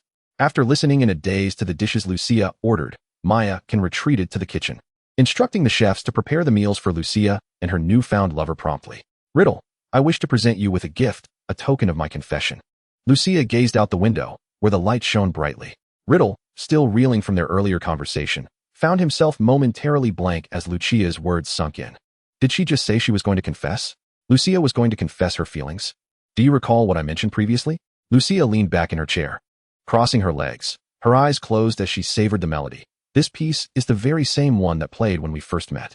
Without a second thought, Riddle blurted out, "It is perilous to wish for a romantic relationship with you, for betrayal would summon lightning to strike me down, correct?" Lucia nodded slightly, her voice softening. "Indeed, do not blame me for not granting you one last chance. You still possess the option to decline. I am a ship that cannot be abandoned." She felt no need for further contemplation. In choosing him, he had already chosen her. He could have siphoned the life force of anyone to sustain his existence. Yet all he desired was to understand Lucia. She was the most uniquely magical witch he had ever encountered, and while he initially harbored mere curiosity, he now yearned to be with her at every moment. Uncertain of the source of her extraordinary magic, he was nonetheless captivated by her presence. Even beginning to suspect he had fallen under a spell, why else would he be so entranced by the person before him? Thus, we have formally established our relationship and intertwined our fates. Lucia extended her right hand, palm open upon the table. A long, ethereal crimson thread gradually materialized, binding her wrist to Riddle's, yet neither bore any tangible weight. This ephemeral red line would tether their destinies for a time, for our fates are not particularly fortunate. Let us gather some good fortune, for destiny does not abide by the notion that two negatives yield a positive. Chapter 72, The French Neon Paradise. As champagne was once again presented on the dining table, Lucia suddenly found herself unable to drink.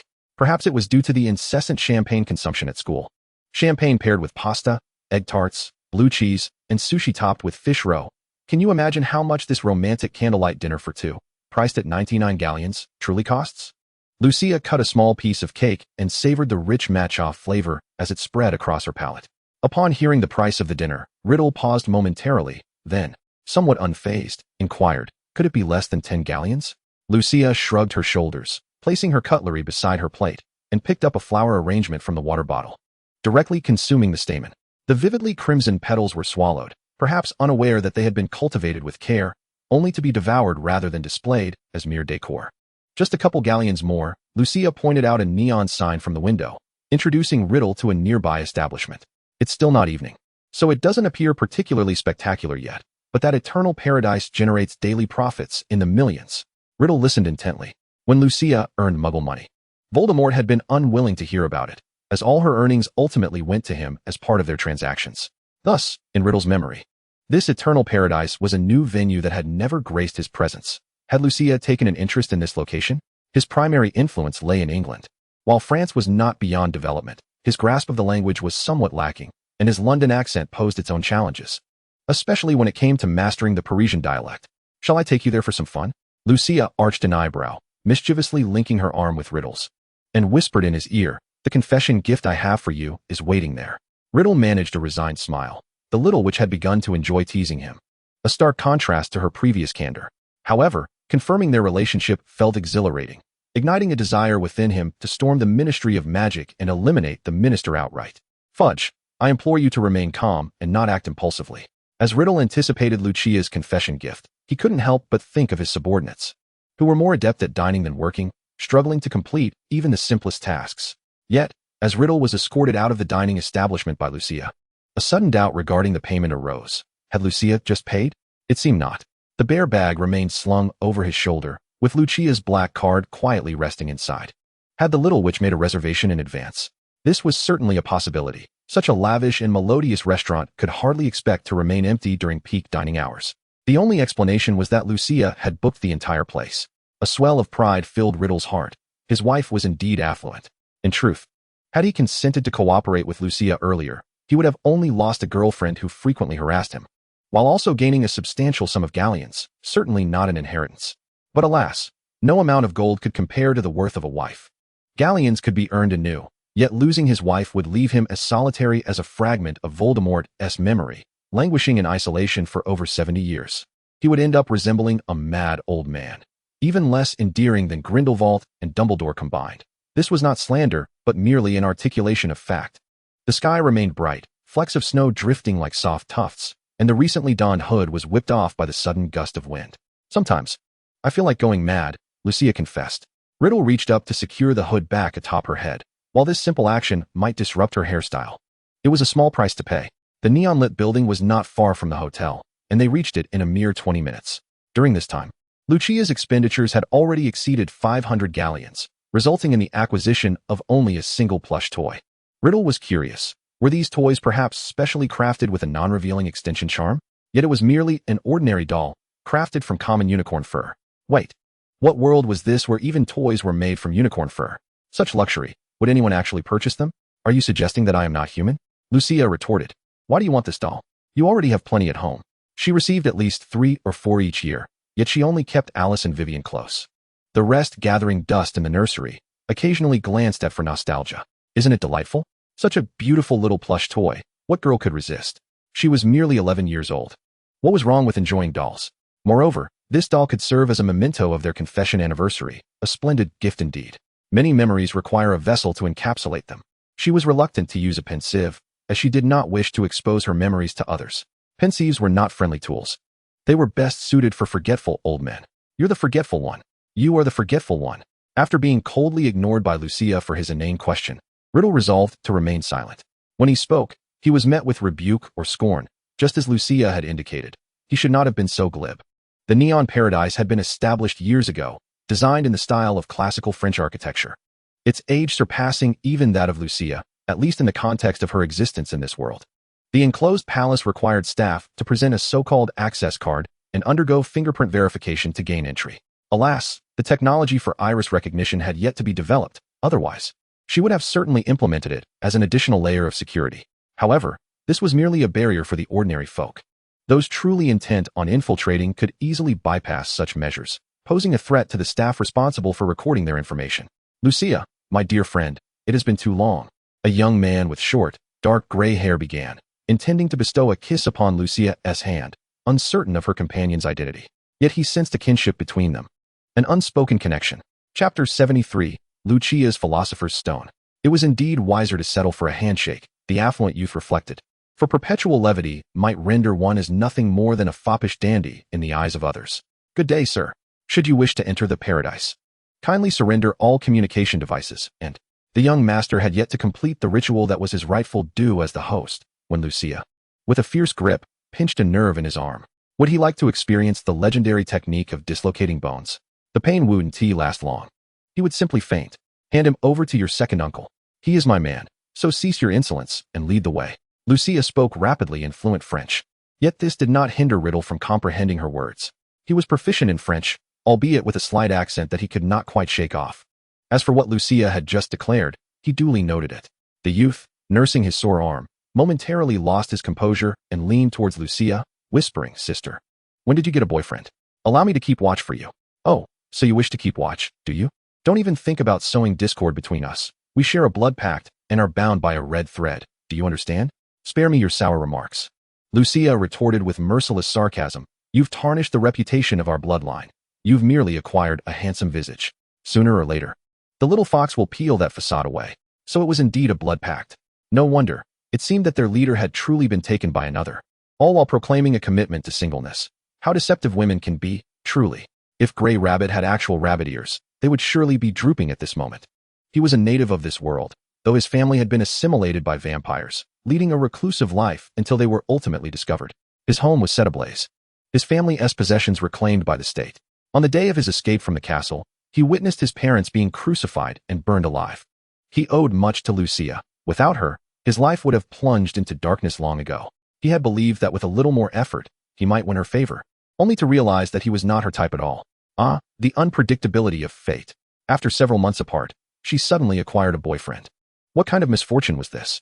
It felt like a personal affront to his status as a singleton, working in this wretched place in France. He had already been irked by the sight of couples shopping together. Now, it seemed few among them were single nobles. Upon passing through the towering iron gates that stood over 3 meters high, Riddle immediately sensed something amiss. Yet, as Lucia continued her conversation with that fellow, he chose to remain silent, walking quietly alongside her and assisting by holding a small plush toy. Tentatively, he tested the flow of magic within him, only to find it utterly stifled. Could this building have employed some form of extraordinary magic? The technology of these muggles was indeed formidable. In the center of the enclosed structure stood a fountain, strikingly contrasting with the architectural style surrounding it.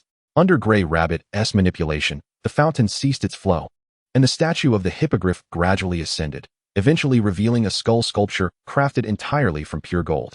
To describe it, only one word suffices: opulence. Poor working rabbit exerted considerable effort to extract a shimmering blue-violet stone from the skull, reluctantly handing it to Lucia. Here. While Lucia examined the stone, Gray Rabbit leaned closer to Riddle, muttering, "Hey bro, how old are you this year? What do you think of Lucia? Shouldn't you consider?" Before he could finish, the frail figure of Gray Rabbit was abruptly kicked aside. The young master dusted off the imprint left on his trousers, pouting and making faces as he returned to Lucia's side.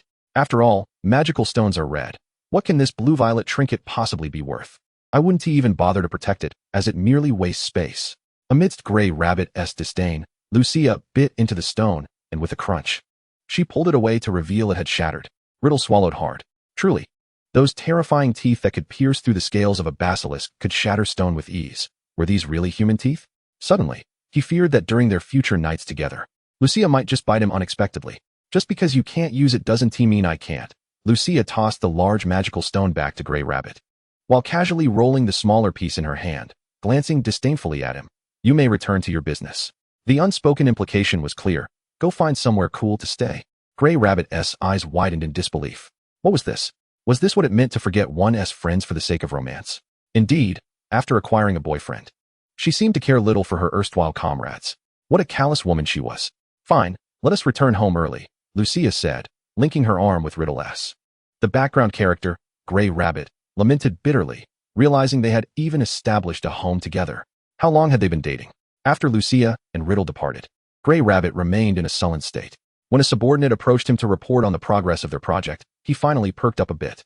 "Sir, we have 2 runaway paparazzi that Lord Golden Butterfly has detained. How should we deal with them? Damn it, causing trouble now? Hurry up and sort this out." Gray Rabbit frowned in annoyance, waving his hand dismissively.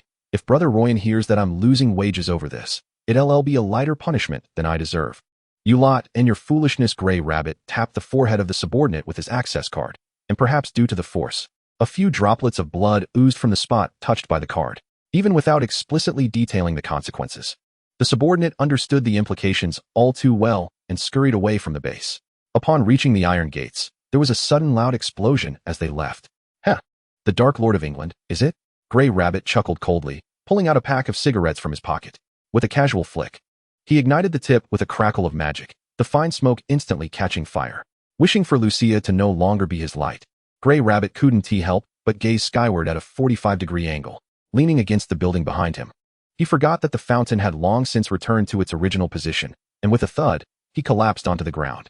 Stumbling to his feet, Gray Rabbit ensured no one was watching before retrieving the still smoldering cigarette, brushing off the dust from his trousers while feeling the ache from his fall. The emotional scars were already painful enough. Did he truly have to endure such a humiliating tumble? Chapter 74, Customized Spatial Ring. In the capital of England, London. At the Other Shore Mall, Lucia and Riddle were resting in a cozy tea room.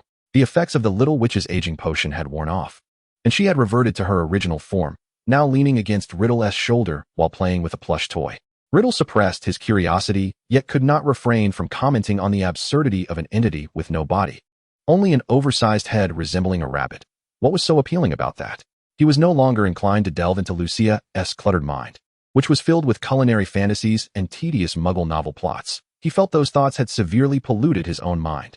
"If you don't drink your milk tea soon, it'll go cold," Riddle remarked, taking another sip of his sweet potato grape milk tea, fearing that he would soon have to finish Lucia's half-full cup of matcha boba. "I can't drink anymore. I overindulged at dinner. After visiting Draco, I even snatched away quite a few of his snacks, or else I wouldn't feel so stuffed now." Lucia, resembling a limp pancake, sprawled against Riddle, blissfully aware that this delightful day was drawing to a close, silently counting down the days of her existence in this world. Their location was rather secluded, being the tea room of a space ring sales outlet. The small booths for customizing space rings were known to very few, let alone the forsaken waiting area. Yet, by a twist of fate, someone arrived, seemingly there to collect a customized space ring. After all, the members of the Magical Federation would soon come to conduct a search, and certain items needed to be discreetly stored away. Those with connections typically spent lavish sums to commission a batch of space rings in these days, and without exception, the pureblood and half-blood wizards had monopolized the establishment. Aside from a few family heads who had joined the Death Eaters and received their rings, many wizards from the branch families were unable to procure such space rings, despite their wealth. The Lombard couple, as allies from the other side, naturally had the opportunity to collect their new space rings. However, they chose to re-customize their wedding bands to expand their space, in order to avoid raising suspicions. At this moment, it was time for the couple to retrieve their wedding rings, and under the guidance of the staff, they unknowingly entered the tea room. They even wore smiles as they stepped into the waiting area, but their expressions faltered when they recognized the faces in the corner, causing them to hesitate about leaving in haste. "Isn't that Frank and Alice? Are they here for their rings as well?" Lucia perked up, clambering off Riddle to wave at them, exclaiming, "Aunt Alice, Uncle Frank, it's been a while." Frank, who was nudging Alice to leave, paused in shock, turning his gaze towards the mysterious figure. What on earth was happening? Only moments ago, they had just seen the Dark Lord clutching a white rabbit doll and holding a bubble tea cup, and now they were hearing Lucia's voice? "Lucia, what are you doing here?" Alice pushed past her husband, striding towards Lucia, casting a furtive glance at the enigmatic figure beside her. Indeed, she was not mistaken. That was the once dominant mysterious figure from years past, now appearing youthful with both hair and a nose intact. "I'm here to customize a ring too. And Alice, you look even younger. That ash-gray Parisian dye suits you perfectly." Alice, awkwardly grasped by Lucia, felt a mix of joy chatting with this youthful friend and unease with the mysterious figure still present. Lucia," she managed, suppressing her fear as she held Lucia's wrist, her mind blank and her scalp tingling as her gaze flicked back to Riddle. "Oh yes, this is Riddle, my boyfriend," Lucia said, lightly nudging Riddle's foot with her plush shoe. Riddle regarded the woman before him with indifference, hesitating only briefly before replying, "Hello, Mrs. Lombard." "Oh dear, this is not good."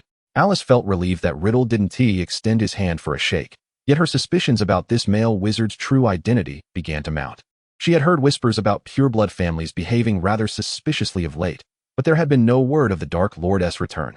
Furthermore, Dumbledore had recently convened a Phoenix Society meeting, and Snape had not mentioned anything regarding the Dark Lord's resurgence. Could it be merely her imagination? Perhaps they merely bore a striking resemblance, and this man was genuinely just Lucia's boyfriend, rather than the Dark Lord himself? It seemed plausible. If Riddle were indeed the Dark Lord, their encounter would have certainly been met with lethal intent rather than cordiality. "Do you know each other?" Lucia asked, slightly taken aback. Mrs. Lombard hardly seemed like a high-profile individual, yet Riddle appeared to recognize her. Even during the time when Voldemort's soul fragment resided within him, he likely had not encountered Mrs. Lombard. "I'm acquainted with a few members of the Phoenix Society and am somewhat familiar with the Lombard family," Riddle stated, as Lucia, adopting an onlooker's demeanor, attempted to articulate her thoughts but found her words caught in her throat. "Oh, right, I recall now. You possess Voldemort's memories. Although you still resemble the elderly version of Riddle, your recollections are relatively intact." Suddenly recalling that Harry was indeed the savior and that Dumbledore's Phoenix Society was formed to combat Voldemort, she felt somewhat overwhelmed. Yet, Riddle was Riddle. And Voldemort was the Dark Lord. Whatever nefarious deeds were committed were not Riddle's doing. After all, who could have foreseen that she would end up in a romantic relationship with the instigator while she was being pressured by old Dumbledore to concoct a potion to counter the excruciating curse? Nevertheless, since the malevolent acts were perpetrated by Voldemort's subordinates, it seemed unjust to directly blame Riddle for them. Oh well, she could hardly argue her case. Whatever happened, it was of little consequence to her. After all, Voldemort had tormented the Lombard couple when she had barely been born. An awkward silence enveloped the room. Lucia suddenly found her bubble tea less enjoyable than when she first took a sip. Chapter 75. I, wife, am the one who pays the subordinates. Since the Lombard couple had regained normalcy after 2 years of Lucia's persistent care, they could now resume their previous lifestyle. However, the sole distinction was that their child, Neville Lombard, bore some lingering effects from his memory, causing him to exhibit signs of forgetfulness. Despite Lucia's annual attempts to concoct potions, which were, in reality, merely juice from elixirs, there had been little improvement. It seemed Neville was simply predisposed to forgetfulness, having experienced traumatic scenes in his early years. Combined with a potent memory-erasing spell, restoring his recollection had proven challenging. It was akin to the Lombard couple being able to restart a game from a saved file. While Neville Lombard had neglected to save, only to discover a minor quest had been inadvertently mishandled after playing for over a decade. Now, not only did he wish to maintain his current progress, but he also aspired to amend the earlier error, which could only be achieved through special means to forcibly alter the gameplay modifications. Back in reality, Lucia held her warm taro bubble matcha awkwardly. It was a conundrum whether to drink it or not, leaving her feeling rather uncomfortable. As for Mrs. Alice, she was on the verge of drawing her wand to confront Riddle, yet she restrained herself, considering Lucia's presence. "Lucia, he is not a good person." Alice pulled the young witch behind her while her other hand hovered over her wand's hilt, ready to retaliate. "Not a good person." Riddle quietly set down the doll and bubble tea, rising from the sofa, towering over Alice by a significant margin. Drenched in cold sweat, Alice instinctively recoiled half a step, feigning calmness as she stood before Lucia.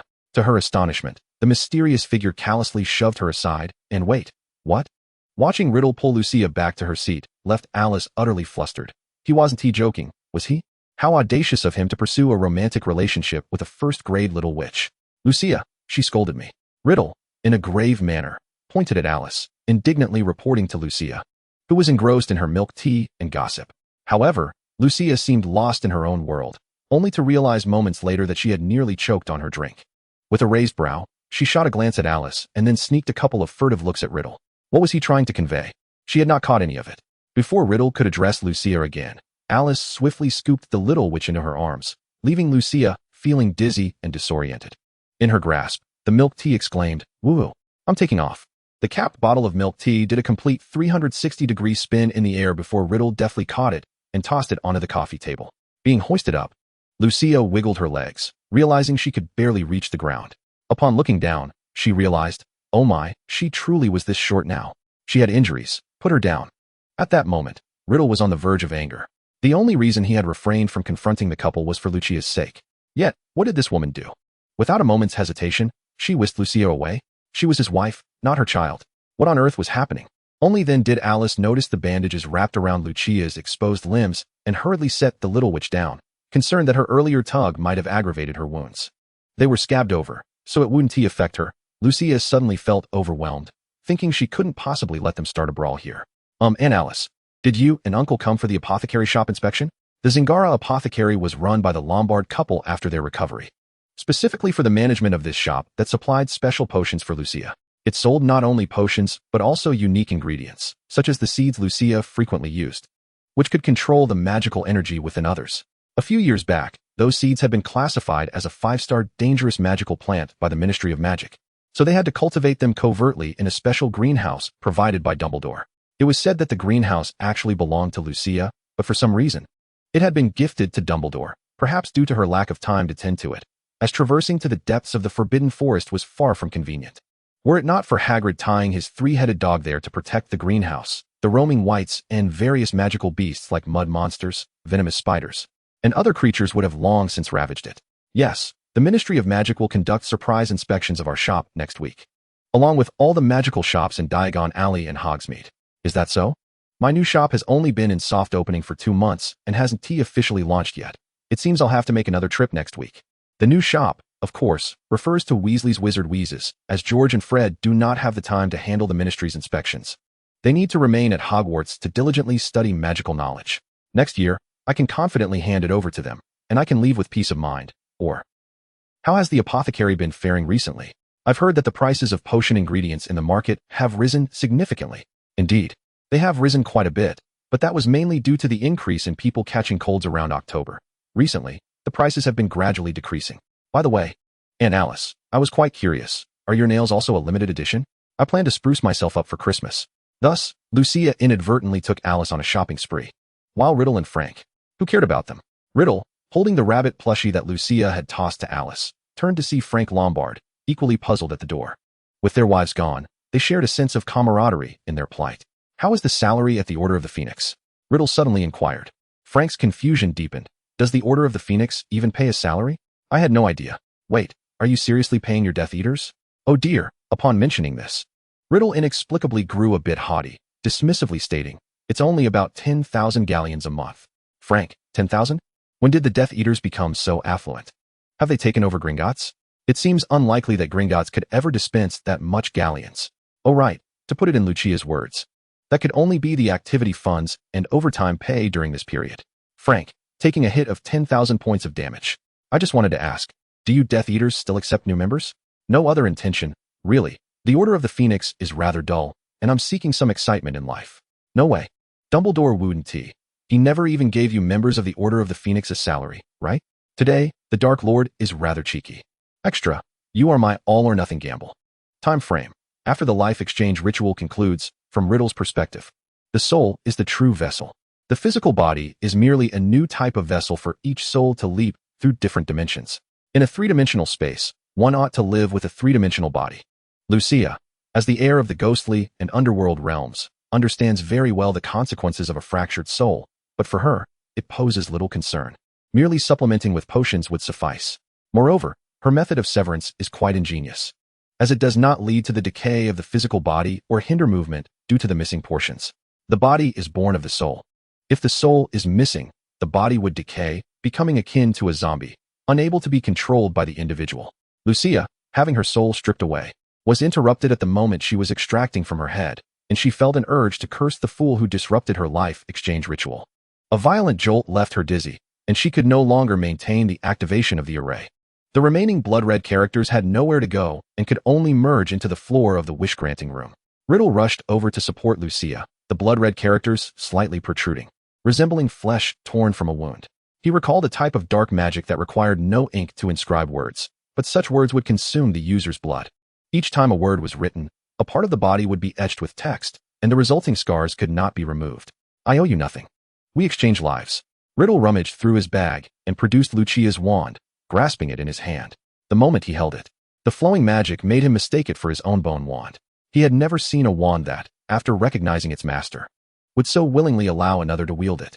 But now Lucia's wand. It must have perceived itself as Lucia. After all, the blood flowing through him was Lucia's, and his soul bore her essence. He found this little witch utterly perplexing. She possessed many spells and curses he had never encountered, yet why did she choose him? If it were Voldemort, could it be that she feared the blood bond would not bind him? But when she resurrected herself, she should have realized that he and Voldemort were originally one. Riddle controlled Lucia with the killing curse, compelling the unconscious girl to accept his consciousness. Reciting the incantation that had once brought him into being, he possessed many Horcruxes and would not encounter mishaps. But Lucia, this fragile little witch, needed several layers of protection. I will be your Horcrux, your second life. We are no longer indebted to one another. After reciting the spell, Riddle's mental state was still somewhat unstable. The voices of Tom and Voldemort clamoring in his ears, leaving him in a state of profound agitation. As he pondered resorting to violence, a series of indistinct whispers suddenly echoed in his mind. Though the syllables were inaudible, they inexplicably soothed his inner turmoil. The remembrance of Lucia's murmured incantations during the rebirth ceremony caused Riddle to pause momentarily, reflecting on whether she had prepared an escape route for herself. You have sacrificed so much for me, yet what can I offer you in return? I do not wish to accept your kindness without cause. In fact, I harbor a deep disdain for you. You kept Tom close since childhood, venturing alone into the perilous Albanian forest in search of Voldemort's soul fragment, nourishing him with your own vitality. Yet what of him? They are, after all, the same soul. Why does she never bestow upon him even a modicum of that nourishment? In the end, why did she choose him? Such a casual decision. Could he truly be her sole preference? Riddle felt a surge of anger, yet found himself helpless. He wished to ignore Lucia, but he could not dismiss the sight of her wounds, lingering until she awoke. Upon regaining consciousness, she voiced her affection for young Tom. Unsettling him deeply, she departed, leaving him alone in the room. He began to believe he might not hold much significance in Lucia's heart, prompting him to leave in a huff. However, after reclaiming his power and dealing with a few traitors, he realized it was imperative to check on Lucia. If he did not return, perhaps Lucia would never remember his existence. He started to mimic the essence of young Tom's soul fragments, as he was unaware of what qualities Lucia cherished in young Tom, thus resorting to transforming himself into an image she might admire. She remarked that young Tom was well-behaved and endearing, yet he felt utterly devoid of such attributes. In his childhood, many of his beloved pets met untimely ends, little rabbits, birds, and a sadly aged dog. Ultimately, he only managed to protect a small snake, luring those wretched children to the orphanage's rear and feeding them to the serpent. Subsequently, when the orphanage organized a trip to the seaside, he used his magic to coerce 2 children into accompanying him into a cave, eliminating those who had harmed his animal companions. Young Tom, he mused, appeared harmlessly adorable, yet he understood himself all too well. He began to gather insights into Lucia's preferences. However, the meager information gleaned from Voldemort's memories proved insufficient, as he spent most of his time in slumber. Occasionally, out of boredom, he would engage Lucia in conversation, and they seemed to connect well, yet he pondered why Lucia held Voldemort in such low regard. That rabbit did seem rather peculiar, though he could not pinpoint the source of his discomfort. Was it resentment? It certainly bore an intense negative emotion. Was it Lucia's bitterness? It seemed unlikely. Ever since their souls merged, he had acquired some of Lucia's abilities, such as fragments of the bloodline memories etched into his soul. Not only did he learn the method of cultivating the other shore flower, but he also discovered how to brew a unique potion using special techniques. A single drop of blood could allow the potion's user to suppress their own magic at will. There existed a similar seed. A blood curse seed that could induce blossoming within another's body at any time. She possessed an impressive wealth of knowledge. Her mastery over blood was formidable. If she so desired, merely controlling the blood within her own body could lead to his demise. Did he feel fear or curiosity towards Lucia? He could not say. Yet, Lucia never seemed to threaten him with this power. Rather, he could sense her blood nourishing his own condition. Once a novice in ancient magic, he now found himself capable of casting a few spells. Overwhelmed by the countless blessings he had received, did he truly deserve such generosity from her? Perhaps in time, he would come to understand that Lucia's nurturing of young Tom and Voldemort's souls was merely a means to ensure their compliance during their soul fusion. He was not manipulated by Lucia because she never intended to control him. Rather than a mere infatuation, it was a meticulously orchestrated scheme, a 10-year-long plot. I love you, Riddle. And it is solely you I cherish, not anyone else. A rose remains fragrant even if it is not called a rose. Shakespeare. Chapter 76. The Man Abandoned by His Wife. The bespoke space rings had long been completed, including those crafted for Frank and the others.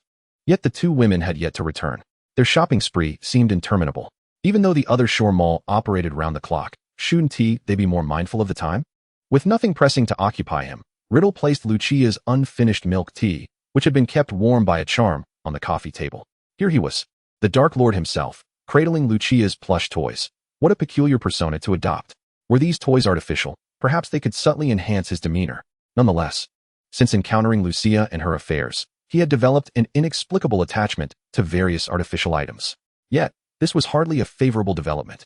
It remained uncertain how long the two of them sat in the waiting room, their atmosphere palpably awkward. Riddle fared better, as he could occupy himself with Lucia's toys and play with the beautiful ancient magic stone ring she had designed for him. The Gunther family ring already adorned his finger. But Lucia had no fondness for wearing rings, and he was not well versed in her preferences for accessories. Asking Narcissa directly might not be out of the question. After all, they say no one knows a child better than their mother. Once he found the perfect necklace to complement his Gunther family ring, he could present it to Lucia as a small token of gratitude. Carrying around dolls was quite cumbersome, if she did not enjoy wearing rings or bracelets. A necklace or hairpin would serve as the most fitting storage devices. As for Frank, he had initially sat tensely on the chair, but after 2 hours, he began to feel drowsy and eventually dozed off on the coffee table. In the midst of the night, the mall remained brightly lit, yet it was eerily quiet, with very few patrons.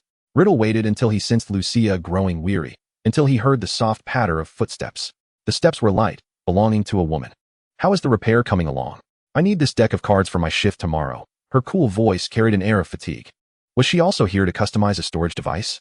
A pureblood or half-blood wizard, perhaps?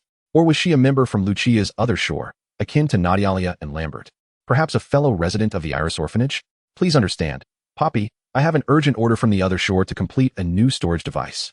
I must prioritize that order, the shopkeeper lamented, his tone filled with weariness. Is this really the time for everyone to rush me with orders? Do they even have weekends? Frustrated, he muttered to himself that this little shop rarely saw a customer, yet when one did arrive, it was enough to sustain the entire store for a year. Come on. This deck of cards has only a few damaged pieces. Why is it taking so long? I'll have the other shore dock your pay. Fine. Dock it. You might as well let them take my life. With so many cards, I can't possibly finish them all. It was a grave mistake to have crafted this deck for you.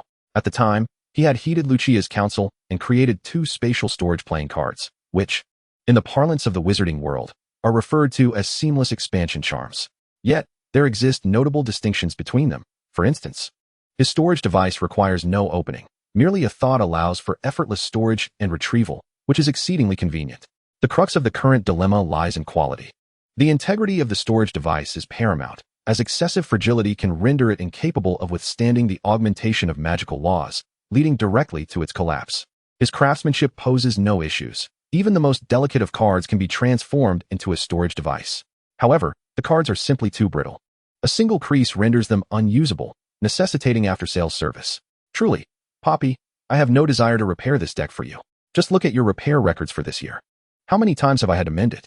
If it comes to that, I'll gladly replace it with a set fashioned from metal at no cost. A comprehensive log of customizations and repairs indicates that she accounts for over 80% of them. Oh my, what benevolent souls have commissioned these? They have significantly reduced her repair rate. I refuse to swap it. This was a birthday gift personally bestowed upon me by the other shore. However, I could indeed create a more resilient deck as a backup. Given her manner of usage, This deck is bound to be utterly ruined sooner or later. It would be wiser to forge an entirely new one. I shall decide on the materials after my large order comes through. I am quite particular about the tactile experience. After all, Poppy is an assassin. Unfamiliar tools could very well jeopardize her life, and no assassin would willingly wield an unfamiliar and unwieldy weapon. Her requirements for the deck's resilience are rather minimal. Even ordinary paper can serve as a keen blade to cut through flesh. What she truly desires is the feel. Metal is rarely light, must possess good ductility, poor thermal conductivity, high hardness, and a weight comparable to that of paper. With such fastidious criteria, what metal could possibly meet her demands? Poppy, why not consider a defensive charm? Riddle's sudden interjection startled Poppy, who swiftly appraised the unfamiliar man from head to toe. A highly classified dossier suddenly surfacing in her mind. So, he is the new leader from the other shore. Greetings, my codename is Poppy. I am the chief representative within the United Kingdom. It is an honor to meet you. With that, Poppy solemnly performed a unique salute towards Riddle. Derived from the supreme etiquette of the other shore, her arms outstretched and bowing slightly. Indeed, he is a man worthy of the other shore's esteem, quite handsome. I must say, compared to those in the paradise, he is truly in a league of his own. I appreciate your suggestion. Yet most of our organization's members are either psychics or ordinary individuals. To my knowledge, defensive charms are a product of the wizarding world. Yes? Indeed. I believe I can offer some assistance. Riddle was slightly taken aback. It dawned on him that the woman before him was genuinely a muggle. Yet as the chief representative of the UK, she ought to possess some unique ability, should she not? Wow. I would be eternally grateful. I truly desire a defensive charm to protect my cards. One of her previous assassination targets was a wizard who was perpetually shielded by a defensive charm. She and her subordinates had to fire several rounds in succession to take him down. Ever since that encounter, she had developed a profound admiration for that formidable charm. Should she be unable to evade a bullet, this spell could directly mitigate the damage, an invaluable asset for survival. Had there been someone among the psychics in the UK with protective capabilities, she might not have had to return to her brother so frequently with a pile of damaged cards for repairs. Chapter 77. Are you leaving fragrance with sealing arrays? The restoration of playing cards is a painstaking process, necessitating not only the repair of the cards themselves, but also the re-establishment of the space that collapsed due to the damage to the card faces, a task of considerable difficulty. He would much prefer to forge a new deck than to undertake the repair of a single card. Not only is it a waste of time, but the cost of restoration is exorbitantly high while the selling price remains exceedingly low. Another half hour passed, during which Riddle had even cast a particularly advanced defensive charm on each card for Poppy, yet Lucia and Alice had still not returned. Observing Riddle's growing impatience, Poppy initially considered calling Lucia to hasten her return, only to discover that the source of the ringing was emanating from the bear bag in Riddle's possession. Poppy quietly ended the call. Riddle wore a look of resignation. All of Lucia's muggle communication devices were contained within the bear bag, which was now in his hands. He could only hope that she had some unique means of contact. Feeling an inexplicable sense of anticipation, Poppy despondently pinched her brow. After all, he had been of great assistance, and she must reciprocate in kind. No need to fret. I have a solution. Poppy rolled up her sleeves to reveal a black and blue phoenix design, bit her thumb to draw blood, and let a drop fall upon the pattern. As she licked the blood from her finger, the black phoenix upon her arm seemed to come to life. Hey, boss, how about your wife? Where did you run off to? How could you be so heartless as to abandon her here? After a series of rapid-fire questions, the ink-wash-style phoenix flapped its wings a few times before diving back into Poppy's arm, appearing indistinguishable from a tattoo. Riddle's attention was wholly captivated by the design upon Poppy's arm. Could that be Lucia's unique mark? It was far more aesthetically pleasing than his dark mark. Yet, why a phoenix? Shouldn't a phoenix be red, akin to Dumbledore's? However, this phoenix seemed peculiar, exuding an inexplicable strangeness. It was certainly not a benevolent magical creature, but rather one of dark magic. Before Poppy could lower her sleeves, Lucia's figure abruptly appeared beside Riddle through apparition. Here she comes. I simply lost track of time.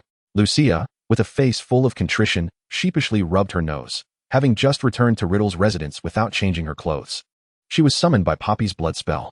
Frank, still groggy from slumber, emerged from the tea room, bewildered, initially believing his wife had come to fetch him, only to find Lucia instead. Lucia, where's my wife? Well, Aunt Alice is probably, maybe, at home sleeping, haha. The two women had returned home directly after their shopping spree, completely forgetting that they had left two individuals behind in the tea room, a detail that had entirely slipped their minds. The extent to which two women could forget about leaving their boyfriend and husband in a shopping mall was quite astonishing. Frank exclaimed, what? And what about me? So, she just left me behind after shopping? How could this happen? Would you like to return by yourself? Or shall I assist you in contacting Aunt Alice? Lucia cradled Vivian while Riddle gathered their belongings from the tea room. They could finally head home. How unfortunate to be forgotten by one's wife. Poppy, while watching the unfolding drama, was adjusting her sleeves and could surmise the situation quite well. And you? Poppy suddenly leaned in to pinch Lucia's cheek, prodding the little witch's forehead with her fingertip, expressing her discontent.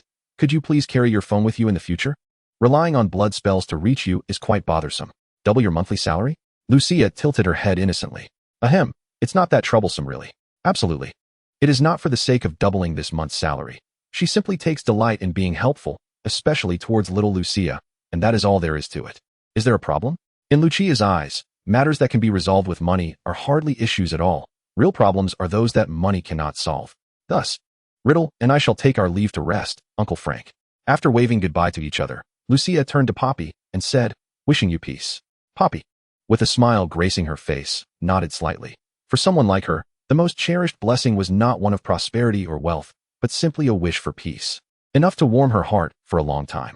Once those who needed to leave had departed, Frank Lomberton stood forlornly in the tea room's waiting area, lifting the gift bag containing his and his wife's wedding rings, letting out a long sigh before vanishing back home. Upon returning to the Riddle estate, Lucia, brimming with excitement, began to admire the spoils of her shopping expedition today. 1. 3 bottles of the Rain Frost Cloud Smoke Series perfume, a high-end custom classic, valued at 99,000 galleons. 2. A large rabbit-headed plush toy that encapsulated her memories of confessing her feelings to Riddle, crafted from unicorn fur, valued at 500 galleons. 3. 2 portions of still crispy and delectable egg tarts, flaky on the outside and tender within, exuding a sweet aroma, valued at 5 galleons. This was indeed the grand finale of the day. It was time for a delicious late-night snack. Here is the match off for you, but eat sparingly. If you indulge before sleep, your stomach may not digest it well, and you'll feel uncomfortable come morning. Oh, not at all. That perfume is indeed capable of harmonizing the body. Think of it as a solid potion that requires no ingestion. Lucia pointed to 3 small wooden boxes on the table, nestled within a black velvet gift box, the surface of which shimmered with circulating magic. It appeared to be a form of sealing spell. Are the patterns engraved on it also part of a formation? How extravagant. Such a high-grade sealing array is used merely to contain the fragrance of the perfume. Riddle, though not entirely grasping the current array of magic, felt a mixture of shock and confusion. His memories had only been disconnected from this world for a little over a decade, which hardly constituted a significant gap. Yet, why had this world suddenly transformed into such a state? The no-trace extension charm was employed to store trivial items, and sealing spells were used to preserve the scent of perfume. Was there anything more absurd than this? However, upon deeper reflection, was not much of magic developed to facilitate a more convenient life? At what point did magic become a trait that many regarded as an elevated privilege? Of course, we must seal the fragrance. Otherwise, what would be the point of purchasing it if it dissipates before use? By the way, why did you not hold any meetings tonight? Giving everyone a weekend off? Riddle replied. Guess who made me wait there for 3 to 4 hours? Chapter 78. Lucia's father? Sunday, a splendid day for sleeping in. Who said the doll Lucia bought was of no use? Now, she was indeed sprawled atop it, fast asleep. After Riddle finished processing the remaining documents, he gazed pensively at the letters trapped beneath Lucia's pillow, most of which were already pressed down. If he were to yank them out carelessly, he would surely awaken her. He had initially thought she was helping him share the workload, yet it felt as though his burden had only multiplied. This did not seem to be a mere figment of his imagination. Riddle tentatively reached out to touch Lucia's slightly warm cheek, only for her to smacking her lips and shift her position. Lucia was clad in a hooded onesie made of coral fleece, the 2 white bunny ears atop her hood listlessly resting on the table. Under normal circumstances, these ears would perk up or twitch depending on Lucia's mood. When her ears stood erect, Riddle knew the little witch was on the verge of waking, so he instructed the house elf to prepare some lunch. In the morning, she truly could not rouse herself at all.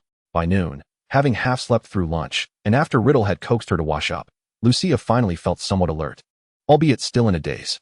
Time flew by so swiftly. Tuesday was just around the corner, and November was nearing its end. There were merely 4 months and 10 days left. Professor Dumbledore sent you a letter this morning. Would you like to see it now? Riddle inquired, having stumbled upon the letter adorned with the Order of the Phoenix emblem while tidying the table. Huh, it's only November. What could he possibly want from me at this time? Lucia, perched on the coffee table and engrossed in a Muggle novel, looked utterly bewildered, sensing it might not be anything pleasant. Perhaps it was due to the recent string of smooth sailing, making her feel that a setback was surely looming. Upon receiving the letter that Riddle had levitated over, Lucia drew her wand and carefully sliced the seal open. As she unfolded the letter, her mood soured considerably. It began with pleasantries, lamenting about the loss of Fox's tail, which had been used as a quill, followed by a request for a substantial borrowing fee and compensation for emotional distress. Although Fox was a male phoenix, it was said that a male phoenix could still lay eggs. After all, wasn't controlling a phoenix's body temperature a trivial matter? She herself had been hatched by her father as hands years ago. While they might not be of the same breed, the differences should not be too vast.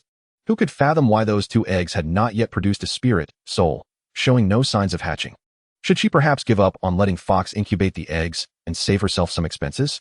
The second matter was that he demanded an explanation from her, particularly since her father had temporarily suspended Dumbledore from his duties. Yet, that incident had nothing to do with her whatsoever, had it? She had no intention of entertaining Dumbledore's request. The Board of Governors did not operate on a one-vote veto system, and even if she rejected Lucius's co-signature, the other board members would still vote to suspend him. The third and final matter was Dumbledore's request for funding for the Order of the Phoenix. As Lucia had previously borrowed extensively from his intelligence network and personnel, unbeknownst to her, the current president of the Order had shifted from Dumbledore to herself without her knowledge. Just today, it had been Dumbledore yesterday, yet today, it was Lucia, and not a single member had thought to inquire whether she was even willing to assume such a role. Shaking the envelope, she found, predictably, a seal within. Embossed with the Order of the Phoenix emblem, the handover ceremony had indeed been rather hasty. Wait a moment. Was this envelope also enhanced with the no-trace extension charm? Did that mean the contents within were, perhaps, entirely documents? Watching Lucia curled up on the sofa with her legs drawn to her chest, Riddle teased, "What's this? Did that old bee ask you to bring him back some sweets? That old bee is robbing me of galleons." Lucia lamented, burying her face in Alice's plush form. Before pondering aloud, is he perhaps running low on galleons lately? Do you think he is planning to retire? Why else would he hand over the Order of the Phoenix to me? With a wistful expression, Lucia toyed with the magically protected seal. It seemed Dumbledore genuinely had matters to attend to, thus entrusting her with the Order's affairs for the time being. Riddle remarked, "But what does that old man mean by this? Is he displeased with you and me? Just as he convenes the Death Eaters, he hands over the Order of the Phoenix to you to manage. Does he think he is incapacitated and can no longer engage with Grindelwald's old cronies? I'll check in tonight. If time permits, I'll come back to keep you company while you work late." Lucia pursed her lips, stowing the seal into the dark green spatial ring within Vivian's bear bag. "I suspect I'll be quite busy." Riddle, "Very well. Old bee, are you truly so clever? Is this how you wish to play with me?" At this moment, the ever-pleased Professor Dumbledore, reveling in the delights of the Hogwarts map's hidden chamber, is indulging in the cookies he procured from the queue. The privileges of a VIP user. Unlike those other purchasers, who must meet various spending thresholds to earn the right to enjoy such delightful cookies. What was it Lucia said? Hunger sales or something of that nature. Regardless, he certainly does not need to concern himself with such commercial matters. This is your fourth piece of rock candy, Albus. Allow me to remind you that our esteemed potions master has been rather irritable of late. I presume you would prefer not to receive a lecture from him, correct? Just as Albus was about to surreptitiously slip in another piece of candy, he froze mid-action. Well, it seems his teeth must be preserved for a while longer. Severus has been working quite hard lately. Perhaps Lucia ought to grant him a raise. Our transaction is nearing its conclusion. Grindelwald, seated beside Dumbledore, raised a cookie to his mouth, but found the taste rather unsatisfactory, so he offered the half-eaten treat back to Dumbledore. "When the time comes to return to the underworld, do you intend to visit Ariana first or Credence?" The other accepted the overly sweet cookie without hesitation, as if pondering seriously. He replied, "Perhaps we might first pay a visit to her amiable father. What do you think? That ruler of the underworld, whose countenance seems particularly congenial." Grindelwald couldn't help but shudder. "If you wish to go, by all means, do so. I have no desire to set foot in that realm again. I wish to exercise my rights as a living being." The very name sounds peculiar, and the resentment contained within is indeed substantial.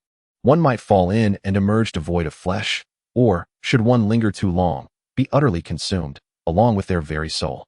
Even as a notorious dark wizard who stirs tumult and bloodshed, he had never witnessed such gruesome scenes. His aging heart could scarcely bear the weight of such imagery. Chapter 79, Truly False. "Al, have you perhaps consumed an excessive number of those sugary cookies today? Be wary, lest I incite Severus and RUL to file a complaint." Here, sugary refers to a made-up category of confections, a collective term for various types of sweets. Not too many. A couple of days ago, Lucia confiscated all my sweets and handed them over to Tom. I haven't had a morsel of sugar in days. The two elderly gentlemen engaged in playful banter over the sweets, culminating in Dumbledore being deprived of his sugary cookies. The Order of the Phoenix also returned to Lucia, leaving us as mere vagrants. Should we pay Tom a visit tonight? Upon hearing Dumbledore's mischievous proposal, Grindelwald merely shrugged indifferently. Shall we see if his Death Eaters might directly unleash a few Avadas upon you? And would you venture to the Phoenix Order to witness young Lucia's sullen demeanor? She would undoubtedly bite you. Dumbledore nudged Grindelwald's left arm with his elbow. Have you forgotten the pain after your scar has healed? Grindelwald fell silent, unable to refute Dumbledore's words. Annelle had once desired to make him her prey, leaving behind a gruesome scar from the flesh she had torn from him. Enough of your jests, Al. Grindelwald helplessly tidied Dumbledore's beard, which still bore crumbs of cookie. Shall we travel to Godric's Hollow? We can leave matters here to McGonagall and Severus. Dumbledore stroked his beard, his eyes shimmering with light.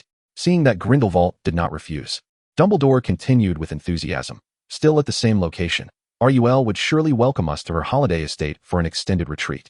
While they felt relaxed, Lucia's situation could only be described as chaotic. The young witch had extracted no fewer than 20 file folders from a small letter, and she lay upon the coffee table like a wilted eggplant, questioning her very existence.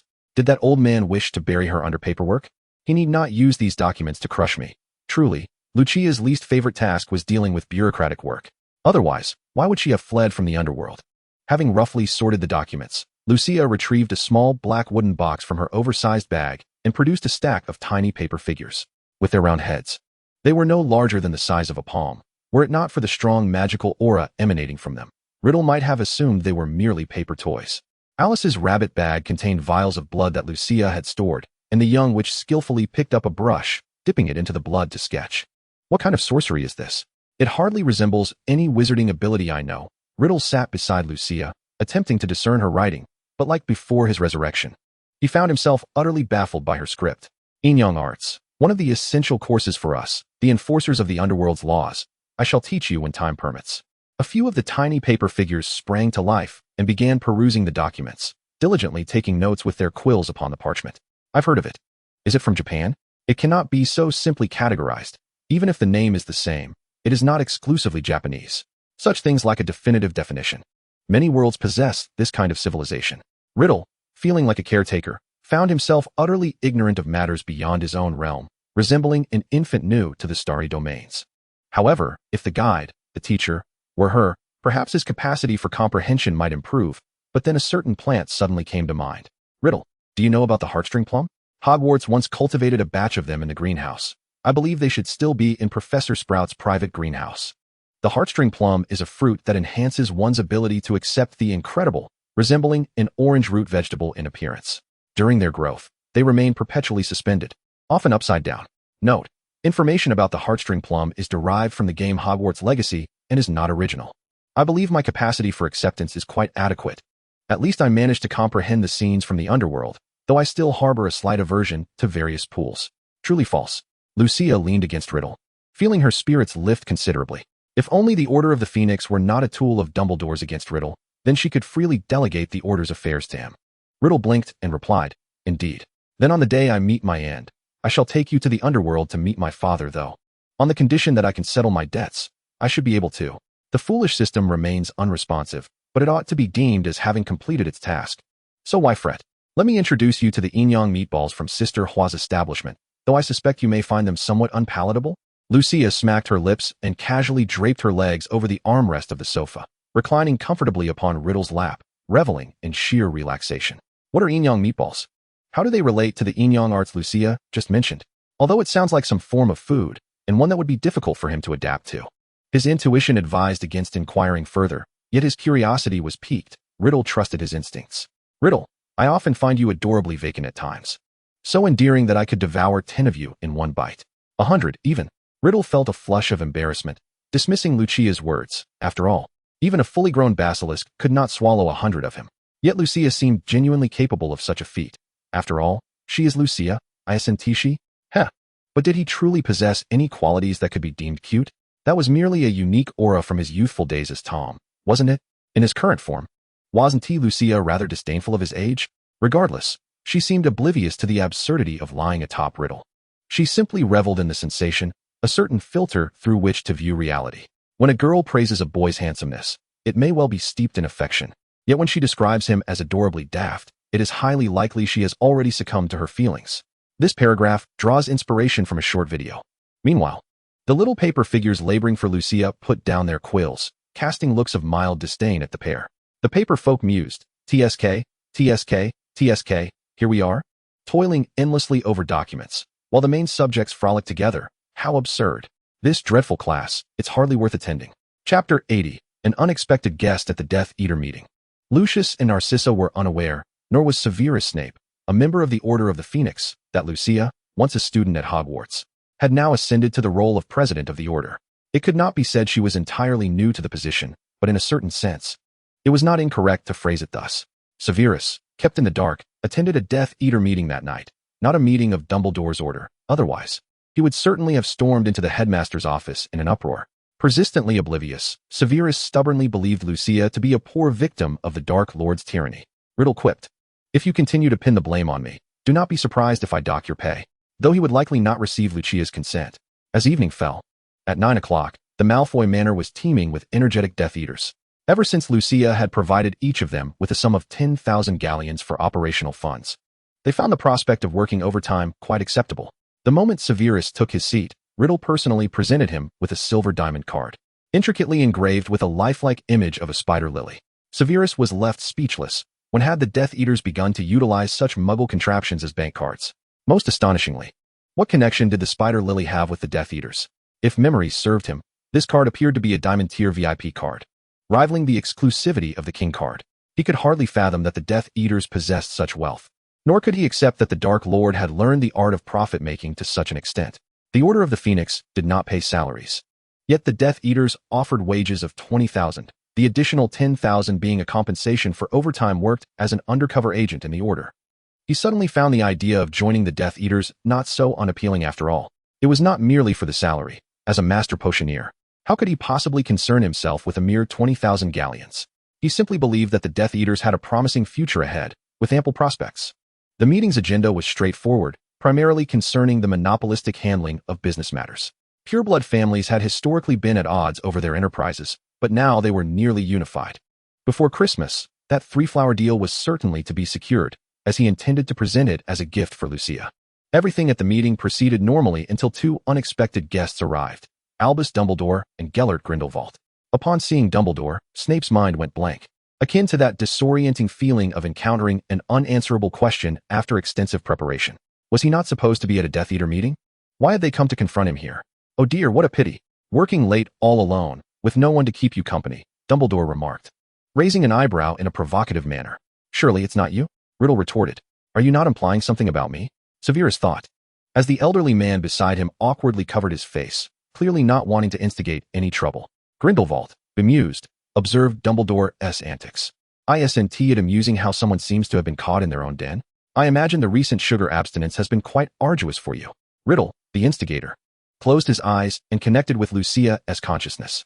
After a moment, she finally answered the video call. When Lucia's gaze connected, she fortuitously overheard Dumbledore grumbling about Riddle pilfering his sweets.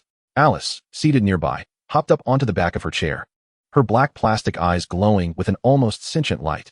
Ahem, Albus Grindelwald intended to offer a gentle reminder to Dumbledore, but he appeared rather distracted, his ire flaring at the mention of his stolen jars of candies. Did you hear that, Luna? Riddle scooped Alice into his arms, a smile gracing his face as he observed Dumbledore's flustered state. He never expected to witness such a flustered day from the headmaster. The rabbit toy nodded, its ears perked up, affirming it had indeed heard, both ears attuned. This reference draws inspiration from a popular meme. What else with this kid today? He seems oddly cheeky. Has he perhaps taken something he shouldn't have?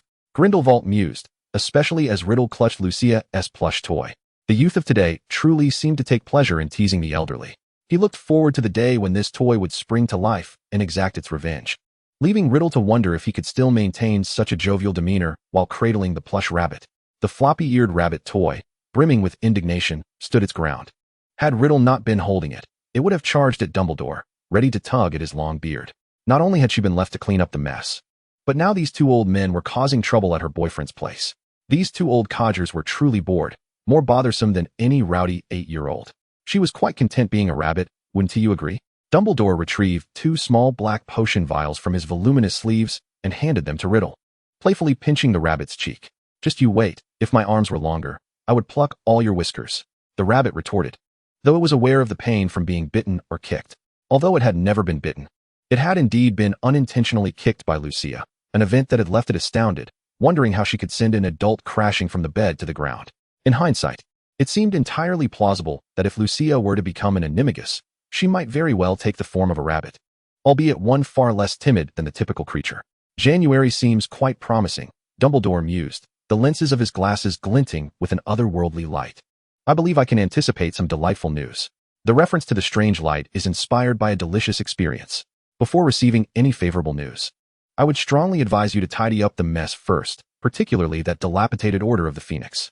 If it proves too cumbersome, perhaps it would be best to disband it swiftly, lest it becomes a hindrance to Lucia. He is reluctant to burden her with his own troubles, showcasing an impressive talent for shirking responsibility. Wouldn't you agree? The abode is located in Ottery St. Catchpole, Devon, England, not too far from Malfoy Manor. Dumbledore mused, it's all just a game. Having Lucia manage the order would be ideal. Riddle would hardly dare to harm a young witch, and might even provide some assistance. Chapter 81. The Uninvited Guest 2.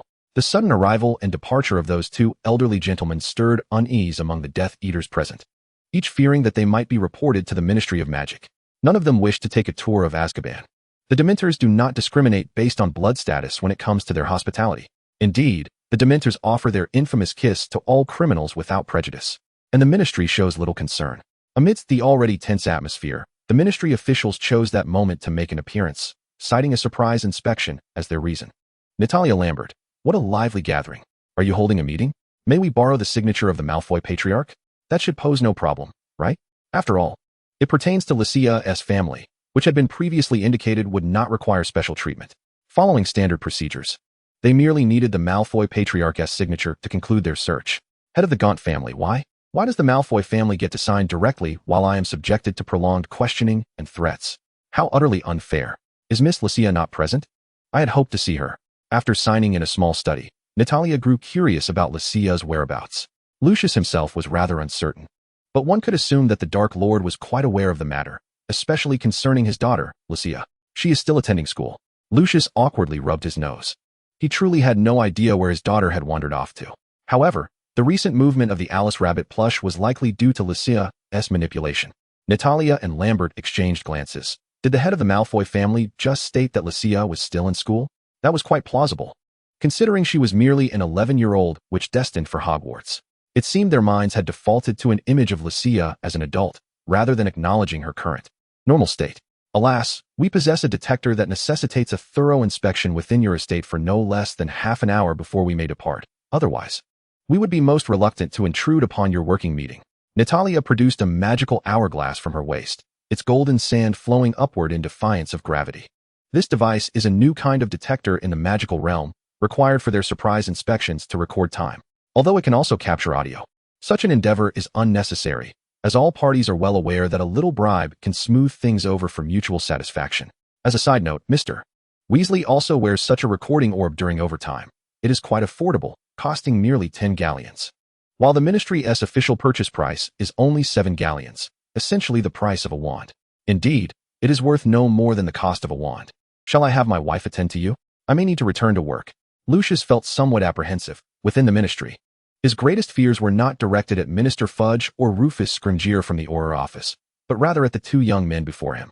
Though relatively inexperienced, they were quite young, and even Mad-Eye Moody had encountered difficulties at their hands. Rumor had it that Mr. Lambert would soon be taking a position within the Ministry of Magic. That would be the Ministry of the Global Federation. Once Mr. Lambert secured his position, even Minister Fudge might have to treat him with the utmost respect to avoid scrutiny. Such is the nature of workplace politics. Thank you for your politeness, Mr. Malfoy. But at this late hour, there is no need to trouble your wife. We are, after all, acquainted friends with Lucia, and there is no need for formalities. In truth, their primary interest lay in witnessing Lucia's boyfriend, who happened to be the Dark Lord himself. They had grown up hearing tales of the ultimate villain from fairy tales.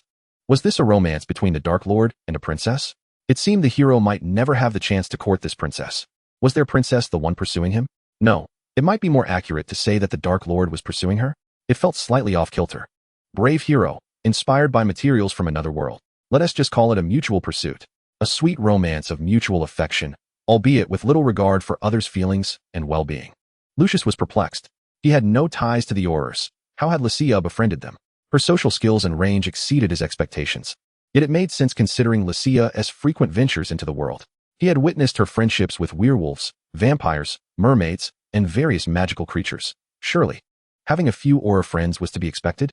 Whispering, at least the Aurors are still human. Perhaps one day. If Lucia claimed to be good friends with a ministry official, he would not be surprised. Lucia undoubtedly was the fortunate daughter of the Malfoy family. You go on with your work. We will remain here long enough before taking our leave. Natalia waved the golden sand hourglass in her hand, with less than a quarter of the sand having flowed through. With a polite smile, Lucius left, returning to the meeting looking rather haggard. Surprisingly, it seemed the Dark Lord was waiting for his return to continue the meeting. Could it be? When had he become so significant? Lucia, I don't know. Perhaps, Father, you could inquire with others? The meeting was succinct yet filled with numerous points that required mental acuity to remember. Of course, it was highly likely that he would forget much. The report submitted to the Dark Lord from Lord Nate appeared favorable. He had acquired 49% of the shares in Triflower. Logically, he was now considered the new major shareholder of Triflower. However, the name attached to this substantial share remained that of the other shore. It remained a mystery why the Dark Lord held such a fondness for Triflower. Merely a profitable jewelry store, but fortunately, securing Triflower posed little challenge. If it were an international business like champagne jewelry, he might have to invest his entire family fortune without guaranteeing any shares, let alone the financially struggling old Nate. The gist of the discussions revolved around their extensive overtime, monopolizing the businesses in Diagon Alley, and even various Muggle enterprises. The pureblood families were perplexed.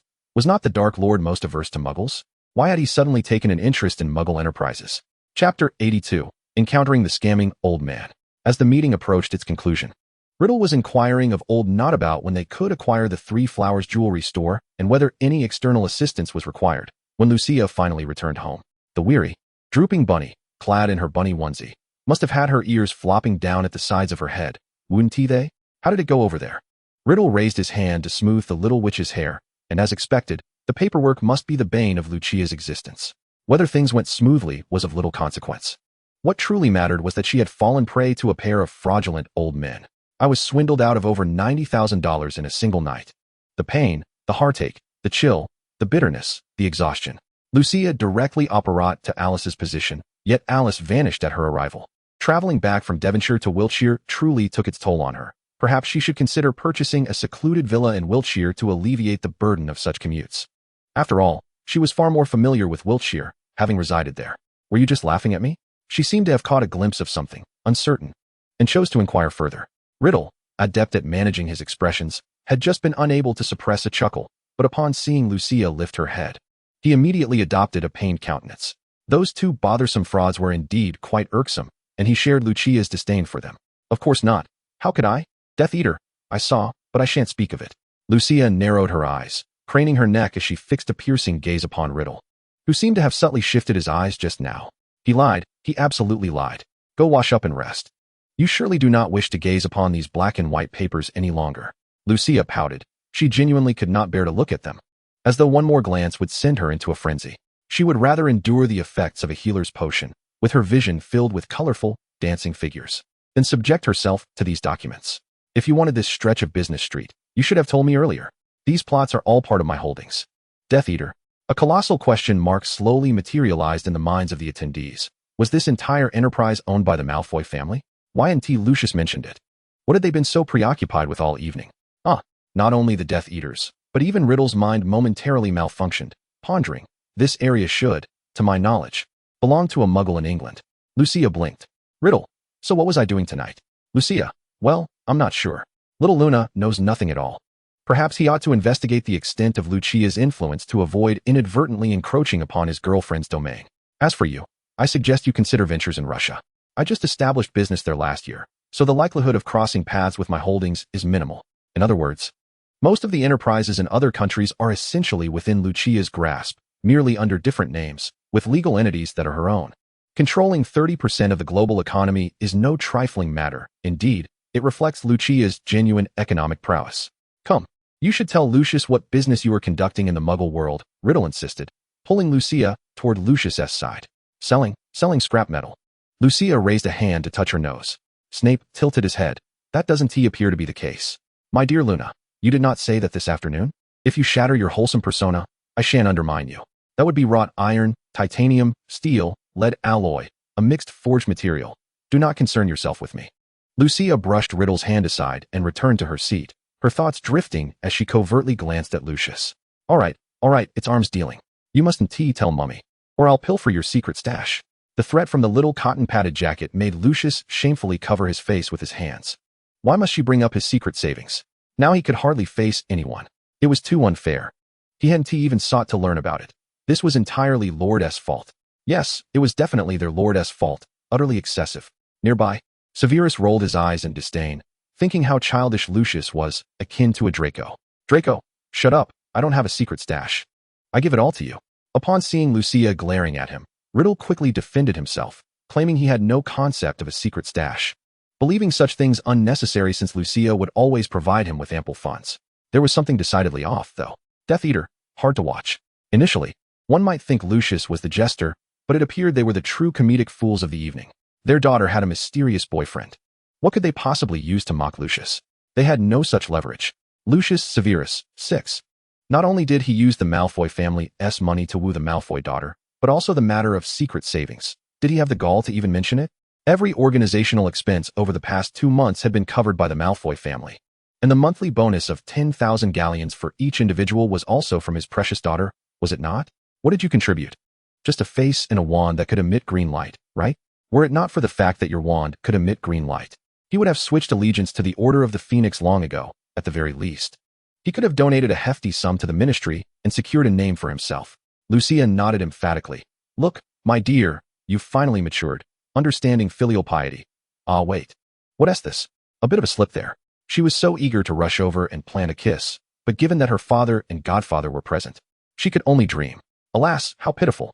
Tomorrow the ministry would be inspected by the Confederation. She wouldn't need to report for duty. Lucia thoughtfully stroked her chin, though her index finger absent-mindedly caressed her lower lip. Perhaps tomorrow she could introduce Riddle to her various enterprises. He seemed quite keen on business lately and had no inclination to govern the ministry through radical means. Perhaps the responsibility of controlling the ministry should be entrusted to Lancome and Iris? There weren't many clerks. Yet nearly half of the Aurors in the British ministry hailed from the orphanage Iris had funded. Chapter 83, Aurors of the Ministry of Magic Confederation. Initially, the Death Eater meeting was convened to discuss monopolizing funds to acquire several enterprises. Yet Lucia emerged to inform them that there was no need for such efforts, as they were already hers.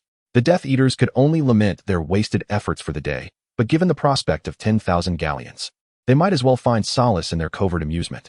The ministry only issued 300 to 500 galleons a month. The finance department was notoriously stingy, often withholding funds for half a month before dispersing them, whereas the Death Eaters received a straightforward 10,000, complete with a card. After the meeting was adjourned, Lucia dove headfirst into the shower, shedding her bandages, finally free from the discomfort of those constricting wrappings as she prepared for sleep. Tom Riddle, the large plush toy, remained as obedient as a doll, cradled in Lucia's embrace as he slept. It seemed that, at some point, his soul had become inextricably linked to that little witch. Though she was not a siren, she possessed an allure that captivated the heart and spirit, igniting a reckless impulse akin to a moth drawn to flame. A quiet devotion laced with delicious uncertainty, a willingness to submit to restraint in the presence of such radiant light. This was his Lucia. The lux belonging to his dark lord, a beacon of brilliance that he could grasp, yet which could also reciprocate his affections. He harbored no fears of Lucia vanishing. His confidence in himself and the Horcruxes was unwavering. What mattered most was that which he held dear, and Lucia need not be burdened with awareness. She simply needed to be herself, as she so cherished. Tomorrow morning would arrive. And he had forgotten to mention to Lucia that the 2 fraudulent old men she spoke of had likely arrived at Godric's Hollow to commence their holiday. As for the Order of the Phoenix, it seemed it would fall upon Lucia to manage their affairs. He hoped that upon learning this truth, the little witch would not be overwhelmed. Perhaps she would merely vent her frustration at the swindlers, but he doubted it would escalate beyond that. However, when the 2 swindlers returned to their youthful selves, Lucia eagerly presented them with several bottles of a specially concocted emotional catalyst. Oh, the scene was beyond words. While regaining youth was indeed a blessing, moderation was paramount, certainly not to the extent of ceaseless revelry. This night marked yet another of Narcissa's sleepless vigils. At the moment Lucia stepped away for a bath, the mysterious figure beckoned her over to pose a few questions.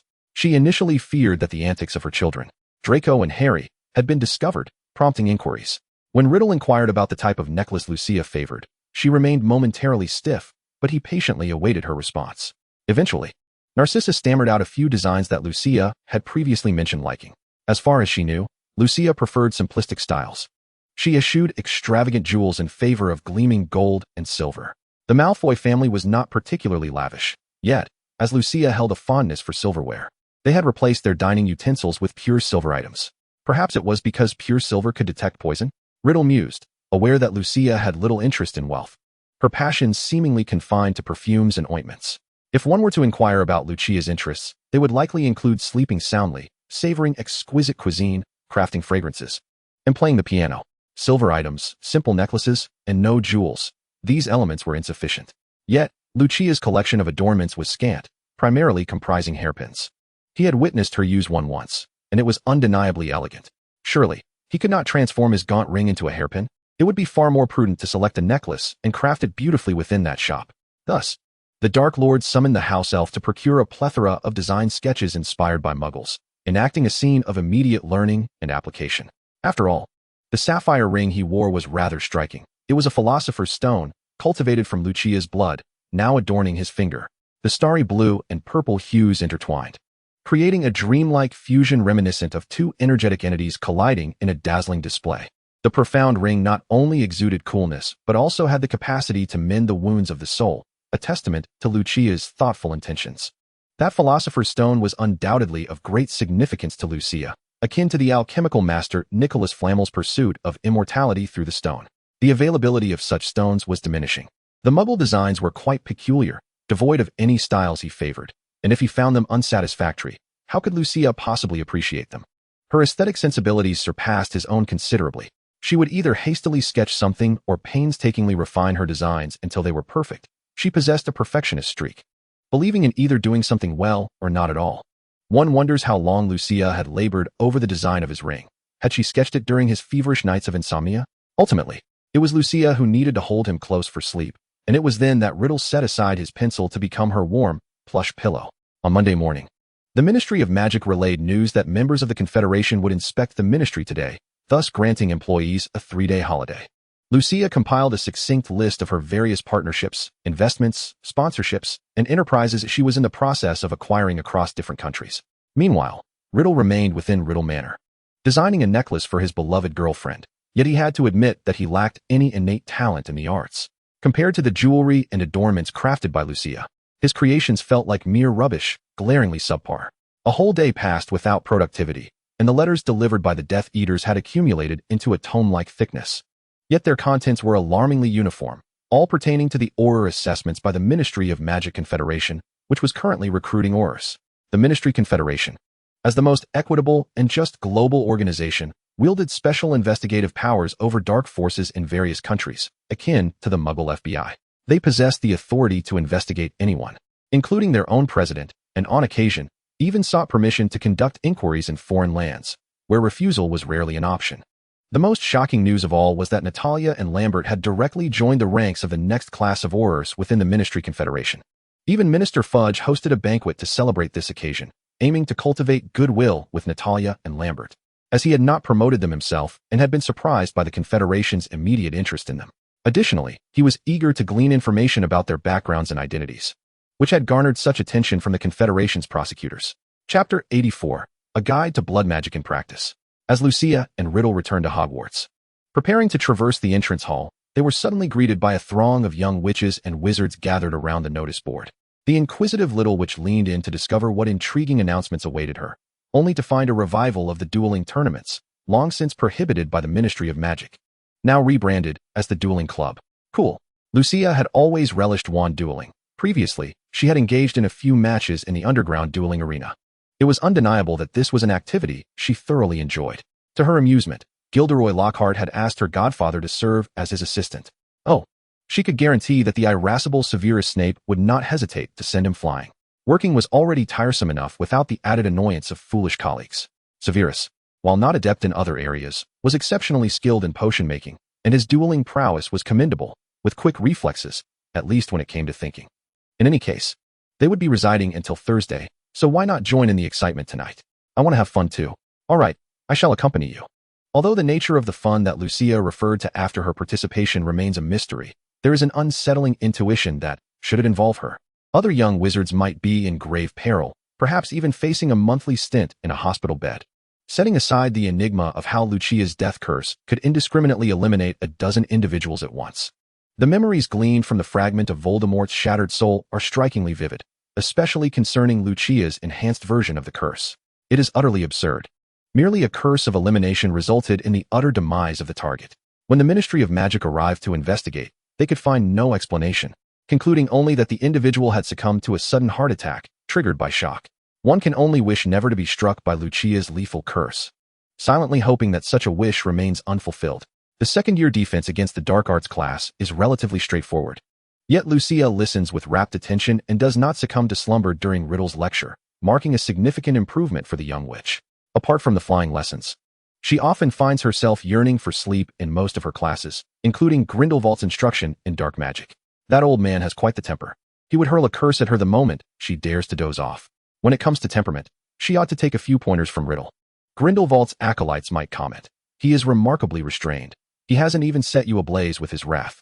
Riddle's Death Eaters would retort, "Is that what you call good temper?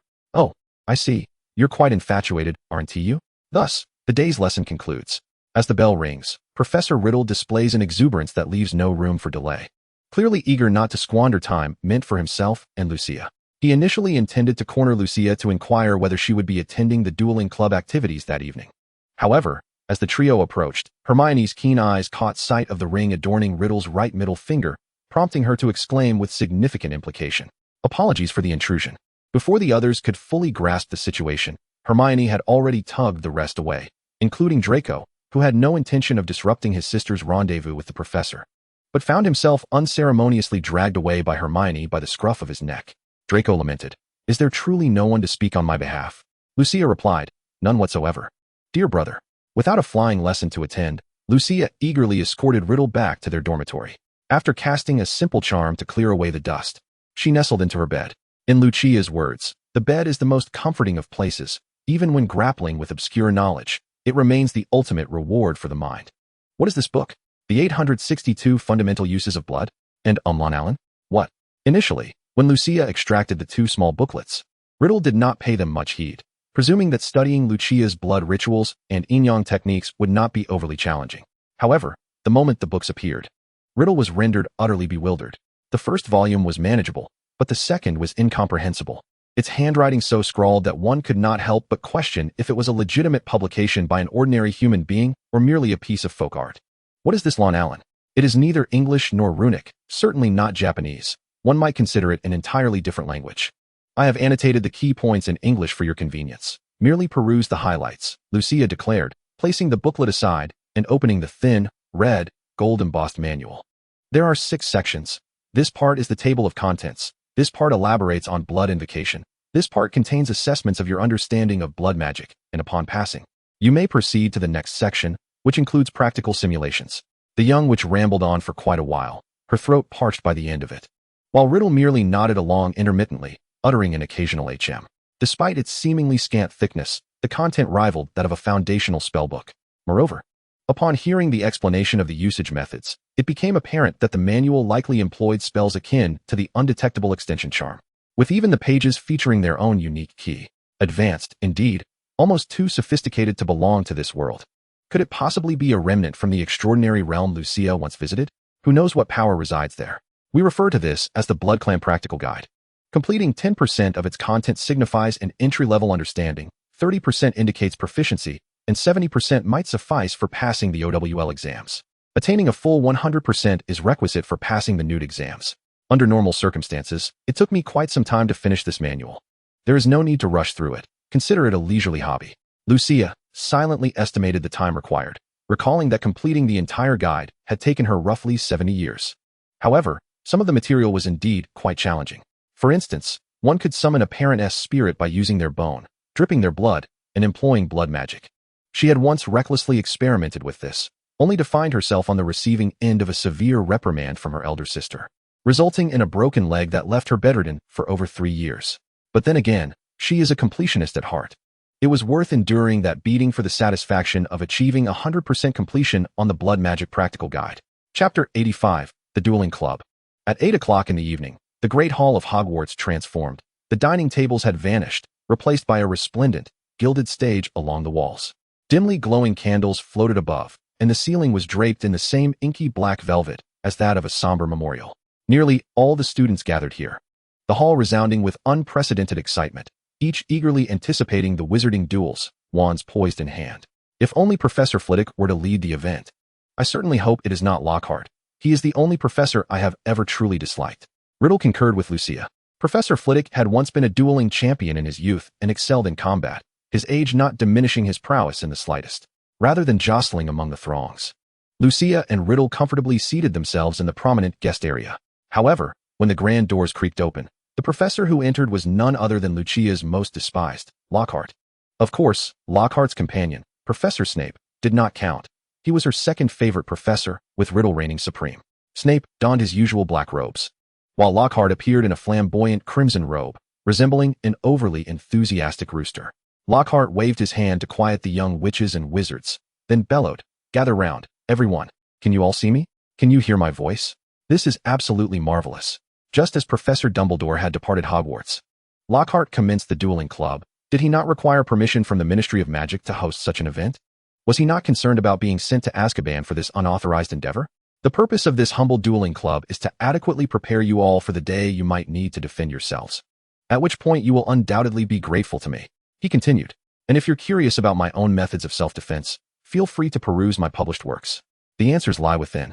Lockhart flashed a grin, causing Lucia in the main guest seat to shiver inexplicably. It was rather greasy, even more so than her godfather's potion brewing head. Pardon my interruption, Professor Lockhart, but why did you not select your teaching assistant as your partner? Hermione retorted, a rare display of defiance against Lockhart. Previously, she had been quite the devoted admirer of the professor, yet her sentiments had shifted, aligning with those of Harry and Ron. It was well known that Professor Riddle possessed vast knowledge, while Lockhart's ineptitude was equally notorious. To belittle Professor Snape, who merely brewed potions and was not skilled in dueling, was unjust. Despite her lack of fondness for Snape, he had nonetheless lent them potion ingredients. In a way, she found herself hoping at this moment that Snape was not Lockhart's assistant, if only out of gratitude for his generosity. Beside her, Draco nodded fervently, sharing her sentiments. Though his disdain for Lockhart stemmed not from potion ingredients, but rather from a simple dislike of the man, compounded by the fact that Snape was his godfather. "Oh, you see, young lady, I intended to invite my assistant today, but I could not find him," Lockhart replied, his words clearly fabricated. He lacked the courage to seek out his assistant, who, as Professor Dumbledore had mentioned, was indeed a bona fide dark wizard. It was puzzling how he could openly serve as a professor at Hogwarts, yet he dared not engage in a duel with a dark wizard. Dark wizards wield numerous malevolent curses, and while he had his own expertise, it was in the art of the oblivion charm, hardly suitable for a demonstration in a duel. "Then you might as well invite Professor Riddle. A duel between the two defense against the dark arts professors would be far more educational for us," Hermione suggested. At her words, Lockhart couldn't help but twitch his mouth, casting a glance towards the dark wizard in the guest seat, truly terrifying. However, he had no choice but to muster his courage and extend the invitation, hoping to keep the situation from spiraling out of control. He merely wished for the assistant to adhere to the simple spells mentioned in the textbook, which were quite elementary. "Therefore, Professor Riddle, I sincerely extend this invitation to you. Would you be willing to serve as my dueling partner?" Lockhart called out to the figure clad in black seated prominently, yet he felt his heart race, seemingly intimidated by the man. The cold gaze directed at him felt akin to that of a venomous serpent locking onto its prey, sending shivers down his spine. Riddle, who had just extracted a crimson tome to begin his studies, glowered at Lockhart. Had they not been within the confines of Hogwarts, he might have already unleashed a killing curse as part of his dramatic display. Severus's lips curled in disdain. This fool was courting disaster, choosing to challenge both himself and the Dark Lord. Did Lockhart truly believe that his status as a professor of defense against the dark arts rendered him invincible in dueling? If an assistant were to be chosen, it would be far better to select Lucia, whose prowess had garnered the approval of Professor Flitwick. Severus exchanged a knowing glance with the young witch at the guest table, and Lucia blinked in confusion but nonetheless stuffed her large rabbit plush into Riddle's arms without hesitation and stepped onto the dueling stage. The surrounding young wizards instinctively parted to clear a path for her, and all eyes were drawn to her, including Riddle's, which burned with a hint of intensity. She was indeed meant to be the center of attention. Some individuals are simply born to shine, while others exist merely to complement, nurturing the little witch's aspirations. Perhaps one could consider the efforts of this supporting character as a worthy sacrifice. he would willingly offer his heart. Meanwhile, Lockhart remained blissfully unaware, grateful that his partner was merely a first-year witch. Although she excelled in theory, she ultimately lacked the requisite magical prowess. A typical first-year witch might possess only a minuscule amount of magic, likely struggling to cast spells effectively. Riddle regarded Severus with a bemused expression. Why had he suddenly chosen Lucia to assist Lockhart? Was he concerned that Riddle might find amusement in publicly dispatching the Hogwarts professor? For Lucia's sake, he would certainly temper his actions. After all, it would not do to place the board member Lucia in an awkward position, would it?